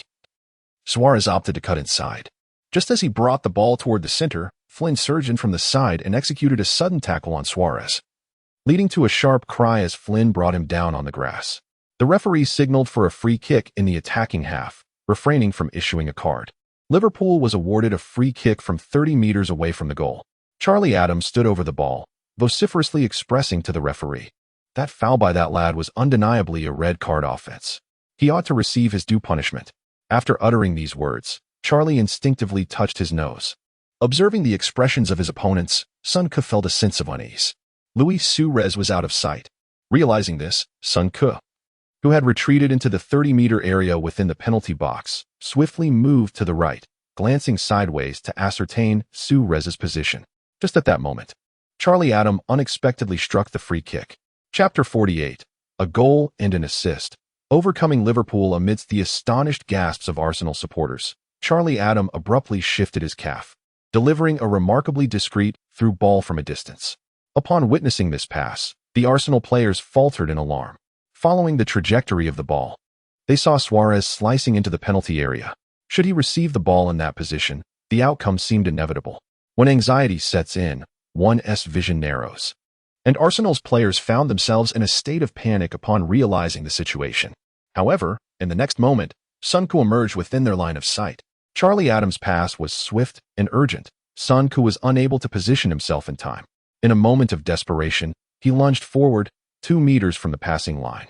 Although he hadn't initially noticed the opponent's quick free kick, Son Heung-min managed to poke the ball away. As the ball veered towards the sideline, Arsenal fans erupted in cheers. From their vantage point in the stands, they had a godlike view of the entire pitch and clearly understood the consequences that awaited Arsenal had Son Heung-min failed to intercept the ball. Before he could catch his breath on the turf, Son Heung-min spotted Sagna charging toward the sideline. He scrambled to his feet and sprinted towards the center. Sagna intercepted the ball along the touchline and promptly passed it forward. Walcott, receiving the ball, swiftly transitioned it to the center, where Son Heung-min was already in position. Having preemptively observed his teammates' placements, Son Heung-min noted that Arshavin was tightly marked by Kelly, and Van Persie surged from the penalty area. Without hesitation, Son Heung-min delivered the ball into the middle and accelerated around Lucas. In an instant, Van Persie received the ball and passed it to Coquelin on the opposite side of the field.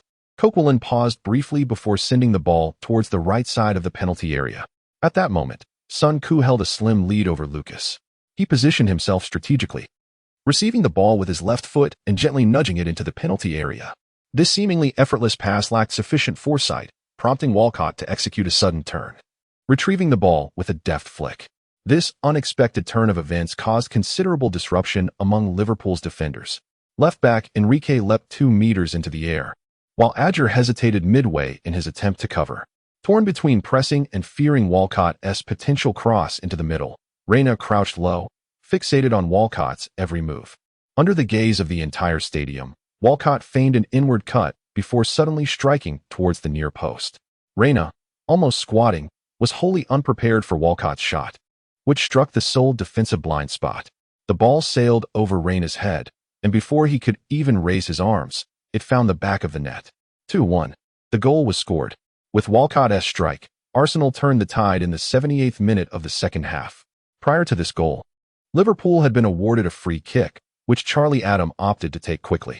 In theory, the execution of this free kick was adequately concealed, yet it was still deciphered and intercepted by Sun Koo. Through this swift transition from defense to attack, Arsenal pierced through Liverpool's defenses with their passing. Sun Koo, having made the crucial interception, provided Walcott with an assist in the final third. This young talent marked his first start in the Premier League with a dazzling contribution of 1 goal and 1 assist. He compelled Lucas to err in the aerial duel, thwarted the opponent's quick free kick, and executed an assist. It is undeniable that the professor's vision is indeed remarkable. In the ensuing minutes, it would be intriguing to observe Liverpool's response. Once the more advantageous side, they found themselves trailing after taking the lead. Such is the allure of football. As Jean-June analyzed the unfolding situation with a resonant voice, the Emirates Stadium transformed into a sea of joy. Walcott, arms outstretched, exuberantly pranced around the pitch while most of his teammates laughed and followed suit. Sun Koo, meanwhile, clapped as he strolled back to the halfway line. With the game reaching the 80th minute, fatigue had set in. The final moments would undoubtedly bring a deluge of relentless attacks from Liverpool. While the other Liverpool players were manageable, the threat posed by Suarez was truly formidable. Typically, he could single-handedly take on 2 defenders. In the previous season's doubleheader, Suarez had torn through Manchester United's defense by himself, leading Liverpool to a 3-1 victory over the reigning champions. This man certainly possessed an aura of magic. As expected, following the kickoff, Liverpool shifted their attacking focus to the left flank. Suarez, upon receiving the ball for the first time, evaded Sagna and unleashed a shot that narrowly skimmed the crossbar before sailing out of play. Sun Koo glanced towards the sidelines and noticed Wenger standing pensively, seemingly deep in thought. The old man needed to devise a strategy. The most prudent course of action at this juncture would be to adopt an 8-1-1 formation, employing a mass defense to overwhelm Suarez and run down the clock. Just 10 minutes remained. For 3 points, it was worth it.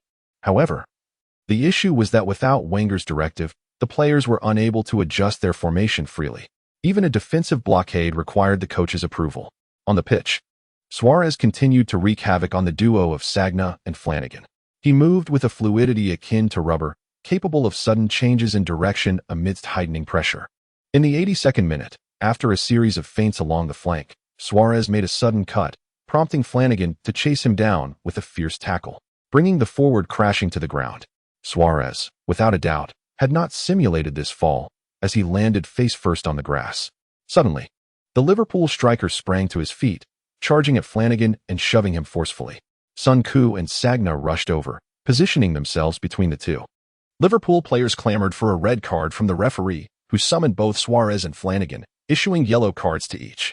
Suarez erupted in a frenzy, shouting and gesticulating wildly, pointing at Flanagan while hurling a torrent of insults. Flanagan retaliated in his native Ghanaian dialect. Arsenal players merely observed the spectacle, eager for the two to continue their verbal sparring until the final whistle. Liverpool players hastily reminded Suarez to resume play. Charlie Adam took the free kick, and the towering Miguel, standing at 192 meters, claimed the first touch. Suarez charged into the box, unleashing a powerful strike that collided with Flanagan.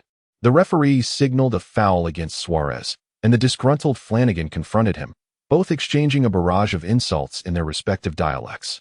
In the 85th minute, Flanagan again brought down Suarez along the sideline.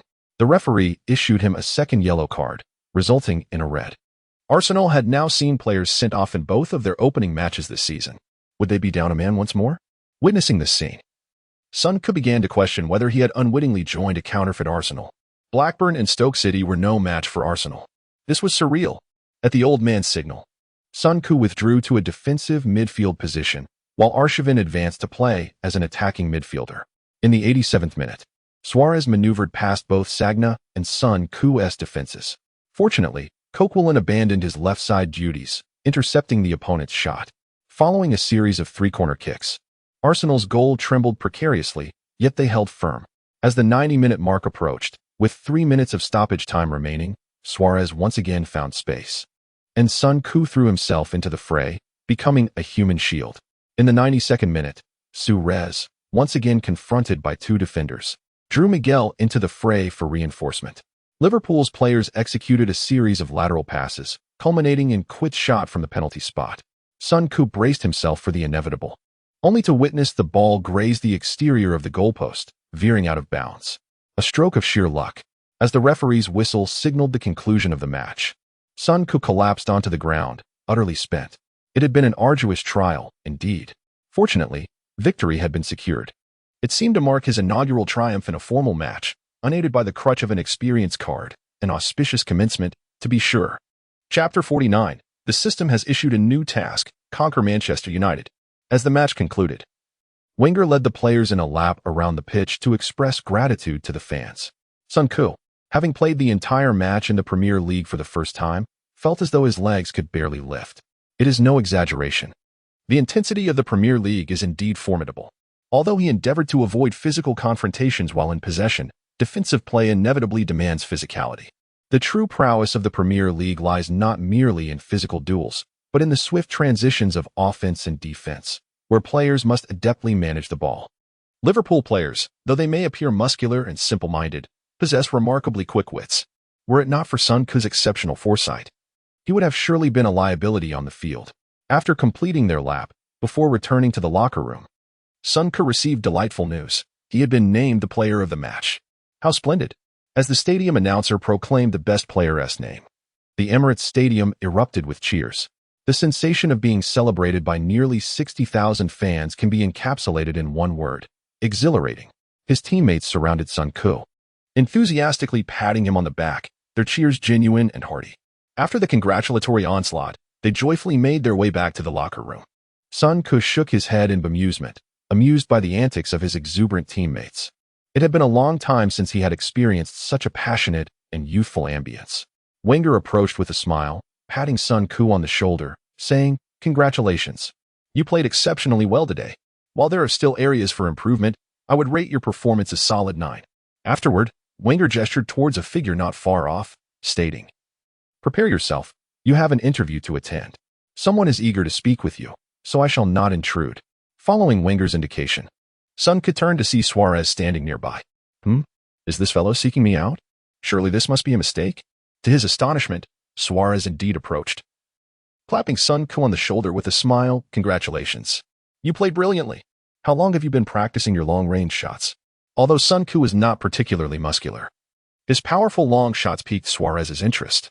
As they conversed, they both removed their jerseys, with Sun Koo recounting tales of his diligent practice while draping his shirt over his shoulder. Suarez, in a playful manner, turned his shirt inside out and donned it. "Isn't that a bit damp? Does it not feel uncomfortable?" This gesture suggested that Suarez's childhood had been rather modest. They exchanged a few more words, shook hands, and bumped shoulders before parting ways. Sun Koo returned to the locker room to put on a shirt before heading for the interview. As he walked through the players' tunnel, a woman with blonde hair, striking blue eyes, clad in a black top and a form-fitting skirt approached him. "Hello, Mr. Sun Koo. I am Riley from Sky Sports. It is a pleasure to meet you." Seeing her extend her right hand, Sun Koo smiled and greeted her in return. Riley's gaze scanned him from top to bottom, her eyes gradually taking on a rather suggestive demeanor as they fixated on him. Instantly, Sun Koo sensed an awkwardness in the atmosphere and swiftly withdrew his hand, gesturing towards the players' tunnel to indicate he needed to return. On his way back, Sun Koo felt increasingly uneasy, as if her gaze were piercing through him. Perhaps it was merely his inexperience causing him to overthink. After changing into a fresh shirt, he arrived at the makeshift interview area beside the pitch. To his bewilderment, he noticed that Riley had removed her jacket, now only wearing a white shirt with buttons carelessly fastened, revealing an ample view. Riley, with her youthful visage, struck a rather suggestive pose, leaving Sun Ku utterly thunderstruck. Fortunately, the interview was brief. He managed to navigate through a series of cliché responses. At its conclusion, Riley once again extended her hand, congratulating him while subtly leaning in. As they shook hands, Sun Ku felt her finger trace the palm of his hand, and she discreetly slipped him a note. This was absurd. He quickly withdrew his hand and hastened back to the players' tunnel. Upon glancing at the note, he discovered a string of numbers and some clearly suggestive phrases. This incident served as a stark reminder to Sun Ku of the pervasive temptations within the highly commercialized realm of the Premier League. As a time traveler from the future, Sun Ku had encountered numerous tabloid stories about models, journalists, and third-rate celebrities vying to establish connections with athletes. Some sought to elevate their status, while others craved fleeting fame. Many had engaged with countless professional players, reaping the benefits of notoriety. After all, years of hard work might yield less reward than a single night of revelry. Marrying a well-paid professional athlete was undoubtedly a shortcut to wealth for these women, and even if they encountered a rogue, they could still garner attention. This was the essence of seizing opportunities in the world of wealth. Nonetheless, as a professional athlete, Sun Ku was determined to protect his reputation. He was confident that it was only a matter of time before he ascended to the status of a world-class star. A commendable public image would translate into lucrative commercial opportunities, and he had long contemplated such matters. He resolutely declared, "Keep your distance." Upon returning to the locker room, Sun Ku immediately accessed the system to check his points. Sign-in reward, 500 points. Goal reward, 500 points. Assist reward, 500 points. Player of the match, 1,000 points. Goodness. He had earned a total of 2,500 points from a single Premier League match. To grow rapidly, it was indeed essential to compete on a grand stage. Had he still been with Leyton Orient, he would have toiled tirelessly for a maximum of 700 points. The difference was staggering. With the week concluding, he would gain an additional 3 attribute points. Contemplating this, Sun Ku pondered whether he should take it easy in the next league match to secure those attribute points first. He recalled that in his previous life, Arsenal, fielding a depleted squad, had suffered a staggering 2-8 defeat to Manchester United. Such a vast disparity would likely render the system ineffective in salvaging the situation. Just as Sun Ku hesitated, the familiar chime of the system echoed in his mind. Main quest issued. Quest title: Achieve fame in battle. Quest content: Assist Arsenal in remaining undefeated in the next league match. Quest reward: Advanced, red, lottery module with 5 draws. Upon hearing the system's announcement, Sun Ku felt invigorated. Since acquiring the system, he had received only 3 tasks. The first was to successfully help Leyton Orient avoid relegation, for which he was rewarded with 10 attribute points. The second was a long-term task requiring selection for the final British U-23 team, granting a permanent skill. The third task involved a red lottery module with 3 draws, valued at 30,000 points. Since binding to the system, Sun Ku had never utilized the red lottery module due to its exorbitant cost. During non-match days, he could barely accumulate 1,000 points through strenuous training. He could not risk 10 days of effort for a gamble on the red button. That would be the behavior of a gambler. But now, at last, an opportunity had presented itself. This was a chance to earn 50,000 points. Sun Ku trained for 10 hours daily, requiring nearly 2 months to accumulate such a sum. Utilizing a week's worth of points for 5 chances at the red lottery was a risk worth taking for the potential reward. At the press conference, the journalist began with a piercing question directed at Dalglish. "Mr. Kenny, prior to the commencement of this match, it is unlikely you anticipated that your Liverpool squad would succumb to an Arsenal team fielding 7 players under the age of 23, correct?" Dalglish, visibly amused yet irritated, replied, "Indeed, I believed we could secure a victory over Arsenal by at least 3 goals. They executed some threatening counterattacks in the first half, but after the interval, it became increasingly difficult to create opportunities. When we scored our first goal, the players remained highly focused, and I expected further goals to follow in quick succession. No one anticipated that an unexpected turn would alter the course of the match. Lucas made an error, yet I did not perceive any fault in his decision. It was a routine defensive play. Prior to conceding the second goal, we had a promising quick free-kick opportunity, which we should have capitalized on to secure the win. Yet we were instead countered by our opponents. Our possession was nearly 10% higher than theirs, and our shots on goal were double that of the opposition.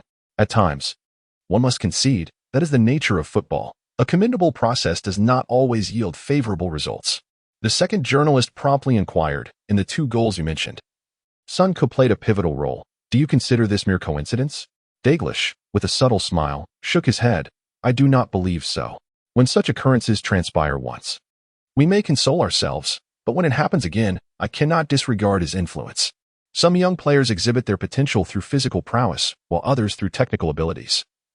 Only a select few reveal a superior intellect on the field. Although Sun Ku is an adversary, it does not diminish my admiration for him. The third journalist swiftly followed up. You have bestowed high praise upon him. Yet Liverpool did not pursue Sun Ku during the summer. Daglish nodded. While I did not recruit this young talent, it does not imply he lacks excellence. In my view, Henderson has completed 2 full seasons, and Charlie possesses exceptional playmaking skills. They align more cohesively with the team's ethos. Our objective is to return to the Champions League, and I must select players who can provide immediate impact. Had it not been for Arsenal's extensive injury list, Arsene would likely have found it challenging to include this young player in the starting lineup. It is evident that this young man has withstood the test. Yet he must continue to deliver consistent performances. Daglish is regarded as the most successful manager in English football prior to Ferguson, having secured 8 league titles, 3 Champions League titles, 1 FA Cup, and 4 League Cups for Liverpool, both as a manager and a player. Had he not chosen to rest during his peak, perhaps the Premier League landscape would still be dominated by a duopoly. Upon Wenger's arrival, he was predominantly questioned about Sun Ku. The professor responded with a gentle smile. Many opponents perceive Sun Ku as an exceptional player with remarkable long-range shooting and interception capabilities. Yet they overlook the mental fortitude of a player. In truth, Sun Ku has continually improved since joining the team. His greatest asset lies in his understanding of football, which is precisely what opponents find most challenging to counter. Importantly, this young man maintains an incredibly disciplined work ethic. Many recognize its significance, yet few can embody it. Regardless of how astonishing Sun Ku's performances on the field may be, I am not surprised. If he sustains his current rate of improvement, he will undoubtedly emerge as one of the finest midfielders in the world. Upon exiting the press hall, Wenger learned from the staff that a female journalist sought to approach Sun Ku. He entered the locker room and pulled Sun Ku, who was receiving a massage with ice packs, to a secluded area. I have heard that you are about to become a woman's possession. Is there any truth to this? Sun Ku was taken aback by the directness of the inquiry. Well, during the interview, she removed her jacket and allowed me to gaze for quite some time. Regrettably, all you could witness on television was her raising the microphone. Wenger asked sternly. And what else? Sun Ku chuckled. She handed me a note with a number, but I discarded it. If you wish, I could retrieve it. Though I hope that trash is still around. Hearing this, Wenger chuckled softly. Child, you overestimate the prowess of a 62-year-old man while underestimating his sense of shame. I am no longer in possession of a midfielder. I will conduct a physical examination for you tomorrow. Should the results be unfavorable, I will send you home after training next week. On his way home, Sun Ku navigated through the somewhat congested streets in a Bentley worth 100,000, a gift from his father. Sun's father remarked, one's public persona should align with their social standing and wealth. Significant discrepancies will not garner respect. He found this statement quite insightful, as many affluent individuals present a facade that belies their true nature. Some showcase a wardrobe limited to a single style, unbeknownst to others that they possess hundreds of wardrobes, each housing a singular outfit. Others announce their charitable contributions to foundations, yet few realize that these foundations are self-established. Some profess disinterest in the past, while they breakfast with magnates in Ginza, board their private jets for meetings, lounge on their yachts, and subsequently gamble substantial sums at the casino. Sun Ku's aspirations were not particularly grandiose. However, post-retirement, he envisioned owning a villa, an estate, a yacht, and a private jet. To his surprise, upon returning home, his father disclosed a matter that surpassed his capacity to accept. Chapter 50. The match hasn't even started, and the 2 old men are already brawling over dinner. Mr. Sun and Sun Ku discussed a matter. A wealthy family's foolish son lost a fortune on NASDAQ and was eager to free up funds, so he was preparing to sell an apartment building. The apartment building was in Acton, West London, 20 stories high, with 200 apartments valued at $23 million. The young man was preparing to sell it for $18 million. I've accumulated some savings over the years. It shouldn't be a problem to use my company and your contract with Arsenal as collateral. Opportunities like this are rare, so I wanted to discuss it with you. I've calculated that the rent from the apartments will cover the monthly payments. What do you think? Sun Ku had not anticipated that his 15-year plan to live off rental income would materialize in the first year. Moreover, He had never considered using monthly payments in this way. Without hesitation, Sun Ke readily agreed. Mr. Sun added, "This apartment building will be our joint property. Once the loan is paid off, the apartment building will be transferred to your name. These terms will be written into the contract beforehand, so no other procedures will be necessary later." After transmigrating, Sun Ke once again found himself burdened with a mortgage, something he had never imagined. The owner of that apartment was practically the British equivalent of Fugue from the 21st century. This incident confirmed one thing for Sun Ke. His dear old dad truly had only one son. The next morning, Sun Ke arrived at the KONI training ground, his body aching all over. People had already taken notice of Sun Ke's parking space. As soon as he emerged from the garage, a staff member immediately escorted him for a physical examination. Aside from mild fatigue, there were no other issues. Sun Ke discovered that he had actually grown taller by a centimeter. Not bad. If I could grow a bit taller and improve my jumping ability and heading skills, wouldn't I be able to cause a stir in the attacking third? The thought alone was promising. There were rewards for goals and assists in matches, with assists depending on the teammates' shooting skills. If someone like Walcott only sought enjoyment, scattering seeds thinly, the returns would be meager. But if he had the ability to score goals himself, wouldn't it be faster to accumulate points? No problem there. But for now, he could only focus on the present. Soon, Wenger also arrived at the medical room to inquire about Sun Ke's condition. Seeing that Sun Ke was fine, Wenger insisted on having the fitness coach lead Sun Ke in recovery training, and then requested that Sun Ke receive a massage in the physiotherapy room. Wenger was now afraid that Sun Ke's vigorous performance would add another injury to the team's midfield. At that point, it would truly be a case of being unable to make bricks without straw. Now, whenever he saw a player fall during training, Wenger's heart would clench. Wenger painstakingly exhausted Sun Ke's time in the morning, but in the early afternoon, Sun Ke returned to the training ground. Wenger called Sun Ke aside and asked, "Son, today is a rest day. You could be sleeping in, doing something you enjoy but don't have time for, like gardening, keeping fish, or playing video games." Sun Ke smiled and said, "Boss, I just enjoy playing football." Wenger was stumped by Sun Ke's response. He pondered and said, "If you couldn't play football one day, have you ever envisioned what that life would be like?" Sun Ke considered it and said, "I'd probably spend a month lying on the beach, then visit some places I haven't had the chance to go to. I probably wouldn't become a coach." Wenger had initially thought he had found a kindred spirit and wanted to chat casually with Sun Ke about football. He hadn't expected that Sun Ke's post-retirement plans would completely exclude football. Sun Ke suddenly remembered something and said, "I'd probably buy a club in a lower league and try to manage it." He left half of his sentence unsaid. "Anyway, I know who will emerge in the next 12 years. Wenger laughed and said, "If I retire, I might become a football commentator, and maybe even open a youth football academy." Wow, the old man is already advanced in years, yet he still wants to operate on two fronts after retirement. What boundless energy. Wenger was truly desperate. To prevent Sun Ke from training, he brought him to his office and had him read newspapers. During this time, Sun Ke kept a football under his feet. As long as he was doing something related to football, the system would continue to track his time. As someone who had transmigrated from 12 years in the future, Sun Ke hadn't bought a newspaper since junior high. This thing was somewhat out of sync with the era he lived in. In reality, in this world, everyone could already watch various news reports on their phones. However, most Europeans still maintain the habit of reading physical publications, especially the British, who felt like they were being abandoned by the world if they didn't read the newspaper every day. Sun Ke mainly looked for news related to himself in the newspaper, skimming over other news. 442 gave out the second round of player ratings, and Sun Ke received a score of 8-2 in yesterday's match, the only player on the team to score above 8. The newspaper listed his various statistics: a running distance of 12 kilometers, a passing success rate of 89. For key passes, 6 interceptions, and 3 tackles. These were all presentable statistics, while duels and headers were obviously not his strengths. However, the newspaper also pointed out Sun Ke's shortcomings. They believed that Sun Ke was a player who liked to use his brain a lot, but Sun Ke's passing style was relatively simple, usually only passing from the front. The shortcomings seemed fair, but they wouldn't be accurate after a while.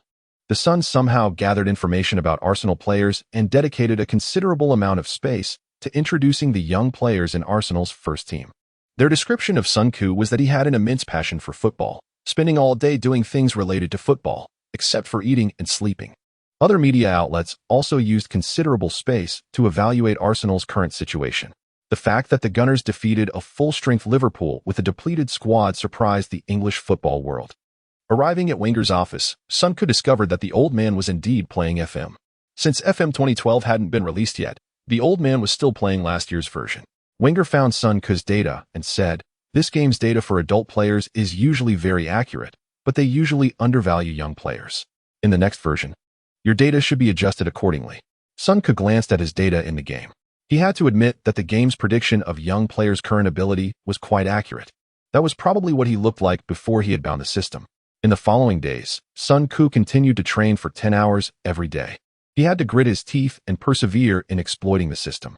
Anyway, he was only 19 years old now, so even if he was tired, he could recover to about 70 or 80% the next day. It was good to be young. During these days, Sun Ke also witnessed the war of words between Ferguson and Wenger for the first time. The Sun interviewed both of them and published their daily statements in the newspaper. Sun Ke had a small question. In this day and age, there were already online social platforms. The two could completely bypass the intermediary media and engage in heated exchanges through their social media accounts. As it stood, the Sun seemed to be adding fuel to the fire in their conversations. Moreover, the two had to wait at least a day to receive each other's responses, which wasn't very efficient. In the past, carriages and horses were slow, letters traveled far, and one could only berate one person per day. In this contest, Ferguson took the first shot. In an interview with the media, he said, "Arsenal's lads are playing very hard, but their manager is unreliable. It's a pity. A qualified manager should finalize important transfers by the end of June and complete reinforcements by mid-July. I have heard that they are still rummaging through the transfer market for scraps, which is utterly absurd." The following day, Sun Ke came across Wenger's response in the newspaper. The old man remarked, "We are all well aware of the intentions behind his words. I shall not heed the opinions of others regarding Arsenal, for what they say does not affect us." On the third day, Ferguson continued his tirade. They incessantly proclaimed their aspirations to win this and that, yet in reality, they have not secured any silverware for 6 long years. I believe he must grasp a fundamental truth. A head coach's duty is to deliver trophies to the team, not merely to embellish the financial statements. He behaves with the piety of an elderly steward, growing increasingly peculiar. After viewing the content of this interview, Sun Ke felt that Ferguson was rather ungracious, deliberately poking at others' wounds. One wonders if the old man Wenger can turn the tables on him. Chapter 51. Encounter with Manchester United. Decisively unleashing power in response to Ferguson's provocation, Wenger calmly remarked, "Such words do not provoke me." He resembles a child lacking proper etiquette. I find it rather perplexing to discern the significance behind Ferguson's statements. He must be feeling immense pressure with the impending clash. It must be acknowledged that the professor's defensive strategy is indeed commendable.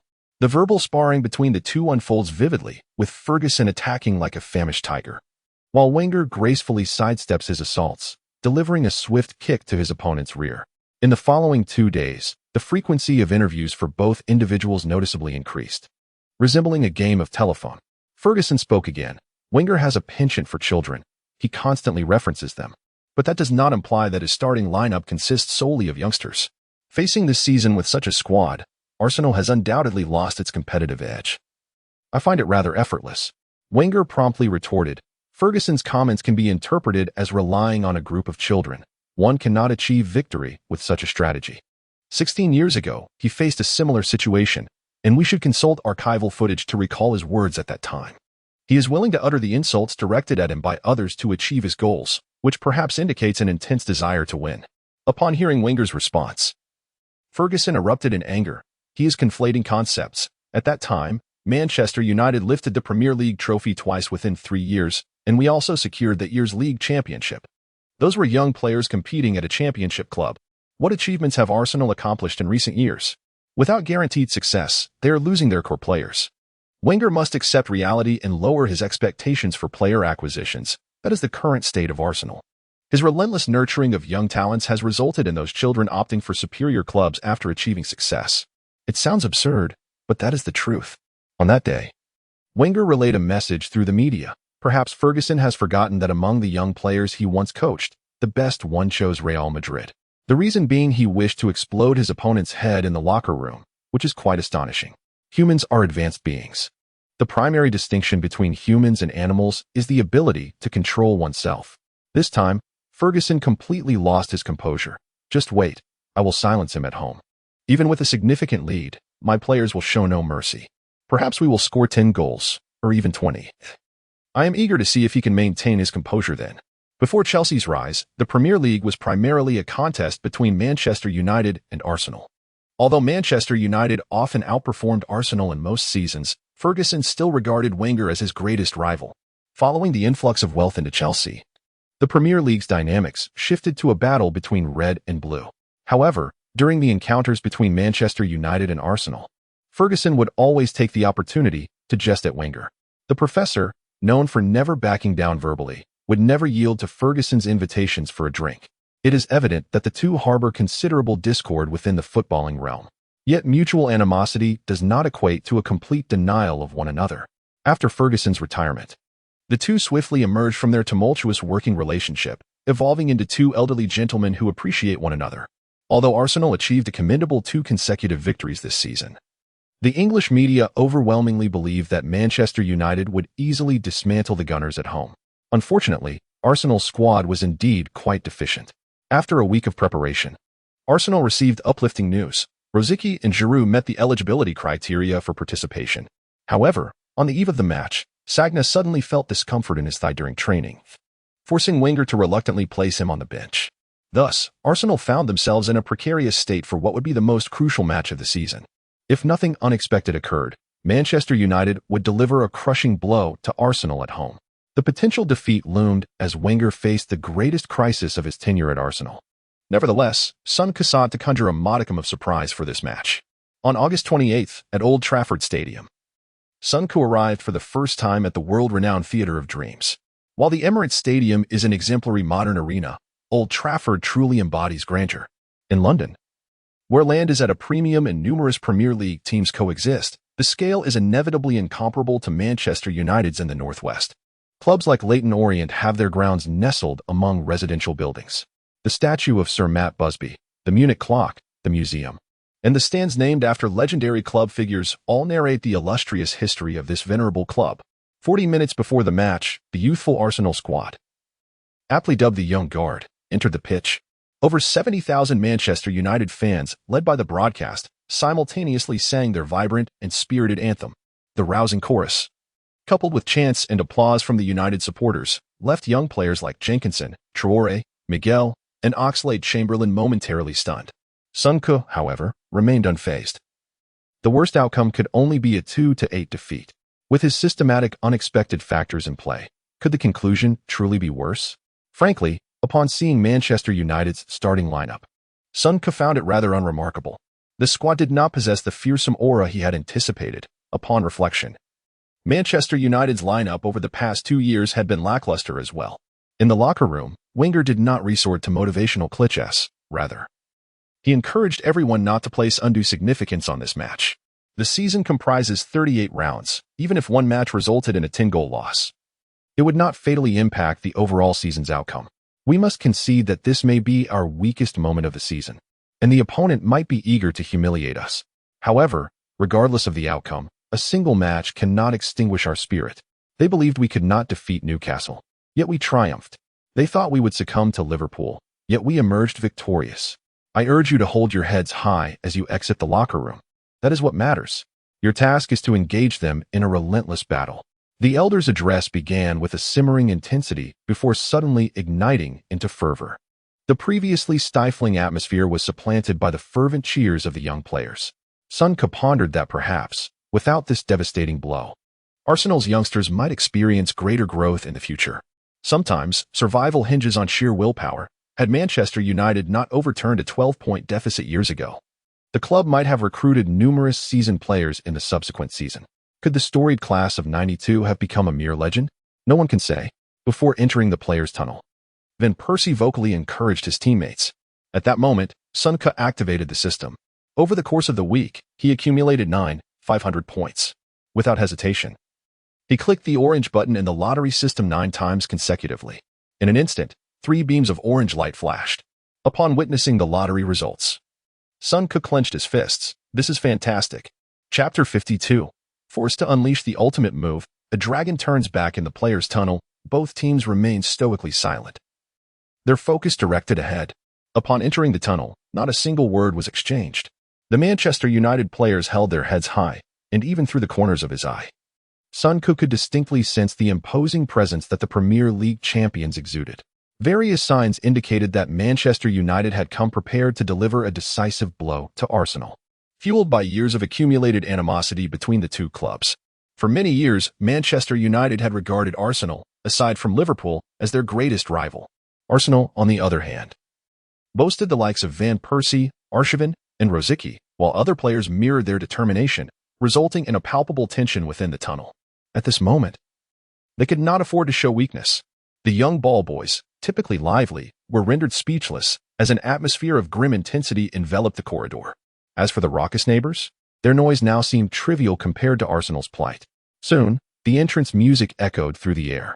As the referee signaled for both teams to take the field, Sun Koo felt unprepared, yet one cannot evade destiny. Today, he resolved to fully embrace his potential, leaving nothing to chance. In the broadcasting hall, the host greeted the audience with enthusiasm. Good evening, dear viewers. I am Jean Jun. Welcome to the live coverage of the third round of the Premier League. Tonight, we present a focal clash, with Manchester United hosting Arsenal. Both teams had achieved victories in their previous two matches, yet their circumstances were vastly different.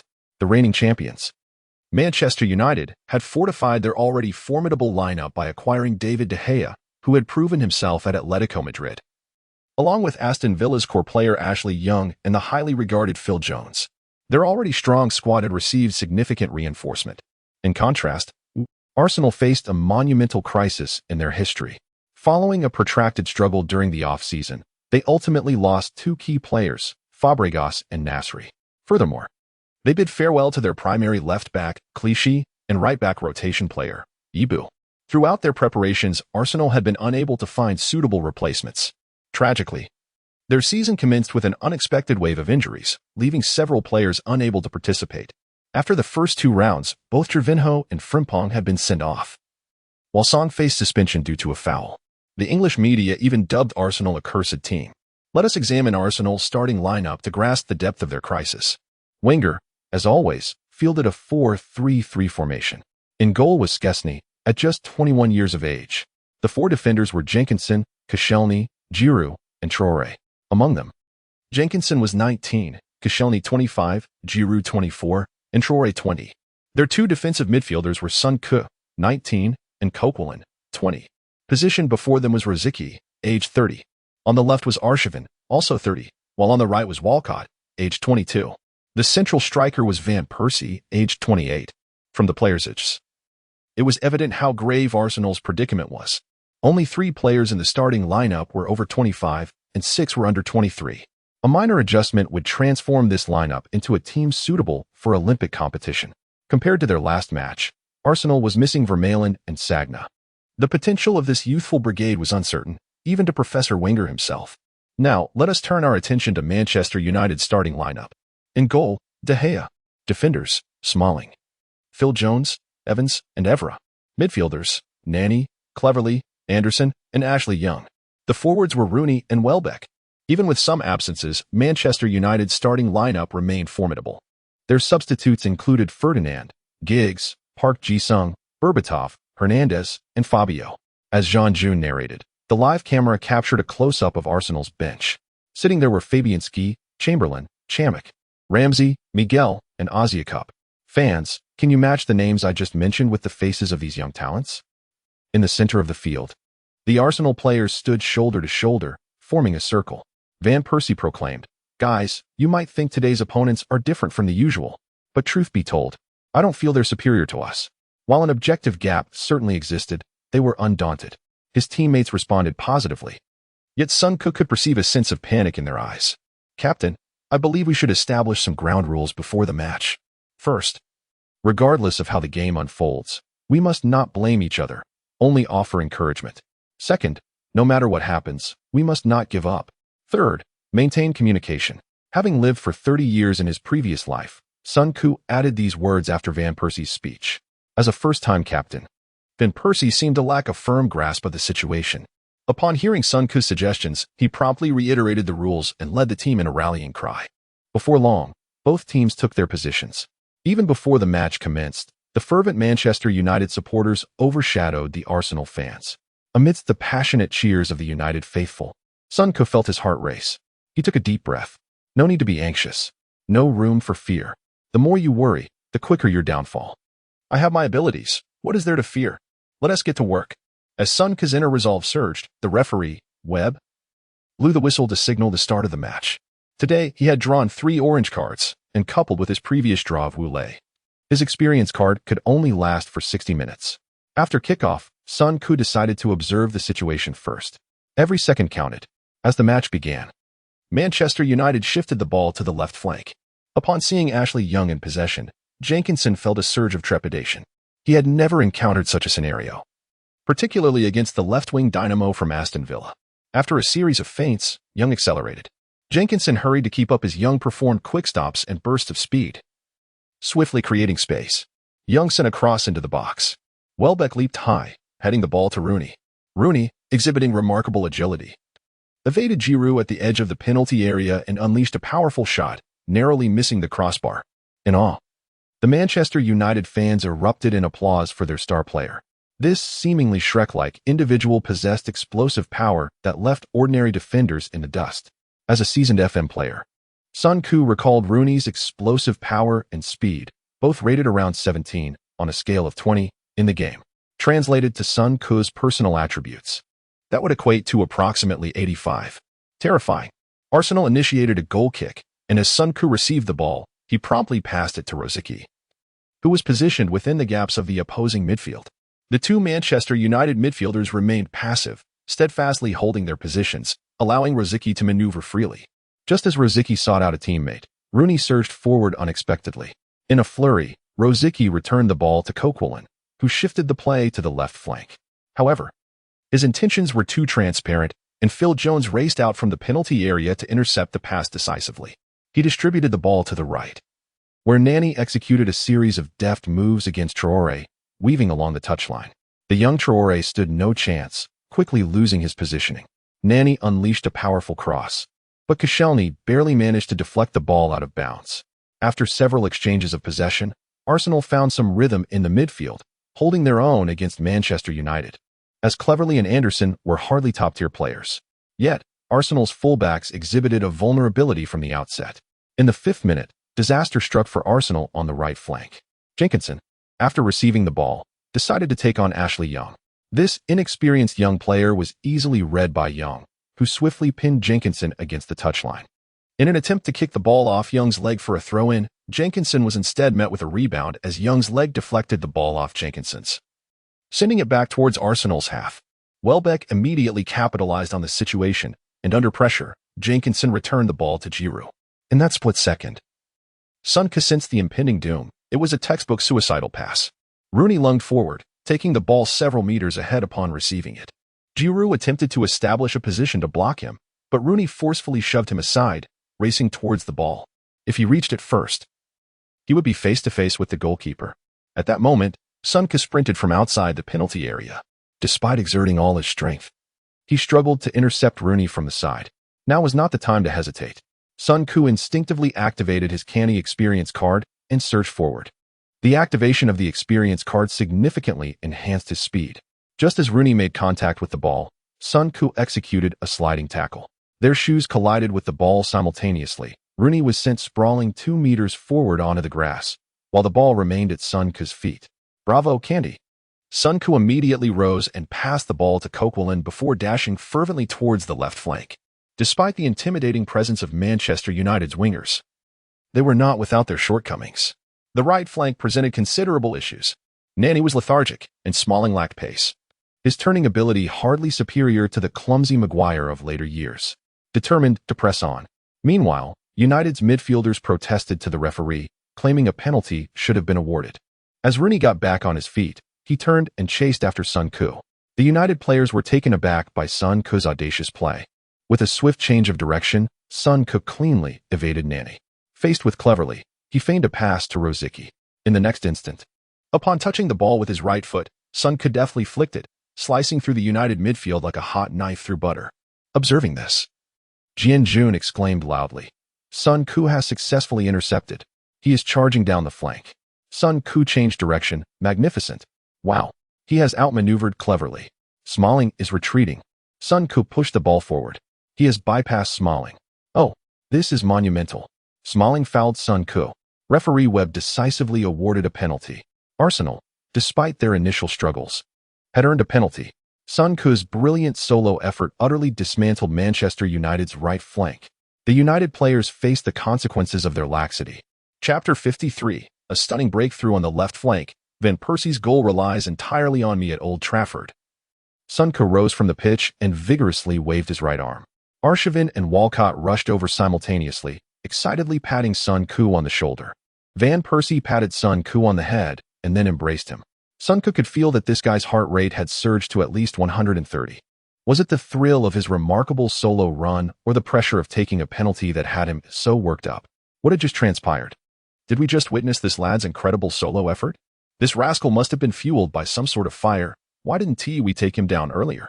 At that moment, the once boisterous Manchester United fans fell into stunned silence, while the Arsenal supporters traveling with the team erupted into joy. The Manchester United players gazed at Sun Ku with incredulity. This kid dared to take on an entire flank by himself and succeeded. What a stroke of bad luck for them. If they had previously held any vague impression of Sun Ku, this moment etched his name deeply into their memories. At the edge of the penalty area, Rooney was fuming. He approached his teammates, unleashing a torrent of profanities. On the Manchester United bench, Ferguson chewed his gum vigorously, his face flushed with anger. Not far away, Wenger and Bold exchanged glances, and the professor nearly burst into laughter at Ferguson's strained expression. On the live broadcast, the camera repeatedly switched to the faces of several Manchester United players on the right flank. Nani looked anxious, Cleverly wore a pained expression, and Smalling shook his head in disbelief. Inside the commentary room, Jean June exclaimed excitedly, "In the 6th minute, Arsenal has been awarded a penalty. Manchester United put immense pressure on them in the first 5 minutes, signaling a potential goal. Unexpectedly, the young Sun Ku, fueled by passion, penetrated Manchester United's right flank defense." The looks of astonishment on the faces of Manchester United players reveal that they did not expect this young man to have the audacity to go one-on-one with the defense. Importantly, he succeeded. From the slow-motion replay, we see Rooney immediately springing to his feet after the goal was conceded, racing back in pursuit. He exerted considerable effort, but alas, he was a moment too late. We observe Captain Van Persie approaching the penalty spot with the ball, poised to open the scoring for his team. Within the stadium, Van Persie placed the ball down, stepped back, his face devoid of expression. Yet, Sun Ku understood that beneath this calm facade, his mind was anything but tranquil. With the referee's whistle, Van Persie began his approach, decisively striking the ball low towards the left corner of the net. Sun Ku's heart sank. The Dutch striker sought stability and had not opened up his angle. It was well known that De Gea's goalkeeping skills were formidable. Indeed, De Gea lunged to the right and deflected the ball away from the small penalty area. The Manchester United fans erupted into cheers. However, the next moment, the home crowd's jubilation was abruptly halted as if someone had pressed the pause button. In the penalty area, Sun Ku, having anticipated the ball's trajectory, charged towards it like a predator locking onto its prey. De Gea, having just made the save, sprang up and positioned himself in front of Sun Ku. Sun Ku was taken aback by how quickly the goalkeeper reacted, leaving him with no angle for a shot. What to do? There was no time to consider a better angle. No teammates nearby. Forget it. I'll just go for it. Sun Ku gauged the angle between himself and Van Persie and aimed for De Gea's chest with a powerful strike. Trusting Van Persie once more, after all. He was the closest to the goal. Sun Ku, in a moment of haste, struck too forcefully, hitting De Gea squarely in the face. In an instant, the ball rebounded into the central area of the penalty box. Both teams' players turned to look, and Van Persie stepped left, connecting with the ball using the arch of his foot. The ball arced gracefully into the net from the right side of the goal. Yes. At the moment Van Persie scored, the Arsenal fans in the away section leaped in unison. Sun Ku exhaled deeply. Although the process had its flaws, the outcome was undeniably commendable. Van Persie was yet to realize that he was destined to become the most sought-after striker in all of Europe this season. After scoring, Van Persie bellowed in triumph and raced towards the Arsenal supporters, executing a dramatic slide on his knees. Sun Ku gently tapped De Gea's shoulder and uttered a quick sorry before sprinting towards Van Persie. Upon seeing Sun Ku, Van Persie embraced him, exclaiming, "Well done, mate." What a thrill. After nearly 2 months with the team, this was the first time Sun Ku had heard Van Persie offer a compliment. This unexpected goal was bound to alter the course of history. With this goal as a foundation, Arsenal was at least spared from a humiliating 8-2 defeat against Manchester United.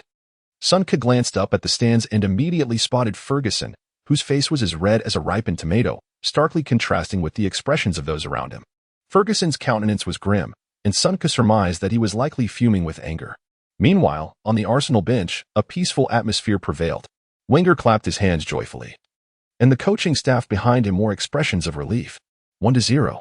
In the 6th minute, Arsenal took the initiative, striking first. In the commentary room, the excitement continued. Van Persie shoots.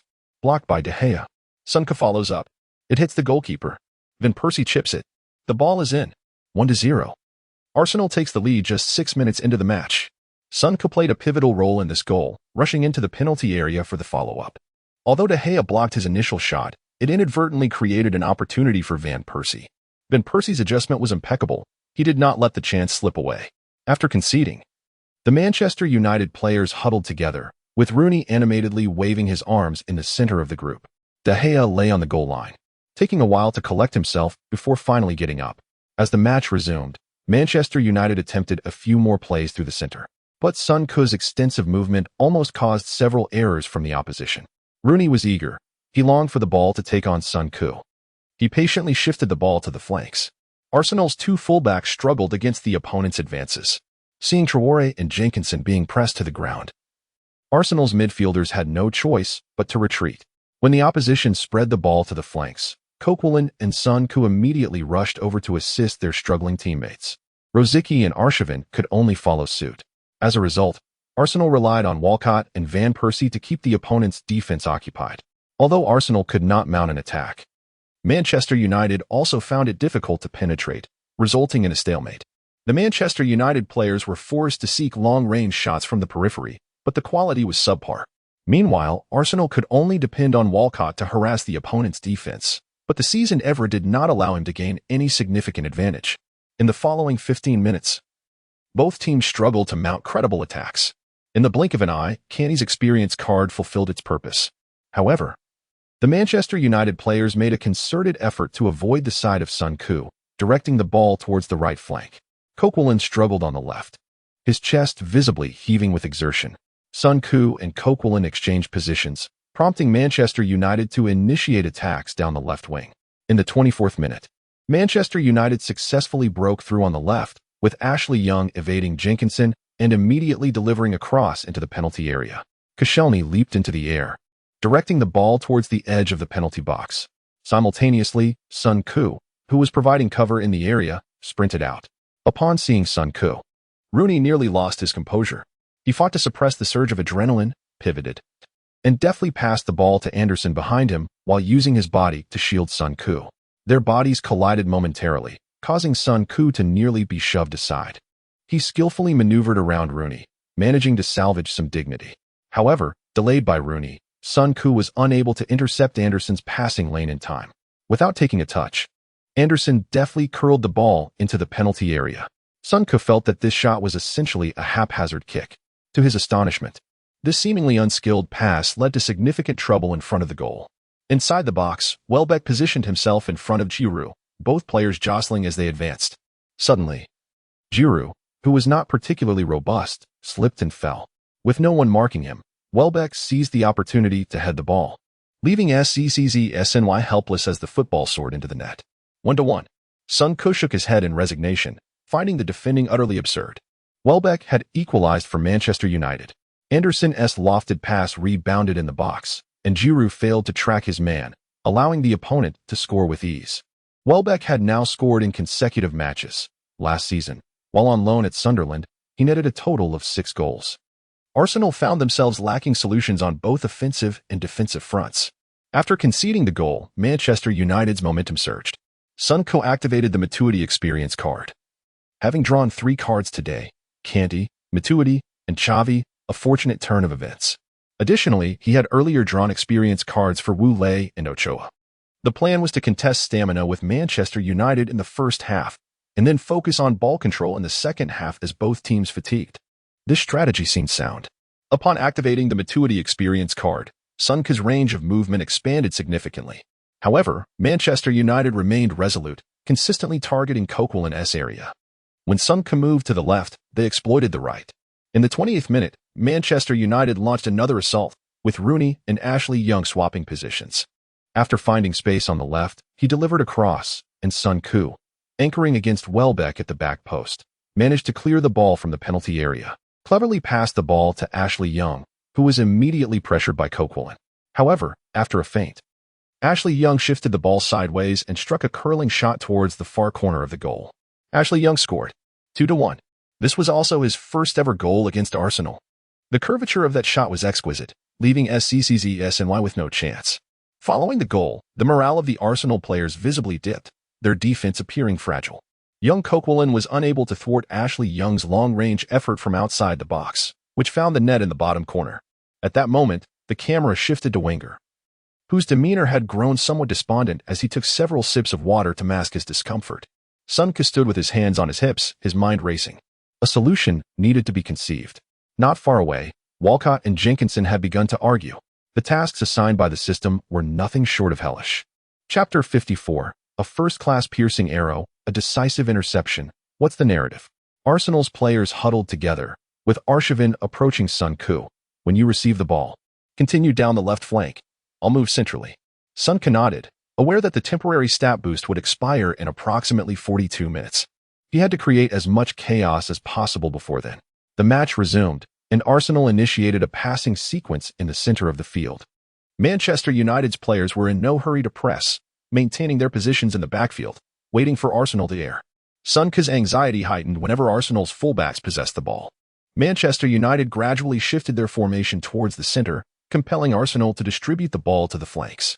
The two teams engaged in a series of challenges in midfield, where Rosicky's contribution became evident. He repeatedly fouled in the attacking third during Manchester United's transitions, disrupting their momentum. In the 35th minute, Arsenal had possession in midfield. Sun Koo, seizing an opportune moment, executed a through ball to Rosicky and then surged forward along the left wing. Rosicky, upon receiving the ball, immediately passed it to the left, where Sun Koo accelerated. Nani pursued from the side, and Sun Koo initiated contact. Nani momentarily lost his balance, using his hand to steady himself on the turf, and turned to appeal to the referee. This action immediately drew jeers from the Manchester United fans, who disapproved of the perceived dramatics. Sun Koo advanced along the left flank, where Cleverly stood in his path. Sensing an impending foul, Sun Koo decelerated. Almost simultaneously, Arshavin moved into the center. Sun Koo passed the ball to Arshavin and sprinted towards the attacking third, bypassing Cleverly. Cleverly desperately chased Sun Koo, but the gap between them widened. Arshavin swiftly passed the ball to the left, moving towards the center. Anderson, abandoning Arshavin, joined Smalling in blocking Sun Koo on the left. Observing the opposition's positioning, Sun Koo sensed an opportunity. In an instant, he cut sharply towards the center. Arshavin promptly darted towards the left, drawing Smalling away. Rosicky, meanwhile, shifted to the center, neutralizing Evra. Walcott decisively cut into the penalty area, drawing Evans with him. Van Persie moved towards the left side of the box, forcing Phil Jones to follow. In a fleeting moment, Arsenal's collective movement in the attacking third created disarray in Manchester United's defensive line. Sun Koo found himself with a clear shot on goal against De Gea. Recognizing the fleeting opportunity, Sun Koo adjusted the ball to his right and unleashed a powerful shot. Bang! A resounding thud. Anderson and Cleverly simultaneously launched sliding tackles from either side, but it was too late. The ball, undergoing significant deformation, suddenly veered towards the right side of the penalty area. Before shooting, Sun Koo had deliberately glanced towards the left side of the goal. De Gea slid to his right. But upon realizing the trajectory of the long shot, the successor to Van der Sar, handpicked by Fergie, experienced extreme pupil dilation and frantically lunged to his left. However, even for a goalkeeper of his caliber, the misjudgment left him with no chance. He missed the optimal window for a save. The ball instantly whizzed past him, nestling into the back of the net. The net rippled outward, coming to rest a meter inside the goal. Lying on the ground, De Gea gazed despondently at the goal. Yeah, Arsenal fans erupted in another frenzy of jubilation. 2-2. Sun Koo's long-range shot had leveled the score once more for Arsenal. After scoring, Sun Koo raised his arms in triumph. His Arsenal teammates rushed over, enthusiastically embracing him from all directions. At this point, Ferguson could no longer remain seated. He strode to the touchline, bellowing at his players, "We've been undone the same way twice. You're all acting like a bunch of wooden statues." Disputes erupted among the Manchester United defenders, with the four defenders questioning Cleverley and Anderson as to why they had failed to track Son Koo. The two retorted, accusing the four defenders of standing idly by. Ferguson was displeased, while Wenger was delighted. The Arsenal manager smiled and applauded from the sidelines. The gloom of moments before completely dispelled. Magnificent. Son Koo's goal has once again brought Arsenal level. This is the type of goal he thrives on, executed with remarkable decisiveness. Slow-motion replays reveal that Son Koo feigned a shot before unleashing the actual strike, inducing a misjudgment from De Gea. This Arsenal youngster is playing like he's possessed today. Arsenal's relentless running in the attacking third created the scoring opportunity for Son Koo. Manchester United manager Ferguson is incensed, as his team clearly held a distinct advantage. His team not only failed to capitalize on their lead, but also conceded an equalizer, much to his chagrin. Replays indicate that Arsenal's attack lasted a mere 8 seconds. In those 8 seconds, Son Koo not only orchestrated the team's attack, but also completed the final goal. Frankly, such a performance is awe-inspiring. The score now stands at 2-2, and the two teams are back on level terms. The match resumed, and Manchester United's organization appeared somewhat disjointed. They increasingly opted for through balls or attempts to exploit the space behind the defense. Son Koo surmised that the opposition had not anticipated that they would be so evenly matched against an Arsenal side primarily composed of youngsters. Under such circumstances, frustration and impatience were natural emotions.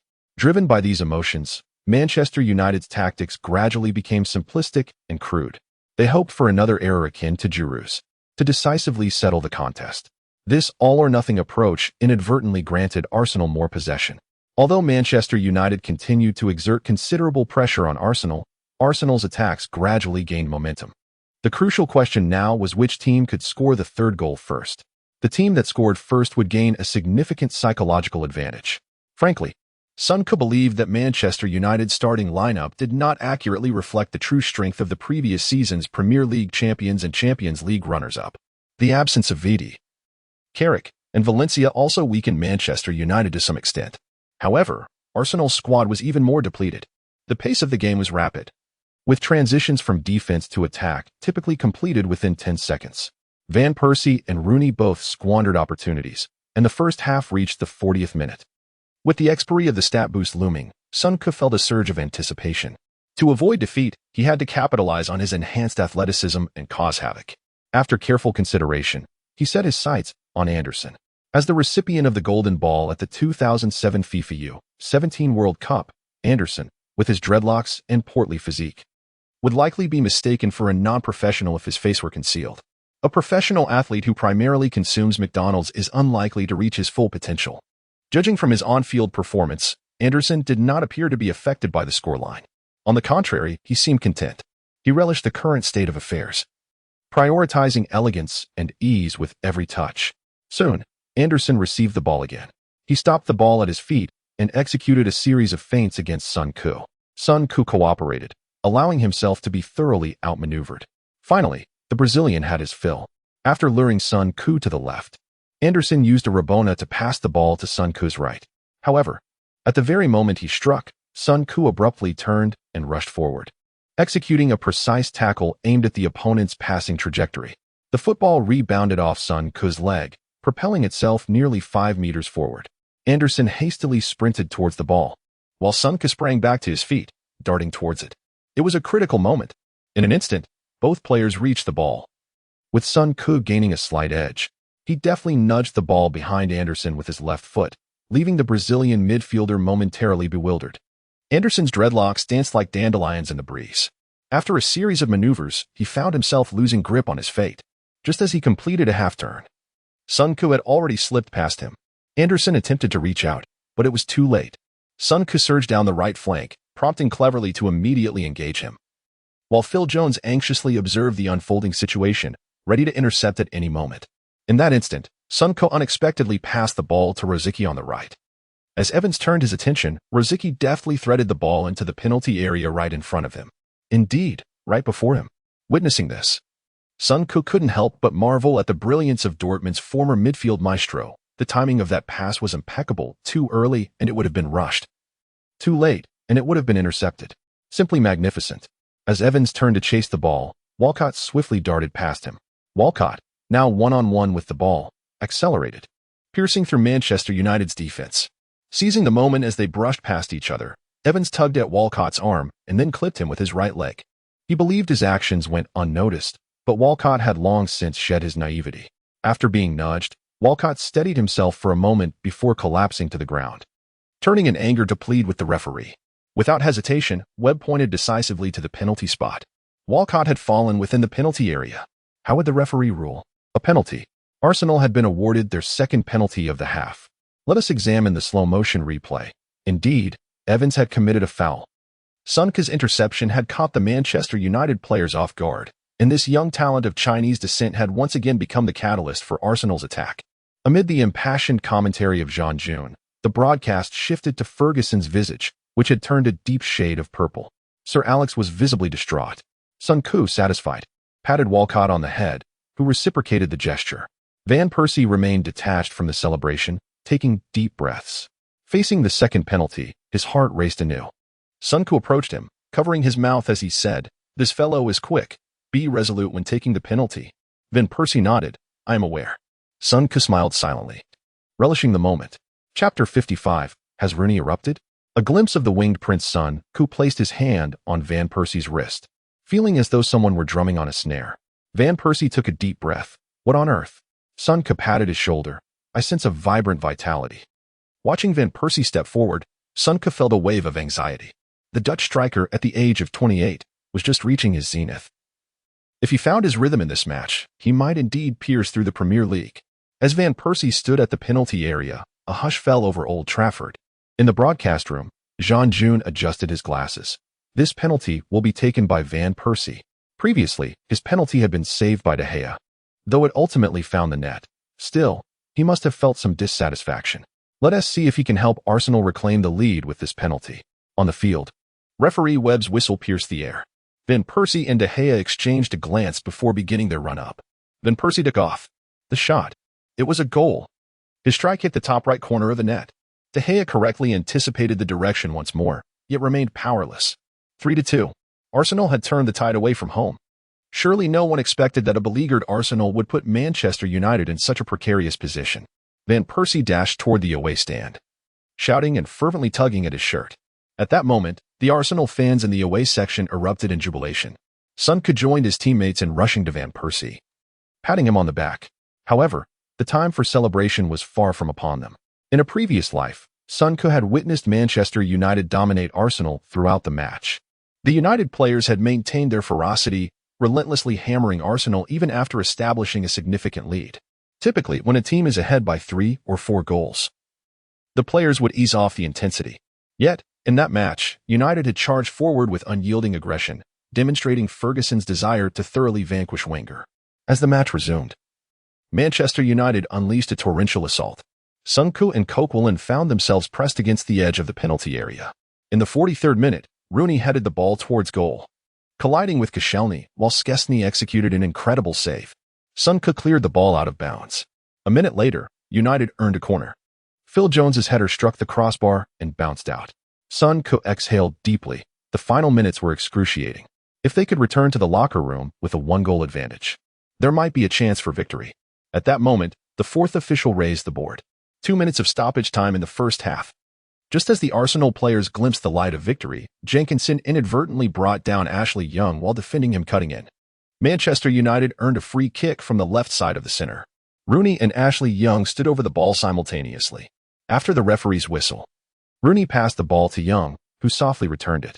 Rooney curled a shot with the inside of his foot, and Sonke sprinted from the wall, leaping into the air. However, Rooney's action was too swift. The free kick sailed over Sonke's head, aimed for the top left corner of the net. Szczesny leaped into the air, fingertips grazing the ball.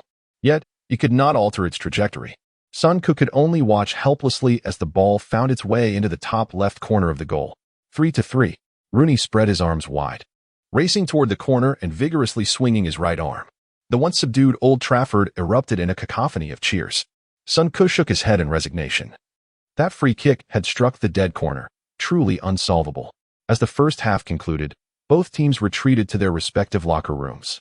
Ferguson, before Wenger, boomed, "Well done. In the second half, we shall give them a thorough beating." Wenger chuckled softly, taking a few steps ahead to block Ferguson's path in the tunnel. In the locker room, Sun Ke removed his jersey and lay on the massage table, estimating he had run nearly 7 kilometers in the first half. Coquelin sprawled on the floor, equally exhausted. Van Persie playfully slapped Sun Ke's back. Well done. He then handed Sun Ke a bottle of sports drink.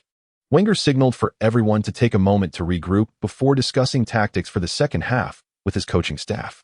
Sun Ke lay there contemplating how to allocate his experience card for the upcoming half. Should he use the Xavi experience card right away? What then?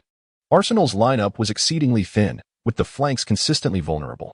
Koscielny was reliable, but his height was a drawback. Giroud struggled even against Welbeck, seemingly losing all dignity. Arshavin, not yet 30, appeared to have lost his sharpness. Rosicky was impressive but frequently injured, unfit to carry the team. On the bench, Arsenal had only Ramsey, while Manchester United had Berbatov, Park Ji-sung, Giggs, Ferdinand, and many other talented players. In a tense atmosphere, stamina would inevitably wane. The young Arsenal players were likely under immense pressure today. Sun Ke decided to reserve the Xavi card for after the 65th minute, which could help the team endure the physical strain. He anticipated Ferguson would send Park Ji-sung on in the second half. Once the Korean entered, he would immediately deploy the Xavi card. During the previous stretch, if any situation arose, he could use the Wu Lei experience card as a substitute. There was no other way. Today he was all in. With 5 minutes remaining in halftime, Wenger encouraged the players for their performance thus far. The old man laid out several tactical adjustments on the board. First, if Manchester United made personnel changes on the right flank in the second half, Coquelin would assist Traoré in defense, while Rosicky would drop back into the middle. Second, if the team launched a counterattack, Van Persie would drift left to take on Smalling, while Walcott would position himself centrally for a chance. Given Arsenal's current depth, Wenger was doing his utmost. Van Persie was in high spirits, loudly rallying his teammates to fight Manchester United to the bitter end. Before leaving the locker room, Wenger smiled and encouraged the players. I am pleased with your performance. Regardless of the outcome, we shall leave the pitch with our heads held high. As the second half commenced, Manchester United initiated a high press in the attacking third.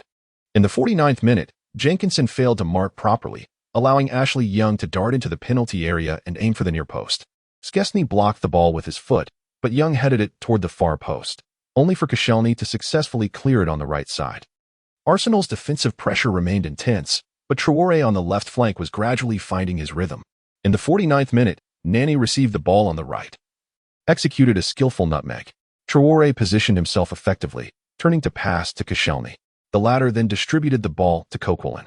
Under pressure from Cleverley, Coquelin passed to Sun Ke, who was immediately beset by Rooney. Sun Ke, unable to pivot, was forced to carry the ball to the right. Dribbling horizontally in the back line was perilous, yet he had no alternative. As expected, Rooney suddenly accelerated, charging forward before lunging in. Sun Ke noticed the shift in Rooney's center of gravity and promptly nudged the ball to Jenkinson. Just as the football left his foot, Rooney's boot collided with it. Sun Ke was abruptly lifted off the ground. The referee's whistle sounded, and he presented Rooney with a yellow card. Sun Ke was uninjured, but the fall had been painful. It was evident that Rooney harbored lingering resentment over being dispossessed by Sun Ke in the first half. Jenkinson displayed remarkable ingenuity, swiftly sending the ball forward. Sun Ke promptly relayed it to Rosicky in midfield, as Arsenal directed their play towards the left flank. Arshavin unleashed a cross, and Van Persie made a desperate attempt at goal, but De Gea swiftly intercepted, securing the ball in his grasp. In the 55th minute, Welbeck contested a header with Giroud at the edge of the penalty area. Giroud's aerial challenge resulted in Welbeck twisting his ankle, leading to his substitution by the diminutive Hernandez. Manchester United was awarded a free kick at a favorable position within the box. Sun Ke thought to himself, "This is bad." As anticipated, Rooney replicated his earlier free kick from the first half, sending the ball soaring into the top left corner of the net.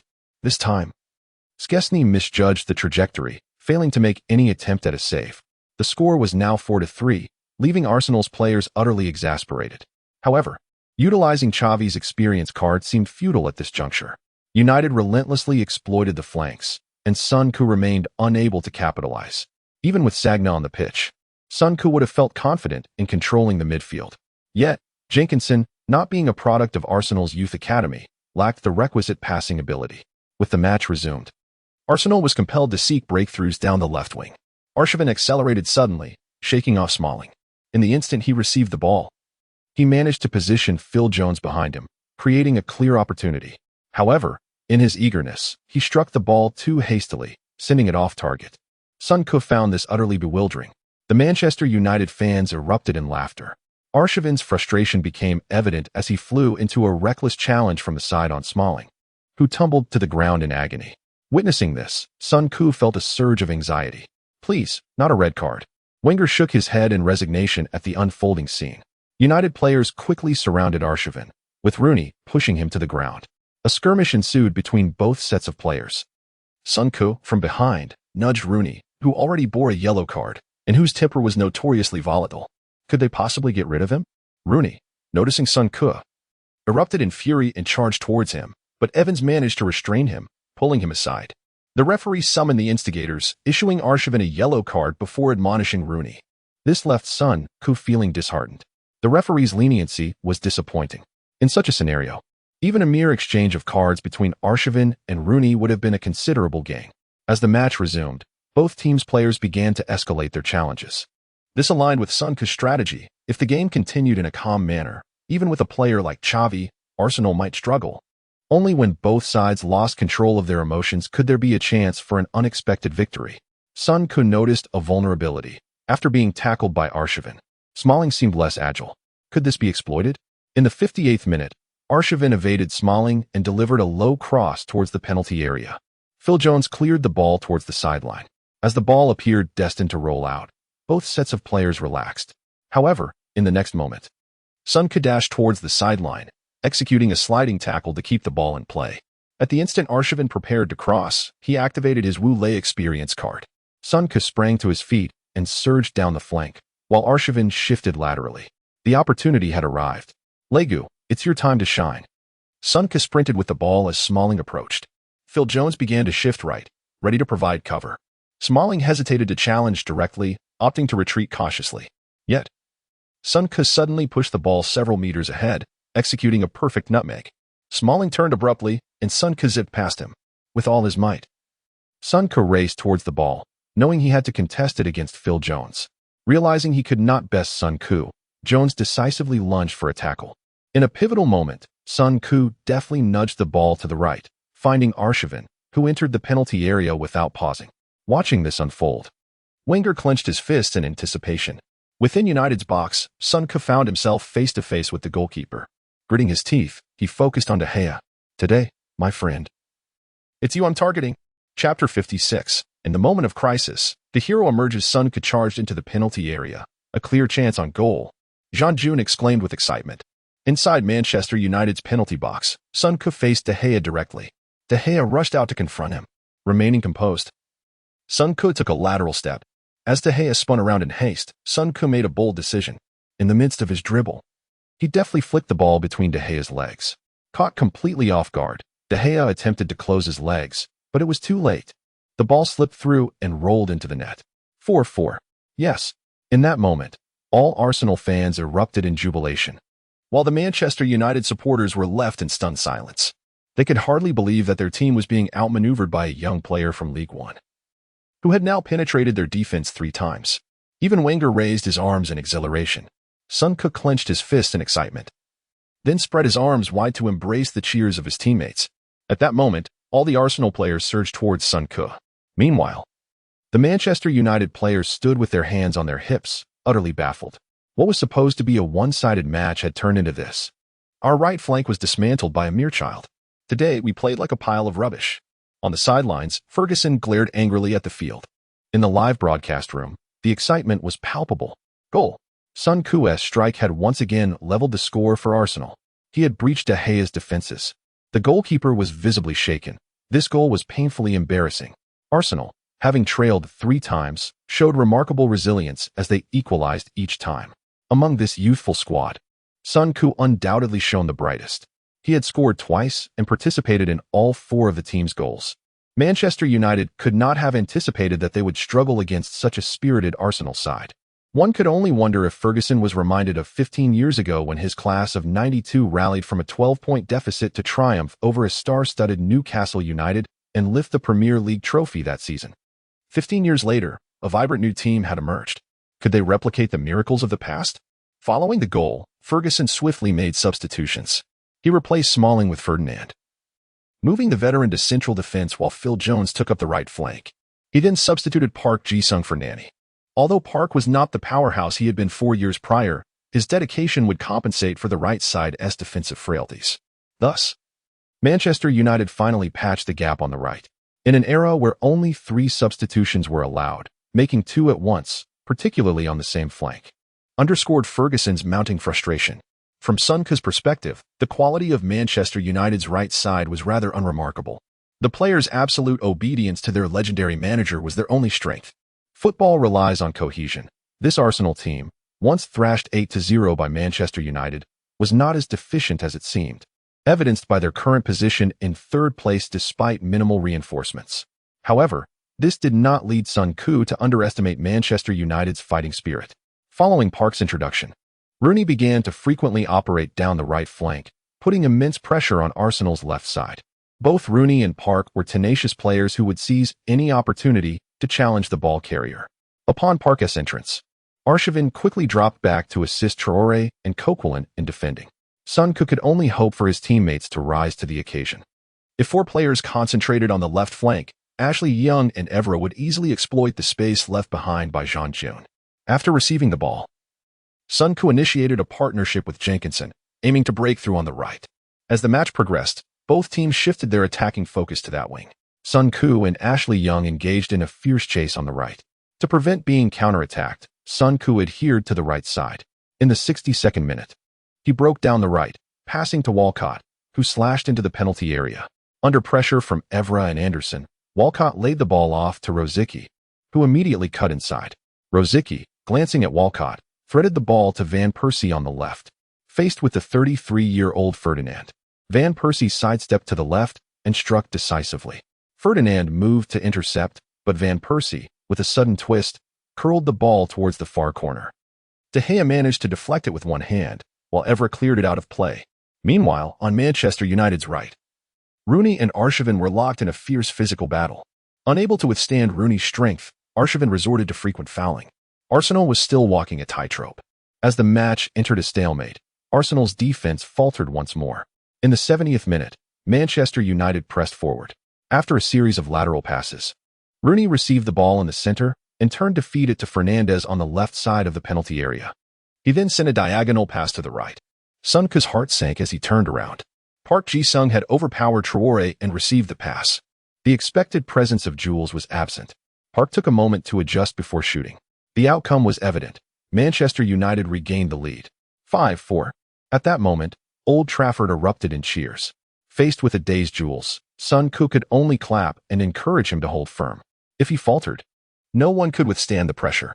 In the broadcast room, Jean June lamented, Jules, how could you lose your position at such a critical moment? Making such a grave error is inexcusable. This goal could nullify all the team's efforts. I wonder if Arsenal can muster the strength to equalize again. To this point, both teams had netted 9 goals, just 2 shy of the Premier League record for goals in a single match. In the 2007-2008 season, Portsmouth had triumphed 7-4 over Reading, a record that still stands. With 18 minutes left not counting stoppage time, one could only speculate if this attacking duel would continue to yield goals. In the 73rd minute, Sun Tzu played his final card, the Harvey Experience card. When his own abilities did not match the platform he was on, this card became his greatest offensive weapon. As the match resumed, Van Persie passed the ball back to the defense. Arsenal's captain raised his arms, vocally motivating his teammates. He observed as Rosicky, under pressure from Rooney, passed the ball back to Sun Tzu. Rooney charged toward Sun Tzu decisively. Sun Tzu laid the ball off to Coquelin, who immediately surged forward, sending the ball into the attacking zone, avoiding any backpassing. Van Persie's voice had barely faded when Coquelin returned the ball to Koscielny. Upon witnessing this scene, Van Persie's heart immediately raced. Coquelin found himself at a loss, surrounded by Manchester United players in the midfield. After all, this was merely his 2nd season as a professional. Although he had played over 20 matches for L'Oreal last season, the pressure of relegation in League One could hardly be compared to that of Arsenal, particularly when facing the Premier League champions, Manchester United. As Koscielny gained possession, United's formation surged forward once more. Today's Manchester United was intent on a relentless confrontation with Arsenal. Koscielny, having secured the ball, was pursued by Park Ji-sung. Initially intending to send the ball forward, he chose instead to trust Sun Koo, who was calling for the ball. The moment Sun Koo received it, Rooney closed in from behind. Suddenly, Sun Koo felt as though he had acquired a new agility. He turned sharply to the left, evading Rooney's grasp. After shaking off Rooney, Sun Koo advanced with the ball.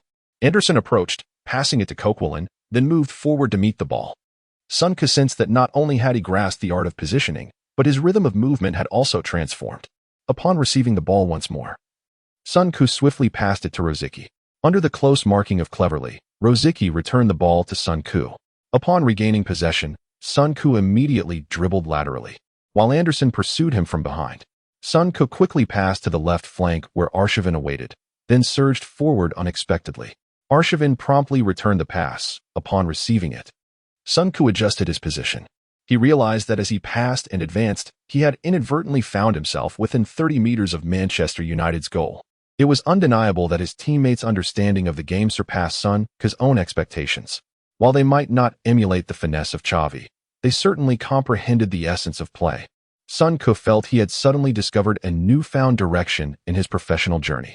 On the sidelines, Ferguson watched in astonishment, even forgetting to chew his gum. Not far away, Wenger stood with his hands tucked into his jacket, gazing at Sun Koo with an indescribable smile. Under the watchful eyes of the entire crowd, Sun Koo lifted his right leg high and struck the ball with fervor. Bang! At the sound of that explosive impact, Ferguson's eyes twitched involuntarily, as if Sun Koo's strike had struck a nerve within him. Chapter 57, the most dazzling star of Old Trafford with a resounding crack. The football kicked by Sun Koo soared toward the goal. In a critical moment, Phil Jones, rushing in from the right flank, threw himself in front of the shot, blocking the ball and averting danger. Cleverly and Anderson surged toward Sun Koo simultaneously. Sun Koo dashed toward the ball, extending his leg to bring it under control. At that instant, Walcott sliced into the penalty area once more. Faced with imminent confrontation from three defenders, Sun Koo swiftly threaded the ball into the box.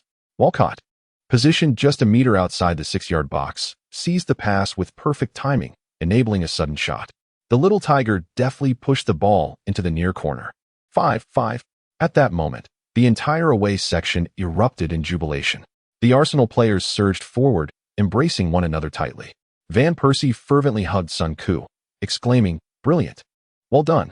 On the sidelines, Wenger raised his hands in delight, exchanging high-fives with his coaching staff.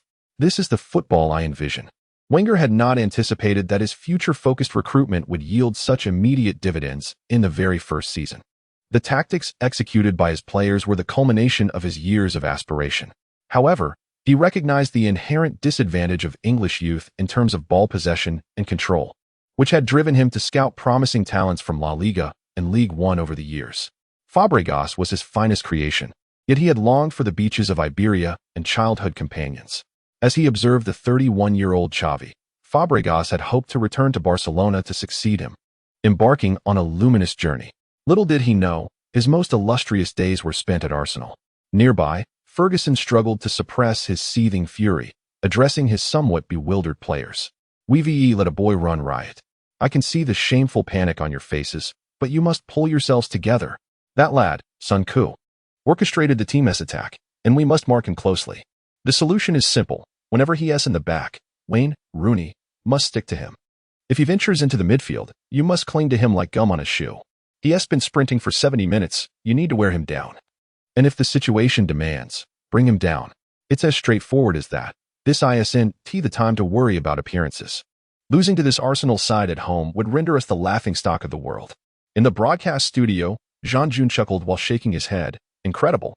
Arsenal has equalized once again." Sun Koo played a pivotal role in this goal, providing the assist to Walcott. Judging by the professor's expression, he should be exceedingly pleased with this outcome. The Manchester United players must be feeling disheartened. They poured all their energy into offense, playing with gusto. Although they scored 5 goals, they also conceded 5. Arsenal's defense appeared vulnerable, yet their midfield and forwards exhibited remarkable footballing prowess. Coquelin, after a season in League One, showcased both tenacity and commendable ball control.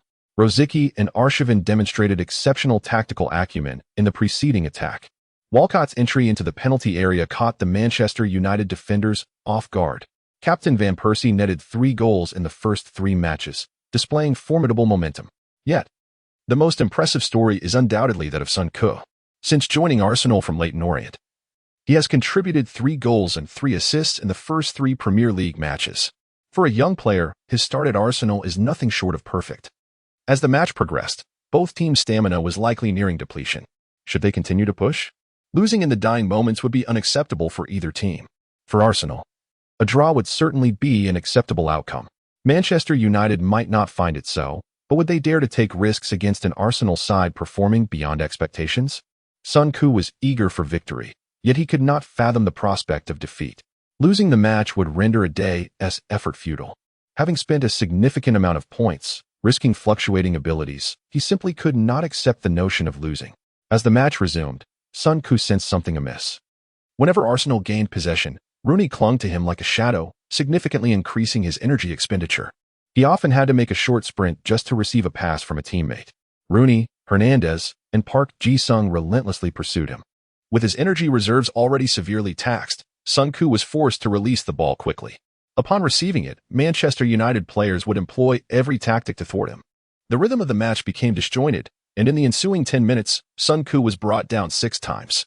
In the 82nd minute, Son Keu exerted every ounce of strength to pass the ball to the unmarked Rosicky, who then threaded it through to Van Persie in the penalty area. Despite being entangled by defenders, the Arsenal captain exerted all his effort to shoot, only to be thwarted by De Gea's intervention. As the attack concluded, Son Keu felt a twinge of discomfort in his calf muscles, a precursor to cramping. With Kant, Matuidi, and yet another encounter with the god of injury, even Son Keu's remarkable stamina was being tested. At such a critical juncture, cramping was not an option. Son Keu had to pace himself. Just as he pondered the limitations of his endurance, Coquelin succumbed to cramps. Seizing the opportunity, Son Keu rushed to the sidelines for a sports drink. Noticing that the Manchester United players seemed unhurried to resume play, also taking a moment to hydrate. Perhaps there was hope. After several minutes of struggle, Coquelin was ultimately substituted by Ramsey. The match had now reached the 86th minute. With both teams' energy reserves dwindling, the pace of the game began to slow. At this juncture, Sir Ferguson made a miscalculated decision, fearing a last-minute steal by Arsenal, and opted to withdraw his formation. Arsenal players encircled Manchester United's half, initiating a series of passes. The 90-minute mark arrived, with 4 minutes of added time. In the final moments, both teams managed a shot on goal. As the referee's whistle pierced the air, Arsenal players jubilantly raised their arms. Son Keu simply collapsed onto the pitch, gasping for breath. He felt utterly drained. In the broadcast studio, Jean Jun spoke with admiration. The match has finally concluded, and Son Keu is utterly exhausted. After a combined 10 goals from both teams, they ultimately settled for a draw. From Ferguson's expression, it seems he finds this outcome somewhat difficult to accept. Prior to the match, English media had anticipated that the injury-riddled Arsenal would serve as an easy target for Manchester United. Yet, the reality revealed a complacent Manchester United side, as Arsenal proved to be far from the weakness they had envisioned. Throughout the match, Arsenal faced 4 setbacks, yet they equalized each time, showcasing the resilience of the young team led by their professor. Besides Son Keu, the contributions of veterans like Van Persie, Arshavin, Rosicky, and Koscielny were also crucial. With the return of injured players, Arsenal can gradually regain their footing. However, to achieve success this season, they may still need to bolster their defensive line. As the first 3 rounds of the Premier League conclude, Manchester City emerges triumphant with 3 victories, leading the league table. Manchester United, Chelsea, Arsenal, and Wolverhampton each accumulate 7 points, occupying the 2nd to 5th positions on the scoreboard. Following these matches, a mere 5 teams remain unbeaten. The Premier League has commenced with fervor and intensity, rife with underlying currents. If Manchester United wishes to uphold its supremacy in the league, it will undoubtedly face fierce competition. With a significantly enhanced squad, Manchester City decisively defeated Tottenham with a score of 5-1. After a draw in the opening round, Chelsea has secured 2 consecutive victories. Arsenal, fueled by the fervor of its youthful players, has triumphed over Newcastle and Liverpool while snatching a point from Manchester United. The vigor of youth is indeed remarkable, brimming with endless possibilities. As the saying goes, while they may be strong, I possess my own armory. This commentary concludes here. We thank you for your viewership. Until we meet again next week. On the sidelines, Ferguson and Wenger converged. Son Keu, seated on the turf, witnessed the 2 venerable gentlemen exchanging handshakes and patting each other on the shoulder. This was not as he had envisioned. Why were they so harmonious? They were supposed to be hurling insults at one another. The newspapers had nearly been filled with their fierce rivalry. How could they display such camaraderie in private? This scene significantly dampened Sun Ku's enthusiasm for gossip. Not far away, Ferguson, somewhat unwilling to concede, remarked, "Isn't it quite a feat to return to London with a point?" Wenger scoffed lightly. "You should be praying for a point in London as well." Ferguson retorted, "Nonsense. By then, I will be on the brink of securing the championship. What does a single point matter? That lad plays well. Had I not had too many midfielders, you wouldn't have had the chance to capitalize." Wenger replied, "The boy is indeed talented, but he would be wasted under your tutelage." Ferguson countered, "There's still time. How about we share a drink?" Wenger responded, "One does not indulge in alcohol while commanding an aircraft carrier. I envy you, the humble captain of a fishing vessel." Ferguson huffed, "We shall see about that." Within the stadium, as Sun Ku rose, he was greeted by the familiar sound of the system notification. "Congratulations, host. Your task has been completed. The rewards have been issued. Please check." Eagerly, Sun Ku entered the system. A prompt indicating 5 appeared on the red lottery system. Without a moment's hesitation, he decisively opted for a 5-spin draw. Having been bound to the system for over 4 months, this was his inaugural opportunity to experience the supreme level of the lottery. As 3 flashes of red light illuminated the screen, Sun Ku was suddenly exhilarated. 3 wins out of 5 draws. Could it bestow upon him a max-level pass? Tomorrow, he would surely impress the old man with his prowess. Chapter 58. The first permanent skill. Old Trafford Stadium. Sun Ku was momentarily dazzled by the celebratory glow. After 5 or 6 seconds, the system's notification chimed once more. "Congratulations, host. You have gained 1 point in passing attributes." "Congratulations, host. You have received a reward of 9,000 points." "Congratulations, host. You have permanently acquired the Maestro of Organization skill." Upon hearing the system's prompt, Sun Ku could not help but exclaim in astonishment. Was this a stroke of extraordinary luck? Eagerly, Sun Ku navigated through the system, eventually discovering the skill description in the Attributes panel. Maestro of Organization. After receiving the ball, one can execute a mid-range pass with a brief adjustment period. Passing distance range, 30 to 50 meters with a success rate of 90. The adjustment time is brief. Success rate within the effective range stands at 90. This could be considered a divine skill, could it not? Additionally, he was rewarded with 1 point in passing attributes. At this moment, Sun Ku's passing attribute had risen from 78 to 79 points. According to the system's point allocation rules, progressing from 50 to 60 requires 1,000 points, while from 60 to 70 demands 3,000 points. Thus, this single point in passing attributes holds a value of at least 10,000 points. The crucial factor is that the system necessitates all attributes to reach 70 before further allocation can occur. Even if Sun Ku currently possessed sufficient points, he could not enhance his passing attribute. The value of this single point to Sun Ku far exceeds 10,000 points. The skill of Maestro of Organization is likely beyond the measure of points.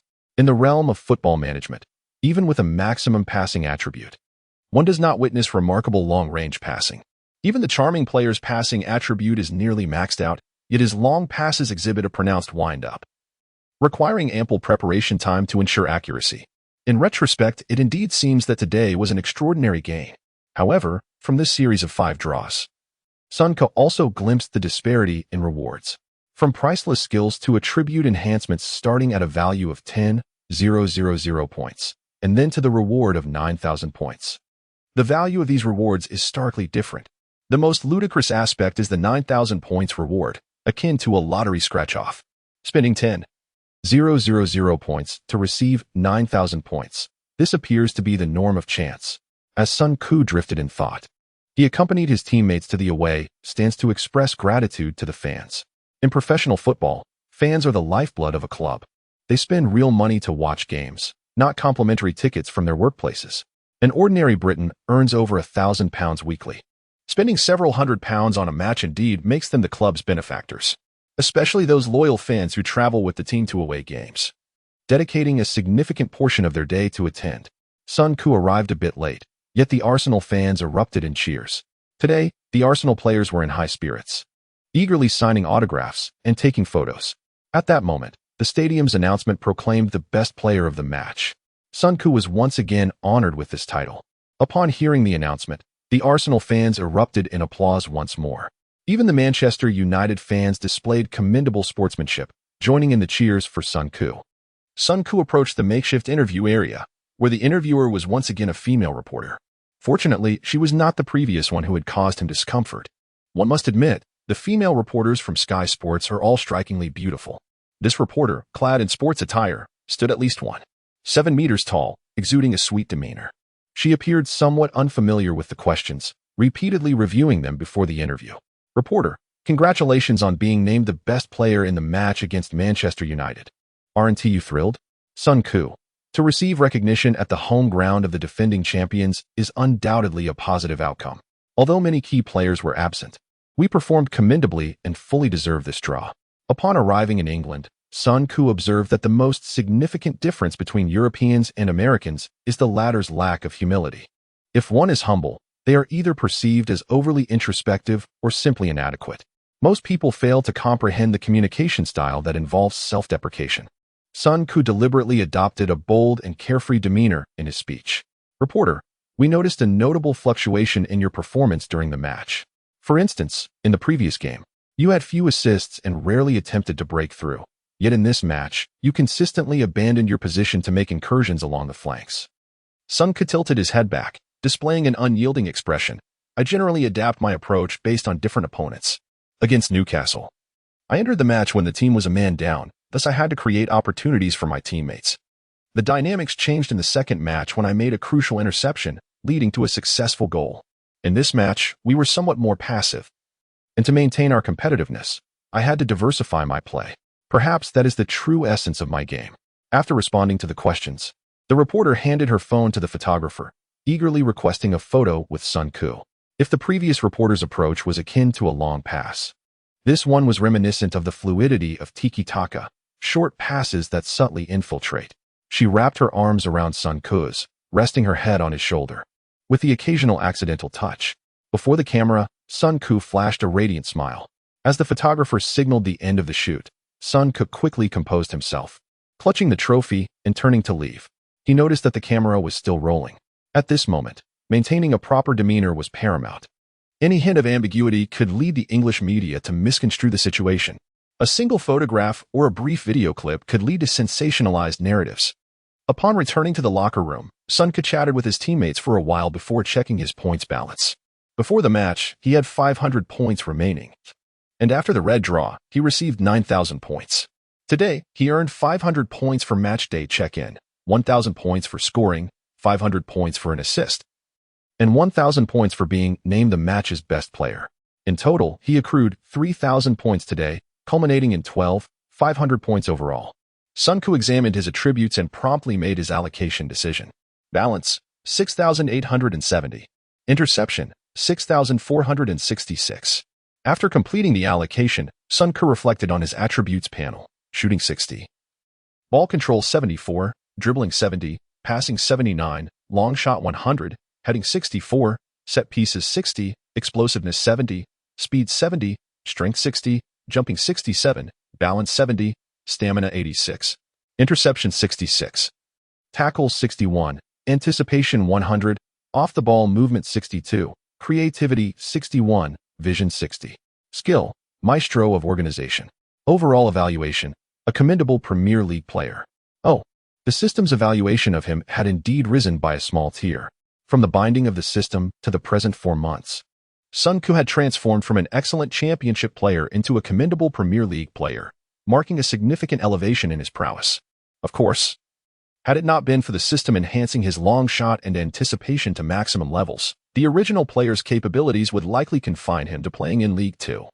In light of this, the British Star system truly proves its worth. Having acquired a permanent skill, Sun Koo resolved to reduce the frequency of draws. To be frank, the players drawn from the blue module may not surpass his current abilities by much. Moreover, each draw consumes nearly 10,000 points, which feels somewhat extravagant. After all, with his current overall attributes being relatively low, enhancing a single attribute is not overly challenging. As the team bus returned to London, Sun Koo settled into his father's modest vehicle. The two made their way to the apartment building where Sun's father was preparing to dine. After all, Sun Koo had mortgaged his player contract to the bank, and he was obliged to sign an acknowledgement. From several hundred meters away, he caught sight of the apartment building. The edifice boasted 20 stories, with the lower 10 floors designed as student apartments featuring a layout of a large room with several smaller ones. The 11th to 18th floors consisted of one-bedroom or two-bedroom apartments, where both the arrangement and decor exceeded Sun Ku's expectations, presenting a standard that warranted immediate occupancy. The top 2 floors housed a single unit each, occupying an entire floor. Just by observing the space and style of the interiors, Sun could discern that these accommodations were far from inexpensive. They likely represented the fabled presidential suites. Standing on the top floor and gazing out the window, he could behold a panoramic view spanning nearly 1,000 meters. Yet, having lived 2 lives, Sun Ku found it difficult to experience the exalted sense of superiority that powerful figures in novels often possess as they survey the world below. Instead, he felt that residing at such heights increased the likelihood of a fatal accident, far greater than that of lower floors. Perhaps his understanding of life was still insufficient. Today, Sun's father was particularly jubilant, introducing his son to those nearby during the signing. "My son plays for Arsenal," and he was awarded the man of the match in today's game against Manchester United. With those 2 sentences, no further explanation was needed. Others would fill in the gaps themselves. It seemed that his father's promotional abilities were indeed impressive. Upon seeing the building, Sun Ku found himself questioning the actions of the affluent British. If he were to refrain from extravagant pursuits, this edifice could potentially afford him a comfortable life. Throughout history, China has taken pride in its substantial real estate holdings, and it appeared that the British shared a similar sentiment. Why then did so many young people adhere to the philosophy of not purchasing property and embracing a liberated lifestyle? It was not merely for the sake of being fashionable or having an attitude. Rather, it stemmed from an inability to afford such investments, leading them to relinquish worldly attachments. From what Sun Ku understood, those who could easily purchase property were often wealthy individuals who tended to have children, typically more than one. Did the wives of the affluent truly possess a greater tolerance for the pains of childbirth than those of ordinary means? At this moment, these questions found their answers. Without the burden of a mortgage, the income-generating potential of this building could easily sustain the upbringing of 4 or 5 children, or even more. After all, money was not an issue. Completing the loan procedures, Sun Ku gazed upon the first piece of his future commercial empire, experiencing a profound sense of nostalgia. On the first day of his arrival in this new realm, he had been relieved to discover that he would not have to repay any loans. Little did he expect that after his transition, not only would he endure no hardships, but he would also become the owner of an impressive apartment complex. Certainly, once he truly ascended to the pinnacle of British stardom, these matters would seem trivial. Chapter 59. The economic effects following the rise to fame. Upon returning home in the evening, Sun Ku received a series of calls from numerous old acquaintances, including Harry Kane, Joel Lee, Cox, and Slade. It was evident that these friends were genuinely delighted for him. Harry Kane, having been loaned from Tottenham to Norwich, had already achieved the remarkable feat of debuting in the Premier League at the tender age of 18. Joel Lee had made a substitute appearance, performing commendably. Cox had become Southampton's starting left winger, while Slade had taken on the role of football director at Leyton Orient, a position Sun felt was well suited to him. That night, Sun's family gathered around the television to watch highlights of the day's matches. The game between Manchester United and Arsenal occupied nearly 10 minutes of the hour-long recap. The host continuously expressed awe at Sun's performance. This young man had single-handedly penetrated Manchester United's right flank. A long-range shot. It's a goal. Sun's footwork is truly formidable. Once again, Sun broke through from the left, his pass leading to the team's second penalty of the match. A stunning one-on-one. What a brilliant display from this young talent.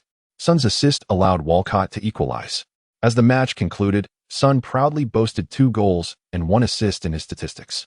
He had also played a pivotal role in earning 2 penalties for his team, showcasing an impeccable performance today. The scene shifted to the post-match press conference. Ferguson appeared somewhat displeased. Sun's performance? The lad played his heart out today. He nearly ran his socks off. I believe he is the best player this month. He is quite impressive. Why didn't TI recruit him? Every manager has their own methods. If I could go back a month, would I buy him? I think so. But I am not a magician. No manager can sign all the best players simultaneously. When discussing Arsenal's performance, Ferguson remarked with frustration, if Arsenal could perform like this against all their opponents, they would probably be champions. All teams give their utmost against Manchester United, yet they can only manage one stellar performance in an entire season. Wenger, during an interview, took a jab at Ferguson. Manchester United has a more complete squad, but our performance has been superior. If they played every match like this, the league title would surely not be theirs. When asked if Son could replace Fabregas, Wenger chuckled at the reporter. I know what you wish to hear. You can hardly wait to hear me say something foolish. But I will not attend a press conference like Alex under the influence. This statement elicited laughter from the press room. Once the laughter subsided, Wenger stated seriously, in my view, each player is unique. I have no intention of molding Son to follow in Fabregas's footsteps. He certainly would not want me to restrict his forward movement. It is unfair to compare a young player just entering the Premier League with members of a world champion team. I do not wish to place undue pressure on Sunday. However, based on this match, Son is the most outstanding midfielder I have seen among 19-year-olds. Wenger's eloquence left Son astounded. The old gentleman had taken many detours to convey a singular point. Son's performance was remarkable, surpassing that of Fabregas at 19. However, the media's portrayal seemed superficial. Wenger's statements were laden with conditions, leaving no room for misinterpretation. The following day, various English media outlets extensively reported on the match. The Times proclaimed, Son Koo delivered a phenomenal performance yesterday, proving through action that, with systematic training, players of Chinese descent can equally establish themselves in the Premier League. His display has opened the door for Chinese youth players to enter the English youth training system. For 42 awarded Son a perfect score of 10, highlighting his contribution of 2 goals and an assist, underscoring his crucial role in all the team's goals. His running distance reached 13,600 meters, achieving an 89 pass success rate under the high press from the reigning champions, with 7 interceptions and 2 tackles. For a 19-year-old, such performance could merit a score of 12, yet the maximum score was 10. The Daily Mail noted, Son's performance further validated the foresight of Arsenal's manager in the transfer market. A player who scored 3 goals and provided 3 assists in the first 3 league matches, acquired for a mere $7 million, represents another astute transfer. Wenger had repeatedly demonstrated similar classic recruitment cases throughout his managerial career, having unearthed future footballing legends such as George Weah at Monaco for $150,000, and bringing in Kolo Touré for $275 million, alongside Fabregas via youth compensation fees. Additionally, Wenger had successfully signed players like Bergkamp, Vieira, Henry, and Ljungberg for fees significantly lower than their eventual market value. His precise control over the financial budget had empowered Arsenal to undertake the construction of the Emirates Stadium, marking this transfer as yet another triumph in Wenger's managerial legacy.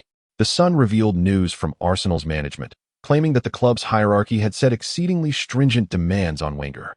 Since the establishment of the Emirates Stadium, the club had implemented a rigorous salary structure, explicitly capping top salaries at $80,000 per week. They provided Wenger with a budget typical of mid-table Premier League clubs while insisting that the team must qualify for the Champions League. This wage structure was a primary factor in the departures of players like Nasri, Adebayor, and Clichy. The media also jested that the lackluster pay had intensified Fabregas's desire to return to Barcelona in search of both glory and a lucrative contract.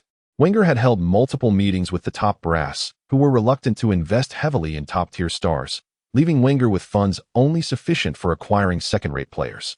Following this revelation, Arsenal fans rallied in support of Wenger, demanding that the club must invest in players worthy of Arsenal's stature, or they would seek to diminish the club's valuation. Meanwhile, in China, Son Koo had ascended to the status of a highly sought-after star player. 6 months later, NBA player Jeremy Lin astonished American audiences with his performances while playing for the New York Knicks. Despite the waning interest in the NBA in China, fans remained fervently captivated by Lin's exploits, and Son's popularity far surpassed Lin's. This was inevitable, as football is the world's foremost sport. The Premier League stands as the pinnacle of football leagues globally, and Arsenal ranks among its finest clubs. Fans began to glimpse a glimmer of hope for Chinese football through Sunday. The media recognized in Son a source of heightened interest, while football professionals found in him a model for emulation. The hope in the eyes of children took on a clear form. Young girls admired Son's radiant and handsome appearance, and his image of relentless effort without romantic distractions established him as an idol in the sporting arena. Consequently, various brands from China, including apparel, footwear, shampoos, and food, approached Barnett for collaboration. Upon hearing of the numerous brands seeking his endorsement, Son was immediately struck with the idea of representing one brand from each major category. This was not due to a love for money, but rather The financial situation on his father's end appeared somewhat strained. Ever since acquiring that apartment building, Sun's father had been leaving for work earlier than him in the mornings, sometimes returning home just moments after Sunday. In his recollection, Mr. Sun was a rather bourgeois middle-aged man. Despite a substantial workload at his company, he would invariably return home for dinner at a set hour. On weekends, he would even take Mrs. Sun out for some quality time together. However, recently he had transformed into something resembling a beleaguered boss. Sun could surmise that his father was likely experiencing a financial strain after making the down payment. The majority of Chinese parents, upon having children, dedicate all their energy to their offspring. They willingly endure hardship themselves, prioritizing their children's well-being above all else. As a transmigrator in his 30s, Sun Cook could roughly discern Mr. Sun's state of mind. The original storyline likely involved Mr. Sun running a company and bequeathing some wealth to his son. Even if the original owner spent his years in the lower echelons of English football, he would still have been able to live a comfortable life.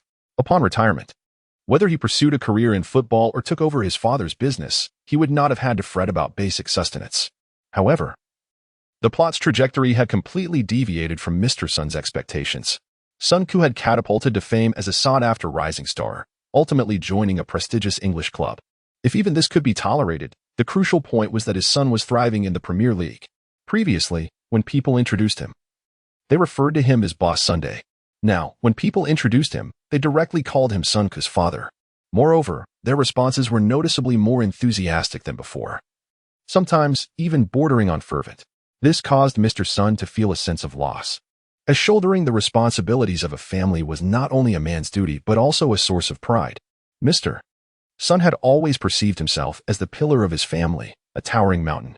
Little did he anticipate that a small hill beside the mountain would suddenly rise from the ground, threatening to surpass him and soar into the heavens.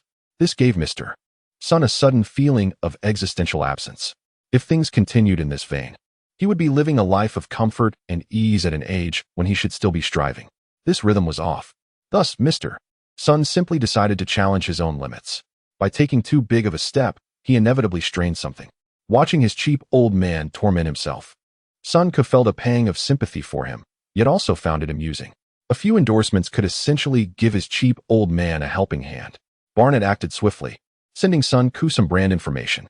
Sun Ku glanced over it. Li Ning, Highland Home, Septwolves, Peacebird, Jinba Menswear, Jo1, Waha, Chia Chia Sunflower Seeds, Ely.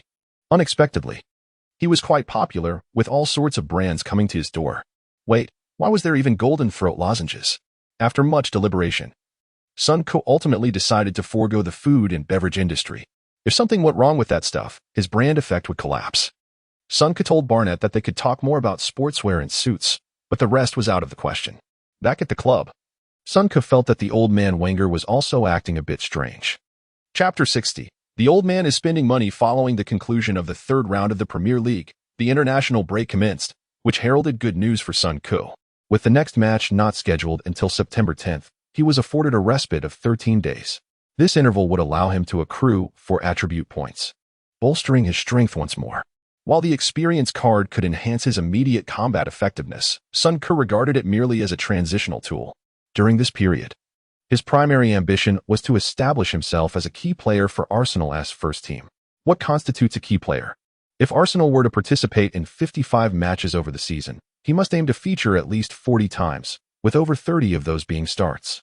The introduction of the experience card was a means for Sun Ku to garner the head coach's recognition, as first impressions held substantial weight.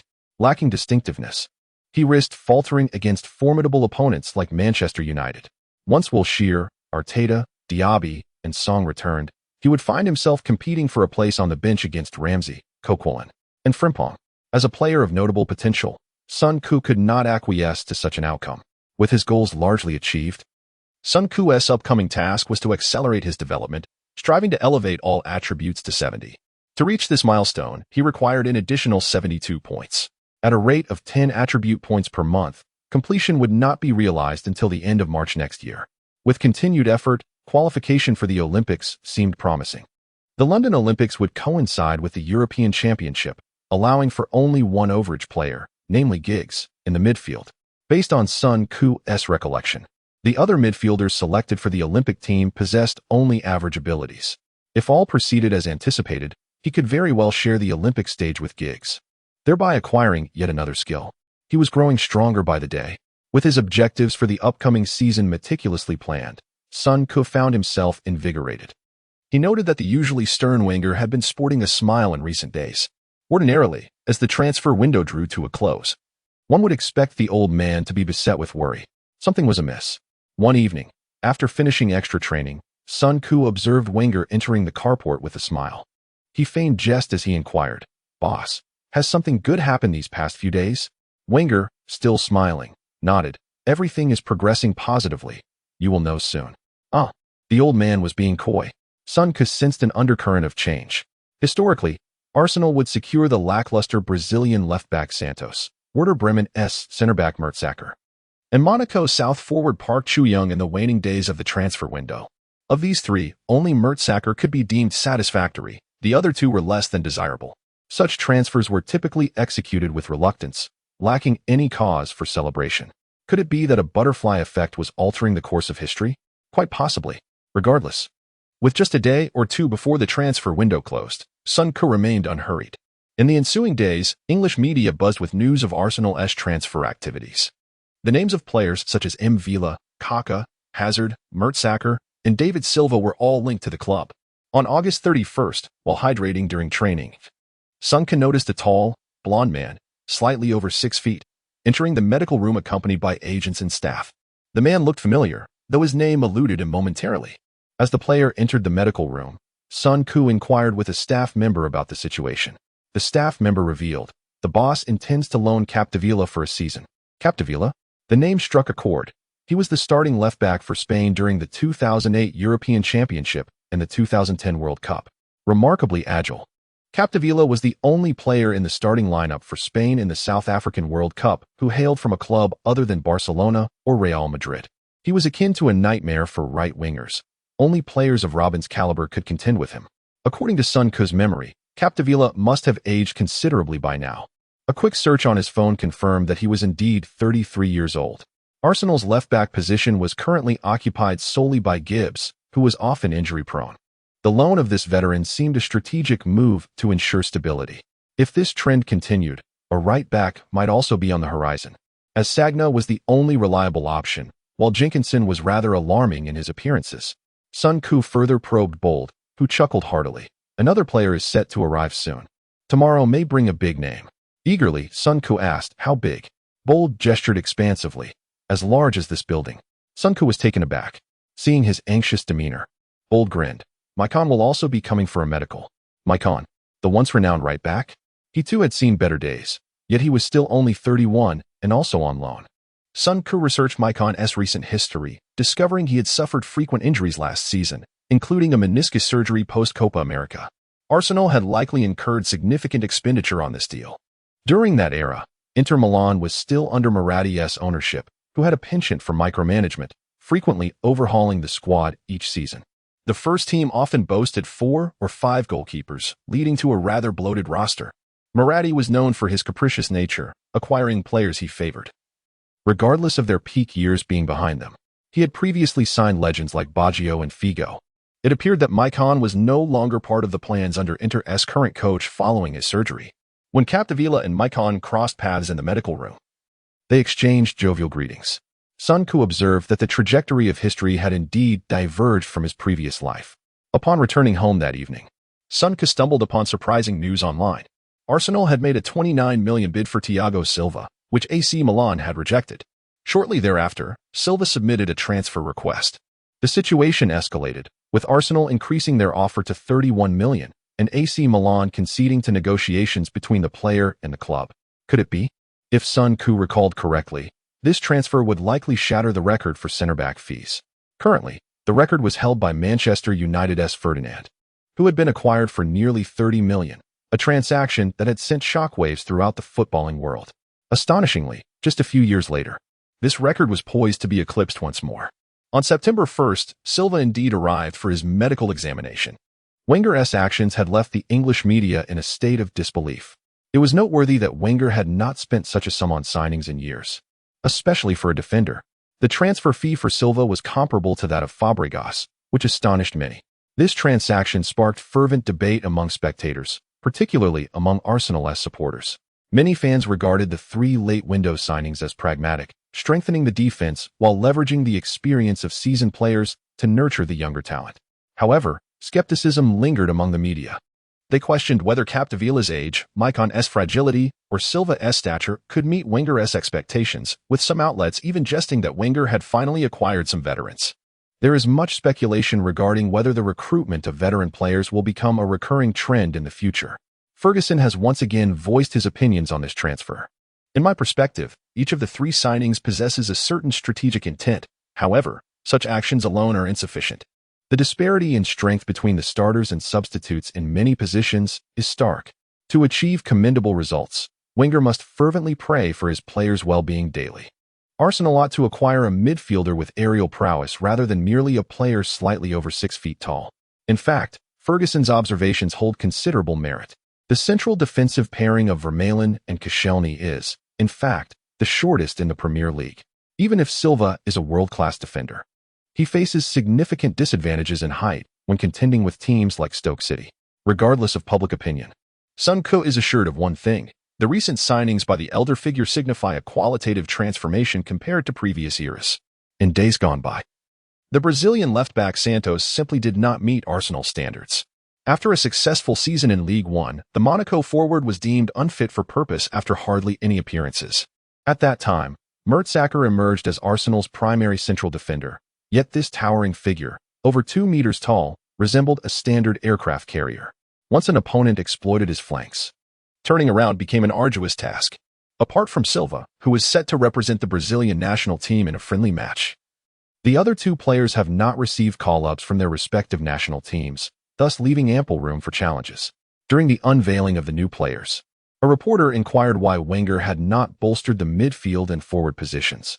Wenger responded with a calm smile, stating that Thiago is a player every coach aspires to sign. And when the opportunity arose, they acted accordingly. Such players are rare in the transfer market, thus prompting their decision. In other positions, our squad is abundantly equipped. Another journalist asked Wenger whether he believed this squad would present challenges for his expectations this season. Wenger chuckled and replied that he felt the transfer activity had reached an opportune conclusion, as they had successfully acquired the best player in the world. Upon hearing the elder's remarks, Sonko suddenly experienced the delightful sensation of returning to the past. Once more, the elder expressed that the strongest player was already within the squad. This time, Sonko felt a sense of assurance. Nevertheless, the true weight of these three transfers will only be revealed through the trials of competition. During the off-season, another event unfolded. Sonko was named Player of the Month for August. He regarded this accolade as significantly important. Firstly, the system rewarded him with 2,000 points. Secondly, with this recognition, he anticipated that his market value would likely increase when securing endorsements. Chapter 61: The Emergence of the Organizational Master. Swansea's tactical downfall in the official Premier League selection for Player of the Month in August, Sonko triumphed over notable contenders such as Dzeko, Rooney, and Van Persie, securing the accolade. Upon receiving the news, Sonko was momentarily taken aback. Given the Premier League's tendencies, it is often difficult for players of his stature to emerge victorious unless they exhibit extraordinary performances. He had anticipated that Dzeko would be the recipient, as such selections heavily rely on team success. Manchester City had achieved a flawless record in their August matches, with Dzeko scoring 4 goals against Tottenham and receiving a commendable rating of 10 in that match. To challenge such a formidable opponent was indeed a daunting task. The official commentary from the Premier League stated that despite his team facing injuries and strong opponents, Sonko demonstrated exceptional organizational skills that contributed to the team's commendable record of 2 victories and 1 draw, achieving an impressive average rating of 8.7 across 3 matches. He led the league in interception success rate and the number of threatening plays, and his tireless running significantly bolstered the team's defensive efforts. Sonko felt this assessment was fair. After all, he had become a pivotal player in all 3 matches, making the receipt of this modest award quite justifiable. The points and heightened visibility that came with the honor were undeniably tangible benefits. However, what truly astonished Sonko was Arsenal's activity in the transfer market. He could hardly believe that Wenger had acquired Thiago Silva. Yet, it had indeed transpired. From the staff, Sonko learned that Silva's weekly wage had reached 140,000. accompanied by a 7 million loyalty bonus and a 10 share of any future transfer fee. The stature of a world-class center-back was evident. A loyalty bonus alone could procure another player of his caliber. While such remuneration might seem trivial 12 years hence, it was exceptionally impressive in 2011. This situation felt surreal, leaving Sonko puzzled as to why the club's higher-ups had established a special financial pathway for Silva's transfer fee and salary. Consequently, Arsenal not only spent all the money they had garnered in the transfer market but also incurred a deficit of several million. As the transfer window closed, Arsenal emerged as the club that had expended the most during the summer transfer period, including the loan fees for Capdevila and Maicon. Arsenal had disbursed a total of 79 million. Of course, in the previous season, Wenger had also spent nearly 30 million on the last day of the transfer window, but those hurried acquisitions had proven ineffective. Upon completing his signing, Silva promptly joined the Brazilian national team for a friendly match. Nevertheless, Sonko could still sense the impact of the new transfers. Capdevila's defensive prowess was indeed of the highest caliber, although the veteran's explosiveness had diminished. He remained robust and possessed exceptional stamina. In training matches, Walcott found himself struggling against the seasoned defender. Capdevila's extensive experience in defense often left Walcott feeling uncomfortable, and whenever he was closely marked, Walcott's speed would significantly decline. Maicon had just returned to training, and his capabilities remained to be fully assessed. However, his ball control was remarkable, effortlessly bringing any ball down to the turf. Throughout the off-season, Sonko continued his rigorous training regimen. The only major news during this period was the Champions League group draw. It must be said that UEFA certainly plays favorites. Among the 4 Premier League clubs, Manchester United's group comprised Benfica, Basel, and Galatasaray. Chelsea faced Valencia, Bayer Leverkusen, and Genk. Manchester United's grouping appeared to be a mere formality. Although Chelsea encountered teams from La Liga and the Bundesliga, as long as they performed without errors, advancing from the group stage seemed highly probable. As a first-tier team, Arsenal found themselves up against League One runners-up Marseille, Greek champions Olympiacos, and Bundesliga's second-best, Dortmund. While Arsenal undoubtedly held the advantage in overall strength, there were no weak opponents in their group. This meant that for Arsenal to secure the top spot, they could afford no lapses. Otherwise, they would find themselves revisiting the humiliating days of facing Bayern 5 years prior and Barcelona 3 years earlier in the first round of knockout stages. It is undeniable that being drawn into a group of death can be disheartening. However, for Arsenal, this grouping was manageable. In contrast, Manchester City could not accept their fate, as they found themselves in a group of death alongside Bayern, Napoli, and Villarreal as a 4th-tier team.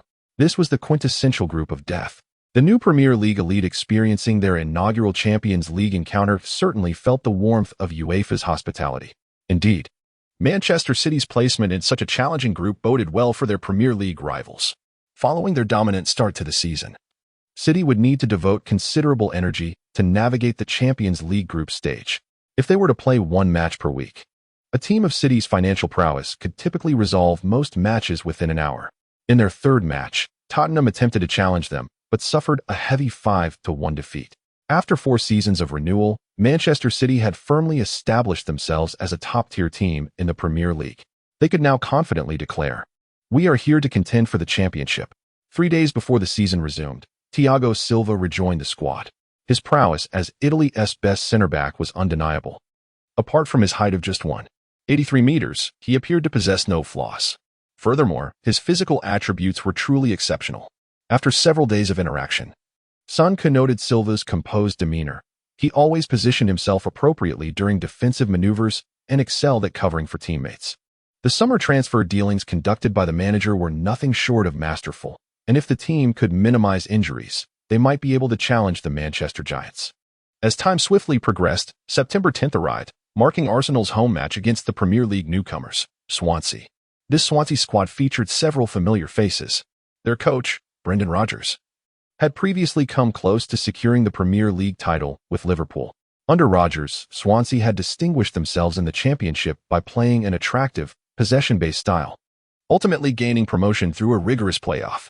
Tragically, just before the match, Rodgers' father passed away, leading to the assistant coach taking charge. Swansea's left winger, Sinclair, had showcased his talents well enough to earn a transfer to Manchester City, though he had not made a significant impact there. He also represented the England U21 national team. Additionally, Joe Allen from Swansea later transferred to Liverpool and earned a spot on the U21 squad. If Sun Koo aspired to make the U21 team, he would need to outshine this adept, possession-oriented midfielder. Swansea's left-back Taylor and the centre-back Cocker, on loan from Tottenham, were also part of the U21 setup. Although the team's overall strength was not particularly remarkable, they were certainly competent. Arsenal's injury list remained extensive, with Wilshere experiencing a recurrence of his injury, likely requiring another 2 weeks before returning to training. Vermaelen, Diaby, and Squillaci were also sidelined. Moreover, Gervinho and Song were unavailable due to suspensions. Fortunately, Gibbs, Sagna, and Arteta had returned from their injuries. Wenger fielded a defensive lineup of Sagna, Silva, Koscielny, and Capdevila. Sun Koo and Ramsey were positioned as dual defensive midfielders, with Arteta ahead of them, while the front line remained unchanged. Arsenal's lineup finally resembled that of a Premier League powerhouse. Before the match commenced, Wenger specifically cautioned Sun Koo, "The opposition's wings are quite swift. I hope you can maintain your position to protect the right flank." Sun Koo nodded affirmatively, saying, "No problem, boss." He was most apprehensive about being instructed to surge forward or sprint down the flanks, for he simply lacked the capability. After 12 days of training, Sun Koo has accumulated a total of 12,000 points, along with the remaining 500 points from the conclusion of the third match and today's sign-in points, enhancing his attributes by 5 points during this period. Among these, he increased his interception by 4 points and his strength by 1 point. His statistics stand as follows: shooting 60, ball control 74, dribbling 70, passing 79, long shot 100, heading 64, set piece 60, explosiveness 70, speed 70, strength 61, jumping 67, balance 70, stamina 86, interception 70, tackle 61, anticipation 100, off-the-ball movement 62, creativity 61, vision 60. His skill is master organizer, and his overall evaluation is that of a commendable Premier League player. While these figures appear quite impressive, there remains a certain imbalance. Sun Koo has been compensating for his lack of physicality with his top-level anticipation. Moreover, after being positioned as a defensive midfielder, he has primarily engaged in labor-intensive tasks, with little improvement in his off-the-ball movement, creativity, and vision, responsibilities that should fall to Arteta. This month, Sun Koo's primary objective is to enhance his strength. The Premier League is rife with formidable opponents, some of whom can dominate with sheer physical prowess. He must ensure that he remains resilient. Arsenal initiated the kickoff, and Swansea's players swiftly advanced. The ball reached left-back Capdevila, who was immediately pressured by the speedy Dale from Swansea's right flank. Under the threat of a double team, Capdevila deftly maneuvered and passed the ball to the supporting Ramsey. As Ramsey received the ball, a muscular midfielder from Swansea closed in from behind. In a moment of contact, Ramsey nearly toppled onto the grass. Sun Koo quickly positioned himself for support, prompting Ramsey to release the ball. Upon receiving the pass, Sun Koo noticed Joe Allen approaching from behind. Rather than hastily controlling the ball, Sun Koo leveraged his body against Allen, shifting the ball from the left to the right. This technique, learned from Wilshere during summer training, had been diligently practiced by Sun Koo for a month, and today he showcased it perfectly. Joe Allen, not particularly strong, was nudged aside as Sun Koo seized the ball. Seizing the moment when Allen's body was slightly off balance, Sun Koo stopped the ball and immediately executed a pass. 2 Swansea midfielders rushed forward, leaving Arteta's position open. The ball arced gracefully over Swansea midfielder Britton's head, landing at Arteta's feet. Arteta swiftly advanced, capitalizing on the opponent's momentary disarray, and slipped the ball into the left side of the penalty area. Arshavin, without taking a touch to adjust, shot directly, sending the ball narrowly past the right post. After a collective sigh from the home fans, applause erupted for their team. Arshavin sighed dramatically and then turned to give Arteta a thumbs up, while Arteta responded with applause directed towards Sun Koo. Silva, in the back line, shouted enthusiastically in his halting English, "Sun Koo, well done." Throughout these 10 days of training, Sun Koo's teammates have witnessed his exceptional mid-range passing skills countless times. At this moment, the Swansea players appeared momentarily bewildered. They had meticulously analyzed footage of Sun Koo's previous 3 matches, noting that his primary methods of progression were breakthrough dribbles and short passes, with his medium to long-range passing being rather conventional. Thus, upon the kickoff, Swansea's midfielders charged forward aggressively. They were unprepared for this unexpected display of skill from Sun Koo. leaving them to question whether to adhere to the predetermined tactics. Chapter 62.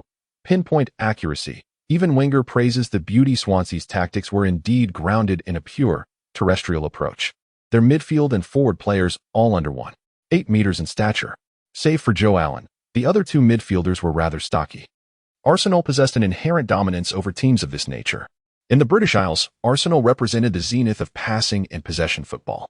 Unlike Barcelona's tiki-taka, Arsenal's version was relentlessly forward-moving, incessantly threading the ball into the interstitial spaces between opposing players. In essence, their approach was akin to a singular, decisive strike. Barcelona's tactics were far more intricate and demanded specific player profiles, rendering them nearly impossible to replicate. Even Fabregas struggled to fully integrate into Barcelona's system. However, in the English League, a wave of ground-based teams with tactics remarkably similar to Arsenal's had emerged in recent seasons.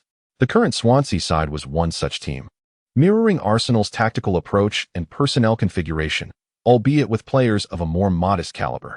In the 4th minute, Arteta, Arshavin, and Van Persie executed a series of intricate, short-range passes near the penalty area. Arteta attempted a curling shot into the far corner from inside the box, but it was thwarted by goalkeeper Vorm. In the ensuing minutes, the two sides engaged in a midfield duel. The midfield players seemed to be locked in a contest of wills, vying for possession and attempting to break through the center with passing and movement. In the 7th minute, Son Koo capitalized on a flaw in Britain's pass, dispossessing Augustin in the defensive third. After controlling the ball, he immediately passed it laterally to Sagna and then moved towards the opposition. Sagna promptly returned the pass, and Son Koo, with his first touch, redistributed the ball to Arteta in the attacking third. Arteta, in turn, delivered another incisive through ball, but Ramsey's subsequent shot veered off target. 10 minutes later, Swansea began to channel their passes towards the flanks. They immediately played the ball to Dyer on the right wing, and Son Koo vociferously alerted Ramsey to the need to protect the left flank. Dyer, like a whirlwind, surged past Capdevila. However, upon physical contact, Capdevila seemed to adhere to his opponent. Dyer's velocity diminished, and by the time he had exhausted every avenue to elude the defender, Ramsey had already brought the ball under control. Realizing that they could not sustain a prolonged exchange with Arsenal, Swansea immediately retreated into a defensive posture, opting for counter-attacking football. In the 15th minute, Son Koo, upon receiving the ball, executed a sweeping diagonal pass to the right flank, where Walcott used his pace to outstrip Taylor and penetrate the penalty area. Facing the onrushing Vorm, the Little Tiger opted for a lofted chip. As the ball seemed destined for the net, centre-back Cocker intervened with a diving clearance, deflecting the ball from the goal line and out of the penalty area. Swansea's best opportunity of the first half materialized in the 27th minute when Augustin's free kick grazed the crossbar before sailing out of play. As the Swansea players exchanged words of encouragement, SCCZ sprinted to the touchline, retrieved the ball from a waiting ball boy, and quickly distributed it to Silva. Silva, in turn, immediately passed the ball to Son Koo, who was positioned on the right side of midfield, prompting a belated retreat from the Swansea midfield.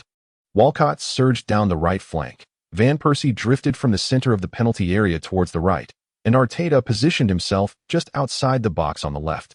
The Swansea formation descended into disarray, with defenders gravitating towards Walcott and Van Persie. But then, in an instant, Son Koo unleashed a cross-field pass of considerable distance, his delivery both rapid and arcing. Swansea right-back Rangel frantically turned to locate the ball. As he did so, Arshavin had already advanced to the edge of the penalty area on the left. The towering Cocker moved to provide cover, and Arshavin passed the ball to the nearby Arteta, who, without pause, threaded the ball behind Cocker and into the penalty area. In the brief moment it took for Cocker to execute a lumbering turn, Arshavin had already surged past him and unleashed a powerful shot towards the near post.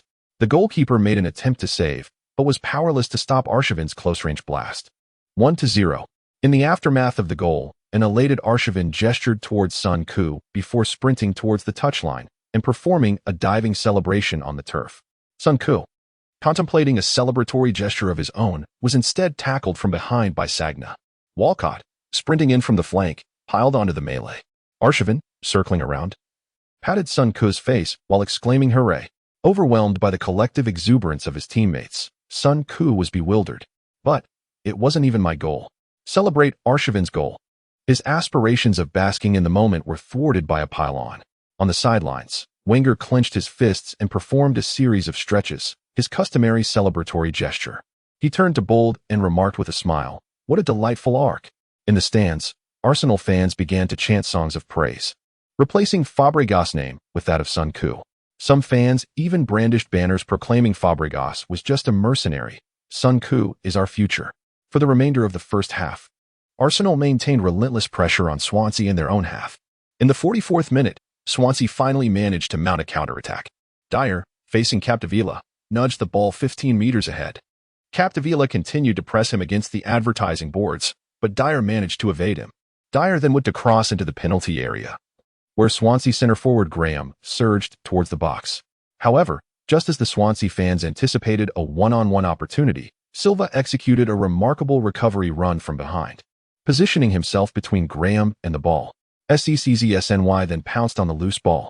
The Emirates Stadium erupted in renewed applause, witnessing Silva's burst of speed. Sun Ku was awestruck. That's the difference a top-class center-back makes. Even with a 2-meter head start, he can still recover with ease. If that were Giroud, he'd probably concede a goal. At the conclusion of the first half, Arsenal returned to the locker room with a 1-goal advantage. Sun Ku's exquisite passes were the primary topic of conversation among his teammates. Silva remarked to Sun Ku, "Your medium-range passing is as good as Pirlo's." Sun Ku, with a smug grin, shamelessly attributed his skill to relentless practice, touting himself as the genuine article, a veritable Pirlo. While it was true that Sun Ku diligently practiced 500 medium to long-range passes daily, he still found the directness of the system exhilarating. The second half of the match resembled a UFC bout. Arsenal had established a dominant position, controlling Swansea while simultaneously pummeling their opponents.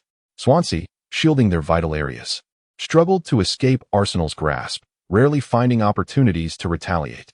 In the 59th minute, Walcott received the ball with his back to goal inside the penalty area, while Taylor persistently harassed him with subtle fouls.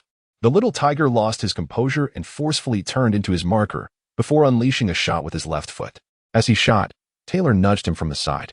Walcott, off balance, managed to get a shot away, but it was deflected by center-back Williams. The Arsenal fans voiced their displeasure, clamoring for a penalty. Goalkeeper Vorm, securing the ball, swiftly distributed it to Rangel on the right.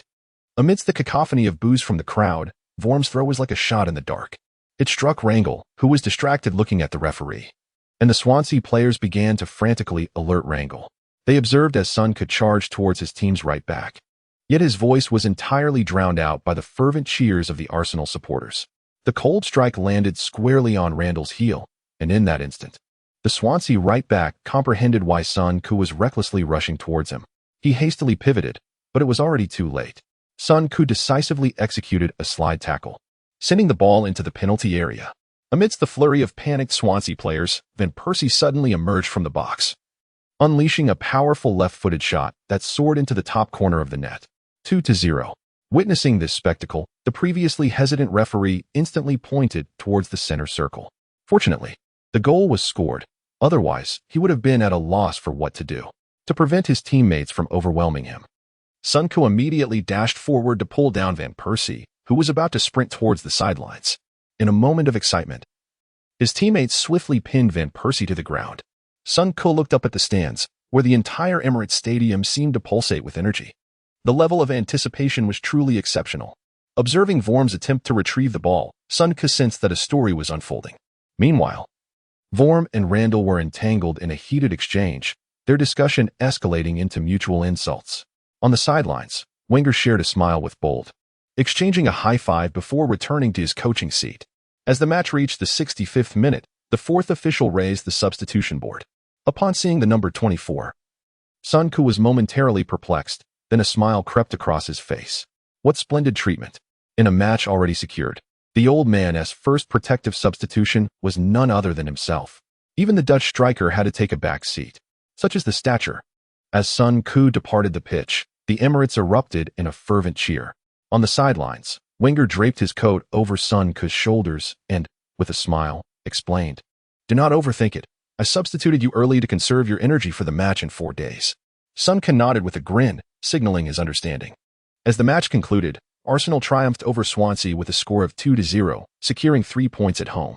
For the final 25 minutes, Arsenal maintained control of the game as tempo, skillfully managing to see the match out, an art form that every elite team must master. The imitation of Arsenal stood little chance against the original. In the post-match press conference, when Wenger was asked about Son Heung-min's performance, he smiled and remarked, "Young players always require time to find their footing. Today, he played like a seasoned veteran. Those passes? The abilities displayed by a player on the pitch are not conjured out of thin air. They already exist. When a player's dedication is 3 times the average, their rate of improvement will correspondingly rise.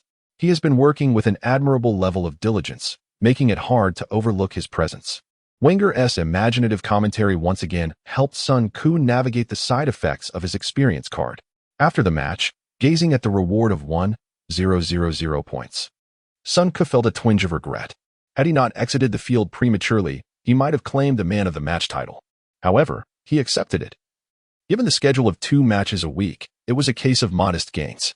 For days later, Arsenal was set to face their first opponent in the Champions League, Borussia Dortmund. That evening, lying in bed, the thought of playing in his first Champions League match stirred a flutter of excitement within Son Heung-min.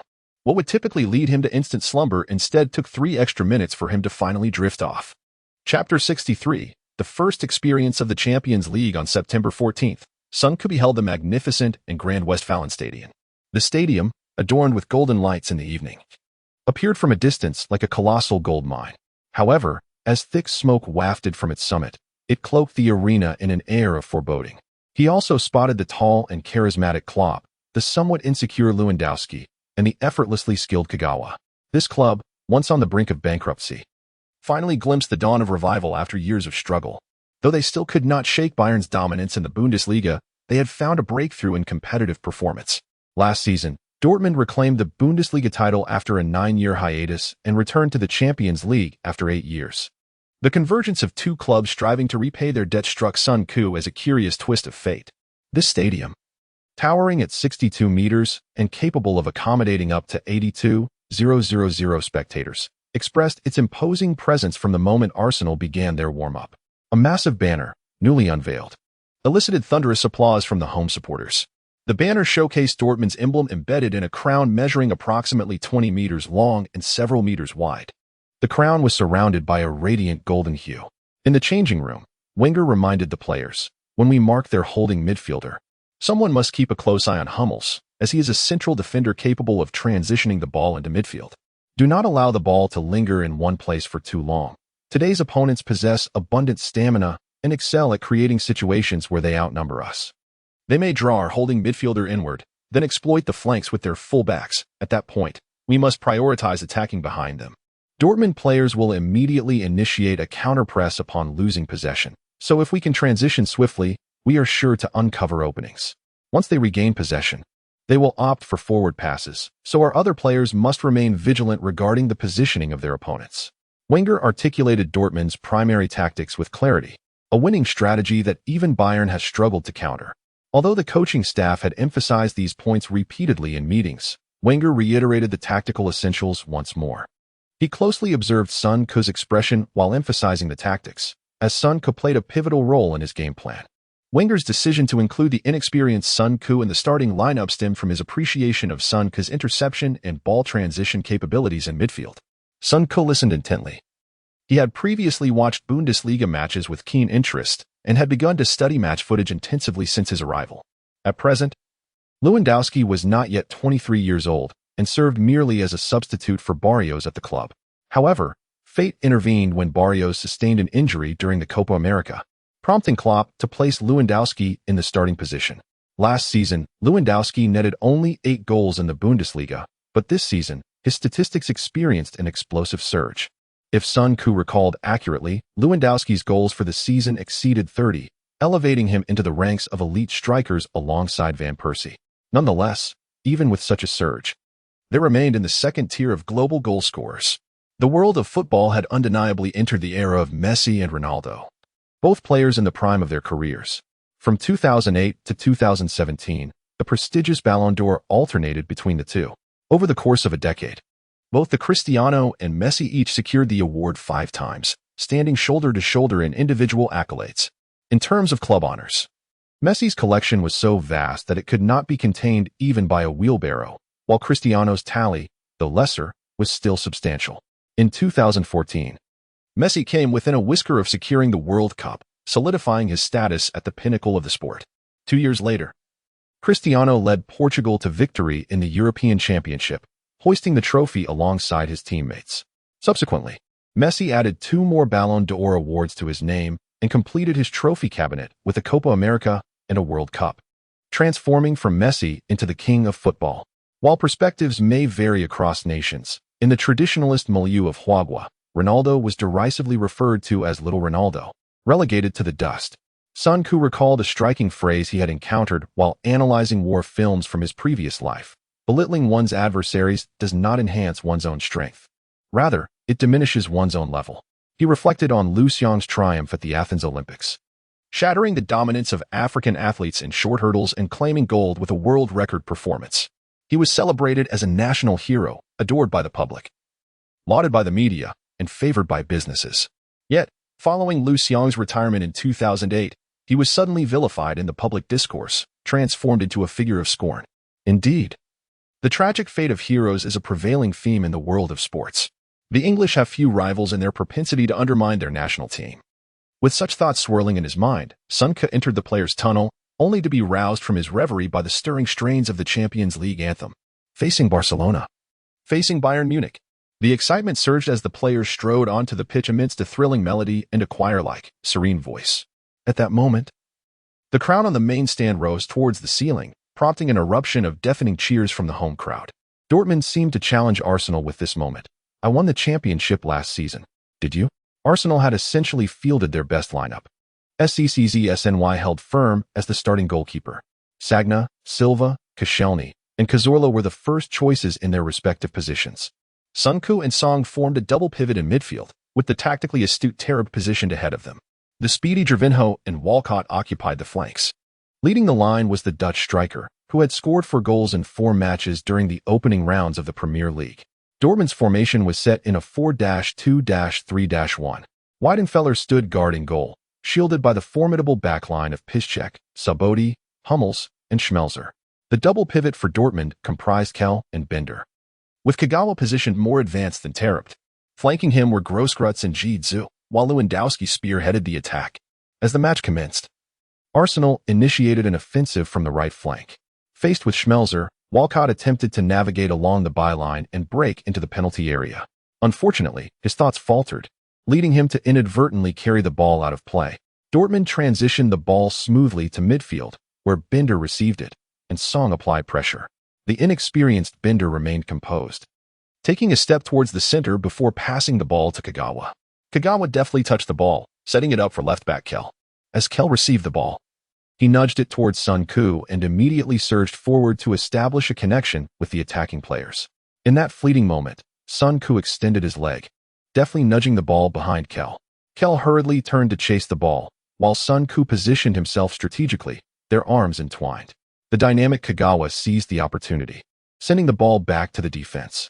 Hummels launched the ball forward, seeking the ever-dangerous Lewandowski at the forefront.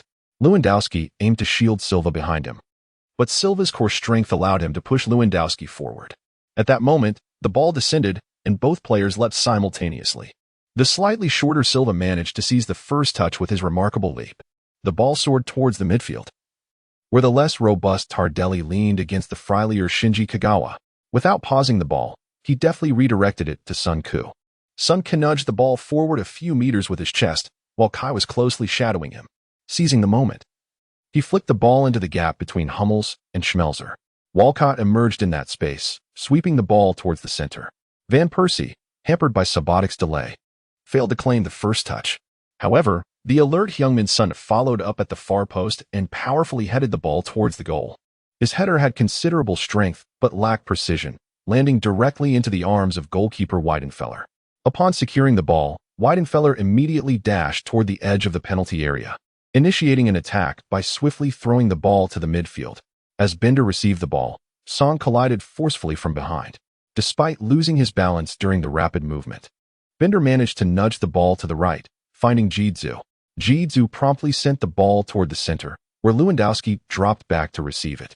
Observing Lewandowski drawing Silva away, Kagawa surged forward. Lewandowski quickly executed a lofted pass, but Kagawa's back was turned as he received the ball, only for it to be inadvertently poked away by Koscielny just as it touched the ground. Yet, fortune smiled upon Lewandowski as the ball fortuitously returned to his feet. At that moment, Silva stood before him. Witnessing this, Sun Ku envisioned Lewandowski's deft touch and shot into the far corner, a scenario unfathomably common in videos. However, the current Lewandowski lacked the confidence for a one-on-one with Silva. Unexpectedly, he opted to pass to the left, where Grosskreutz unleashed a powerful shot from the flank, sending the ball soaring into the stands. Moments later, Dortmund capitalized on Heung-min Son's misplaced pass, delivering the ball to the sprinting Hummels in midfield. Hummels took a stride and, surprisingly, utilized the outside of his foot to send the ball behind Arsenal's two center-backs. As the center-backs turned to react, Kagawa had already created a 2 or 3 meter gap from the Arsenal defense. While Kagawa's overall speed may not have been extraordinary, his explosive acceleration over the first 5 meters was truly formidable. He skillfully controlled the ball with his chest, pivoted for adjustment, and immediately took a shot. However, in that very instant, a defender lunged in from the side. Sun Ku rushed in from the flank. Kagawa, taken aback by the unexpected presence, hastily adjusted his actions, pushing the ball leftward. Sun Ku, utilizing both hands and feet, closely pursued the opponent, trailing him by 2 or 3 meters. Flustered, Kagawa attempted to nudge the ball leftward again, aiming for the near corner. Yet, just as he prepared to strike, Silva surged in from behind, sliding to deflect the ball out of bounds. Klopp, stationed on the sidelines, tilted his head in disappointment before applauding his players. Silva lifted Sun Ku, exclaiming, "That was a splendid defense." The Brazilian center-back embraced Sun Ku, while SCZSNY quickly jogged over to pat Sun Ku on the back before returning to his goal line. Wenger smiled and clapped his hands. His choice of Sun Ku over Ramsey and Rosicky stemmed from his admiration for Sun Ku's anticipatory abilities. In this moment, it appeared that his decision was indeed vindicated. Chapter 64, leading at halftime, has this youngster become the center of influence? In the Sky Sports studio, football commentator Martin Tyler exclaimed, "What a splendid chase back." Prior to the match, many believed that the experienced Rosicky should have been included in the starting lineup. However, this young lad has proven his worth through his defensive prowess. His timely interception thwarted Shinji Kagawa's clear opportunity on goal, buying precious time for his teammates. On the pitch, Sun Ku brushed the turf off his attire. Borussia Dortmund was indeed formidable. Their every pass seemed to find the most uncomfortable positions for Arsenal players. Although he had just endured a rather clumsy defensive moment, he managed to hold his ground. Since committing to investing all his points in enhancing his attributes, he had defined his role as the first line of defense, aiding the team's transition between offense and defense. Whenever the opponents tore through their lines with a pass, he needed to latch onto the ball carrier without hesitation. As the match progressed, both teams exhibited their rapid transitions between attack and defense. Numerous shooting opportunities arose, yet neither side could convert these chances into goals. In the 15th minute, Arsenal took a throw-in on the left flank. Van Persie and Gervinho executed a 1-2. But Gervinho's shot from inside the box was deflected. Gervinho managed to poke the ball ahead of Subotic, creating chaos in the Dortmund defense. Hummels' clearance went awry, striking Gervinho. Faced with Weidenfeller, Gervinho shot from a tight angle, but the agile goalkeeper managed to parry it away with his arm. By the 20th minute, Arsenal found themselves in peril once more. Dortmund advanced into the attacking third, with Silva challenging Kagawa. In a split second, the Brazilian center-back deftly poked the ball away. Bender intercepted before Song could react, passing it to Jitsu, who skillfully maneuvered laterally and played the ball into the box. Lewandowski surged into the area, holding off Sagna to gain possession. Instead of shooting immediately, he opted to carry the ball towards the upper right corner. SCCZSNY rushed out but was skillfully deceived by Lewandowski, who seized the moment to strike. Koscielny's challenge failed to connect with the ball, and Lewandowski's shot soared towards the goal. At that instant, the Westfalenstadion erupted in anticipation. Dortmund fans began to rise in celebration, convinced their team would score first. However, in the very next moment, Sun Ku, sprinting back to the goal line, leaped to intercept the ball just before it crossed the line, sending it out for a corner. A collective sigh swept through the stadium. Within Arsenal's penalty area, Sun Ku pushed away the celebrating teammates, shouting, "Mark your men." The vigor of the Dortmund players was palpable, and Sun Ku sensed that these individuals showed no regard for their stamina. With the home crowd rallying behind them, the Dortmund players relentlessly attacked Arsenal. Arsenal had been plagued by numerous injuries at the season's start, resulting in at least 2 or 3 positional changes in the starting lineup for every match. Consequently, Arsenal often found themselves at a disadvantage in terms of cohesion during the first half. As the match continued, Dortmund created several more scoring opportunities. Although Arsenal struggled at times, their collective defensive effort prevented the opponents from finding the net. This stalemate persisted until the 30th minute, when Dortmund's pace began to wane. After all, they were human and needed a moment to catch their breath. The Dortmund players had been running tirelessly for the first 30 minutes, and even the most robust athletes require hydration. In the following 10 minutes, Dortmund's attacking momentum slowed, allowing Arsenal to regain composure and gradually assert themselves. The two teams began to vie for control in midfield. In the 42nd minute, Capdevila delivered a pass to the left side of the box, where Gervinho successfully contested for the ball. Van Persie charged into the area, unleashing a shot that was deflected by Weidenfeller. Schmelzer advanced along the left flank. As Dortmund's wingers unexpectedly converged inward, Son repositioned himself in midfield to prevent Schmelzer from executing a 2-on-1 play. Just as Schmelzer approached the midfield line, Walcott surged from behind, executing a perfectly timed tackle to dispossess him. Son seized the ball and immediately gestured to pass it to the right. The towering Schmelzer swiftly turned to pursue Walcott. However, in the next instant, Son delicately nudged the ball forward and lofted it into the penalty area. The two Dortmund center-backs, having just exited the box, turned to chase the ball, only to see Van Persie dart past them. In the box, Van Persie controlled the ball at his feet and, without waiting for the goalkeeper's reaction, deftly curled a shot with his right foot towards the near post. The ball arced past the advancing Weidenfeller, almost grazing the inside of the goalpost before nestling into the net. 1-0. At that moment, the Westfalenstadion was in utter disbelief. The Dortmund fans were left stunned in their seats, having expected their team to take the lead under seemingly advantageous circumstances. Instead, Van Persie's strike allowed Arsenal to seize the initiative on their opponent's turf. The Dortmund defenders stood with hands on their hips, resignedly watching Van Persie slide in celebration. Typically reliant on his left foot for shooting, Van Persie had caught Weidenfeller off guard, who had anticipated a shot from that side. Unbeknownst to him, Van Persie had executed a magnificent curler with his right foot. In the Sky Sports studio, commentator Martin Tyler shouted, "What a beauty!" Dortmund's left back had displayed a lapse in concentration, allowing Walcott to intercept the ball. Schmelzer fell victim to Son's feint, as the latter's pass sliced through Dortmund's defense. Judging from Van Persie's recent shot, it was evident that his ability to shoot with his right foot was on par with that of his left. The goalkeeper had been misled by preconceived notions. Although Son hadn't heavily participated in the attack during the first half, his contributions to the defense were invaluable.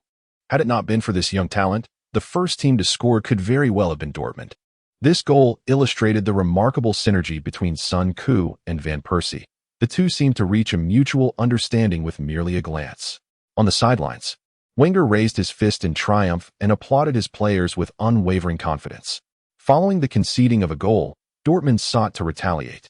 But the Arsenal players had already restructured their formation, retreating to their own half. As the first half concluded, Arsenal returned to the dressing room with a slender lead. Upon entering, Wenger found his players in high spirits, sharing laughter. He smiled as he applauded them and gestured for everyone to take a break. Observing this scene, the veterans suddenly realized that since the start of the season, aside from the match against Newcastle, his players had consistently exhibited such joyous camaraderie during halftime. This was a stark contrast to the previous season, where such scenes were rare. Last season, whenever the team's offensive efforts faltered, certain players would express their grievances. Van Persie was often heard lamenting about his teammates' passes being uncomfortable. Meanwhile, Fabregas would complain of insufficient support whenever faced with a more physically imposing opponent. Back in April of the previous season, Arsenal had been sitting in second place on the league table, and Wenger had anticipated that his team would at least hold their own against Manchester United. However, as the season progressed, a crisis unexpectedly erupted within the dressing room. Several players voiced their discontent over their wages, lamenting the club's lack of ambition, which led to an atmosphere of unease. Consequently, Arsenal faltered in the final rounds of matches, finishing the season in fourth place. Yet this season, everything seemed transformed. Van Persie's fortunes had suddenly shifted, following a series of goals. The Dutch striker had emerged as a responsible captain. Not only does he assist his teammates in overcoming challenges, but he has also begun to impose a stricter discipline upon himself. No one comprehends Van Persie better than Wenger. The first time Wenger became aware of Van Persie, the young man was making waves at Feyenoord. At the tender age of 19, he scored a pivotal goal in the UEFA Cup final, propelling his team to victory against Borussia Dortmund and securing the coveted trophy. This narrative unfolds like a quintessential tale of a rising star. However, the trajectory of Van Persie's career has not been without its tribulations, primarily due to his notorious temperament. The Dutch forward was a typical rebel during his youth team days, maintaining a strained relationship with the coach.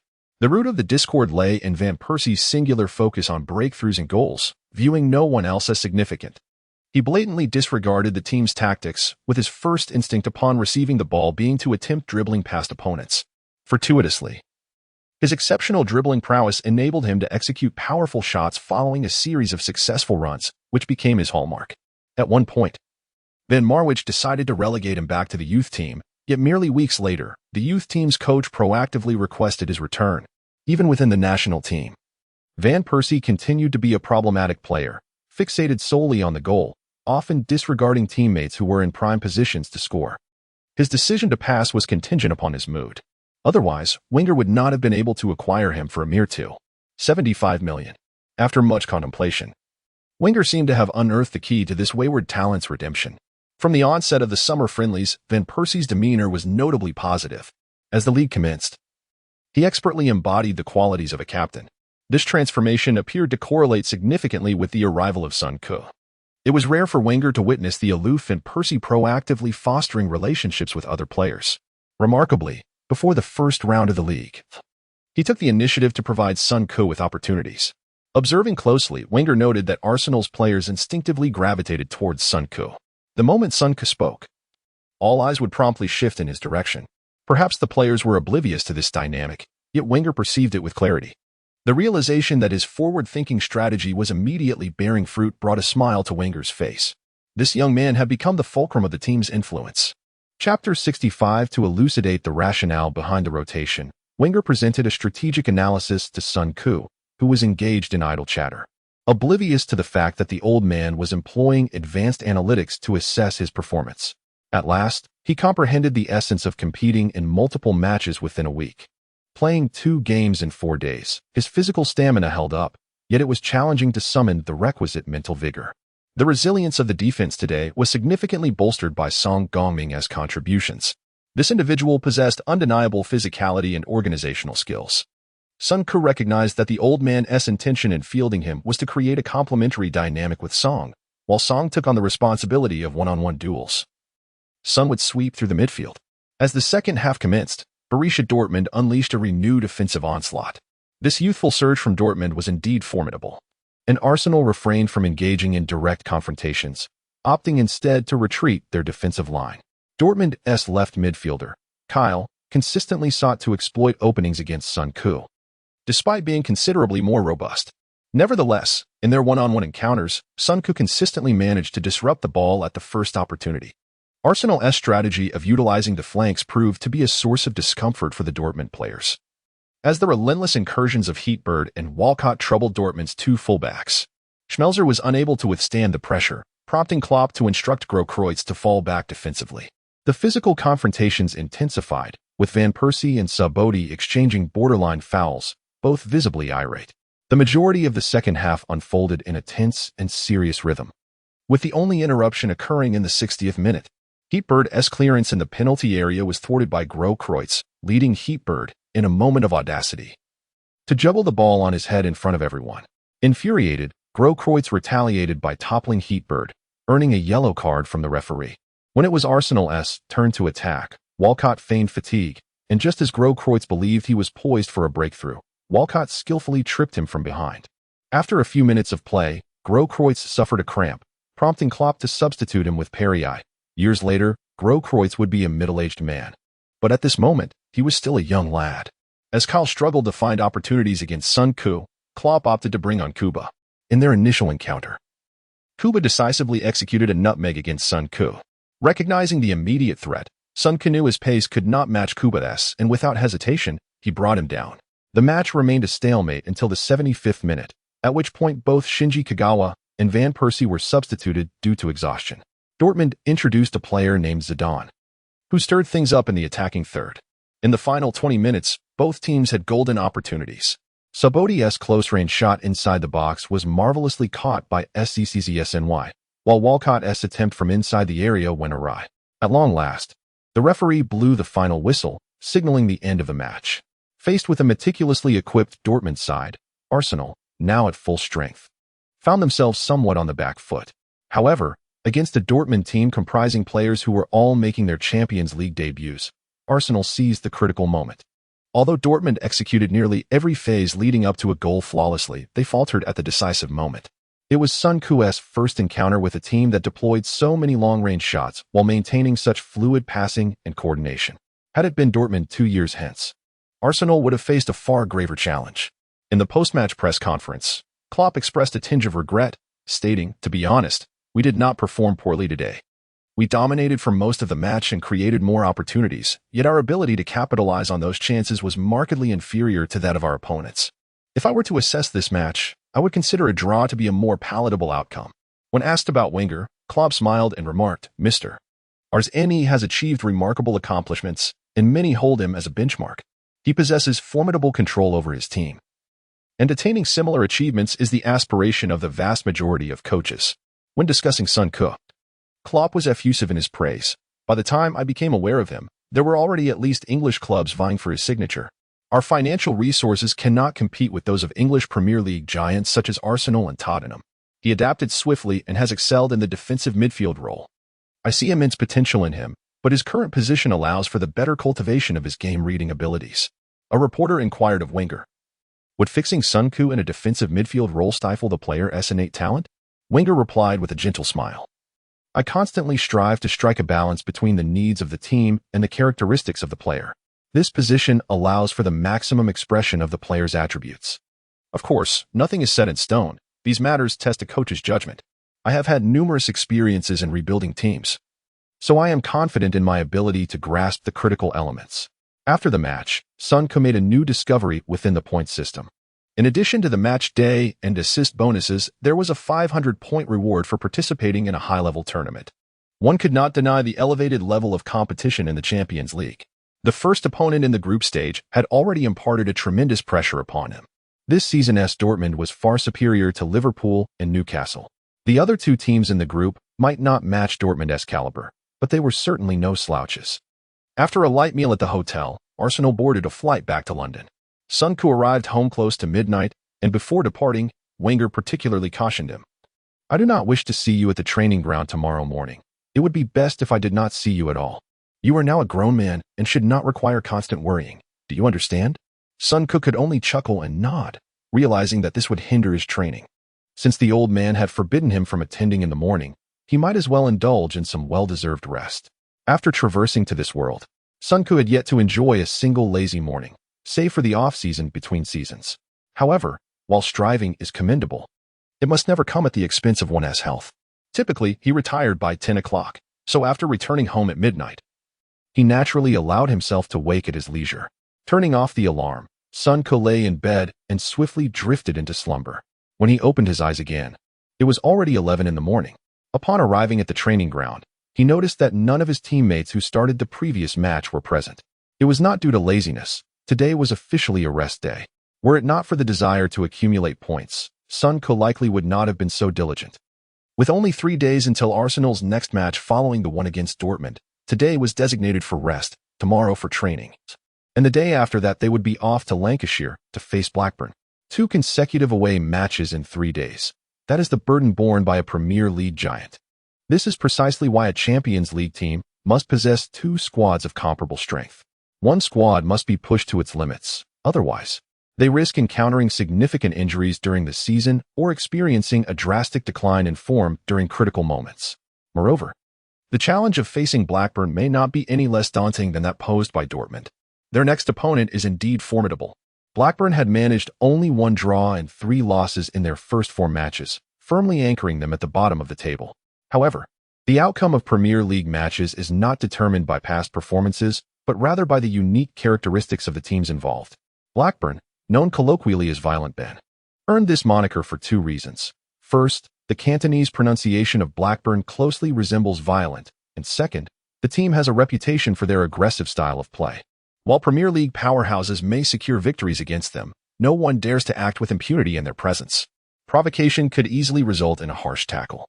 Additionally, Blackburn remains one of the 4 clubs that have won the Premier League title since its inception 19 years ago. In that era, Liverpool, a team of immense historical significance in English football, had yet to secure their inaugural Premier League title. Manchester City, flush with cash, still exhibited the characteristics of a nouveau riche, indiscriminately acquiring talent. After 4 seasons of upheaval, they had only just managed to qualify for the Champions League and secure an FA Cup victory. At that juncture, only Manchester United, Blackburn Rovers, Arsenal, and Chelsea had hoisted the Premier League trophy. Manchester City's lavish spending strategy had been previously exploited by other Premier League teams in the 90s.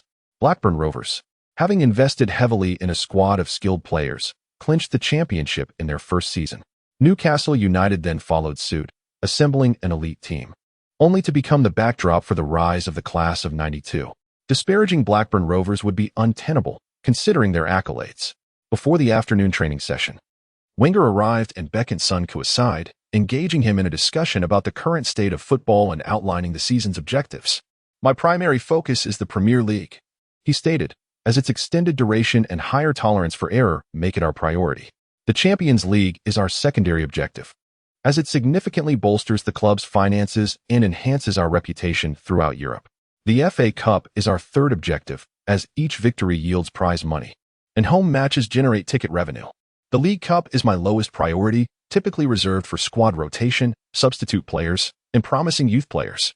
Initially, I had intended for you to make a few substitute appearances in the early rounds, gradually acclimating to the Premier League before featuring in the League Cup and FA Cup. However, given the current trajectory, that plan is no longer feasible. You are now an integral part of the first team, and I do not intend for you to participate in the League Cup or FA Cup.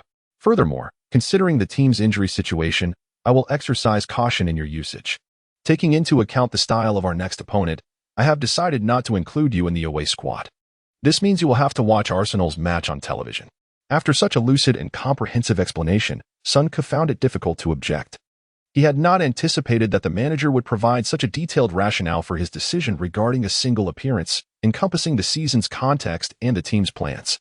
In professional football, where coaches wield considerable power over players' careers, most managers typically offer only a brief explanation for their selection of the starting lineup. It is rare for a manager to personally explain their choices to a player, especially not managers like Magath and Van Gaal, who rarely offer any explanation. Encountering a manager like Wenger was truly exceptional. Sun Koo expressed his understanding, acknowledging his own fatigue. The physical trainer had explained to Sun Koo that a player's fatigue could be attributed to the extensibility of their muscles.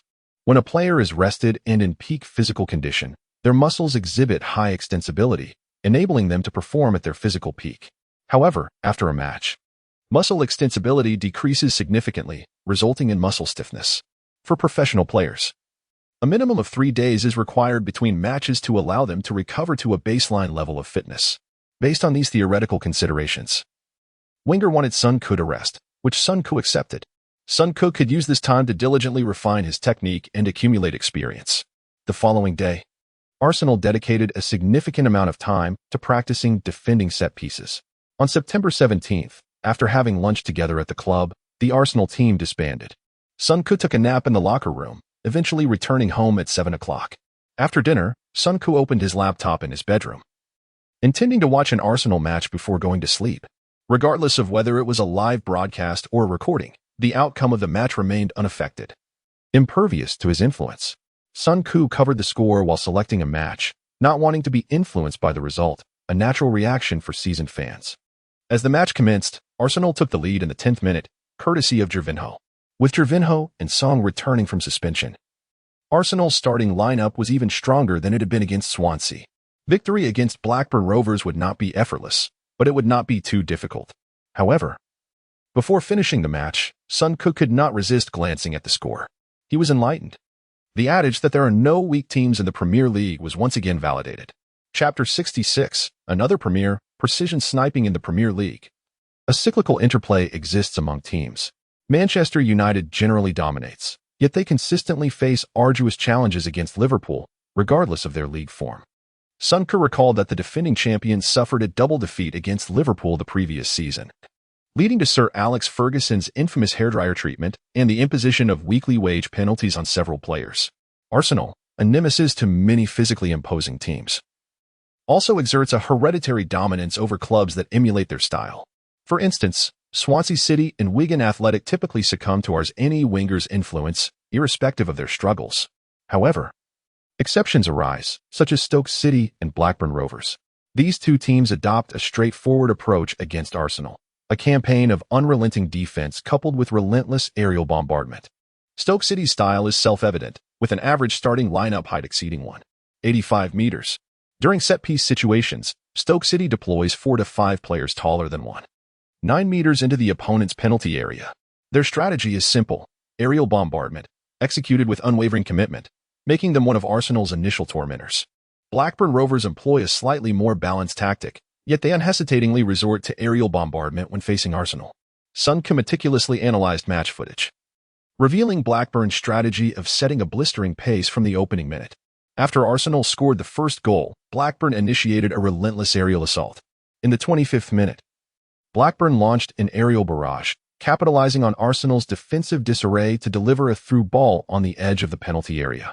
Koscielny missed his mark, allowing Blackburn's burly center forward to overpower Silva in the penalty area and unleash a powerful shot, leveling the score at 1-1.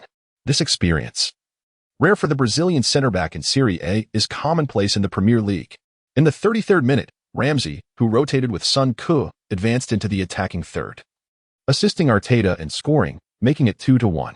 Based on the first half, Blackburn displayed cunning, but Arsenal demonstrated superior skill. However, the second half witnessed a dramatic shift in momentum. Blackburn continued to maintain a frenetic pace after the restart. Arsenal appeared composed, but fortune did not favor them. In the 49th minute, Blackburn created havoc in Arsenal's penalty area through a set piece, with their players jostling for position. The initial attempt was unsuccessful, but the ball deflected off Song's leg and into the net, resulting in a 2-2 tie. Following the equalizer, Blackburn's players erupted in jubilation, sprinting across the field. Arsenal, fatigued from playing 2 games in quick succession, began to show signs of weariness. In the 59th minute, Blackburn's center-back Samba and Silva clashed heads while contesting an aerial ball. The ball landed in the penalty area, and a Blackburn player pounced on the opportunity, scoring the go-ahead goal. The referee deemed the goal valid, while Silva, with a laceration above his eyebrow, received treatment and resumed play. The score was now 2-3. Presumably prioritizing player welfare, Wenger replaced Silva with Giroud. In the 68th minute, Giroud was outmaneuvered by winger Olsen, who delivered a cross into the penalty area. The ball deflected off Koscielny's leg and into the net, extending Blackburn's lead to 2-4. Trailing by 2 goals, Wenger gambled, substituting Chamakh for Song. In the closing moments, Van Persie embarked on a solo run down the left flank, assisting Chamakh's headed goal, narrowing the deficit to 3-4. With less than 10 minutes remaining, Blackburn parked the bus, securing their first victory of the season. After the match, Blackburn's novice manager, Steve Kean, exuded elation. He proclaimed that his team's victory over Arsenal meant they could defeat any opponent. He further stated that Arsenal's players appeared arrogant and condescending, but the result demonstrated that they deserved respect, asserting that they were not as formidable as their highlights suggested. Intriguingly, when Wenger attended the press conference, the reporter relayed the opposing manager's remarks verbatim. Wenger scoffed, stating that his team treated all opponents with the same respect. He suggested that Steve's perception of differential treatment might stem from his recent appointment as manager. He emphasized that understanding a club requires more than just highlight reels, a concept that even a 6-year-old should grasp.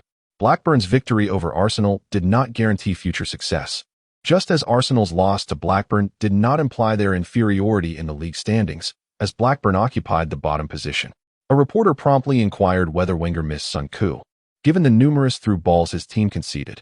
Wenger maintained a stoic expression, explaining that Son Koo had played 2 matches in 4 days, and he needed to consider the player's physical condition. He emphasized the length of the season and the need for comprehensive planning. He noted that the team had endured 2 high-intensity matches in 3 days, compounded by 2 own goals, creating a challenging situation. Another reporter immediately followed up, asking if Wenger felt regret over losing to the bottom-ranked Blackburn, given that Manchester City had failed to win and Manchester United had triumphed over Chelsea. Wenger responded with a subtle smile, pointing out that Fulham and Blackburn had the same number of points, indicating that league standings could not predict match outcomes.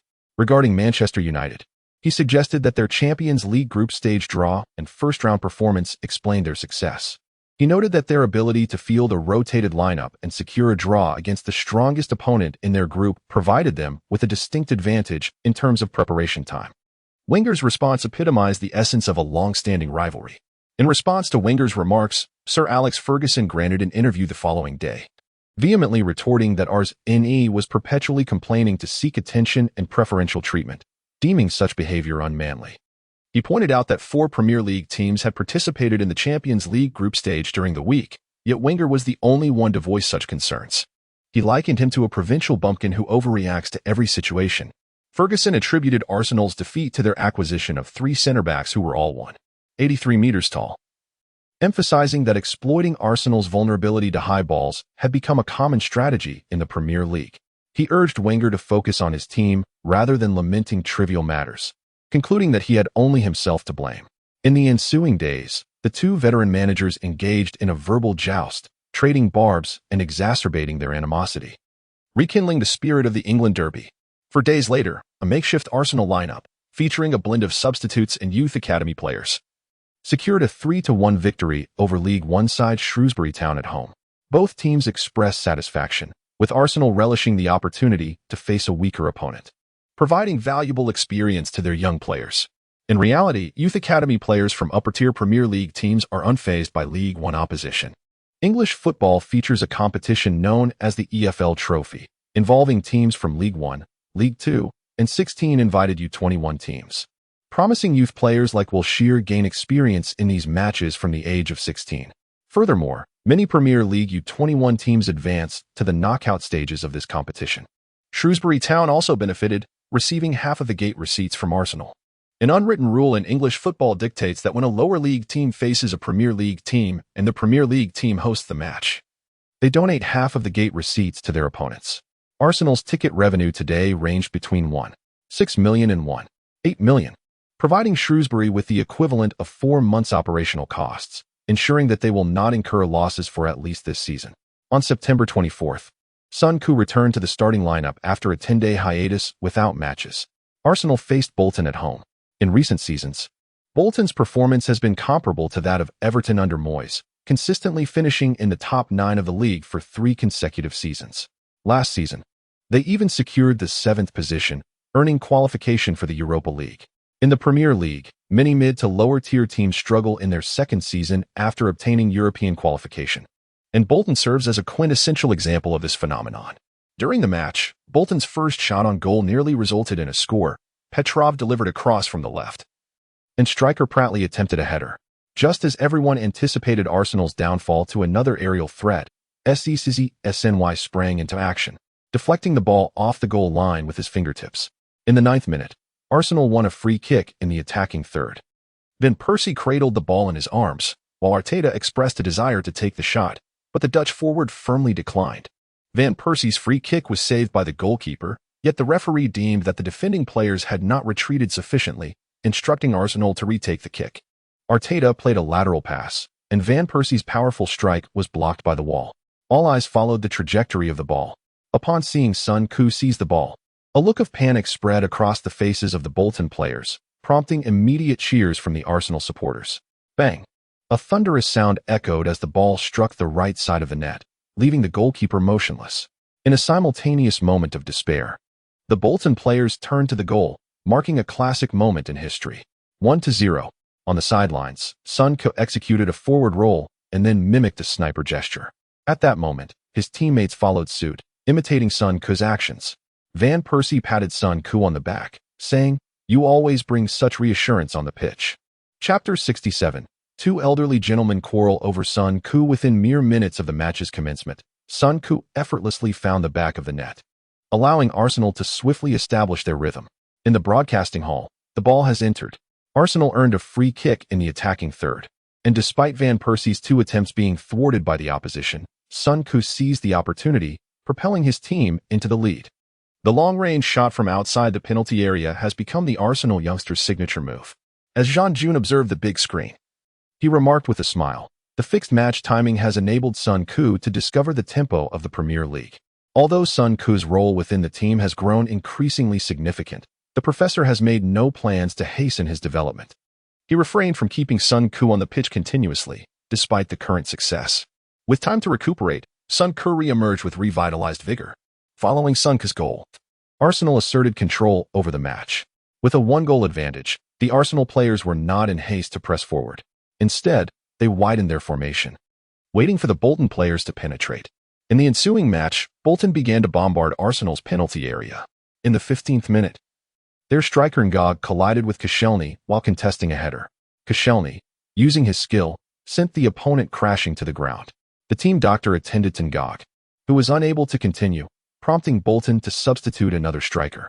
This club, which had entered European competitions last year, had a transfer budget of only £7 million in its most lucrative season over the past 4 years. Such a sum is merely sufficient to acquire a player like Sun Ku, reflecting the club owner's rather parsimonious nature.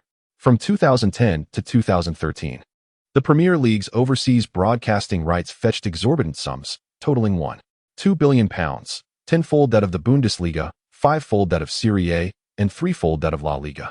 Consequently, each Premier League club's broadcasting revenue increased by £5 million compared to the previous season, a substantial figure indeed.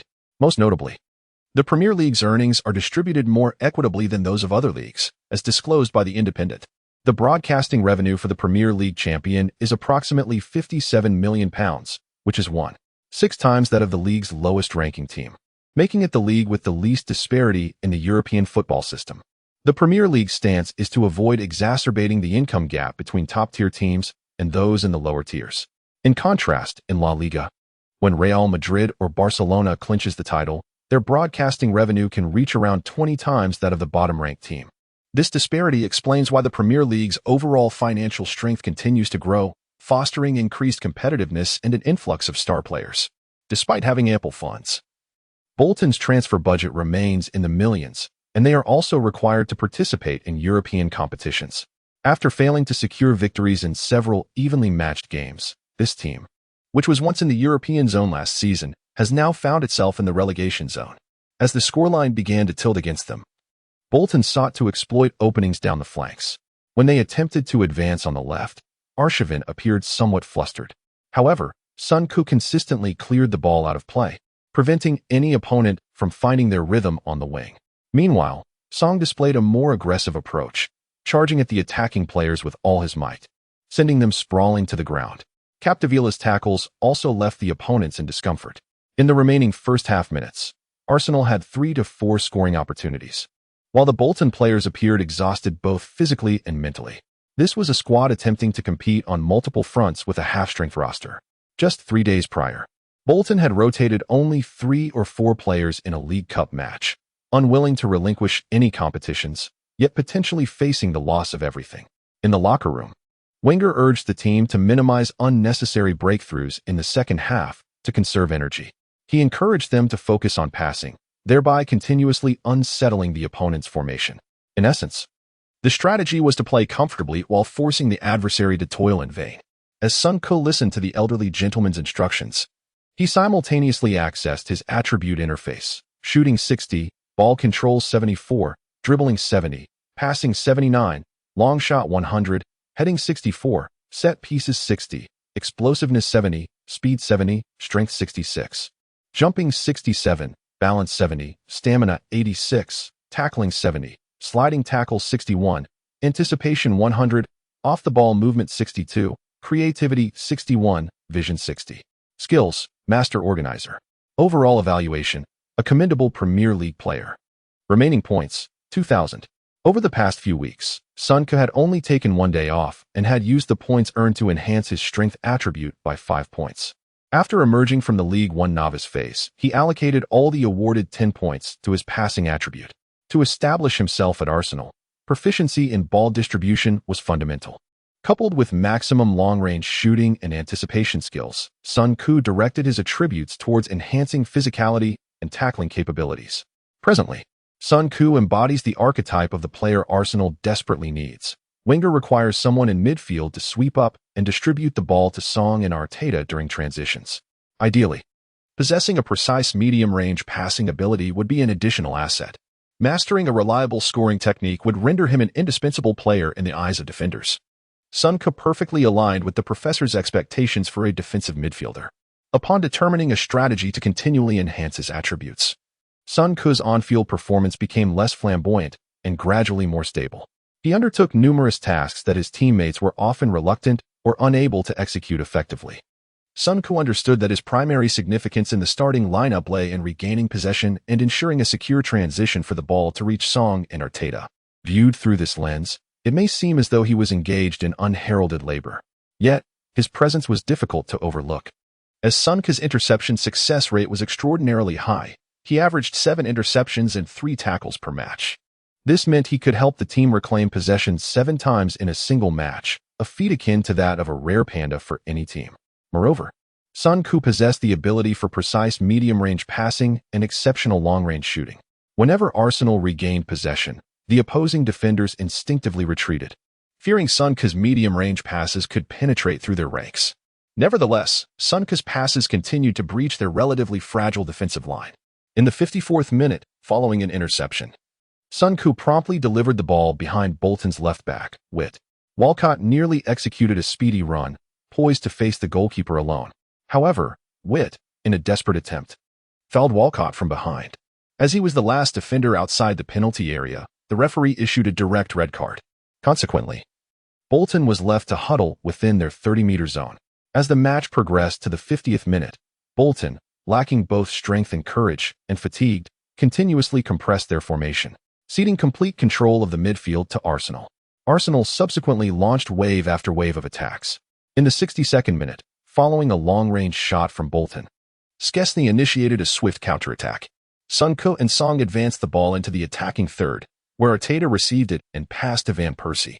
Van Persie unleashed a low left-footed shot from outside the penalty area, narrowly missing the left post.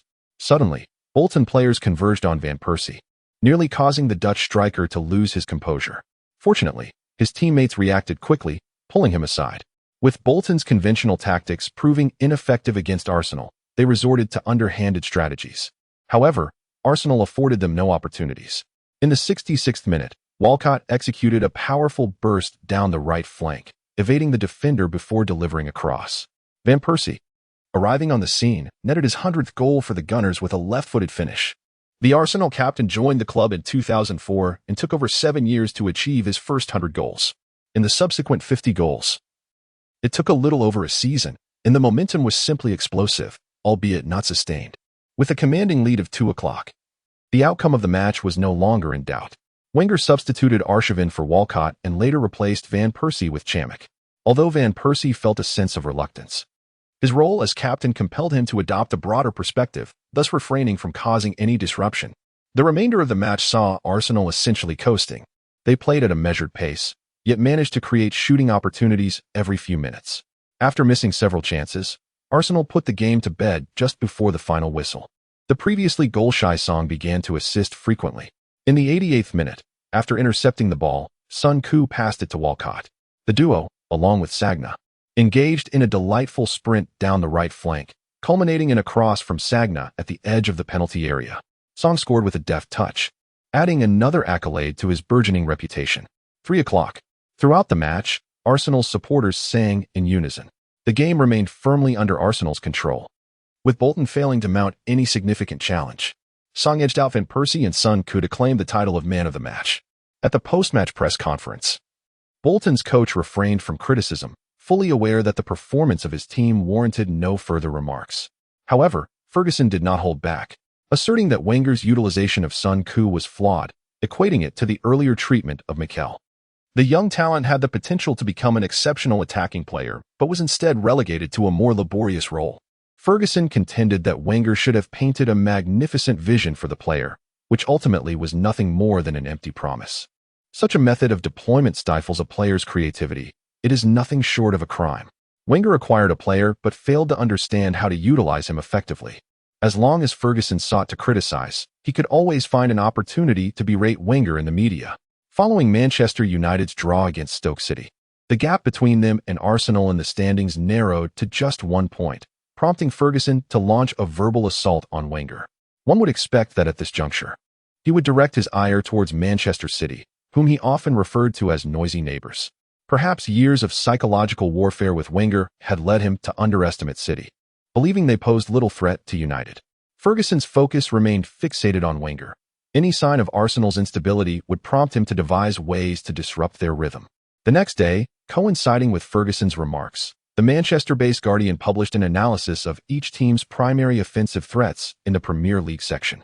Arsenal had netted 16 goals and conceded 10 in the first 5 matches of the season, trailing only Manchester City and sitting in second place in the league. However, having conceded at least 4 goals in 2 matches placed Arsenal's defensive record in the lower echelons of the league. The Guardian highlighted the top 3 scorers and assist providers for each team, with Van Persie leading Arsenal's scoring chart, having scored 6 goals in 6 matches, marking the finest start to his career. In a surprising twist, Son Koo ranked second among the team's scorers. The Guardian cleverly noted that as a defensive midfielder, Son's 4 goals positioned him as the second highest scorer in the team. A closer examination of his performance reveals an astonishing efficiency in attack. When it comes to scoring efficiency, both he and Van Persie averaged a goal every 90 minutes. Notably, Son also contributed the highest number of assists for the team, totaling 4. When a player contributes to half of the team's offensive output, yet is stationed in a defensive role, one must ponder whether a misunderstanding exists. Wenger is no novice. On the contrary, he is adept at developing young talent. Perhaps, in pursuit of his objectives, he has failed to fully unlock the young man's true potential. The Guardian, originally based in Manchester and known as the Manchester Guardian, has long been associated with Manchester United, even providing Ferguson with a dedicated column. Whenever Ferguson penned insights related to football, they were typically published by The Guardian. After establishing a cooperative relationship, Ferguson began using the column to motivate his team, unsettle competitors, and attract neutral fans. 15 years ago, he successfully drove Keegan to the brink of madness with this strategy. Initially poised for greatness in English football through his tenure at Newcastle, Keegan's spirit waned significantly after Ferguson's relentless psychological tactics, never to fully recover. The emergence of this data sparked a wave of discourse among fans, many of whom felt that Wenger stifled the team's creativity and that his utilization of Son Koo was a grave error. In response to external skepticism, Wenger swiftly articulated his stance. As a head coach, it is imperative to recognize players' capabilities and aspirations, ensuring their needs are met. Throughout my coaching career, I have witnessed teams miss opportunities for improvement due to inadequate communication. A competent football coach will seize every opportunity to enhance the team, striving for continual progression. We must find a balance between teamwork and individual expression. My decision to position Son Koo as a defensive midfielder was informed by his significant contributions to the team in a non-ball state. If Alex believes that Michael's deeper role is a mistake, he must bear the brunt of the responsibility, for this young man ought to have been his player. Yet he has mishandled the situation. He thought it was over, never considering that someone might disregard the rules. In reality, Mikel was initially targeted by Manchester United, and an intent agreement had been signed. Unexpectedly, Chelsea, lacking in sportsmanship, clandestinely bribed the player's agent and offered a higher salary, thus snatching him from under United's nose. Naturally, Manchester United would not suffer in silence. They took Chelsea to court, resulting in a ruling that compelled Chelsea to pay United $16 million in damages. Over the years, whenever the opportunity arose, Wenger would unearth Chelsea's past missteps. Both parties exchanged barbs, seemingly choosing to ignore Manchester City.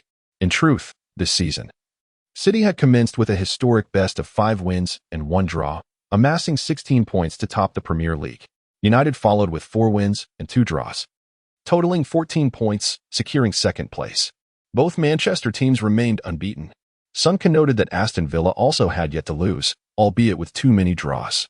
Arsenal, with 4 wins, 1 draw, and 1 loss, accumulated 13 points, ranking 3rd in the league. This position far exceeded Son Koo's expectations. He recalled that at this juncture in his previous life, Arsenal had only secured 2 victories.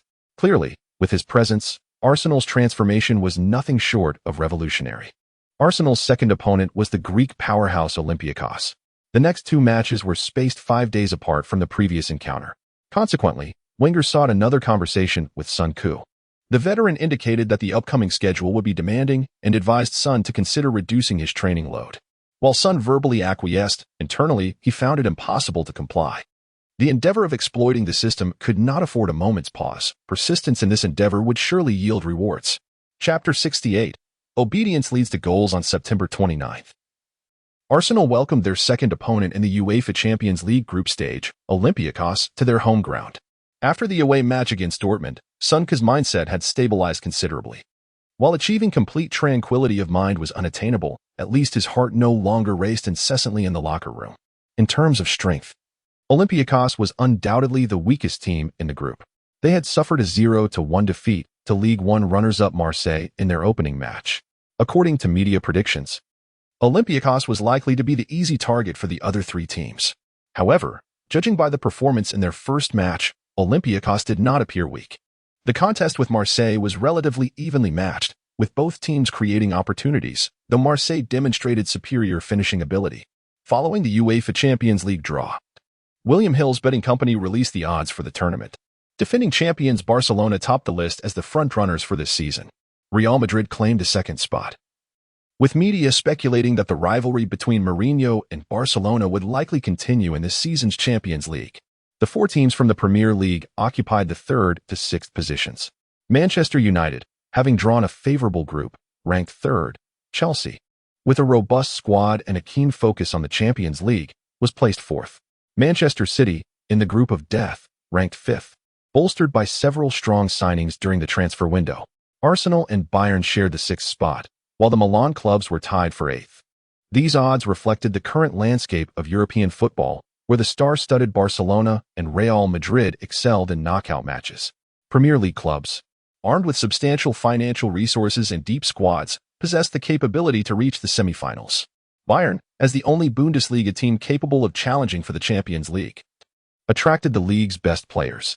Last season's Bundesliga champions, Dortmund, were decent, yet they had not participated in the Champions League for 8 years, with their players experiencing the tournament for the first time. Thus, this formidable Bundesliga team, which had once put Arsenal in a difficult position at home, had a low probability of winning the championship.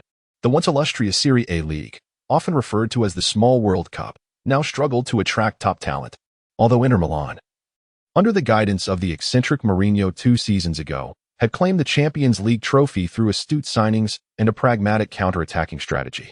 The odds indicated skepticism regarding Serie A teams' ability to emerge victorious against the likes of La Liga, the Premier League, and Bayern. Galatasaray, with the lowest odds of winning the Champions League, had been drawn into Manchester United's group, where the Red Devils had indeed found success in recent years. However, with a season perspective, Sunke quickly identified a flaw in the championship odds. This authoritative European betting company had placed Manchester City, a team making its first Champions League appearance, as the 5th favorite, which was evidently a ploy to mislead bettors. Each season, City underwent significant squad changes and found themselves in a challenging group comprised of Bundesliga giants Bayern, the underestimated Serie A contenders Napoli, and La Liga's Villarreal. To be frank, the current Manchester City could not compete with Bayern, and they held no advantage over the other two teams. Even if they managed to advance, it was likely to be as the second-place team in their group. According to the Champions League knockout draw rules, first and second-place teams would be paired against each other, with teams from the same league not facing each other in this round. This meant that should City progress, they would likely encounter either Real Madrid, Barcelona, Inter Milan, or one of the teams from Group G, including Zenit, Porto, and Shakhtar Donetsk. Given UEFA's tendencies, it was improbable that City would draw the group winner from Group G. Such second-tier European teams either served as easy targets for the championship favorites or were paired with unexpectedly strong first-place teams from other groups, ensuring that at least one non-mainstream league team advanced to the quarterfinals. This was to provide hope for clubs from other leagues. Otherwise, the knockout phase would devolve into a contest solely among the footballing elite, which would not bode well for the overall development of European football. Therefore, the likelihood of City facing Inter Milan was slim, as UEFA would likely ensure that their first knockout match was a clash of titans. Analyzing from this perspective, Manchester City, donning the mantle of 5th favorite, was poised to ensnare many unsuspecting bettors. As a primary contender for the Premier League title, Sunke certainly hoped that City would not be eliminated too early. It was essential to keep the Champions League's intense schedule weighing on the Premier League's strongest team this season. Of course, they could not be allowed to thrive either. Should they reach the quarterfinals, their newfound confidence could lead to a sweeping domination of the Premier League, leaving Arsenal empty-handed once again. Sunke speculated that Wenger shared this sentiment, which explained the substantial rotation in today's lineup, though he found it unsurprising. In the starting 11, Arsenal retained 3 positions in the defense, replacing Sagna with the returning Maicon. In midfield, only Sun Koo remained from the previous match's starting lineup, flanked by Ramsey and Rosicky. The left wing position was occupied by Arshavin, while the right wing was taken by the heavily recruited Chamberlain from Southampton. Leading the front line was the substitute striker, Shamak. With 5 changes in the lineup, it was no easy feat to assume command. Without sufficient control and decisiveness, few would dare to implement such rotations. Since his arrival in this world, Sun Koo had noticed a significant shift in his perspective. He was now able to contemplate issues from a macro viewpoint, a sensation he had never experienced before. In the locker room, he could distinctly sense Chamberlain's anxiety and Shamak's eagerness to prove himself. Grasping Chamberlain's wrist, he felt the rapid beating of his heart, akin to a drum. Like a seasoned veteran, he patted Chamberlain's shoulder. "Do not overthink it. When you see me with the ball, make your run behind the center backs. Do not hesitate.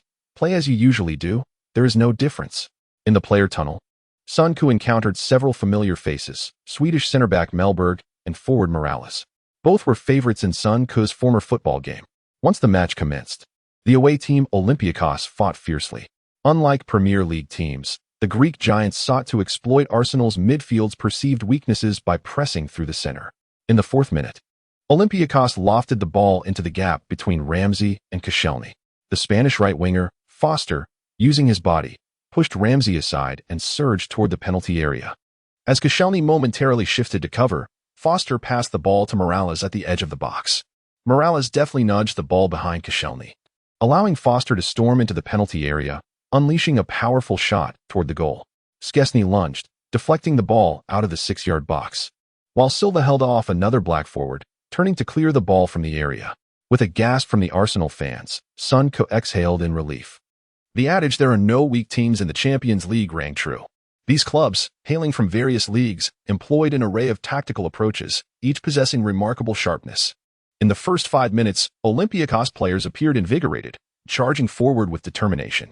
Rosicky was knocked down thrice, and Ramsey found himself repeatedly outmatched by Foster, appearing quite flustered. Under pressure, Ramsey lost his composure, consistently opting for backward passes. With the absence of Song and Arteta, Sun Koo took on the responsibility of advancing the ball into the attacking half.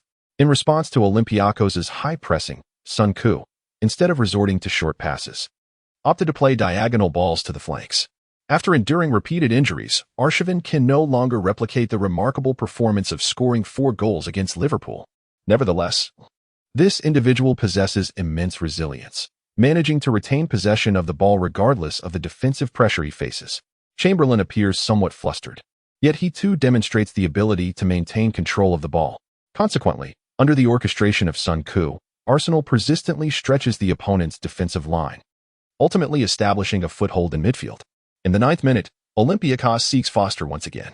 Foster barges past Ramsey, aiming to collaborate on the right side of the penalty area. His forceful maneuver sends the ball several meters ahead. Suddenly, Silva springs into action, promptly directing the ball to the left. Left back Capdevila seizes the opportunity, flicking the ball behind the opposing midfield. Taking a step forward, he immediately passes it to the advancing Sun Koo. The Olympiakos midfielder, Foysa, lunges excessively, leaving a gap in his position, which Sun Koo cleverly exploits. Sun Koo halts the ball to his right side, delivering a swift pass without hesitation. The ball, while not soaring high, travels with remarkable speed, spinning slightly towards the right. Olympiakos' left center back, Melberry, attempts to leap and clear the ball, but realizes it is veering towards the flank, causing him to hurriedly pivot. As the cumbersome Swedish defender turns halfway, Chamberlain appears behind him. Chamberlain chest bumps the ball into the small box and strikes it with precision. The opposing goalkeeper has barely taken a step before the ball whizzes past him. His body leans forward, leaving him to futilely reach out. This desperate attempt was akin to treating a dead horse as if it were alive, and unfortunately, he could only grasp at emptiness. As the ball sails into the top left corner of the net, Arsenal fans erupt in jubilant cheers. Chamberlain, making his first Champions League start, can scarcely believe he has truly scored. The young lad momentarily stands in awe before joyfully sprinting to celebrate. On the sidelines, Wenger claps his hands in excitement. When he glances towards the midfield, he observes Sun Koo exchanging high-fives with Silva and Capdevila while conversing with Ramsey, seemingly guiding their efforts. This lad, witnessing this scene, Wenger displays a blend of amusement, astonishment, and satisfaction. Unbeknownst to all, this young man has inadvertently become the linchpin in the midfield. Chapter 69. He did not score, yet shone brighter than the scorer in the Sky Sports studio, Martin Tyler exclaimed with exaggerated enthusiasm. Look. Two young talents from Arsenal are showcasing the new era of English football. Following a swift transition from defense to attack, a midfielder lofted the ball into the penalty area, and a winger completed the goal. Chamberlain has embarked on a dream start to his career, and Wenger's discerning eye remains unparalleled. Meanwhile, Son Keu, who joined the team only this season, has already assumed the role of midfield orchestrator. This young man is performing splendidly, possessing a rare ability for ball control in England's midfield. Before the match, many believed that his position as a defensive midfielder stifled his attacking prowess. However, his presence has revitalized the team's offense, and he has now become an indispensable player in Arsenal's midfield. As Son Keu glimpsed the banners from the home fans, he realized that this goal marked Arsenal's 200th goal in their Champions League history. Chamberlain is indeed fortunate. Nonetheless, scoring first does not guarantee victory. Much remains to be done. Following the goal, Olympiacos adjusted their strategy, aiming to exploit Son Keu's side with Morales. In the 15th minute, Olympiacos directed the ball towards Son Keu's flank. Morales attempted to lean on Son Keu, acting as a forward to initiate an attack. In the moment the ball descended, Son Keu swiftly maneuvered around Morales, executing a diving header that propelled the ball forward. Olympiacos midfielder Albies seized the ball and immediately passed it to the left flank. Their left winger Ibez charged down the left side, challenging the recently recovered Maicon. Although Maicon played cautiously, refraining from aggressive tackles, he remains a former world-class right-back. He closely shadowed Ibez, seizing the moment as the opponent controlled the ball, accelerating to use his body to block. Ibez, aware of Maicon's reluctance to engage, desperately sought contact. In a split second, he struck the ball against Maicon, sending it out for a corner kick. Set pieces are Arsenal's Achilles heel, with their four defenders averaging a height of 183 meters, placing them at a significant disadvantage against any opponent. Silva stood at the near post, while Son Keu and Koscielny occupied the center, with Chamakh returning to defend the far post. As Son Keu focused intently on anticipating the corner taker's actions, the corner taker unexpectedly passed the ball to Ibez at the edge of the penalty area. Ibez, without taking a touch, struck the ball directly. All Arsenal players, including Son Keu, retreated to the far post, only to be surprised when Ibez lightly flicked it towards the near post. Silva followed Morales as they surged toward the near post, while SCZSNY quickly moved toward the near corner. To everyone's astonishment, Morales did not shoot. Instead, he glanced up and deftly diverted the ball to the far post. In that moment, Son Keu understood the situation. Running to the far post now would be futile. He decided to charge toward the goal. At the back post, the central defender Milbury, who had just displayed a classic carrier landing maneuver, resembled a battering ram soaring through the air. He collided with Chamakh, leaping high to smash the ball toward the goal. With a resounding thud, the ball sped toward the middle of the net. Just as SCZSNY turned around, the ball was already hovering on the goal line. In a critical moment, Son Keu leaped across, using his leg to deflect the ball out of the 6-yard box. Amidst the chaos, the ball ricocheted to the feet of the opposing forward Djebar. Djebar swung his leg to shoot, but SCZSNY dove to block the ball, redirecting it to the left side of the small box. Morales, who had been lurking at the near post, immediately headed the ball for a follow-up. Just as the away fans rose to cheer, Son Keu launched himself to clear the ball from the penalty area. Phew. Lying on the ground, Son Keu exhaled deeply. In the Champions League, there truly are no easy opponents. From the first 15 minutes of the match, it was evident that Olympiacos had thoroughly studied Arsenal. They immediately targeted Ramsey, a strategy that was undoubtedly effective. Observing that Arsenal's defenders were focused on protecting that side, they swiftly shifted the attack to their side. This maneuver was also quite clever, directly undermining their own defensive capabilities.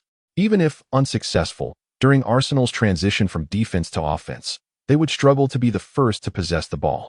Even if they managed to tackle, the attacking players could quickly regain possession, preventing them from comfortably holding onto the ball.